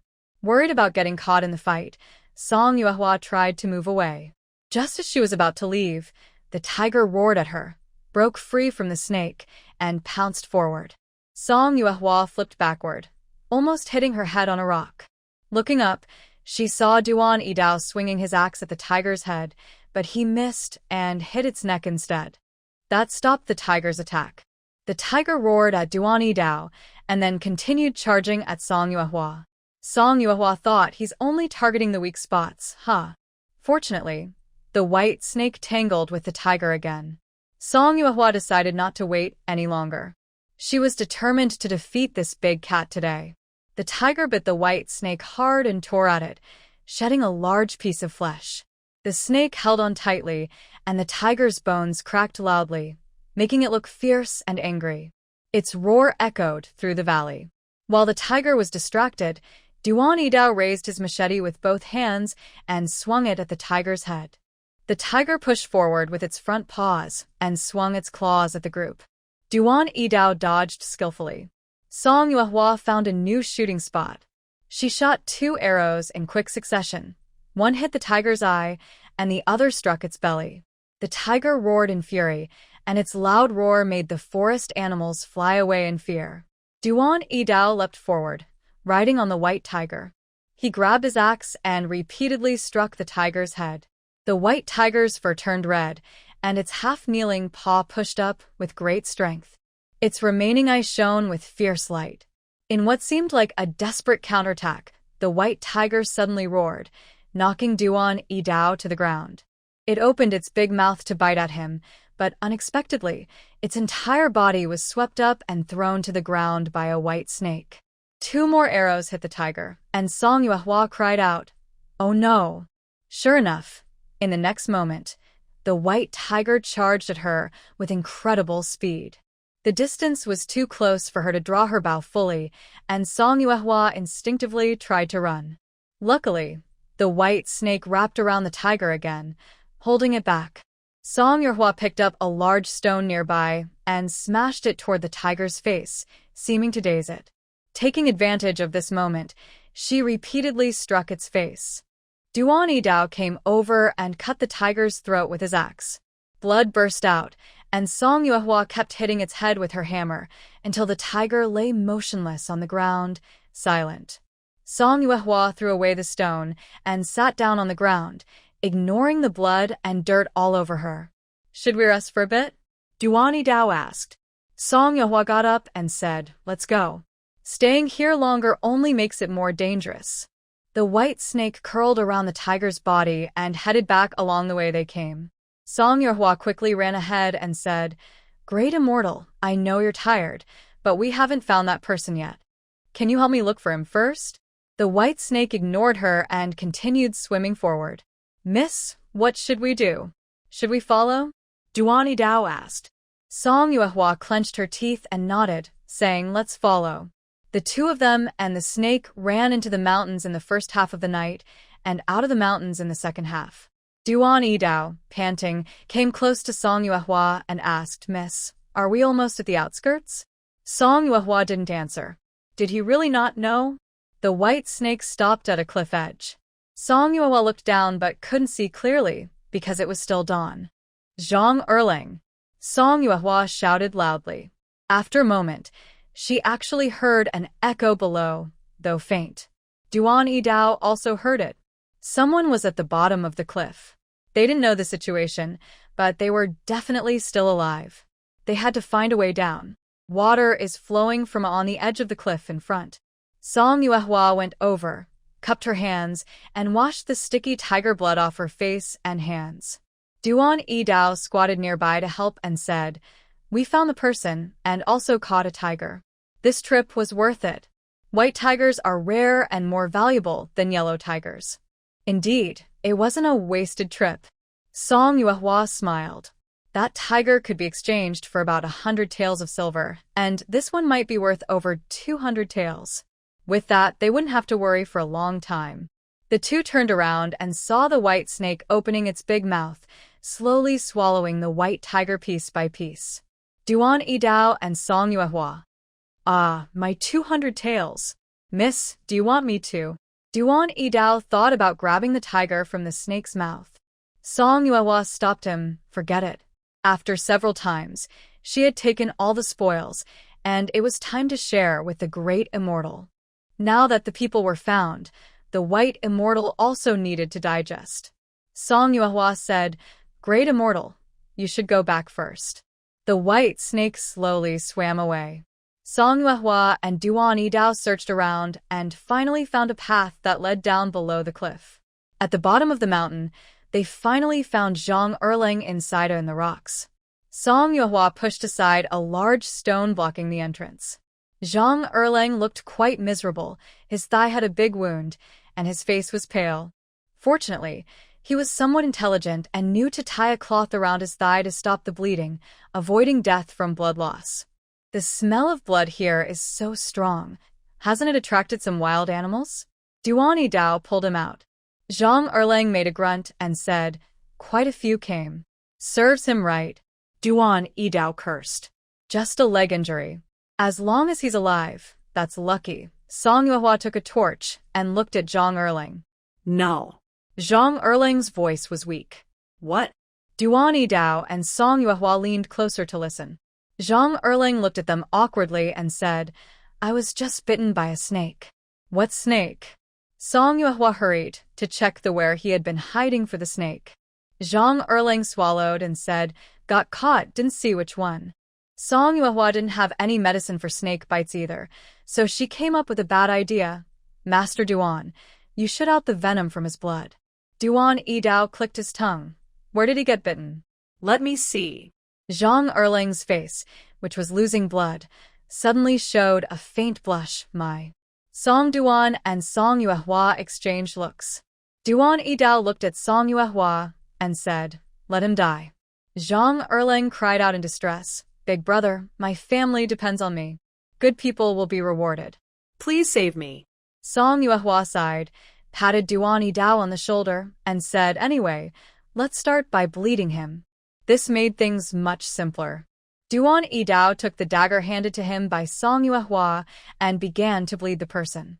Fortunately, they had brought wine and medicinal powder, or it would have been hard to do. "Did you go into the mountain without bringing anything?" Duan Yidao asked while bleeding. Zhang Erling took a sip of wine, feeling a bit better, and replied, "I fell from above. I don't know where my things went." "Did you go deep inside?" Song Yuehua asked while carrying the two men. "I'm reckless, not crazy." Zhang Erling finished speaking just as a sharp pain shot through his backside, making him scream. Duan Yidao cursed, "If we hadn't come, you'd be dead now."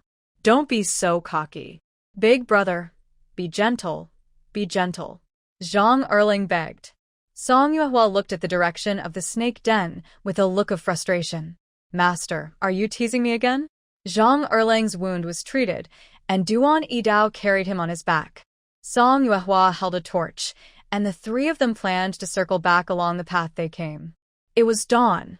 Suddenly, distant barking of dogs was heard. Song Yuehua sensed trouble. "Duan Yidao, find a high place and hide." "There's no high place around here." Zhang Erling looked around. Nearby was a cliff with a sheer wall, and there wasn't even a tree. "Give me the rope," Duan Yidao shouted. Song Yuehua took out some rope from her basket and threw it over. There was a protruding rock above her head, barely suitable for shooting. Duan Yidao, carrying the person, couldn't run. As Song Yuehua climbed onto the rock, the hyena pack had already gathered around, emitting sharp, piercing cries. When she turned her head to look at Duan Yidao and the others, she saw Duan Yidao using the rope to hang Zhang Erling on a broken branch. Zhang Erling dangled in the air like a piece of cured meat, cursing loudly, which drew most of the hyenas away.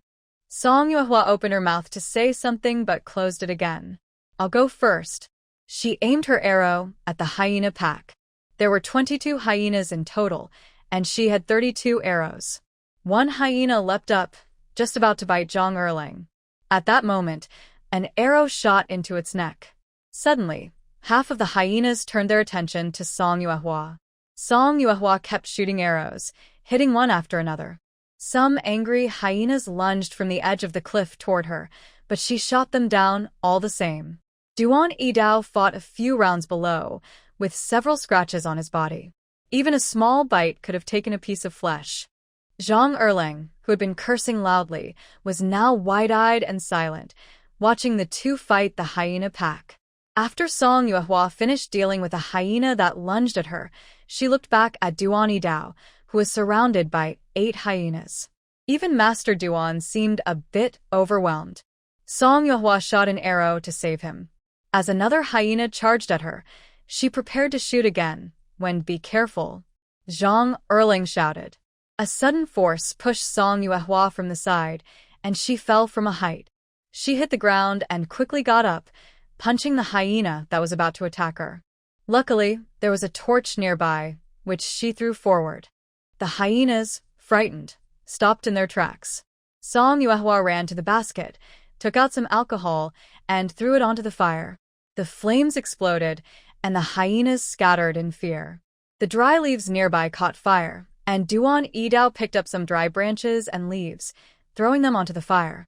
Behind the 3 of them was a cliff, and in front, the fire formed a wall. A few stubborn hyenas still watched from a distance. Song Yuehua wrapped cloth around her arrowheads, lit them, and shot them in front of the hyenas, scaring the last 2 away in panic. The bigger the fire grew, the safer they felt. There were 6 hyena corpses. Song Yuehua threw 2 into the fire to burn as a warning. By dawn, Zhang Erlang finally saw the large bloodstains on Song Yuehua's clothes. Seeing him stare, Duan Yidao said, "To find you, the 2 of us hunted and killed an old tiger inside the mountain." An old tiger? Zhang Erlang's pale face turned even whiter, and he stared in disbelief. Duan Yidao clicked his tongue and said, "That tiger was worth at least 300 taels. If it weren't for finding you, kid." "Forget it," Song Yuehua interrupted. She had originally asked Whitesnake for help, and whether she ate the tiger or not, it was just for hibernation. But hearing this, Zhang Erlang thought Song Yuehua had lost 300 taels just to find him. It's all his fault for recklessly running into the mountains. With his poor skills, he wouldn't survive against a tiger, let alone a few hyenas. He truly was out of his mind at the time. Duan Yidao jumped down from above and said, "Miss, you're safe now." "Let's go quickly," Song Yuehua said. After putting out the fire, she packed her things into the basket and continued along the same path back home. By the time they reached the mountain's edge, it was already bright outside. The Zhou family, Xiaoyu, Xia Wenwu, and a few others, possibly from the Zhang family, were waiting at the crossroads. As soon as they saw them, everyone rushed over. Xiaoyu, with red eyes, was the first to run up to Song Yuehua and exclaimed, "Sister, why is there so much blood on you?" "I'm Fine." "It's the blood of wild animals," Song Yuehua replied softly.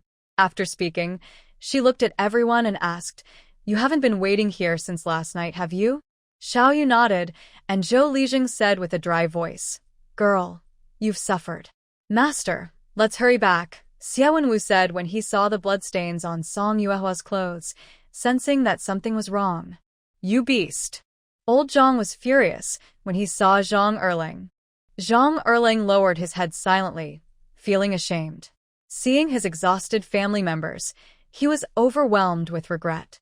Although Song Yuehua said she was fine, everyone else didn't believe it. Mrs. Zhang felt even more guilty. If it weren't for her brother, she wondered why Song Yuehua had to suffer so much. This boy was bitten by a snake. "We should take him to the county town to see a doctor, and his leg wound needs proper treatment," Duan Yidao said, handing the person over to Zhou Ergui to carry. Zhou and his wife were very grateful and hurried to Ma Ye's house, hoping to catch up. Old Zhang approached Song Yuehua, overwhelmed with gratitude, and said tearfully, "Miss, I can't thank you enough for saving me." Old man. Old man. In his excitement, old Zhang almost knelt before Song Yuehua. Fortunately, she was quick and steady, catching him and speaking softly, "There's no need for that. I'm just a hunter, doing a simple favor. If you feel guilty, why not ask for the 2 old hens from Grandpa Zhou's farm? I've been craving them for a long time." Zhou Dafu chuckled. "No wonder every time you come to my house, those 2 hens cluck loudly. They must have had a premonition." Everyone laughed at his words. Song Yuehua approached Zhou Lijing and said, Grandpa Zhou, I am going home now. You should also go back and rest well. On the way, Song Yuehua was overwhelmed by the strong smell of blood on her body. Go back and rest quickly, Zhou Lijing told Song Yuehua. Then he turned to the Zhou family members and said, All right, let's go back too. We can talk more later if needed. When they arrived home, Xiao Yu walked beside Song Yuehua and whispered, Sister Song, are you okay? Song Yuehua chuckled softly and replied, I'm fine. Master, did you encounter something again? Xia Wenwu asked quietly. Song Yuehua coughed lightly and whispered, Guess. Xia Wenwu was silent. Song Yuehua was truly unharmed. The worst injury was from when the hyena knocked her down, but compared to Duan Yi Dao, it was nothing. As for the white tiger incident, it was better not to talk about it for now. Back home, Mrs. Tian had already boiled a large pot of water. It had been kept warm, then cooled, then boiled again, just in time for Song Yuehua's return. Xiao Yu wanted to come in and wash her back, but was refused. The scar from the arrow wound on her shoulder was still visible. She had kept it hidden until now, so it couldn't be seen. After washing up and changing into clean clothes, she drank a bowl of meat porridge and went to rest. Xiao Yu secretly took her clothes, washing and checking them, worried that sister might have been injured, and hiding it from them. Xiao Yu looked at her inner garment and said, There's more blood on the outer clothes than on the inner ones. It probably splashed from outside. Sister Song might really be fine. But why didn't sister let me in? Xiao Yu still felt something was wrong. Xiao Yu said, Sister Song said, she didn't want you to cause trouble. I'm not a big boss. I wouldn't cause trouble. Xiao Yu muttered. All right, Sister Song is fine. That's the best, Xiao Yu said, standing up and pulling Xiao Yu to her feet. Xiao Yu held Sister Song's clothes and said, I'll help sister wash these clothes. Xiao Yu snatched the clothes back and said, Lady Nia told you to take good care of these hands and not do anything reckless out of emotion. Xiao Yu nodded helplessly. Song Yuehua, feeling drowsy, suddenly felt her nose itch. When she opened her eyes, she saw Da Bao and Xiao Bao using a brush to paint her nose. She reached out and touched it. Luckily, there was no ink. Song Yuehua sat up, hugged the little ones, and rubbed her nose against them, making the twins laugh happily. Xiao Yu ran in happily and said, Big sister, you're awake. Are you hungry? There's meat porridge on the stove. Song Yuehua wanted to eat plain rice instead of porridge and said, Let's prepare some dishes for dinner. Aunt Tian should start cooking early. Okay, I'll tell Aunt Tian, Xiao Yu said, and ran off. After they left, Song Yuehua realized something was wrong. Shouldn't Xiao Yu be in class now?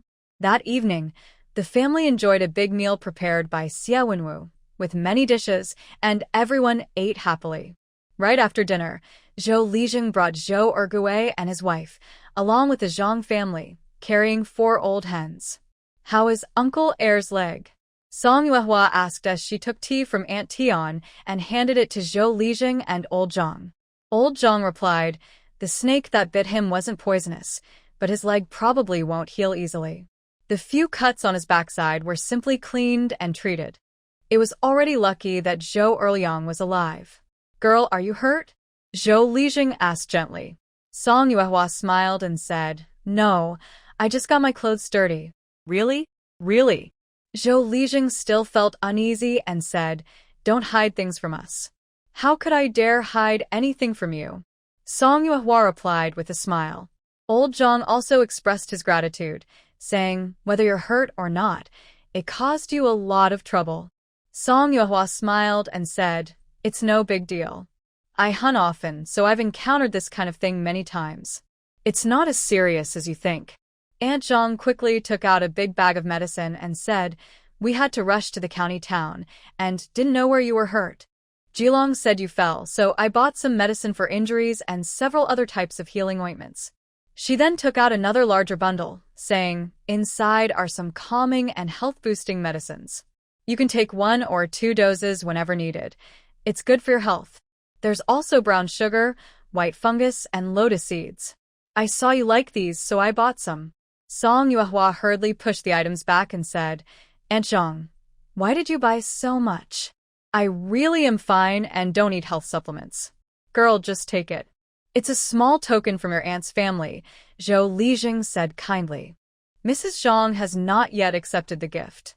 On Tuesday, you brought out a large bag of silver and said, "Here are 40 taels of silver. For now, we can only compensate you this much.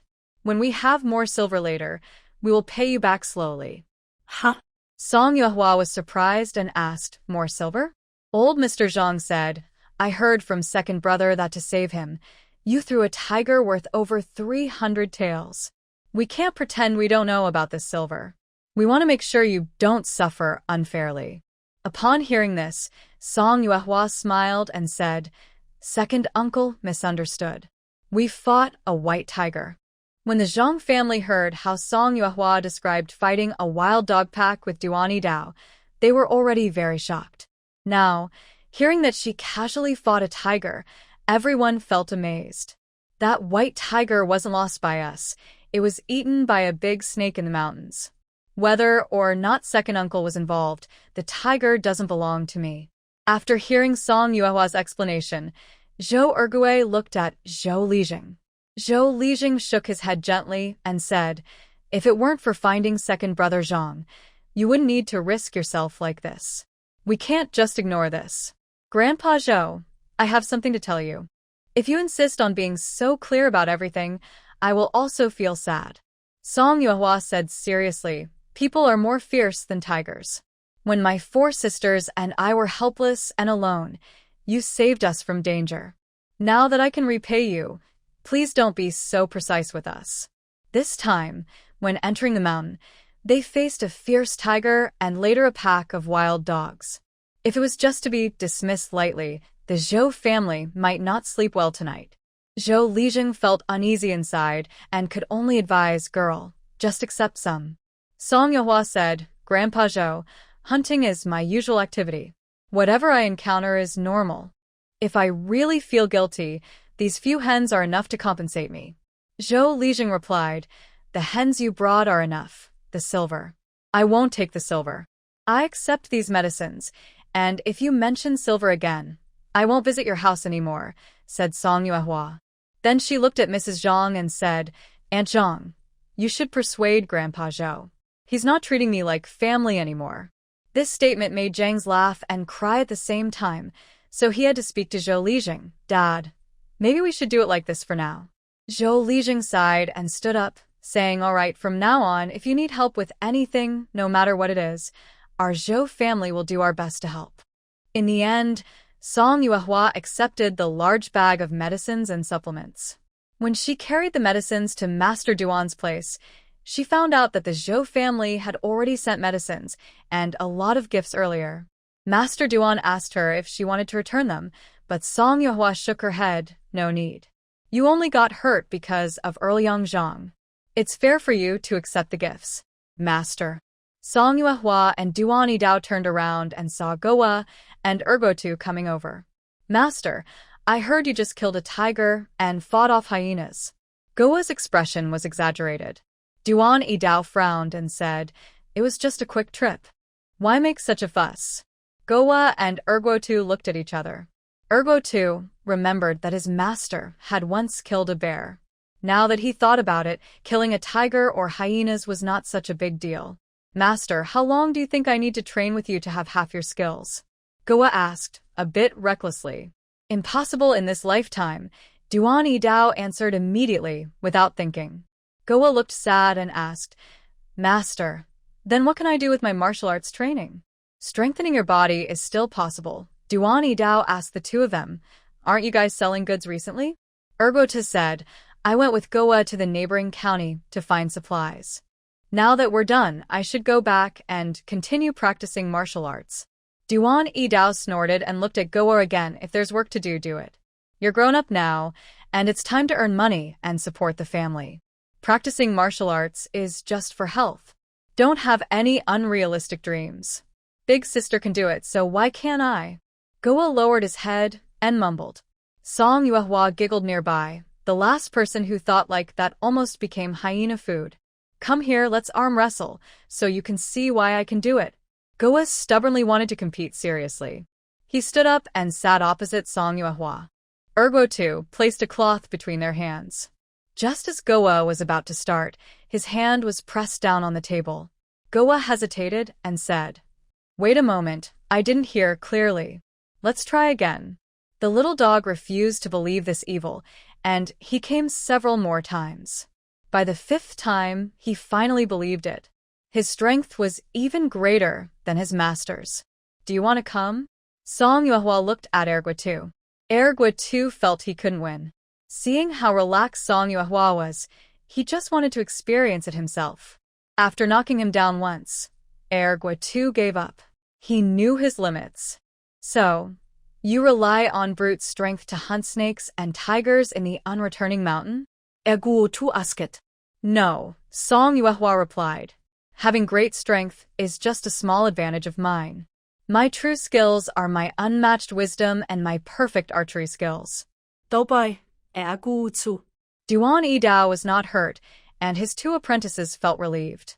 Ergwa too would continue practicing tomorrow, and Dogboy would start selling goods. He could only attend classes when he had free time. After the 2 left, Duan Idao smiled and said, "Although these 2 are not very capable, they have good hearts." "Yes, they do."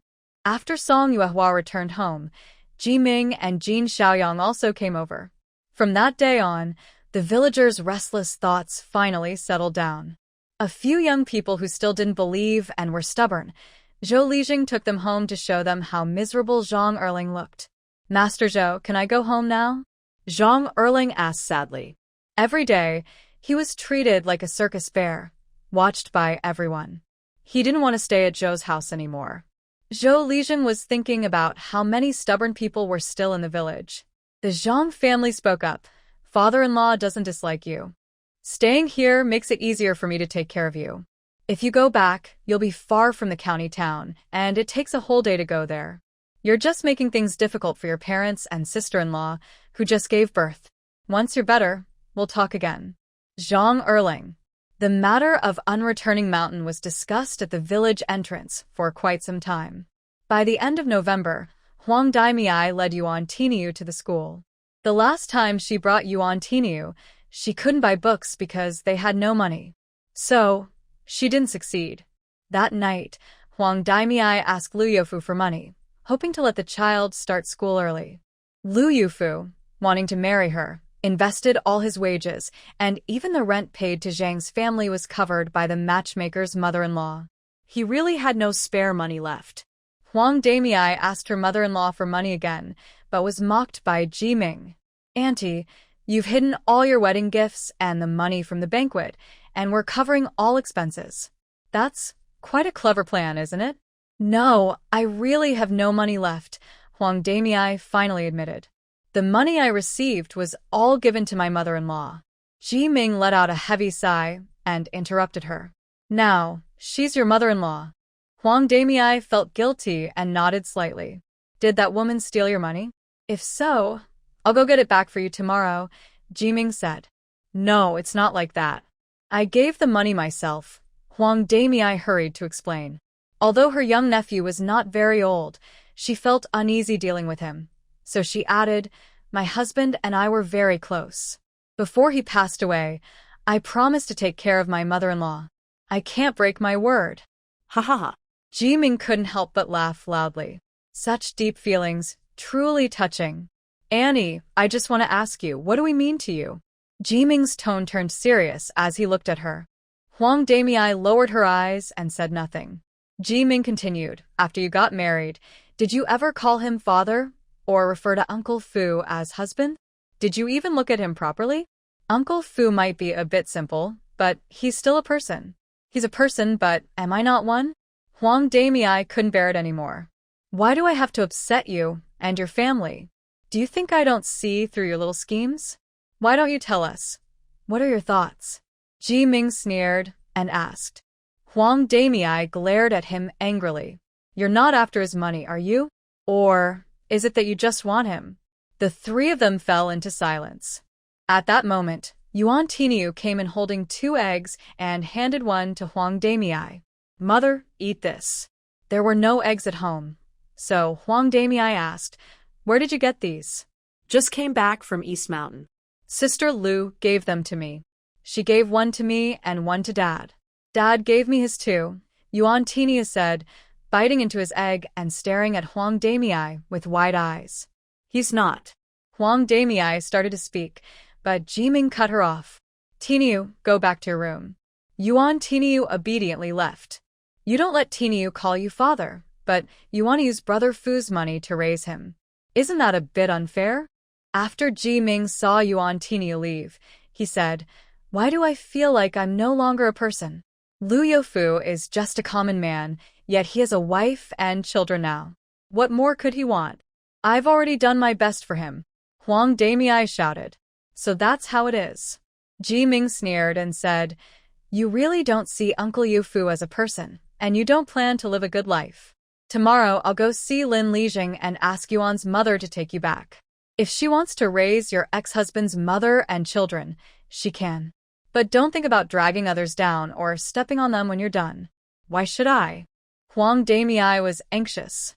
"I was married to Lu Youfu properly, and you have no right to send me back. Have you slept together?" Jiming asked. Huang Damei opened her mouth to speak, but Jiming continued, "Just call a doctor over. It'll be clear after a look. You don't need to lie." "Fine." Huang Damei suddenly stood up, glaring at the old lady and Jiming. "Your family bullies us orphans and widows. You're so capable." Jiming also stood up and said sternly, "Bully you? Did Lu Youfu bully you? Can Grandma speak to bully you?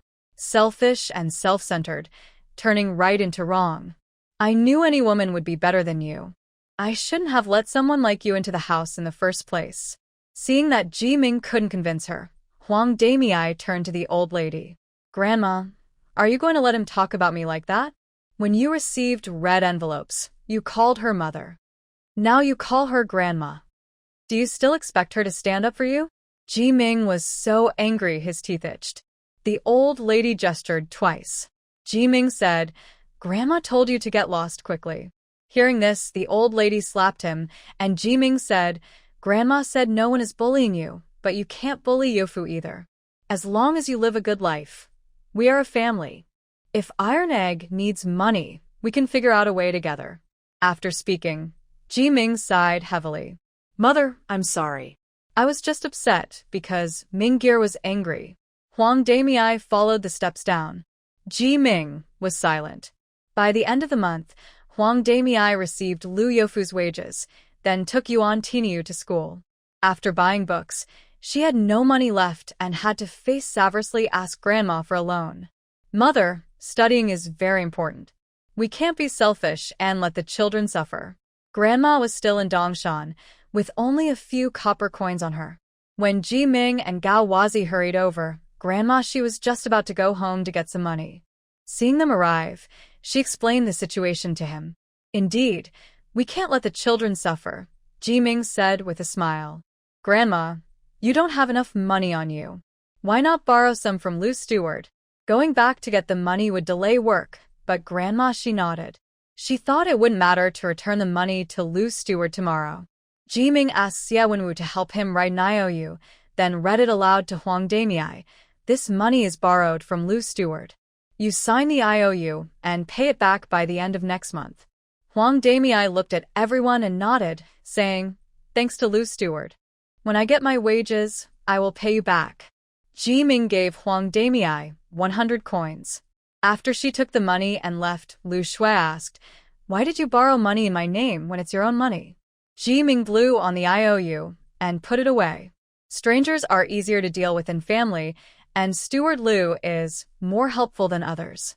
After everyone left, Lu Shui and Xie Wenwu started to think about Jiming's intentions. It was only after Granny Lan explained everything that they truly understood. Granny Lan said nothing. From then on, Yuan Tiniu officially began studying. After leaving the school, Huang Damei went to the Song family again. By noon, Song Yuehua came home and shared her troubles. Song Yuehua sat by the well, rubbing her hands, listening to Huang Damei's complaints. "Are you planning to leave Lu Youfu and get married?" Song Yuehua asked. standing up and wiping her face with a cloth. No, no, Huang Damei said carefully. I just want to live a good life, but Brother Ming is so strict. I wish I could earn some money too, then maybe. Song Yuehua splashed water, without replying. Little Bao came over, and Song Yuehua pulled him away from the well. Huang Damei followed behind, hesitantly asking, Master, can you give me some work to do? Tian sure brought cool tea. Song Yuehua drank a big bowl before saying, Next time you need someone, go ask Uncle Dafu. We don't lack people now. Seeing she couldn't find work, Huang Damei just nodded lightly. Back in Kaiyun village, what kind of work did you do? Song Yuehua asked casually. Huang Damei replied, I mostly did laundry and chores for big families. Oh. Song Yuehua nodded. When I have work, I'll let your husband know. After sending the person away, Mrs. Tian said to Song Yuehua, I used to do laundry work too. I only earned 150 coins a month. If Sister Huang made money in Dongshan, she probably wouldn't have much to say about my luck.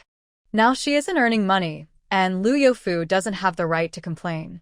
Song Yuehua smiled and said, If she can use her own money to support her son and mother-in-law, that's better than taking money from the family.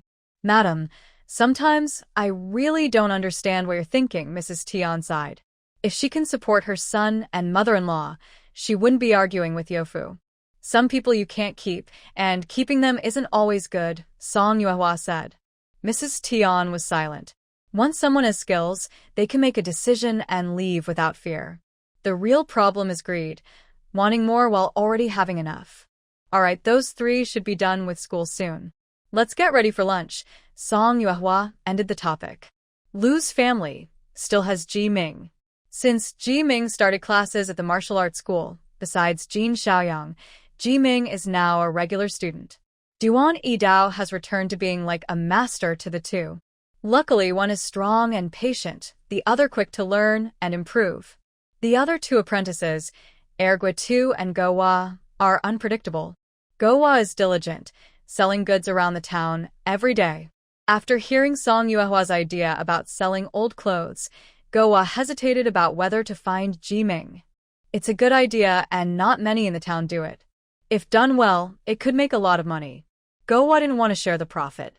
After half a month of trying to sell old clothes, he found that collecting clothes was only part of the problem. The bigger issue was setting the right price. If he bought clothes too high, they wouldn't sell easily. Reselling was better than losing money, but he was worried he might end up in the red. With no other options, Gowa sheepishly came to Ji Ming. After listening, Ji Ming gave him two ideas. One was quick money, stealing clothes from the mortuary to sell to villagers.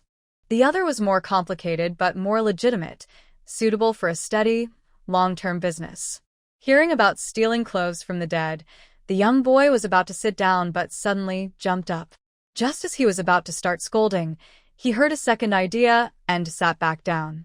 Although he was not a good person, he knew he shouldn't do such a revengeful act. Ji Ming analyzed, if we want to collect clothes, we should go to the big households. The clothes of villagers are not worth much, and if we take them to the village and offer a low price, the villagers will be happy to buy. As for clothes from the big households, even if we collect them, I don't have the money for that. The boy worried. The master and lady of the big household wear fine silk and satin. I'm afraid I don't have enough money. Ji Ming said, for now, don't collect the master and lady's clothes. If we have some, we can take them, but right now we'll focus on the old clothes of common folks and servants in the county. The boy remembered a young servant boy from a noble family, probably named Damao. His clothes were quite good, though not luxurious. They had no patches. He had lived for over 10 years and had never worn such fine clothes before. The boy felt a bit scared and asked softly, if we go to collect, will they give us the clothes? Ji Ming looked at him and sighed heavily. His intelligence was not suitable for business. He was busy practicing martial arts every day and couldn't spare the time. Forget it. Tomorrow I'll take you there to show you how. You should learn well. If you can't learn, then don't do this kind of work, Ji Ming said. How much silver should I prepare for tomorrow? The boy asked. How much do you have? The boy counted, 201. Ji Ming was silent. Seeing Ji Ming silent, The boy realized he might be a bit unrealistic and said, "Just tell me how much I should prepare. I'll go back and ask the old master for it." Yiming sighed. Don't ask for it yet. "I'll lend you the money. When we earn silver, we'll split it equally." Not equally. "I'll give you more when the time comes," the boy said with a shy smile. He was just a kid, inexperienced and needing others to teach him and lend him money. Ji-Ming ignored him and said, "Bring more eggs tomorrow. We'll ride the horse cart to the county. Get up early." "I promise I won't be late," the boy said happily. After he left, Ji-Ming lay back on his bed. He had practiced martial arts all day, and his body was sore and tired. "Cousin, do your legs hurt?" When Yuan Tinyu entered the house, he heard Ji-Ming saying, "Let me give you a little massage." Yuan Tinyu sat on the bed and massaged Ji-Ming's calf. "Where did you go to play just now?" Ji-Ming asked from the bed. "I didn't play.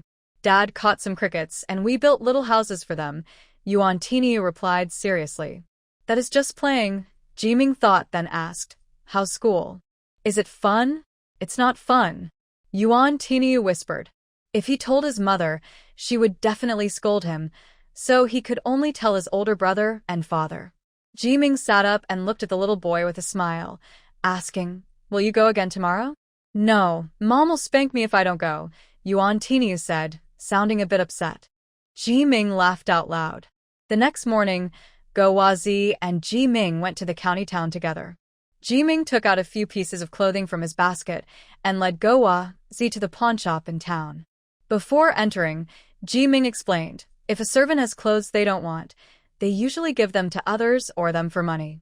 So, whenever you go somewhere, you should check the pawnshop first to see the prices. "That's a good idea," Go-Wa-Zi said brightly. Ji-Ming brought 3 pieces of clothing. One fairly new set without patches, which could be exchanged for 40 coins, a second patched one, worth only 20 coins, and a third with patched buttons, worth just 5 coins. Go-Wa-Zi asked the shopkeeper to offer a higher price, but the shopkeeper waved him away, ready to chase them out. After they left, Ji-Ming told Go-Wa-Zi, "Pawnshops tend to undervalue things a lot, but their prices can be guessed. You should calculate how much fabric and labor cost for one set of clothes. After subtracting the old value, honest pawnshops might give around 40%, while dishonest ones might give only 20%. The more anxious the seller, the lower the price pawnshops will offer." Go-Wa-Zi said he learned a lot and suddenly asked fourth junior brother, "Have you done this kind of thing before?" Ji-Ming chuckled and said, "You think this is so new?" Then Go-Wa-Zi wanted to ask why others didn't do it. Ji-Ming patted his shoulder and said, "People with ability don't do this. Those without ability can't do it either. It's just right for second senior brother. You should do it well. I can't say you'll get rich, but you'll definitely make a living." Go-Wa-Zi didn't understand fully, but he didn't want to ask anymore. He had already asked all day, and now he felt like a fool. After clarifying the price, the two of them found a quiet place and changed into clean, unpatched clothes. Dog Boy asked curiously, "Why do we need to change clothes?" "People rely on their clothes, and horses rely on their harnesses. If you don't want others to think you're a beggar and chase you away, you need to look proper," Ji-Ming said. After changing, he spat into his palm and wiped it on Dog Boy's head. Dog Boy looked silent. "All right, you look much neater," Ji-Ming smiled. "Let's start from Chitsu Alley. Didn't you say we were going to a wealthy family?" Dog Boy asked from behind. Ji-Ming patiently explained, "Chitsu Alley isn't very rich, but it's okay. City folks care about appearances. They won't wear very torn clothes." They knocked on the first house, and an old lady opened the door. Ji-Ming asked, "Grandma, do you want to exchange old clothes for eggs?"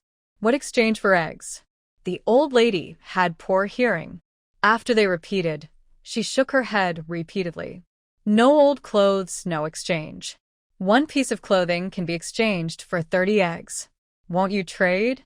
Ji-Ming raised his voice and asked again. One piece of old clothing could be exchanged for 30 eggs, which made the old lady a little tempted. She told them to wait at the door. After a moment, she brought out 2 tattered clothes. Ji-Ming looked at one and shook his head. "Grandma, these are almost rags.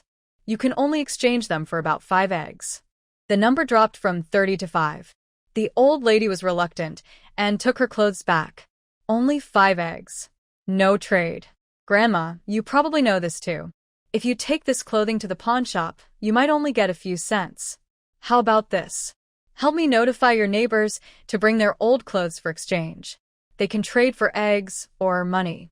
We offer a higher price than the pawn shop, so no one will lose out. I'll give each household 1 egg. Jiming discussed with the old lady. Dog Boy also chimed in, you're just at home idling anyway. I see there are at least dozens of households here. That's dozens of eggs. Even with copper coins, it's a few dozen cents. Most men don't earn that much in a day's work outside. It's just a matter of talking. These eggs can feed your little kids for over a month. The old lady looked at them carefully and asked, you're not scammers, are you?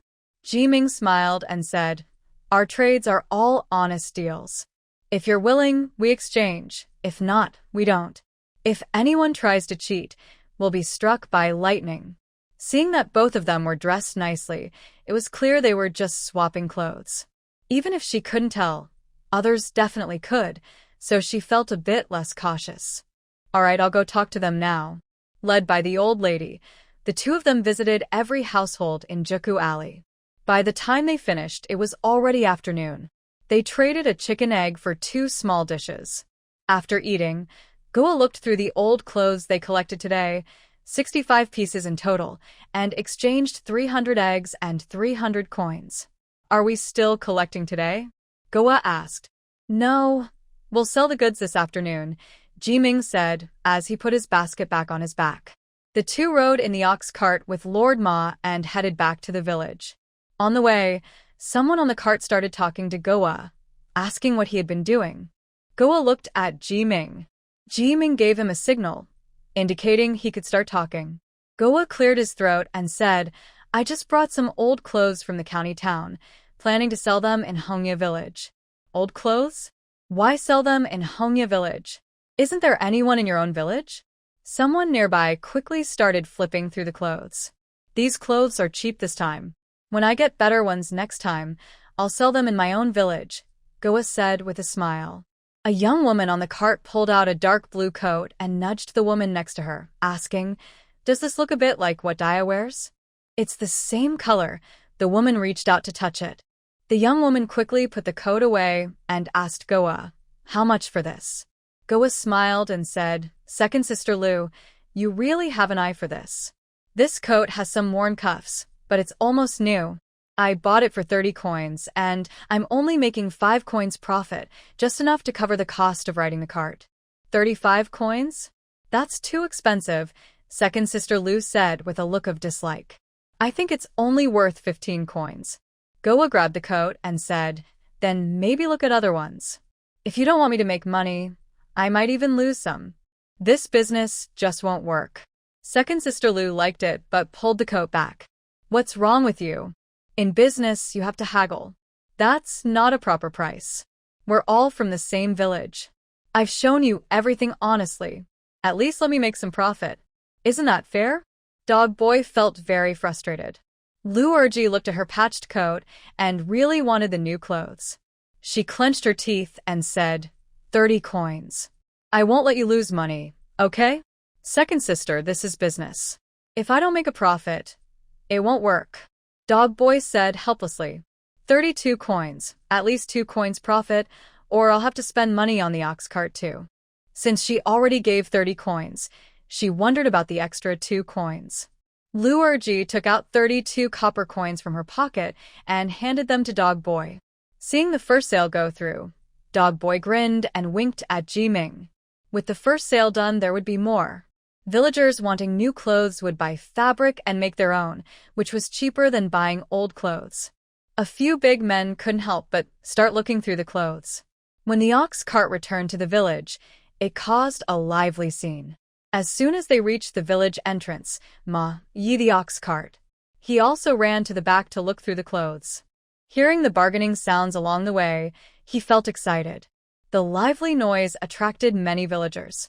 Usually, people in the village patched old clothes or saved fabric for years to make a new one. These old clothes weren't expensive and were affordable for the villagers. But before Dog Boy's batch of old clothes even entered the village, they were all snapped up at the entrance. Some people almost bought the 3 sets of clothes Ji Ming had borrowed from Zhang Dandan. Those 3 sets were borrowed from Bian Wu and couldn't be sold. Dog Boy carried a big bag of coins and went back to Zhang's house with Ji Ming to count the coins. After deducting costs, they earned a total of 500 coins. That's almost half profit. Dog Boy was very excited inside. Ji Ming combined all the money and said, "No rush. Tomorrow, go to Jin Yuanwai's house and prepare more silver coins." Yuanwai. Okay. Dog Boy was very happy. He packed all the coins and said, "I'll go to the chicken farm first and buy some eggs." Yiming nodded. The next day, the two arrived outside Jin Yuanwai's big house. Before leaving, they tidied up well, and the servant was willing to talk with them. Ji Ming handed over some copper coins. After hearing their plan, the servant smiled and said, "Wait a moment, I'll ask the people in the backyard." After the servant left, Dog Boy asked, "Is it that simple?" Ji Ming smiled and said, "In places like this, all that fake stuff is useless. Do you know about making money through many channels?" Dog Boy nodded politely and said, "Understood." Soon after, a young servant led a few people out, including a middle-aged man with a round face and a fat waist. When Ji Ming saw him, he hurried forward to bow and said, "Greetings, sir. Why do you think I look like the big master?" The middle-aged man asked. Ji Ming smiled and replied, "An old saying goes that everyone has a look. Some people look wealthy and noble, like a Buddha statue. You, sir, definitely have that kind of appearance." The middle-aged man chuckled loudly and said, "You're quite clever. I heard from Xiao Sanzi that someone was collecting old clothes. I thought it was some petty scammer, but I didn't expect to meet a smooth talker like you." Ji Ming also smiled and said, "With you here, who would dare to cheat? We pay more for old clothes than the pawnshops do. Please take care of us, sir. Just a little more is enough." "Business shouldn't be about losing money," the middle-aged man said, then stood to the side, smiling as he watched. The man carried a strong presence, which frightened Dog Boy. Luckily, Ji Ming kept the mood light with jokes and bargaining. At first, 4 people came, then more, over 10, each bringing their old clothes to exchange for some silver. As more people arrived, Dog Boy started to laugh and chat like Ji Ming. Seeing that Dog Boy was doing well alone, Ji Ming took a basket of eggs from his basket and handed it to the middle-aged man, saying, "Sir, these are mountain hen eggs raised by my grandmother. Please try them." "Mountain hen eggs? What are those?" the middle-aged man asked, looking at the plain eggs. Ji Ming explained, "Chickens raised in the mountains are more lively and find their own food. The taste is slightly different, and they're more nutritious than regular eggs." Hearing Ji Ming speak seriously, the middle-aged man became curious and decided to try them, no longer refusing. His eyes showed some admiration for Ji Ming. The young servant nearby overheard their conversation and said, "Manager Exine, if these eggs are really as good as you say, maybe you should send some to the old lady. It would ease her worries about the master." When mentioning the elderly lady, Exine's steward sighed heavily. The old lady has always been weak, and this year happens to be a year of the living Buddha. They say it's a rare event that only happens once in 100 years. I don't know if it's true. Sometimes, she can still participate in religious offerings and avoid meat for a few days, but this time she has to abstain for a whole month. She won't even eat eggs. Year of the living Buddha. Ji Ming listened quietly nearby. After finishing his laundry, the two of them thanked the young servant and Exine's steward before leaving. After leaving the Jin mansion, Ji Ming said to Guozi, "I've taught you everything I know. From now on, you have to rely on yourself. This batch of clothes I collected are good. You can take them to the neighboring county to sell. Don't set up shop too close to others. If people see you, it might hurt your future business. The sky is still early, so go and collect more." After speaking, Ji Ming took out 2 taels of silver and handed them to Guozi. "Here's some starting money. When you earn money, we'll split it equally. Do you agree?" No. Guozi replied, feeling a bit nervous inside. Although Ji Ming had been guiding him for 2 days, going solo so quickly made him nervous. After giving instructions to Gawezi, Ji-Ming went to the cloth shop. He bought 2 bolts of white cotton cloth and 3 tails of tea leaves. Once he finished shopping, he returned to the ox cart. Ma Yu wouldn't be back for a while, so Ji-Ming took a nearby village's ox cart and planned to walk back from the intersection when the time came. He temporarily stored the items at home and then went to find Zhang Rushan. Zhang Rushan had just come out of Scholar Yi's study. "Didn't you want a chance to make money?" Ji-Ming asked. Zhang Rushan's eyes lit up. What kind of opportunity? Ji-Ming didn't say much, only mentioned the year of the living Buddha, then said, "I bought some fabric. After dyeing it, you can write Buddhist scriptures on it. I want to make it into Buddhist robes to sell." "Buddhist robes?" Zhang Rushan asked. "Which scripture should I copy?" Ji-Ming smiled. "That's up to you. Plus, I'll pay you 101 for each robe you make. How about it?" Zhang Rushan didn't answer immediately. He looked down and thought for a moment before asking, "How much silver did you spend in total?" "I'll cover 60%. When the robes sell, we'll split the profit evenly. Does that sound good?" Ji-Ming chuckled. "Are you sure? I can't guarantee we'll make a profit." "Yes, I'm sure," Zhang Rushan replied seriously. Ji-Ming nodded and said, "That's fine, but I will cover the costs. You write the Buddhist scriptures, and if there is a single mistake or bad character, you'll buy the fabric to replace it. Other than that, you don't need to take on any other responsibility." Zhang Rushan agreed. After the scriptures were completed, they needed to visit the Song family again. Just as they were about to leave, Ji-Ming turned back and added, "Bring more copies of the scriptures. It's better if they are different so people can choose." Song Yuehua was weeding in the field. When Ji-Ming came over and told her about the Buddhist robe business, she immediately became interested. A living Buddha's age, if truly once in 100 years, is very rare. The idea of making Buddhist robes is new but very timely. If done well, it could be very profitable. This thing is easy to copy. "We should make as many as possible in the beginning," Song Yuehua said. Ji-Ming smiled and asked, "Aren't you worried they won't sell?" "Other things are fine, but stockpiling this kind of item isn't a problem.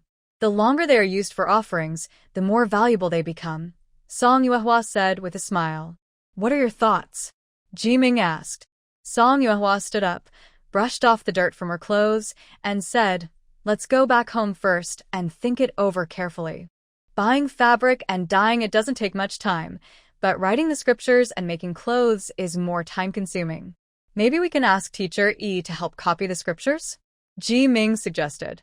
Song Yuehua immediately waved her hand and said, "Teacher Yi has to teach 3 classes. Besides preparing lessons, he also has to copy books in his free time. Xiao Yu is in the same situation. Neither of them can do it. The books in the school, from the 3-character classic to the 4 books and 5 classics, were borrowed from bookstores or xian, then copied by Teacher Yi. This saved her over 100 taels of silver. Now they were just adding bricks and tiles to the school library every day. They couldn't bother him with such small matters. The handwriting of Bai Shu from Class 2 and Xiao Yu is not as good as Zhang Rushan's, so they couldn't rely on them. After thinking carefully, they could only count on Zhang Rushan. Copying the scriptures was slow, but making clothes didn't need to be rushed. Usually, women's sewing skills are not meticulous enough for fine work. Song Yuehua suggested, "Let Granny Wang do it. She used to run an embroidery shop, and Xiao Yu learned her sewing skills. Granny Wang also has Aunt Zhu. We shouldn't worry about delaying the progress," Ji-Ming said. "But one person copying the scriptures is too slow. If they couldn't produce in large quantities, they could slowly stockpile them and sell them all at once later. They could earn as much as possible." Song Yuehua finished speaking and took out 20 taels of silver to give to Ji-Ming. "Use this to buy fabric and tea leaves. Start with this batch. The risk of 20 taels of silver is manageable." After 2 days, Ji-Ming delivered all the fabric dyed with black tea to Zhang Rushan for him to copy slowly. Most of the old clothes in the town streets and alleys had been collected. Goa was busy running around, earning quite a bit each day. However, the amount of old clothes collected was decreasing, and since they had to go to the neighboring county to sell clothes, the travel time between the 2 counties was increasing. While waiting for the finished clothes, Jiming spent every day on Dongshan with Jin Xiaoyang, learning martial arts from Duani Dao. The work on Dongshan was not easy. Recently, the chickens at the pig farm kept getting sick, so the people from the main yard were moved to clean out the chicken coop. The kitchen could only prepare simple meals. Song Yuehua also thought of Xie Wenwu. A few days ago, Xie Wenwu was holding a Chinese idiom book, claiming he could memorize all of it. Song Yuehua knew well how Xie Wenwu's brain was developing. She had thought he wouldn't be able to memorize it until next year, but now he could. She took the book and picked out a few idioms. At first, she didn't believe it, but after picking out more than 10, she realized that this boy was serious. Could Xie Wenwu also be someone who could be pushed to succeed? Since he had achieved this, Song Yuehua also wanted to keep her promise. She was just waiting for the Xie family to give their approval. Before that, she had already spoken to Xie Wenwu in advance. Being in charge is not an easy job. You've been with Lu Shui, so you know it's not just about managing things but also managing people and cooking. Think carefully, do you think you can do it? Once you decide, go ask your father for his approval. Xie Wenwu asked, when the master asked my sister to be in charge, how did he trust she could do it well? Song Yuehua was silent. Seeing her not speak, Xie Wenwu continued, don't worry, I'm smarter than my sister. I can do what she can do, so don't doubt me. Tomorrow, when I go back, I'll ask my father to agree in front of you. Song Yuehua finally understood that both her apprentices were very clever. 2 days later, unexpectedly, the person who came with Xie Wenwu was not Xie Quan, but Xie Feng. It had been a while since she last saw Xie Feng. Second Uncle Xie, long time no see, Song Yuehua greeted with a smile. Xie Feng replied, long time no see. Master, master. Xie Wenwu excitedly jumped down from the ox cart and said, my father agreed. I will go to Dongshan tomorrow. Song Yuehua glanced at Xie Feng and saw him nod. How did you persuade your father? Song Yuehua asked Xie Wenwu. Xie Wenwu thought for a moment and replied, I didn't really persuade him. I just asked and he agreed right away. Really that easy? Xie Feng explained, this matter has already been decided. Since it's with you, it's the best choice. Though he said this, Song Yuehua still felt a bit embarrassed. By the way, I've marinated a duck. Uncle Xie, why don't you stay for a simple meal? Good. Xie Feng agreed. Xie Wenwu was about to cook, and Mrs. Tian helped in the kitchen. Song Yuehua brewed a pot of tea and served Xie Feng. Song Yuehua said, I feel a bit guilty. I was supposed to send him to learn archery, but now he's just cooking. Xie Feng gently said, everyone has their own talents. Don't worry about it. After lunch, Xie Feng left. Mrs. Tian took the children to wash their hands. Song Yuehua called Xie Wenwu over and talked about everyone in the big courtyard. Xie Wenwu couldn't help but interrupt, Master, I already know everyone in the courtyard. Knowing them and understanding them are two different things, Song Yuehua patiently explained. Xie Wenwu said, I thought as long as I could settle the accounts and do my work well, that would be enough. Song Yuehua said softly, I also want to tell you to just focus on doing your work well for now, but it's better to understand some social manners early. It's quite complicated, and you probably won't understand everything at once. For now, just try not to offend anyone. What if I accidentally offend someone? Xie Wenwu asked. Don't worry, there are ways to handle it, Song Yuehua replied. Try to speak less, and remember that silence is golden. Silence is golden. Xie Wenwu remembered. As for practical skills like bookkeeping and paying wages, Xie Wenwu had already learned them early on. Song Yuehua asked him to call Zhou Xiaohu, and the two started working today. Xie Wenwu ran to Zhou's house and called out over the courtyard wall.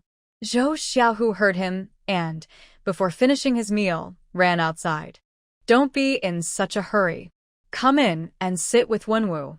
Mrs. Zhou wanted to invite them in, but as she stepped out, she saw no one. Mrs. Zhou came back and said, he was just eating and left.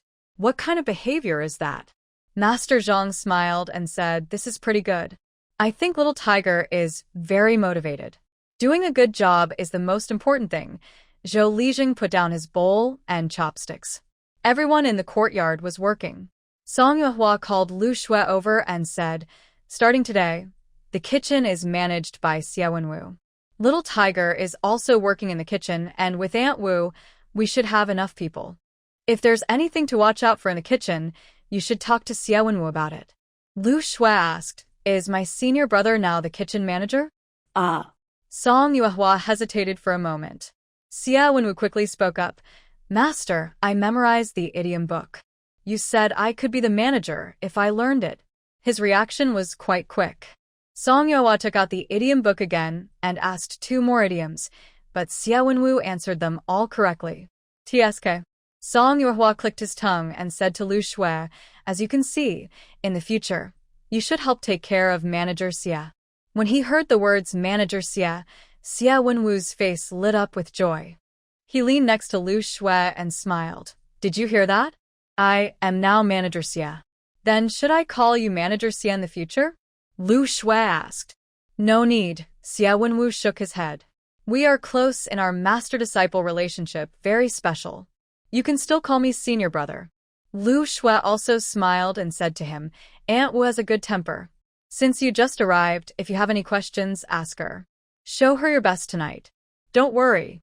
Xia Wenwu patted Zhou Xiaohu on the shoulder and said, "With us brothers here, we will definitely impress everyone." Aunt Wu was still busy in the kitchen. Before she arrived, Zhong Yi had told her that no matter how long she worked in the kitchen, the master would eventually find someone else to manage it. She should be mentally prepared. Later, when they prepared cotton for the pig slaughter feast, the master asked Xia Wenwu to handle the banquet. She guessed it was him, and sure enough, it was. "Aunt Wu, should we prepare the meals earlier tonight?" Xia Wenwu asked. Aunt Wu came back to herself and smiled. "It will be ready soon." "Manager Xia, do you want to rest for a while?" Hearing someone call him Manager Xia, Xia Wenwu still felt a bit shy. "No need, we just arrived today. It's better to get familiar with everything early." Aunt Wu took the 2 of them to check the stored grains and vegetables. After counting in the cellar and making a note in a small book, Xia Wenwu asked, "Aunt Wu, what dishes are we planning to cook tonight?" Wu Shi replied, "Boiled potatoes, stew cabbage with vermicelli, and add some salty radish." "Is it so plain?" Xia Wenwu paused in surprise. He remembered that in the big courtyard before, there were often meat and eggs. Wu Shi explained, "Not plain anymore. Yesterday we slaughtered 2 chickens, so today we have only simple dishes." Xia Wenwu understood. The chicken, eggs, and meat each month were limited, so they had to share them evenly each day. Vegetables were just vegetables. He thought about ways to make them tastier. That evening's dinner was brought by Zhou Xiaohu and Wu Shi. The long-term workers on Zhou Dafu's side saw Zhou Xiaohu bringing the food and asked curiously. Zhou Ren asked Xiaohu, "Did you cook this?" "No, I just do some chores in the kitchen." The cooking was done by Xia Wenwu. Zhou Xiaohu quickly replied. Zhou Dafu also came over, saying, "Why are you all just sitting here? Go sit over by the shed and eat properly." After they left, he asked Zhou Xiaohu, "Did you start working today? Are you tired?" "Not tired." Zhou Xiaohu smiled and handed the last box of food to Zhou Dafu. Zhou Dafu patted his head and said, "All right, go back and eat now." Xia Wenwu suddenly took over the kitchen. If Wu Shi hadn't brought the food, Zhong Yi wouldn't have known.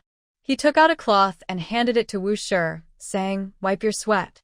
I'll talk to Xia Wenwu and ask him not to bring food here anymore."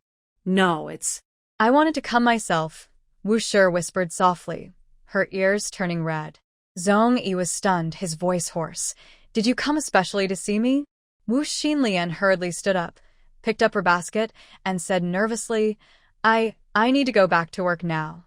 Watching Wu Xinlian's back as she left, Zhong Yi couldn't help but smile. He opened his lunchbox, which contained golden fried potato balls. One bite revealed a crispy outside and soft inside. The sour vegetable stew with vermicelli was flavorful, with smooth, tasty noodles. The fresh cabbage stir-fried with spicy radish, topped with crispy fried scallions, was both refreshing and fragrant. "Manager Zhong, has our kitchen changed chefs?" Wang Gongzi asked. Zhong Yi replied, "The master was worried you wouldn't eat well, so he changed the cook to prepare your meals." "That's That's very kind of him. Haha. Wang Gongzi said happily, holding his lunchbox. Old Manren also carried his lunchbox over and quietly asked, Manager Zong, is the kitchen hiring? My useless daughter-in-law. Maybe I should. She is indeed useless. Don't mention her anymore. You should take better care of yourself, Zong Yi said coldly. Old Manren was caught off guard and had no choice but to leave quietly with his lunchbox. Xie, Wenwu cooked a really good meal. Lu Shui thought he would ask for chicken or eggs, but he surprisingly made 3 simple vegetable dishes that tasted very good. No need to praise him anymore. I really don't want to see him get too proud. The weather was getting colder, and the children both wore new cotton-padded jackets. Zhu Yanli made old duck soup, and Song Yuehua took the 2 kids to visit. After drinking the soup, the 2 little ones leaned over to look at the baby in the cradle. Somehow, Zhu Riyue suddenly started crying. Once she started, she couldn't stop, which frightened both children. Song Yuehua had to take the 2 kids back home. When they arrived, they met Zhao the blacksmith, who was about to knock on the door. Uncle Zhao, why are you here? Song Yuehua asked happily, holding each child's hand. Zhao the blacksmith rubbed his nose and said shyly, Miss Song, I have something to talk to you about. Come in and have some tea. Song Yuehua opened the door and invited him in, asking Aunt Tian to brew a pot of tea. The children went back to play at their own house. Only then did Song Yuehua ask, what is Uncle Zhao talking about? When she mentioned this, Zhao the blacksmith looked a bit unhappy. Yesterday, after Iron Mother came home, she said she wanted to join the martial arts class and mentioned she trained with the martial arts teacher for a while. We sent the children to school to learn reading and writing, but you...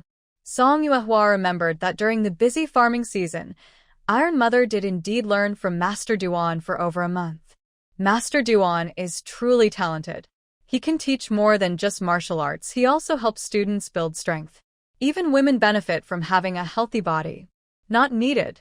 Zhao the blacksmith instinctively replied, then lowered his voice, realizing his words might scare the children outside. Men outside prefer women who are delicate and soft. Iron Mother, like this, wouldn't attract any men. Nothing is more important than her lifelong happiness. Song Yuehua was silent. Did everyone here really care about that? If you are as soft as a feather, how can you do any work? Song Yuehua asked. From what she had seen, the women in the village, except for Lu Meinyang, were all strong and capable. She had never seen anyone as delicate as a feather. Zhao Tiejian's brief look of disdain was noticed by Song Yuehua. This old blacksmith still looked down on others. Miss Song, with us as your parents, choosing a husband is naturally done in the county town. There's no need to do rough work here, Zhao Taijian kindly explained. So she understood. They looked down on her as a country girl. Song Yuehua didn't say much, only replied, just this once, no repeat. I will talk to Master Duan about this. Uncle Zhao, don't worry. Zhao Taijian nodded, and then left. Song Yuehua handed over the little treasures to Tian Shi to watch, then carried her outside to dig up some cabbage from the vegetable garden for pickling. As for Zhao Tinia's matter, she planned to just inform Master Duan. Her parents loved her deeply and thought far ahead. She didn't plan to criticize Zhao Tiniu. No matter their views, it wasn't something she could interfere with. When Master Duan found out, he felt it was a pity. Zhao Tiniu was very healthy, a good candidate for practicing martial arts. Although not as good as Ji Ming, he was far better than Jin Xiaoyang. Another student lost, Duan Yidao sighed. Song Yuehua asked, what do you mean another? Don't you already have 4? Duan Yidao said, Go Wazi is saving money to get married. He's always out doing business. Ergua too also doesn't know where he's gone lately. He's rarely seen these days. Now only Ji Ming and Jin Xiaoyang are attending classes. In the end, it seemed they couldn't escape the curse of the 2 teachers. If you don't say anything, Teacher Yi would know, Song Yuehua said. He already knows, Duan Yidao replied. Who told him? Me. Serves him right. When it got cold, they needed to heat the kong, a traditional heated bed. Song Yuehua asked Zhou Dafu and Zong Yi to arrange for more firewood to be chopped. They would need plenty of firewood for the house, the school, and the courtyard throughout the winter. Song Yuehua also went to the mountains to chop wood and look for wild game. Unfortunately, as it got colder, fewer animals came out. She chopped a lot of firewood, but only shot down a few sparrows and 2 wild chickens, catching nothing else. She was used to this kind of disappointment. As soon as she returned home, she heard people talking outside. Song Yuehua opened the door and saw Zhou Ergui rushing quickly toward Dongshan.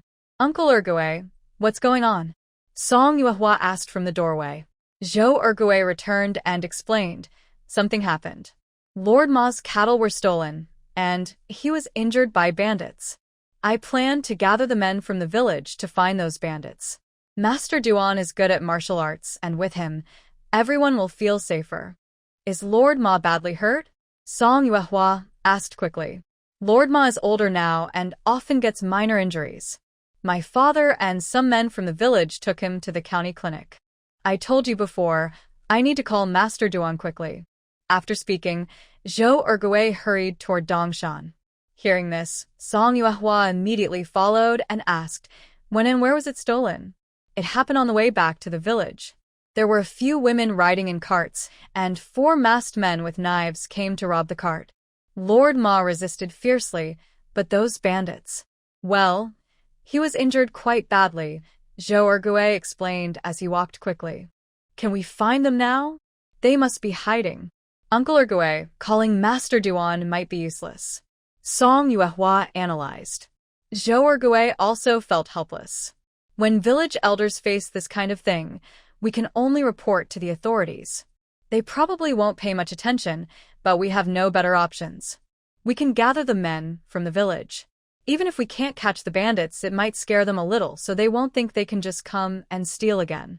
Song Yuehua stopped and said, Uncle Ergui, since you know we probably can't catch them, why not try a different approach? What's the plan? Song Yuehua calmed down and looked at the whole situation carefully. She asked, the men who usually ride Lord Ma's cart, there are both men and women. Why did only women encounter those bandits? Hearing this, Zhou Ergui was startled and his voice trembled. Are you saying? Song Yuehua replied, people from other villages wouldn't be watching every day. Besides, it can only be someone from our own village. Zhou Ergui rubbed his face hard and said, Daughter, just say what you mean. Song Yuehua sat down by the roadside, picked up a stick, and drew on the ground for a while. Then she suddenly looked up and said, Uncle Ergui, I have a plan. That night, Lord Ma returned home from the county. Song Yuehua carried her things over, and Zhou Lijing was still there. Tan Xiuxiu's eyes were red, and when she saw her, she forced a smile and said, Master has arrived. Please sit quickly. I'll go pour you some tea. Song Yuehua held her arm and said, Aunt Tan, don't worry. I'm here to see Grandpa Ma. Grandpa Ma no longer looked lively. He stared blankly into the sky, his eyes unfocused. Ma Long and Ma Hu squatted at the door, crying until their voices were hoarse. Old Ma, don't be too sad. The officials said they will send someone to investigate. There's still hope. Zhou Lijing comforted him from the side. Grandpa Zhou, what did the doctor say? Song Yuehua asked. Zhou Lijing sighed, stood up, and took Song Yuehua out of the house. His injuries will heal with rest, but what really upset him is that cow. Initially, Song Yuehua spent nearly 50 taels to buy that cow, showing how valuable cattle are on a farm. Losing that cow, many villagers felt sympathy, while others secretly rejoiced. Later, villagers gradually came over, and Song Yuehua went back home. Back home, Song Yuehua went to find Zhou Dafu. Every day, Song Dage and Song Air went to the county town to fetch farm manure, which made them easy targets for bandits. Zhou Dafu explained, they always go together, both brothers. It's cold now and the roads are bad, so they store the manure for a day and then bring it back all at once. That day, they didn't go. It's possible that the bandits didn't specifically target Song Dage and Song Air, thinking that an old man is easier to catch than 2 strong young men, so they didn't focus on them. Next month is the new year, and some people might take risks to have a better celebration. What villagers didn't expect was that, just after the cow was stolen, Ma Yong arrived at the village entrance with a cart of cows the next day. He stood on the cart and loudly announced, "Next month is the Lunar New Year's Eve. Our village usually travels by my Ma family's ox cart. This year, I won't let everyone walk to the county. I've rented the cow from the master. Things are the same as always. Even if bandits stole once, I don't believe they'll try again. Everyone, rest assured and ride with us." "Yongzi, aren't you done with your work in Dongshan?" Lu Shanchao from the village asked. Ma Yong looked at him and forced a smile. "The master gave me 2 months off to take care of family matters. Don't worry, I won't miss a single trip with the cart. If those dog-like thieves dare to steal from me again, they will regret it." Ma Yong's actions immediately sparked many guesses in the village.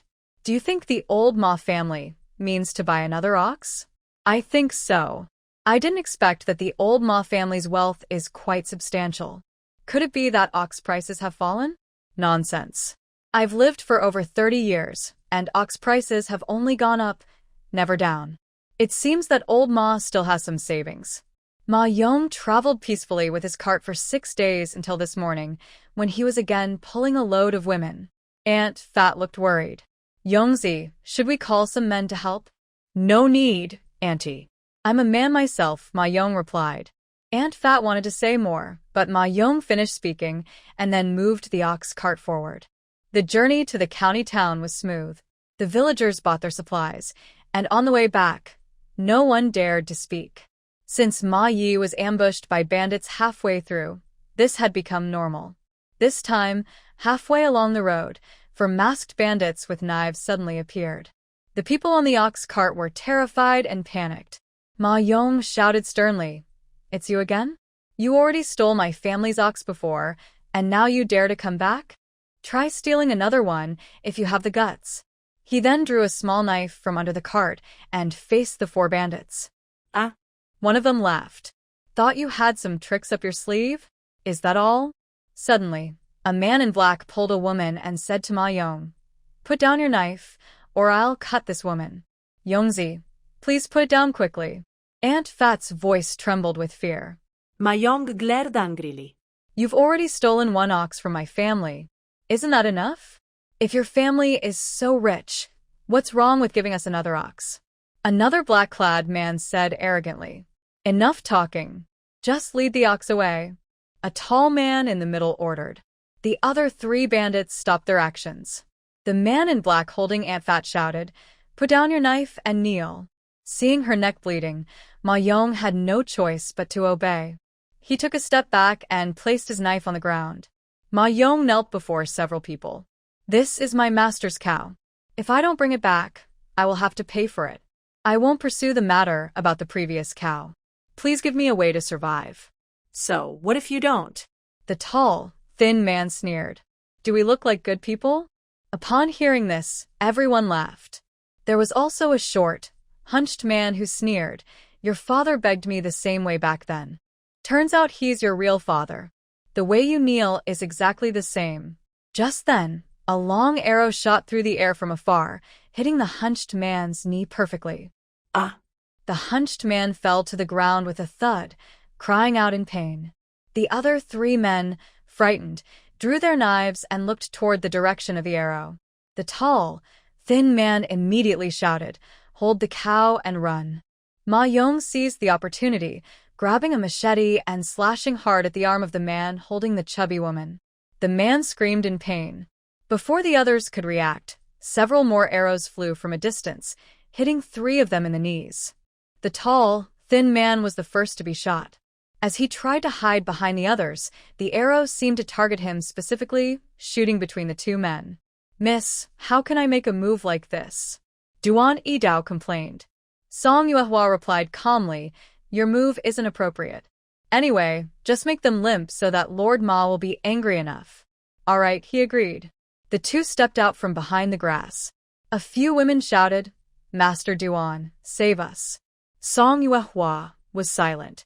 Ma Yong looked at the black-clad man he had wounded, who was rolling on the ground clutching his injured arm. He tightly gripped the blood-stained machete, eyes red, standing coldly to the side. Suddenly, someone patted his shoulder. Ma Yong looked up and saw Song Yuehua and Duan Yidao. He came back to himself. Big sister, master. Duan Idao gathered the 4 people together and pulled off their masks. One woman spoke. I recognize them. Aren't they from Hongya village? Lefu and Lu Matsi? I recognize them too. They're Wang Daqiang and Li Laosi from Hongya village. So they're just some troublemakers from the neighboring village. Song Yuehua took the machete from Ma Yong, slapped Lu Matsi's face, and asked, "Tell me, which of our villagers are you colluding with?" Bah.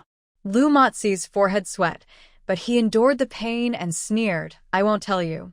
Try moving a finger and see if I let you have peace for the rest of your life." Oh. Song Yuehua kicked his wounded knee. The pain made his veins bulge, and his face turn red. He clenched his teeth, but didn't make a sound. Song Yuehua smiled. "You're quite a tough guy." Then she kicked his knee again, asking, "Are you going to talk or not? Are you going to talk?" The woman nearby, though knowing Song Yuehua was here to help, was still frightened by her actions. "Big sister, stop kicking." Laifu nervously said, "It's Wang Haiden, it's Wang Haiden." Song Yuehua stopped. Of course, she knew it was Wang Haiden. If she hadn't been following him, she wouldn't have been able to ambush here. "Now I ask you all again, where is Lord Ma's cow?" Song Yuehua asked Laifu. Laifu looked at the other 3 people and hesitated. It was eaten. Song Yuehua kicked Laifu again and demanded, "Be honest."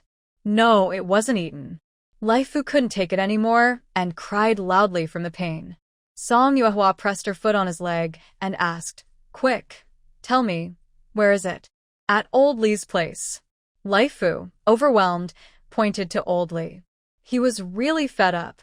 "Old Li," Song Yuehua said coldly, "if there's any problem with the cow, you're dead for sure."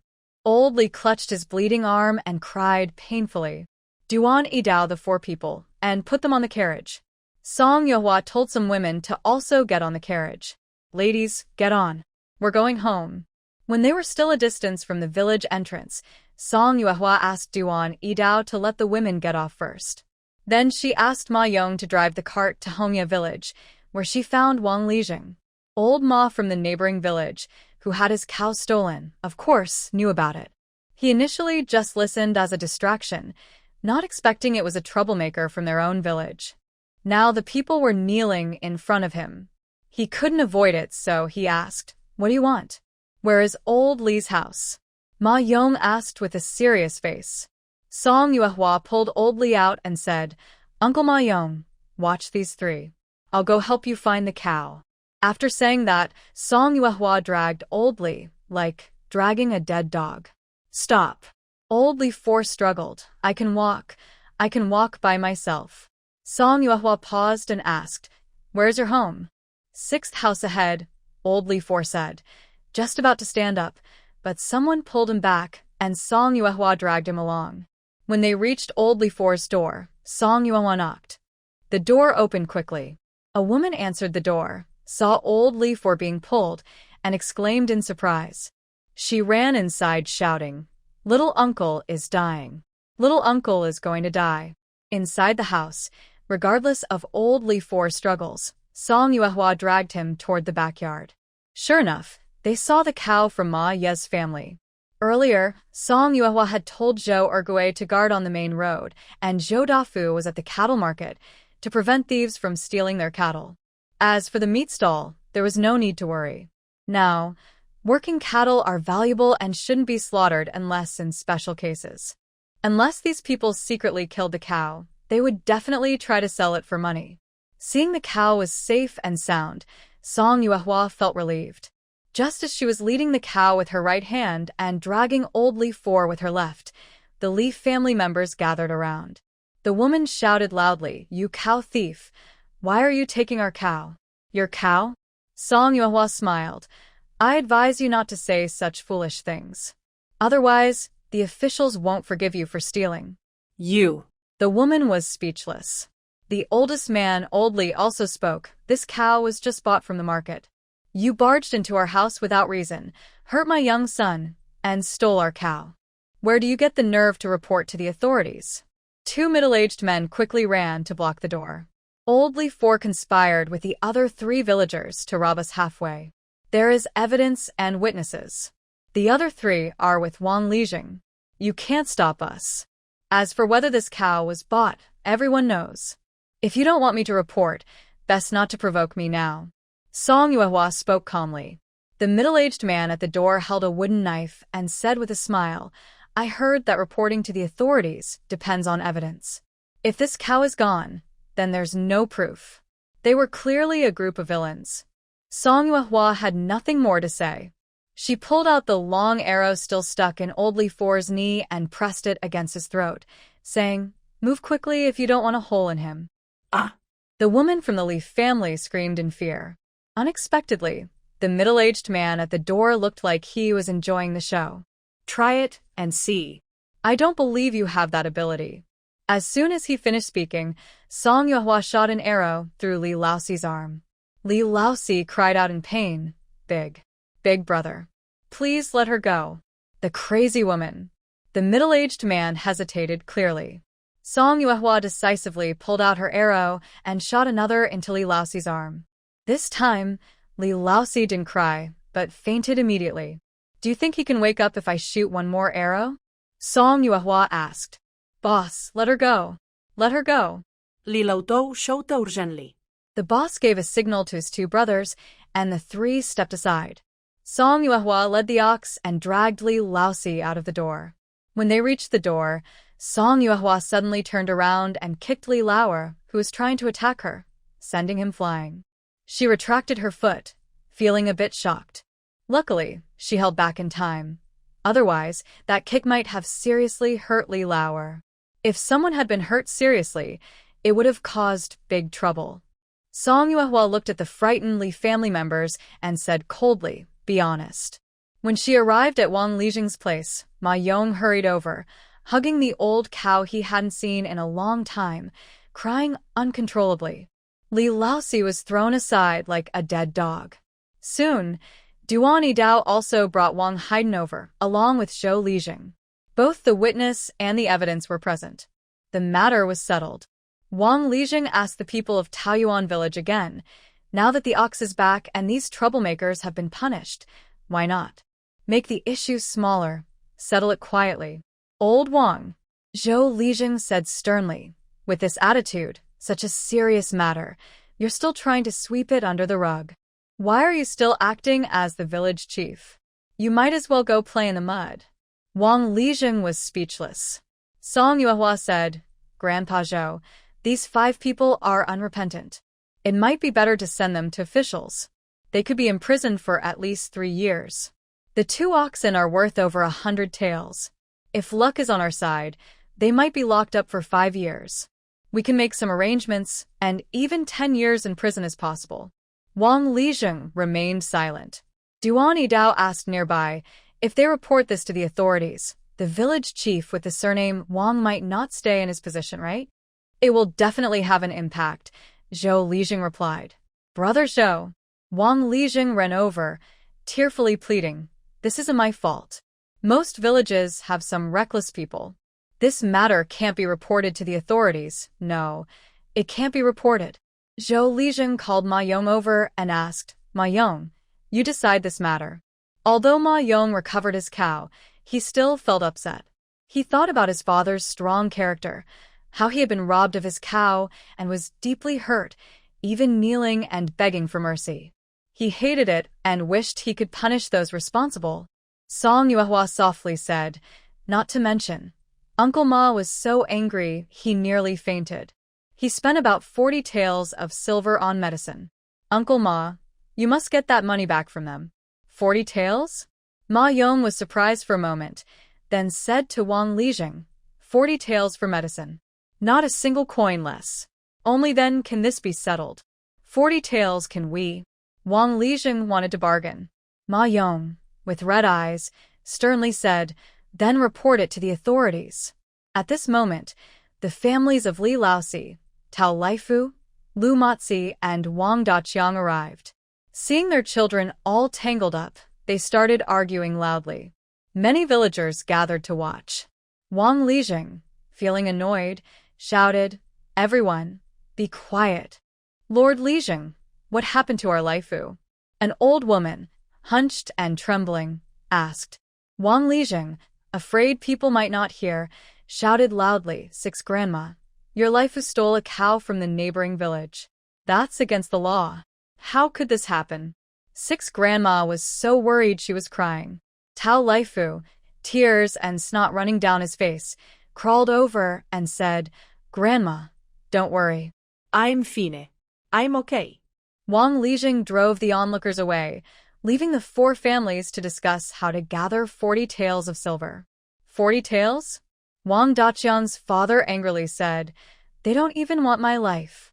Your life isn't worth 40 taels of silver. Wang Lijing glared at Wang Laotu. And they aren't asking each family to pay 40 taels. It's a total of 40 taels, so each family should pay at most 8 taels. 8 taels per family, compared to 40, Wang Laotu thought that was acceptable. But Li Laoda couldn't accept it. I'm broke, Li Laoda said and turned to leave. Wang Lijing shouted, If you don't want to stay in Hongye village, then leave right now. Li Laoda stopped. Today, this silver, your family must give 8 taels, no excuses. Otherwise, you'll all end up in jail. Wang Lijing knew that kind words wouldn't solve this group of troublemakers. Your Li family and your Wang family don't think I don't know. Protecting bandits can land you in big trouble with the officials. If you don't want things to get worse, just hand over the silver. Lu Mazi's stubborn resolve finally softened. He howled at his father, Dad, I'm your only son. You can't just abandon me. Old Lu sighed heavily. He could borrow 8 taels easily, but he felt that if he didn't let his son suffer a little, he might be doomed in life. Still, sending him to jail was too harsh. Wang Daqiang looked at his mother. Old Wang quickly said, Qiangzi, don't worry. I'll go ask your older brother for money. He won't ignore you. Seeing that his son still had an arrow stuck in his knee, Wang's mother felt heartbroken. They're all injured like this, and they still want us to pay. Don't they fear that taking our money will bring them trouble? Wang Lijing said, They're not afraid of consequences. If you don't get the silver, your Qiangzi will face his own punishment. Wang's mother was speechless. Lu Bo Pa, with a mournful face, said, Lijing, we really can't come up with the silver. Maybe I should compensate them with that house. Compared to the troublemakers from the Li, Lu, and Wang families, Lu Bo Po's family was the biggest headache for him. He couldn't understand. Tao's family was so poor they couldn't afford food, yet they still kept such an unworthy person. Wang Lijing sighed, Lu Bo Pa, that house isn't worth 8 taels. I think we should use a broken arm from Fu to settle the debt. Hearing this, Lu Bo Pa panicked. No. I'll beg them. I'll kneel and beg them. Grandma. Tao La Fu crawled over and grabbed her, crying, Don't beg them. We have no silver. Whatever they decide to do, let them do it. Don't go begging. Wang Lijing pulled aside the 4 people who could speak and started discussing. In Taoyuan village, Zhou Lijing looked coldly at Wang Heidan. You're so capable now, learning to scheme against the villagers. How did you get so clever? Lijing, I, Wang Heidan, have a worthless life. If they want to kill me, I accept it. Wang Heidan was with multiple bonds, acting like a dead pig unafraid of boiling water. Zhou Lijing said, I can't kill you, nor can I cut you. Since you don't care, just report it to the authorities. Ma Yong was very angry and wanted to settle this trouble quickly. If he hadn't teamed up with outsiders, his father wouldn't have suffered so much. Just as he reached for the axe, Song Yuehua held him back and whispered, Don't be impulsive. Song Yuehua said, Grandpa Zhou should send him to see the officials. If we don't keep them locked up for a few years, how can we do right by Grandpa Ma? Wang Lijing overheard this from the next room and quickly said, Let's discuss this carefully. If Wang Heidan reports to the authorities, it will also affect your reputation, Zhou. Zhou Lijing replied, I've been a village chief for over 10 years. I've had enough. If I can't stand up for my old friends just for this position, then I might as well quit. Why is everyone so stubborn? Wang Lijing felt frustrated and tried to persuade him. Old Zhou, think about yourself and these ungrateful kids. They're still so young. They made a mistake, and if they end up in prison for years, their lives will be ruined. Can you really bear to see that? Song Yuehua sneered. I didn't realize you were such a kind-hearted person. Let me give you an idea. Wang Lijing asked. Go ahead, tell me. Song Yuehua led the person outside and whispered, lock up the 5 offenders together first, then let their families come in. Let them figure out a solution themselves. Wang Lijing was surprised. Is it really that simple? Yes, it's that simple, Song Yuehua replied. After the 5 were locked up, Song Yuehua and some villagers sat on the other side of the wall, listening to the show. At first, the 5 didn't say much, showing understanding among themselves. After a moment of silence, Tao Laifu couldn't hold back and said, they want 40 taels of silver. My grandma sold her house and land, but it's not worth that much. What do you think we should do? Lu Matzi also looked at Li Laosi, Wang Daqiang, and Wang Heidan, waiting to see how they would respond. Li Laosi, who had been badly beaten and just woke up from unconsciousness, heard Laifu and said, 40 taels, each family pays 8 taels? That doesn't make sense. What do you mean, 8 taels per family? Our situation is different. Where do we get 8 taels? Are you trying to take my life? Tao Laifu shouted. And this whole thing was planned by you and Wang Heidan. You two are responsible. So what do you want to do? Old Fourth Li moved in anger, accidentally pulling at his wound, which caused sharp pain. Tao Laifu said, anyway, I only have 2 taels of silver. The rest is up to you. Dream on. Wang Daqiang replied, you dog, you don't bark normally, but now you bite when it counts. If you can do things but can't take responsibility, are you even a man? I'm not a man. I'm just a dog. I only have 2 taels of silver. Tao Laifu shouted angrily. I'm going to kill you today, Wang Daqiang said, trying to stand up. But his knee was still injured, and the arrow hadn't been removed. He lost his balance and fell, worsening his wound and rolling in pain. Seeing everyone so cowardly, Wang Heidan sat in the corner, mocking, it's just a beating and some jail time. What's the big deal? Wang Heidan, what do you mean? Old Fourth Li glared fiercely. Looking at the 4 useless people across from him, Wang Heidan chuckled. All going to jail together. With me here, I'll make sure you're well taken care of. From then on, no serious words could be heard. It was chaos inside. Villagers outside, listening to the commotion, whispered among themselves. Song Yuehua thought it was about time, and Wang Heidan's father was also brought over by Duan Dao.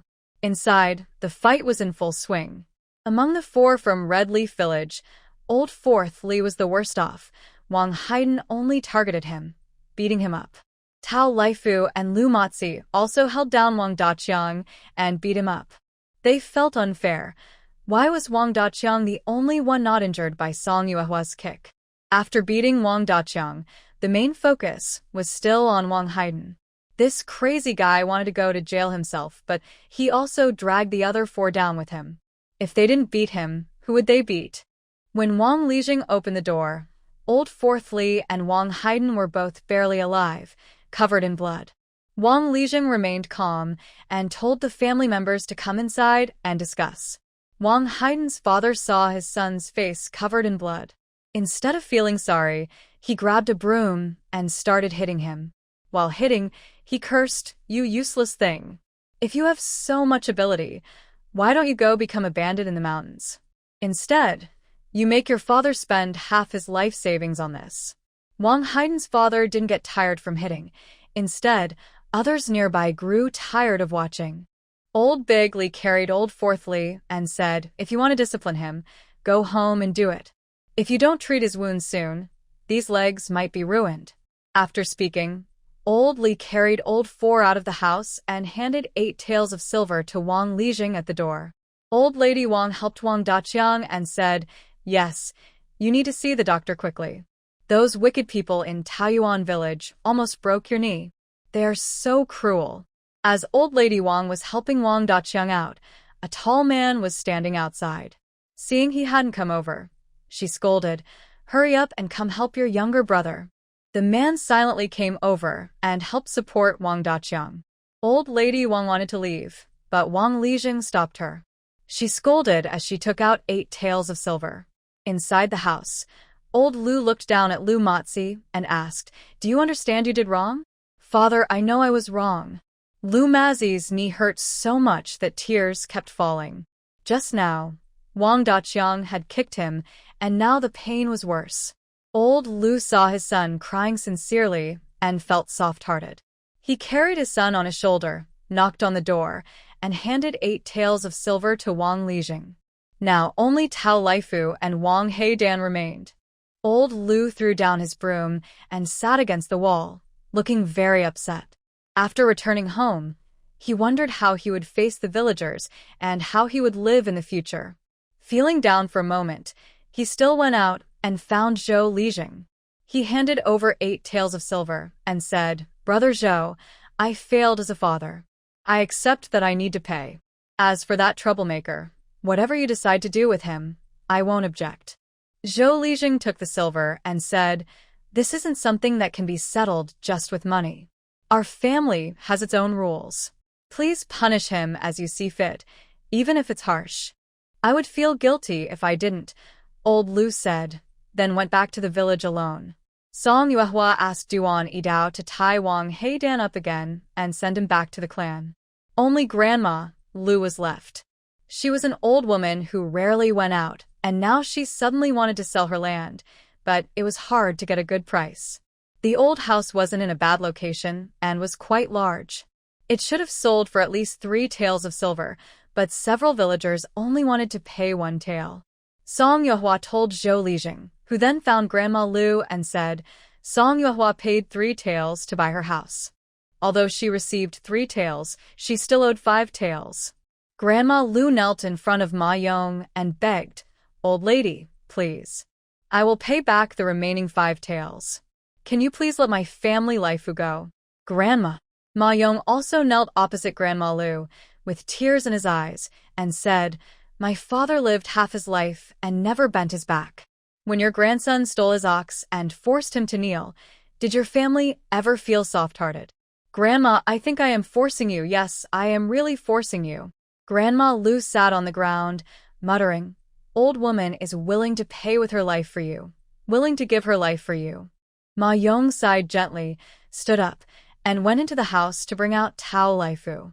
"Your grandmother sold the house, and now we still owe 5 taels of silver. I don't want to push you too hard. The money can be borrowed with an IOU, but there's one condition. You must kneel in front of my father until he forgives you." "Okay, I agree." Tao Laifu immediately responded. After the matter was settled, Wang Lijing wrote a document for Zhou Lijing. After all 3 of them signed with their fingerprints, Wang Lijing handed over the 24 taels of silver he received, and Zhou Lijing handed over his 8 taels to Ma Yong. Before returning to the village, Zhou Lijing said to Wang Lijing, "This time, money is just one part of the issue. If your clan still wants to muddle through without serious punishment, then you, Lijing, might as well step down." Wang Lijing felt very frustrated. He was peacefully smoking dry tobacco and chatting when suddenly this matter came up. There was no end to it. But thinking of Zhou Lijing's authority, he forced a smile and said, "Don't worry, Brother Zhou. These troublemakers won't let go easily. The clan will handle this strictly and won't tolerate any leniency." Grandma Lu said to Wang Lijing, "I'll go back now to pack my things and leave immediately." Song Yuehua said, "There's no need to rush. You can stay for now." On the way back, Song Yuehua took out the land deed she got from Grandma Lu and showed it to Tao Laifu. "I give you a year to pay me back the 3 taels of silver, including interest. When the time comes, the land deed will be returned to you intact. If you can't pay it back, or if the money was obtained through dishonest means, I'm sorry, I don't want this house anymore. I'll sell it to someone else, and I won't care what happens to you and your granddaughter. Big sister, don't worry, I will definitely redeem the land deed." Tao Laifu, who was initially resentful and harboring malicious thoughts, now faced this situation again. His mood was complicated, an indescribable feeling. When they arrived at the Ma family, Song Yuehua handed Ma Yong 3 taels of silver and said, "This 3 taels is the money from the Tao family's house to pay off my debt, and it's also for you." Ma Yong frowned and took a few steps back. "Girl, if I accept this money from you, Am I still a good person? If it weren't for your idea, what else could I do besides just sitting at home? Now the ox is back, and we got a lot of silver. If I take your money again, what am I? Seeing his reaction, Song Yuehua had no choice but to put the silver away. All right, Uncle Ma, let's go see Lord Ma. The ox is back, and he should feel a lot better now. When they reached the ox pen, Lord Ma was crying loudly while holding the old ox. Zhou waved to them, and they stepped back. Tao Laifu was thrown in the courtyard, with an arrow still stuck in his knee. He pointed at his knee and said, "Big sister, can you help me treat this first?" Song Yuehua asked Ma Yong to go to the East Mountain and call Grandma Shi. While waiting here, Zhou called her over. Grandpa Ma was crying with tears streaming down his face. After wiping his eyes several times, he managed to thank her with a choked voice. "Girl, if it weren't for you this time. Grandpa Ma, we are from the same village and you've helped me before. It's only right we help each other." Saying thank you too many times would be too much, Song Yuehua said with a smile. Grandpa Ma felt ashamed. He hadn't really helped her much, just a few words and a couple of rides. How could that compare? Zhou nodded and said, "Misfortune may turn into blessing. Isn't that right?" Grandpa Ma glared at him. "Why are you saying that? Don't you know I understand what you're saying?" Song Yuehua smiled and said, "Grandpa Ma, now that the new year is coming, we need to be extra careful when riding carts. If there are bandits from outside the area, it won't be so simple." After the incident, she was deeply affected and felt discouraged. She even lost ideas for her own son and grandson. It was Song Yuehua who quickly arranged for people to guard the main road and had Dafu watch the ox market, cutting off the bandits' escape route. This way, they could track down the bandits and recover the ox. Not only did they punish the criminals, but they also recovered a large amount of silver. During this time, Lord Ma was probably still feeling scared. In the end, Song Yuehua didn't give the 3 taels of silver. When she returned home, she told Xiaoyu and Xiuyu about this matter. Xiuyu didn't understand and said, "Why does sister go out of her way to help that Laifu?" "There are 2 main reasons," Song Yuehua explained. "Just having a few of them fight won't solve the problem, but holding the Tao family's deed gives me leverage. Another reason you should remember is that when people are desperate, they might do reckless things. It's better not to push them to the edge and leave them a way out." Xiaoyu listened carefully and asked, "Why not ask for more money for the compensation?" "It's better not to ask for too much," Song Yuehua said. 50 taels can buy a cow, but 40 taels can't. If they remember only the smaller amount later, they might focus on the money, but if they remember the cow, it will be hard for them to stay calm. Even if it's 50 taels, that's only 10 taels per person. How does that become a cow? Xiaoyu asked. Song Yuehua sighed softly. Compared to what they lost, what the other side gains will hurt them even more. Xiaoyu remained silent. Although Song Yuehua didn't get involved in what happened afterward, she kept an eye on it. Lao Tao Laifu's knee was still not healed, yet he kept kneeling before Ma Yi, begging for forgiveness. At first, Ma Yi was very angry, but by the 3rd day, he was just annoyed and had to send him away. Lao Tao Laifu probably won't be able to walk steadily anymore. After learning about Wang Heidan's terrible actions, the elders were furious. They scolded him 20 times before old Wang was carried away. At least for the next 2 months, Wang Heidan probably won't be able to get out of bed. In a nearby county, there was a temple with a lot of visitors.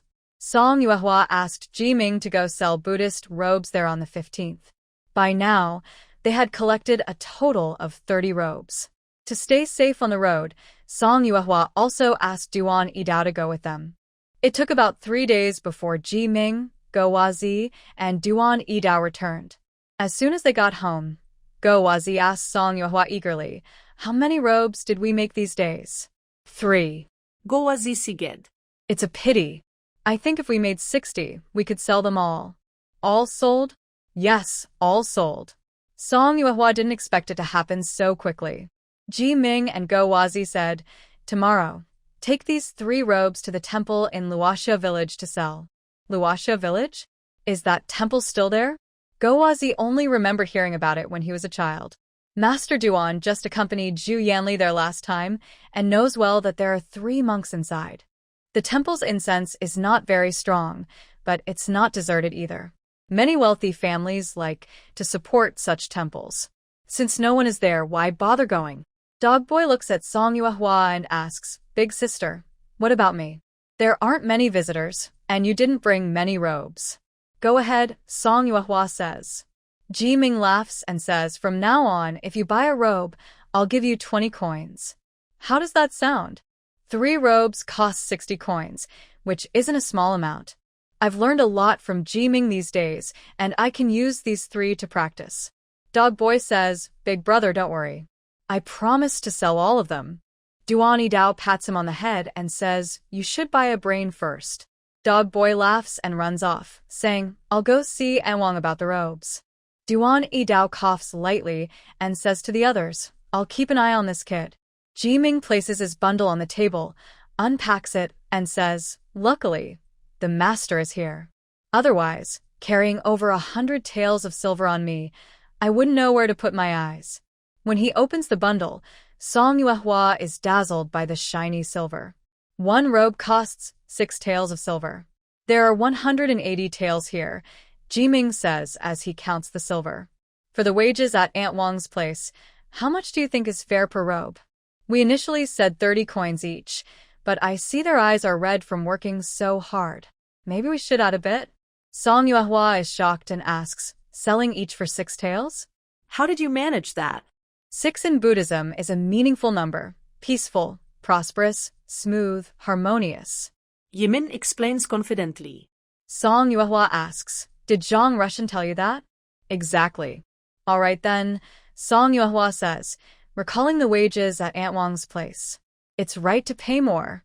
They've worked over a month and their eyes might be damaged from exhaustion.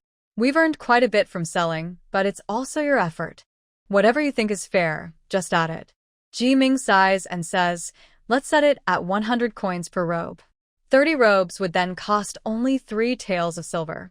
Ji Ming initially spent 2 taels on fabric and tea leaves. With the 20 taels from Song Yuehua, the total cost including processing is 25 taels. After paying the temple stall fee and covering their expenses for food, lodging, and transportation over these days, each of the 3 can get 51 taels of silver. Ji Ming looked at the shiny silver and sighed. It's a pity the next batch won't be as profitable. Before others realize it, we can make a few more batches, Song Yuehua said. Ji Ming nodded. Carrying so much silver around isn't safe. After finishing the Buddhist robe business, I plan to exchange it for silver notes. Do you want to go together then? Bring along Master Duan too, but I won't exchange for silver notes. I want to exchange for gold, Song Yuehua replied. Gold? Ji Ming asked.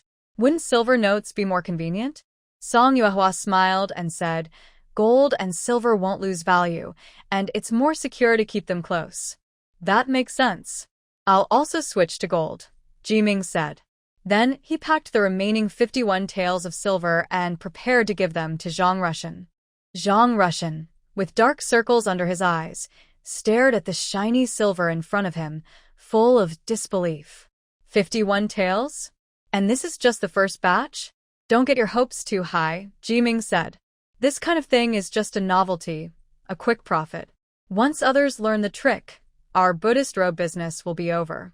They thought it would take at least half a month before others caught on, but in just 10 days, the little dog came running to say that several temples were already selling Buddhist robes below their price.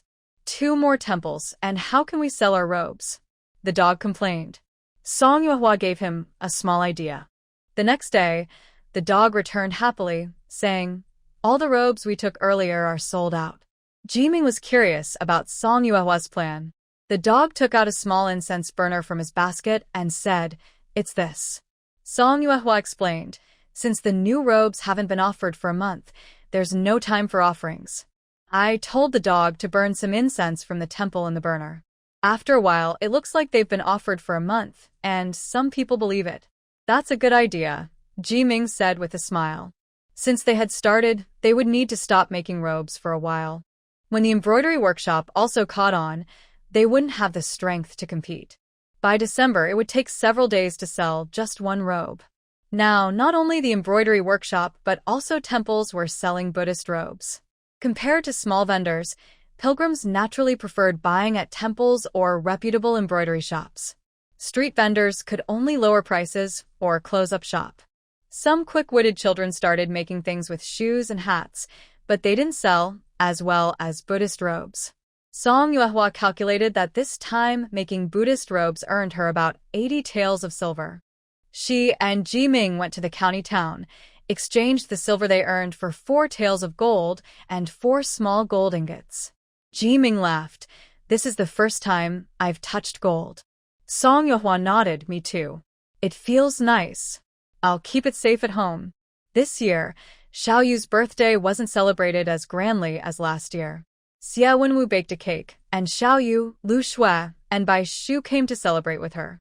When school ended, Zhang Rushan, Zhang Ruochu, Ma Long, Ma Hu, Zhou Xiaohu, Song Xiaochao, and Lan Yu all came to the Song family to give Xiao Yu small gifts. Song Yuehua didn't expect these children to remember Xiao Yu's birthday. Just as she was about to make some sweet soup for them, they all ran off. Zhang Rushan stretched his neck toward the kitchen and said, "Don't bother. We're just here to say congratulations." "Are you here to congratulate too?" Song Yuehua smiled. Zhang Rushan replied, "I've finished my congratulations. I don't want to miss the sweet soup either." "Old Zhang, what about Xiao Hu?" Xia Wenwu came out with the cake, looking around. Zhang Rushan took 2 plates of cake and said he's gone. "I'm here to eat his share." Xia Wenwu sighed. "We made a big cake today, especially for you too, and now he's gone." "Next time, we'll make another," Zhang Rushan said. Xia Wenwu nodded. "We can't let Xiao Hu feel left out. Next time I'll bake one just for him to try." "Just for him?" Zhang Rushan looked up. "What about me?" Xia Wenwu pointed at the 2 pieces of cake in front of him. "Aren't you already eating?" Zhang Rushan was speechless. Little Bao was also eating cake. Every time she had a sweet treat, she couldn't stop. Song Yuehua quickly took the cake from her, ignoring her crying, and opened her mouth to scold. "You're so young and don't know moderation. If your teeth get damaged, there's no way to fix them." Xiao Yu smiled. "Dabao loves sweets more than Xiao Bao." Song Yuehua sighed. "Dabao loves meat, but I worry she'll grow up to be a little chubby. Xiao Bao loves sweets, and if her teeth get bad, she might become an old lady with no teeth. That wouldn't be good." Xiao Yu quietly put down her cake and said, "It's not that serious." Seeing her frightened, Song Yuehua chuckled softly and said, "Just pay a little more attention next time, and there won't be a problem. Xiu doesn't pick or dislike food. I think she's doing quite well. Everyone remembers your birthday. Are you happy?" Xiu Yu shyly smiled and said, "Yes, I am." Song Yuehua took out a small jar and handed it over. "A birthday gift. Don't blame me for not paying enough attention. From now on, I think I'll just give this. Whatever sister gives me, I am happy," Xiu Yu said with a smile. She opened the small jar and poured out a tiny gold ingot. Xiu Yu hesitated and asked, "Sister, is this copper?" "No, it's gold," Song Yuehua replied. "There are 4 in total, 1 for each of us siblings. Do you want to keep it yourself, or should I help you keep it?" Hearing that it was gold, Xiu Yu quickly cupped her hands and said, "Sister, why are you giving me this? What if I lose it?" "Then hide it well, and don't lose it," Song Yuehua said. Xiu Yu quickly shook her head and said, "No, sister, please keep it for me. I don't trust myself." Since Xiao Yu was still young, Song Yuehua helped her store the small jar. The jar could hold about 20 gold ingots. Next year, she planned to find ways to earn more silver money and fill the jar early. Whether Xiao Yu wants to marry or do business in the future, at least she won't be too insecure about money. By the end of the month, Ma Ye's injuries had healed. The first thing he did after recovering was to bring his whole family, including the old ox, to thank the Song family. Song Yuehua was surprised and flattered. If it hadn't been for Aunt Peng coming to chat and mentioning that Wang Haiden's father had quietly left for the county alone, she might have almost forgotten about this matter. Ma Yong and Qin Xiuxiu carried 4 baskets together. Song Yuehua tried to refuse, saying, "Uncle Ma, Auntie, this is too much, really not necessary." "How can it be not necessary?" Qin Xiuxiu handed a basket to Ma Long and grabbed Song Yuehua's hand. You are our old ox's savior, and you are also our family's benefactor. Song Yuehua felt a bit shy. I just said some empty words.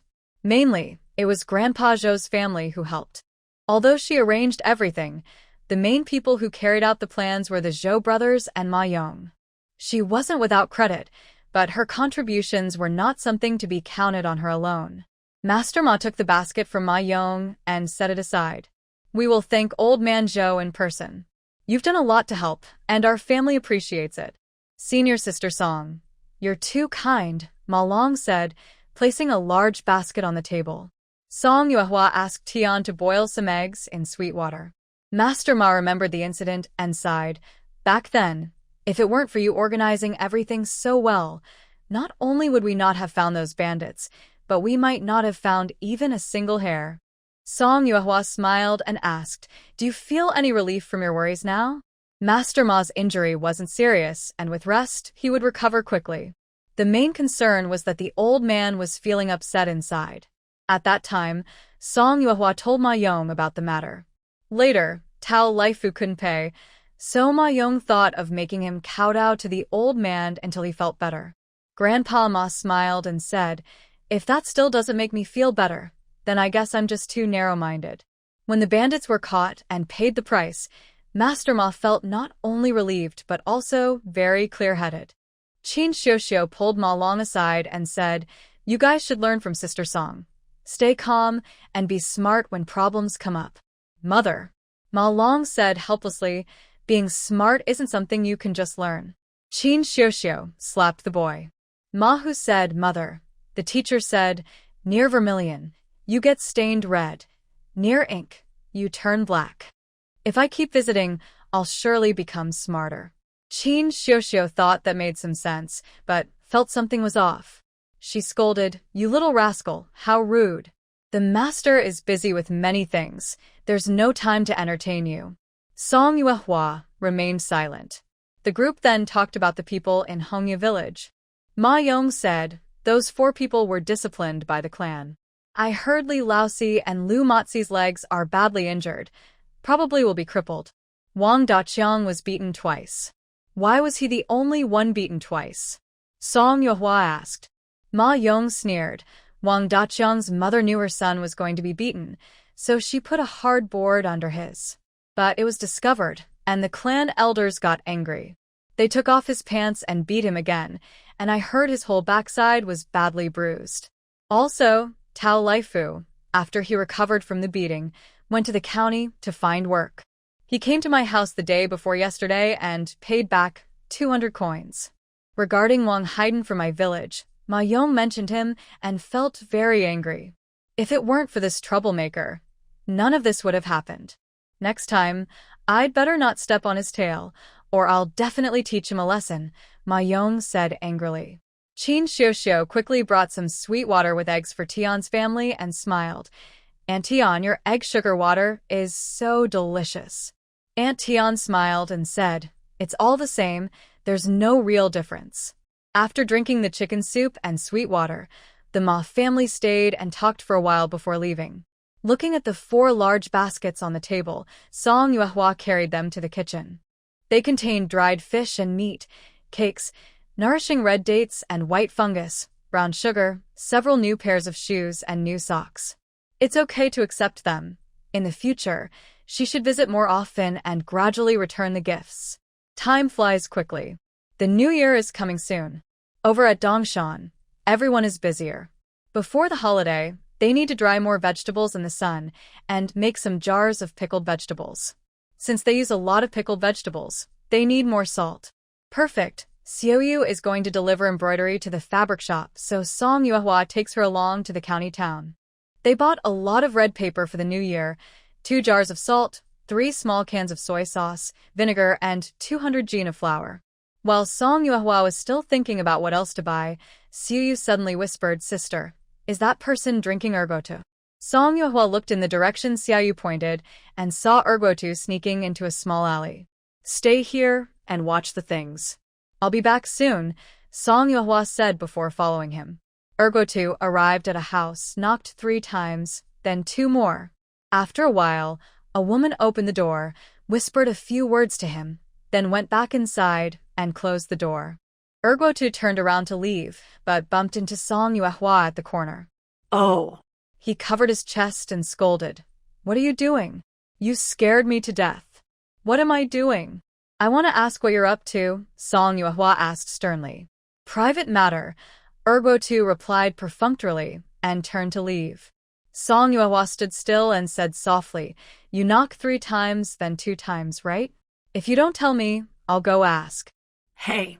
Erguotu came back puzzled and said, Miss, this has nothing to do with you. I'll ask Duani Dao to handle it, Song Yuehua replied. Erguotu felt speechless, saying, This has nothing to do with the master. Song Yuehua sighed, This indeed has nothing to do with me. But you are a student at the school. If you do something sneaky or dishonest, it will ruin the school's reputation. Do you think I should not care? Erguotu was speechless with frustration. Why do you say I did something sneaky? Song Yuehua stared at him. The 2 of them argued stubbornly, neither willing to give in. Someone passing by here made Erguotu feel guilty. He lowered his voice and begged, I say, let's leave quickly. It turned out that the woman who just opened the door was Erguotu's close friend. At this point, Song Yuehua sensed something was wrong. After asking repeatedly, Erguotu finally told the truth. The woman's husband was often away on ships, and they would meet secretly at home when he was away. This time, her husband was at home, so they didn't meet. Song Yuehua thought to herself, this kid can't stay. The 2 of them got on the ox cart to go home. During the ride, Song Yuehua didn't speak, and Erguotu didn't care. Until they got off the cart, Song Yuehua gave him a look, and Erguotu obediently followed to Song's house. Xiaoyu, go to Dongshan and ask Lu Youfu to come and help move things, said Song Yuehua after sending Xiaoyu away. Then she told Aunt Tian, take the soy sauce and vinegar to the school. Only the little ones were playing on the bed at home now. Song Yuehua took a small bag of snacks for them to eat first. After sending them away, Erguotu felt something was wrong. Erguotu, you should drop out of school, Song Yuehua suddenly advised. If he were a child, virtues like kindness, righteousness, propriety, wisdom, trust, and faith could still teach him. But at his age, only tough measures work. I won't drop out, Erguotu said stubbornly, acting as if he was immune. What did I do? I should be expelled. Song Yuehua lowered her voice and scolded. You stole someone. Before this, I kept it a secret. As long as you don't say anything, no one will know. Erguotu sat on the threshold, crossing his legs. Song Yuehua was so angry she almost laughed.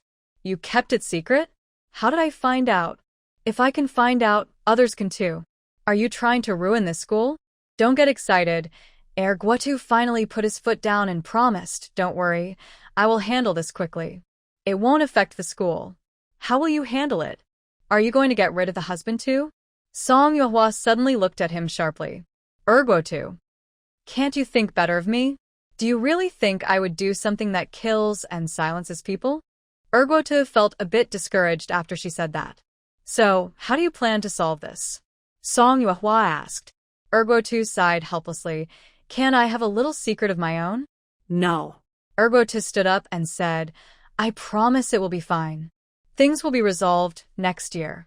Song Yuehua still wasn't happy, so Erguotu could only sigh and say, I've kept the secret about the Ji family village for you. It wouldn't hurt to keep this one secret for me. Song Yuehua was silent. After the person left, Song Yuehua still felt angry.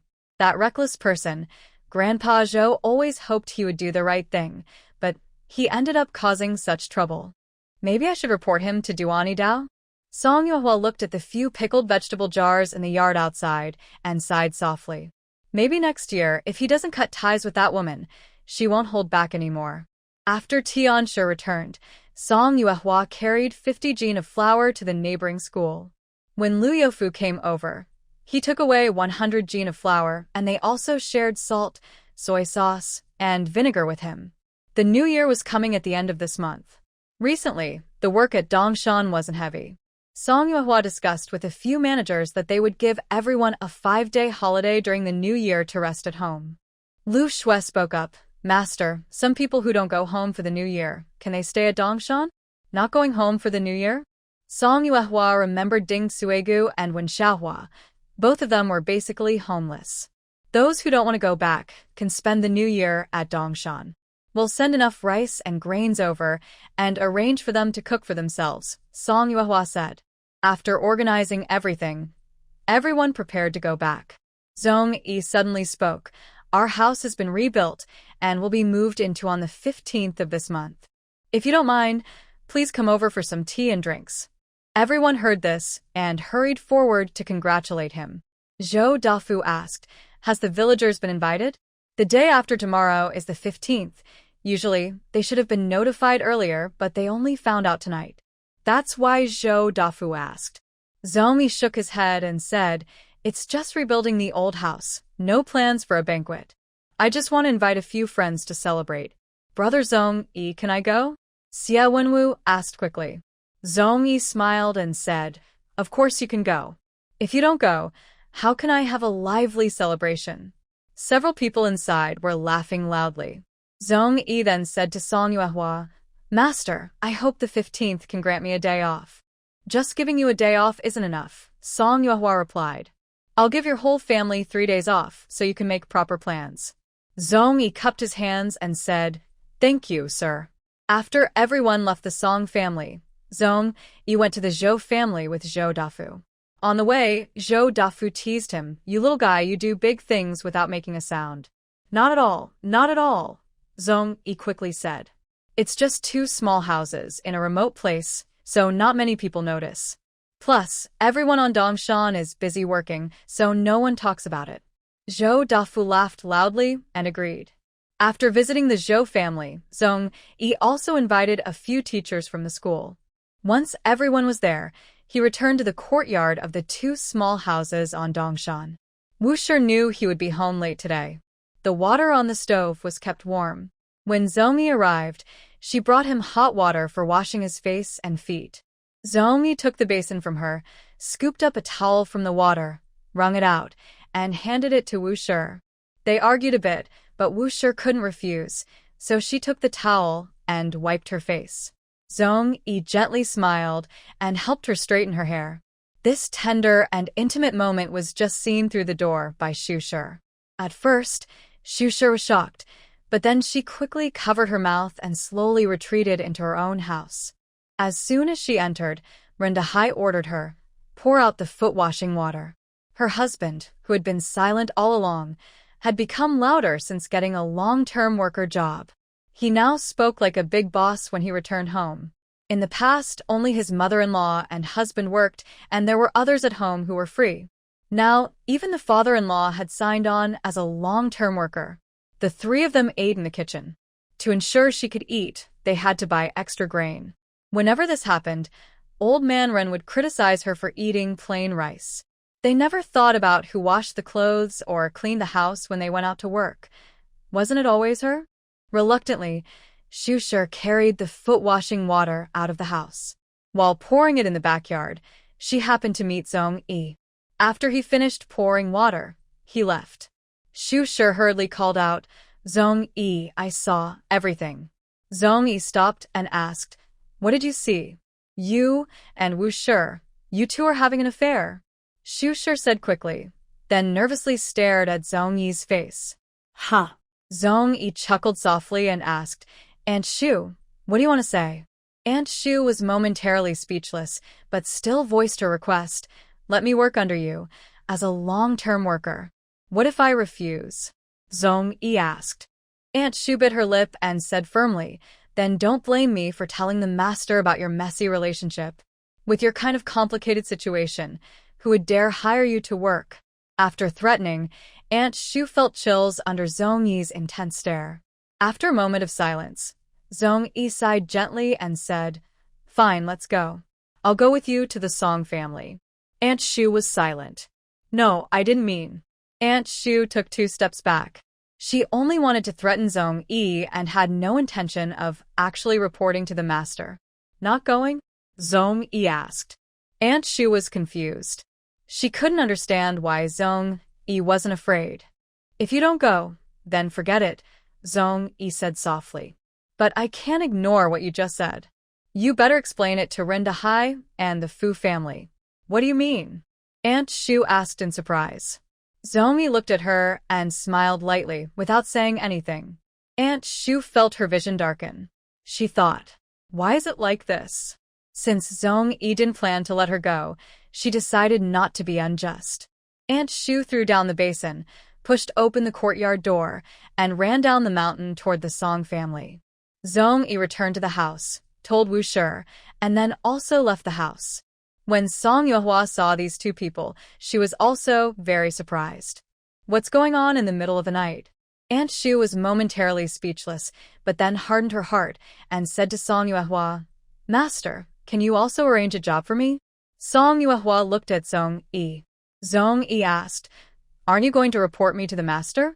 No, Aunt Shu was tangled and hesitant. Song Yuehua stood at the door with her arms crossed, waiting to see what they were planning.